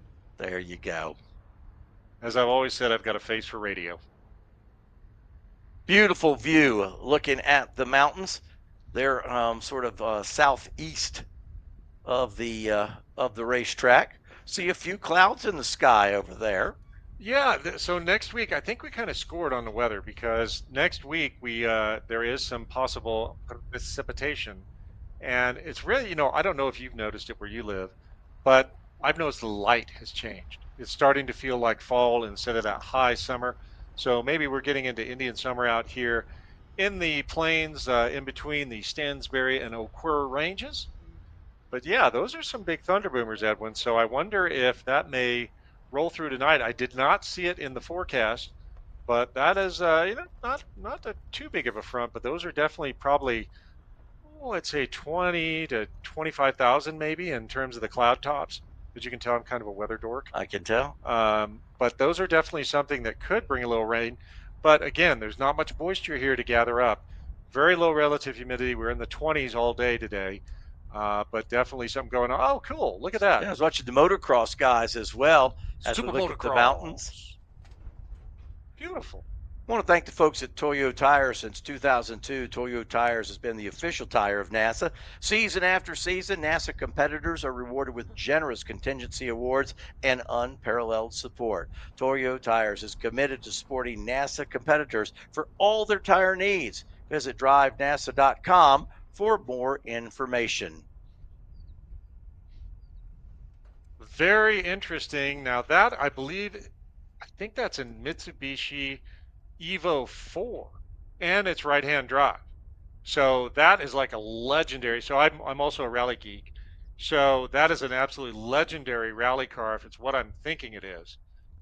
So how that got here, who knows? But we don't have anything on track right now, so we're trying to find something cool to look at. There's one of our camera people. Hey, there's our camera person waving. Thank you. Good job, guys. Way to go, cameras. Yeah. That's a good spot, too. Yeah, and it takes a village really to run this. We have a whole army of production assistants helping out with Kelsey and all of the different things we do. We have our camera folks are from a local college, so we are giving them a little exposure in the media world. So it is really, a cool environment here. And all, what I like is, not a lot of gray hairs like us. There's a lot of youth, a lot of, we may have mentioned this earlier, but the Monterey Car Week this year apparently had some of the youngest demographic they've ever seen. So it's cool to see that young folks are still into cars. I was a little bit worried because of all the statistics showing not a lot of people getting their driver's licenses, but it looks like the passion for motorsports is alive and well. We're just letting this session time out, and then our final group will roll out onto the track in just a little bit. Not sure how many we'll see here, but again, we did see it fast. So maybe some people saw Lang's lap and they go, oh, okay, maybe we'll give it a whirl and see what we got. But yeah, you saw motocross track back there on the back side of the track. You got off-road. They got the karting center. I'm telling you, it's a busy, busy place. And I am blown away by how much this area has grown since the last time I visited. Neighborhoods that flat out didn't exist, and then a lot of big industry here. We noted earlier, directly across from the track, the Purple Mattress Factory is here. So lots of things going on. Exciting place to be here in Tooele. Really a friendly area. We've been out to dinner in different places. Really a nice variety of choices here, and far different than when I first started coming here. So Tooele is booming. The booming sound you hear in the background are cars on track for our Group H, TT4, 5, and 6. We'll see a handful come out and see what they can do in this final session of the day. And then we'll wrap things up, and we're going to get ready for tomorrow. We want you to join us. It's going to be a lot of fun. I know a lot of the drivers have sent, texts and messages out so friends and family can watch them. And John and Kelsey and I, we're going to do everything we can to touch a little bit on every driver here, so you get a look at your driver at the end of the race or at the end of their TT. You're going to find out where your favorite driver ended up, because they deserve that because of all the effort it took on their part to get here. So we're going to make sure that they get their props, if you will. Mad props.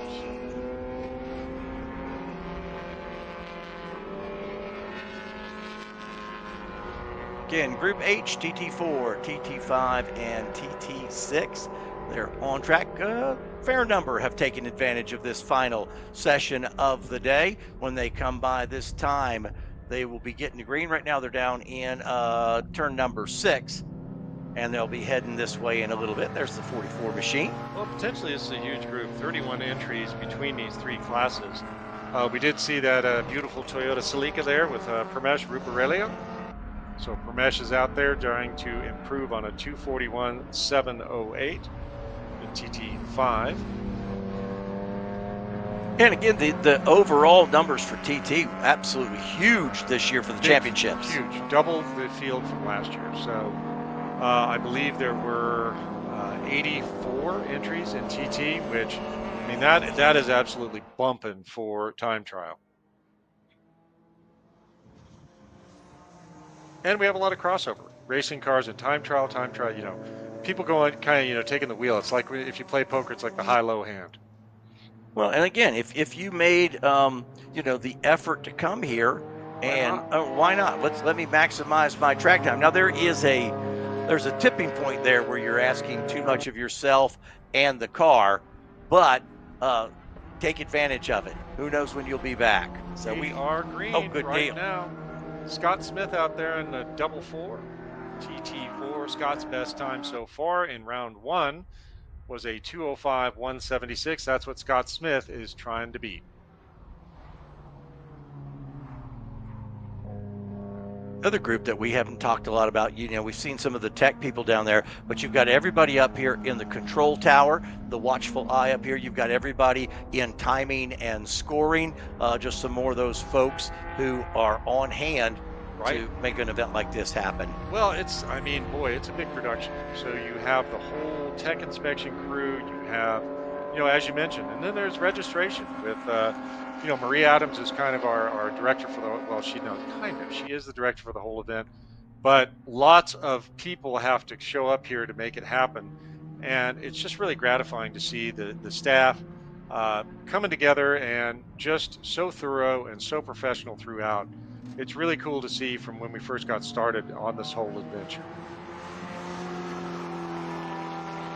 We'll have some flying laps coming at you here in just a little bit. Lead cars are about halfway through this first lap.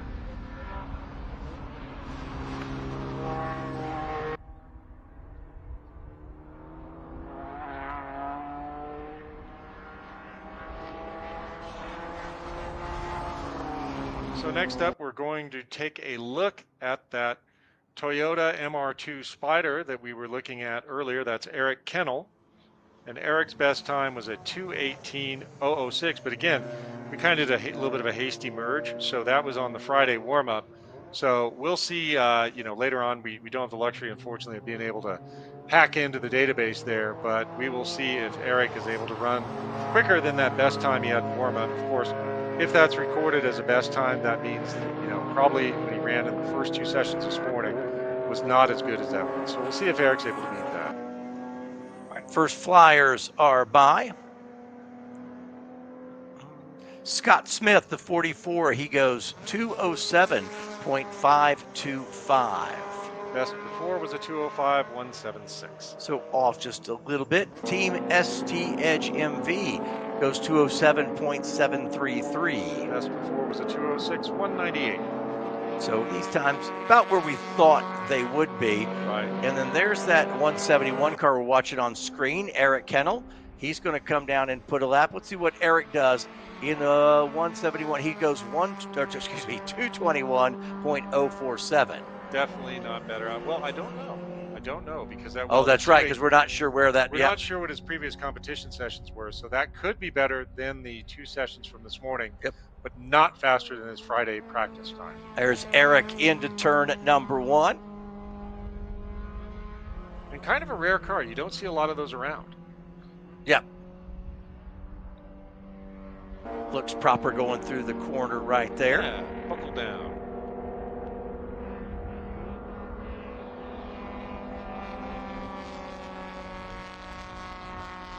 Go for a lap here with Eric. Here he is up on the high side of the track. He'll head for turn number 5. This is the hairpin. Sends him into the infield section of the track. Here he is off turn number 5. Now the track will work back onto itself. A right-hander, the right hook here is turn number 6. There he is, Eric, into turn number 6. And then a long run to the corner that they call Witchcraft. It's a bend to the right. It's turn number 7, and then into the Attitude. So here he is. That little bend right there is turn number 7. And now some elevation change. Corners 8, 9, and 10 are the Attitudes. And Eric will make his way through those corners right now.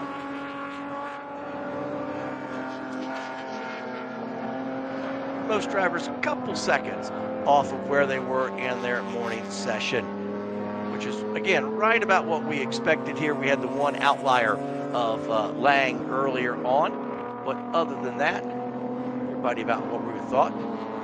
Team Hemisphere Racing, car number 181, he did a 2:12.987. John, what does that look like compared to the morning? 2:10.103 was the best for this morning. It's all right around that 2-second delta from what they did. There's that car, the 181, good-looking race car for Team Hemisphere Racing. But everybody's right about 2 seconds. You know, that's a big change, just based mainly on track temperature. And as a driver, you've got to be able to adjust to it, because doesn't it change everything, John? Where's your braking point? Where are you picking up the throttle? Yes, everything. You know, and it even changes how the car works, because, you know, in this very thin air up here, later in the day, you run a greater chance of overheating. And, you know, most of these cars have very sophisticated, you know, engine control units, the ECU, and they will be able to adjust, but you really don't want to get late in the day with heat, and then you get that knocking in the motor and you can lunch a valve. Car number 45 is on your screen right now. That's Bischofberger, David Bischofberger in the 45 car. 2:11.350 his first lap. I'm not seeing previous times for the 45. Oh yes, here David. Best time before was a 2:10.331, so he still has not pipped that fast time from round 2 this morning. Sharp looking race car. Very nice livery. He could probably go to livery and get some more livery. He probably could go to livery and get some livery. Livery designs next-gen motorsports equipment for U.S. drivers and teams. The livery carry bag fits all of your driver kit in one carry-on size duffel, and the tip of the spear driver suit is incredibly comfortable and lightweight, designed to fit U.S. drivers. Find livery online at livery.com. That's LVRY.com, or stop by their trackside driver lounge right here at the Utah Motorsports Campus.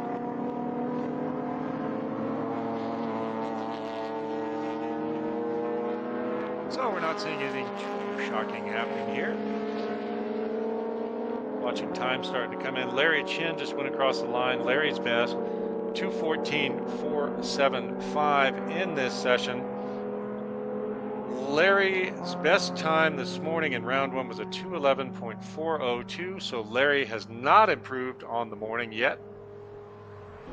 I think we saw the number 171 that we were talking about earlier, Eric Kennel. It looked like he may have be done for this sesh. There's Larry. There's Larry. Larry Chin. Again, Larry is a great follow on any of his social media channels. He is a tremendous photographer, tremendous videographer. I was watching some footage where he was in a Toyota GR Super camera car following around the drift cars, and just amazing stuff that Larry is able to put together. There he is into turn number 5. We'll pick him up right there. Again, best lap in this session is a 2:14.475. Some of the guys will reserve their best lap till later in the show, so they're reserving those laps for late in the day. Larry Chin, beautiful race car. Glad to have him on track here this weekend. And I believe Larry his normal race ride is a GR86. Of course, 86 is an homage to the legendary the 86 chassis that was the old Toyota Corollas, or I think it was called the Levin in Japan. So that was like, you know, it's called Hachiroku in Japanese. So Hachis were legendary as drift cars. So that really, you know, Toyota's kind of killing it with bringing the heritage back and really going in and making everything work so darn well with their heritage and reviving some legendary nameplates, and not just revising them for poops and giggles, right? But actually making a credible, wonderful car with that heritage intact. And you're introducing that to a whole new generation. Right. And, actually, 20 years ago, Hachis were cheap. My good business partner and awfully good friend, Ryan Flaherty, he started his racing career in a Hachi running in improved Touring C. But now that car is so, they're almost too valuable to race. So waving yellow into one of the turns there, we have a car stopped on course. You can see in the picture. So kind of safe, kind of not. I don't know if that'll cut the session short. Larry did pick up on that last lap. He just went by before we saw that yellow, but a 2:14.121, so a little quicker. But he's still not touching that 11:402 from this morning. Wouldn't be surprised if this doesn't kind of end that session, because if they have to go get that car, most guys are probably not going to come back out. They will need to go get that machine. That's the 38X. So let's see. I've got. Or is that just the straight up? No, it is 38. the 38X. Or is it no, just it's the 38? It's a 38 in this case. Yep.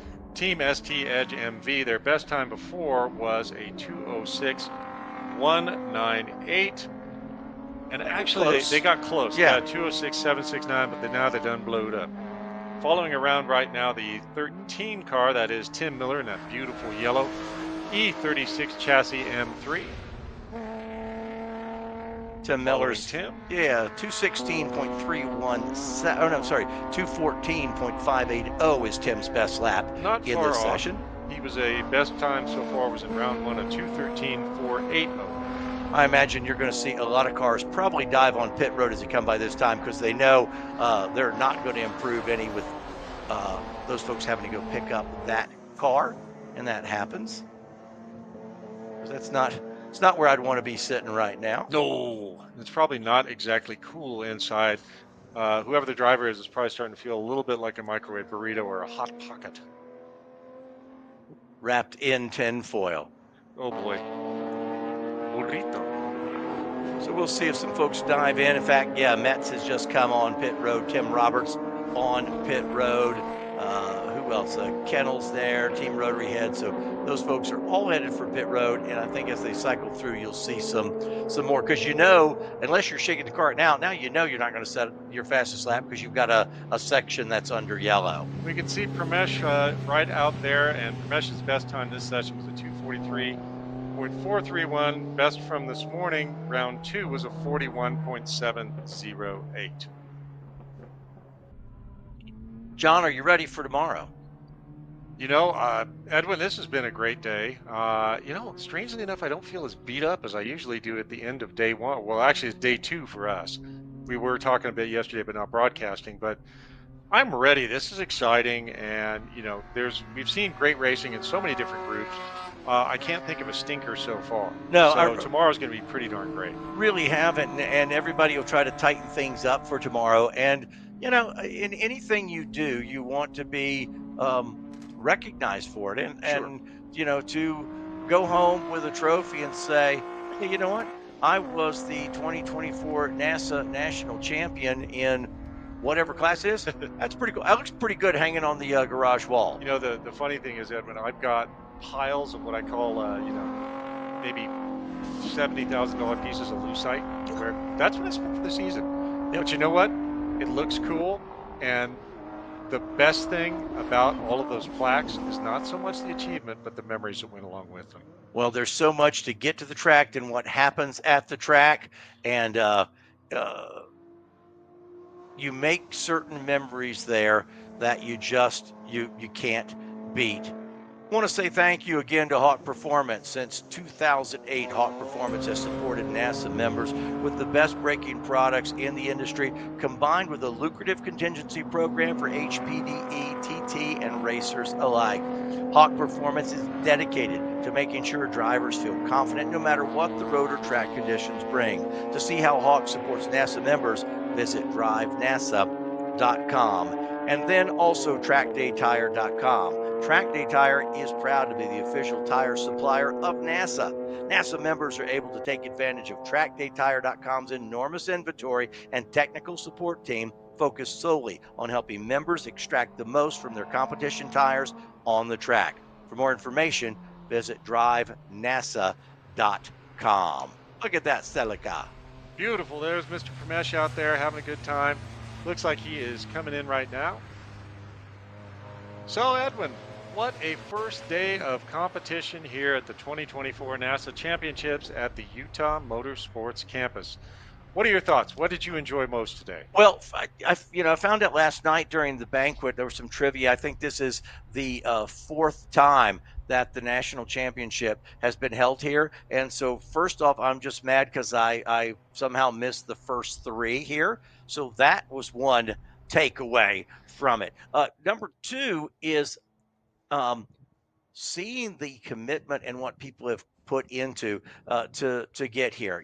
For some of the folks, you love it when it's local and it's in your own backyard. That one's great. You're almost expected to be there. But then no matter where we go, East Coast, West Coast, I've done these events on the East Coast at Pitt, West Coast, Laguna, here, mid-Ohio.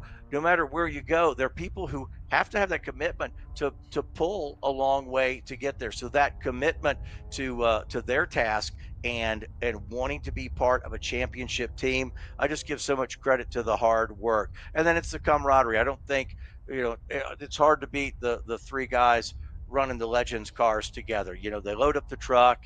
We mentioned that they've got track stickers from East Coast to West and everywhere in between. Those are my takeaways, and look forward to tomorrow when we go championship racing. 7:40 is when we open it up. And then, I guess it already gets me excited about 2025.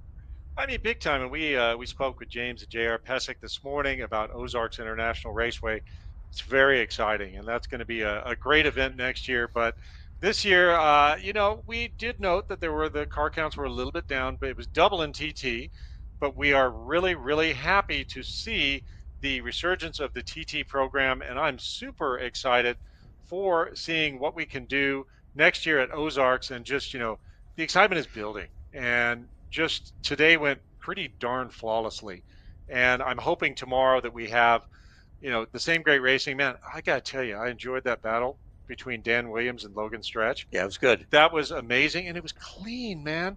There was no contact, no argy-bargy, no wreck Piata, no Spec Miata or wreck Miata. And there was, you got to see some of the strategy involved in that. Stretch he even said, and we had talked about it, hey, I wanted to be sure I had a good gap between myself and third before I said, all right, let me go for the win. Yeah, so that's going to be a fun one to watch tomorrow. 36 cars in that Spec Miata field. But, I mean, in every single group, we had different battles that were just completely epic and just unbelievable to watch. So I'm excited for tomorrow. And time trial, we're also seeing a lot of drama there. And those two morning sessions are going to be mission critical, not just for regular time trial, but for Triple T. And we've been surprised by that a little bit. We're going to wrap this thing up. We're back on tomorrow a little bit before 7:40. For Kelsey Hill, John Lindsay, thank you so much. I'm Edwin Pardue, and you have been watching the 2024 National Autosport Association Championships. We're bringing it to you live right here from the Utah Motorsports Campus, and recognize our NASA marketing partners: Hawk Performance, TrackDayTire.com, Action Sports Canopies, Hagerty Motorsports, Livery, Toyo Tires, OG Racing, Lifeline Fire, Riot Motorsports, and Toyota. Until tomorrow morning at 7:40, have a great night and goodbye from Utah Motorsports Campus.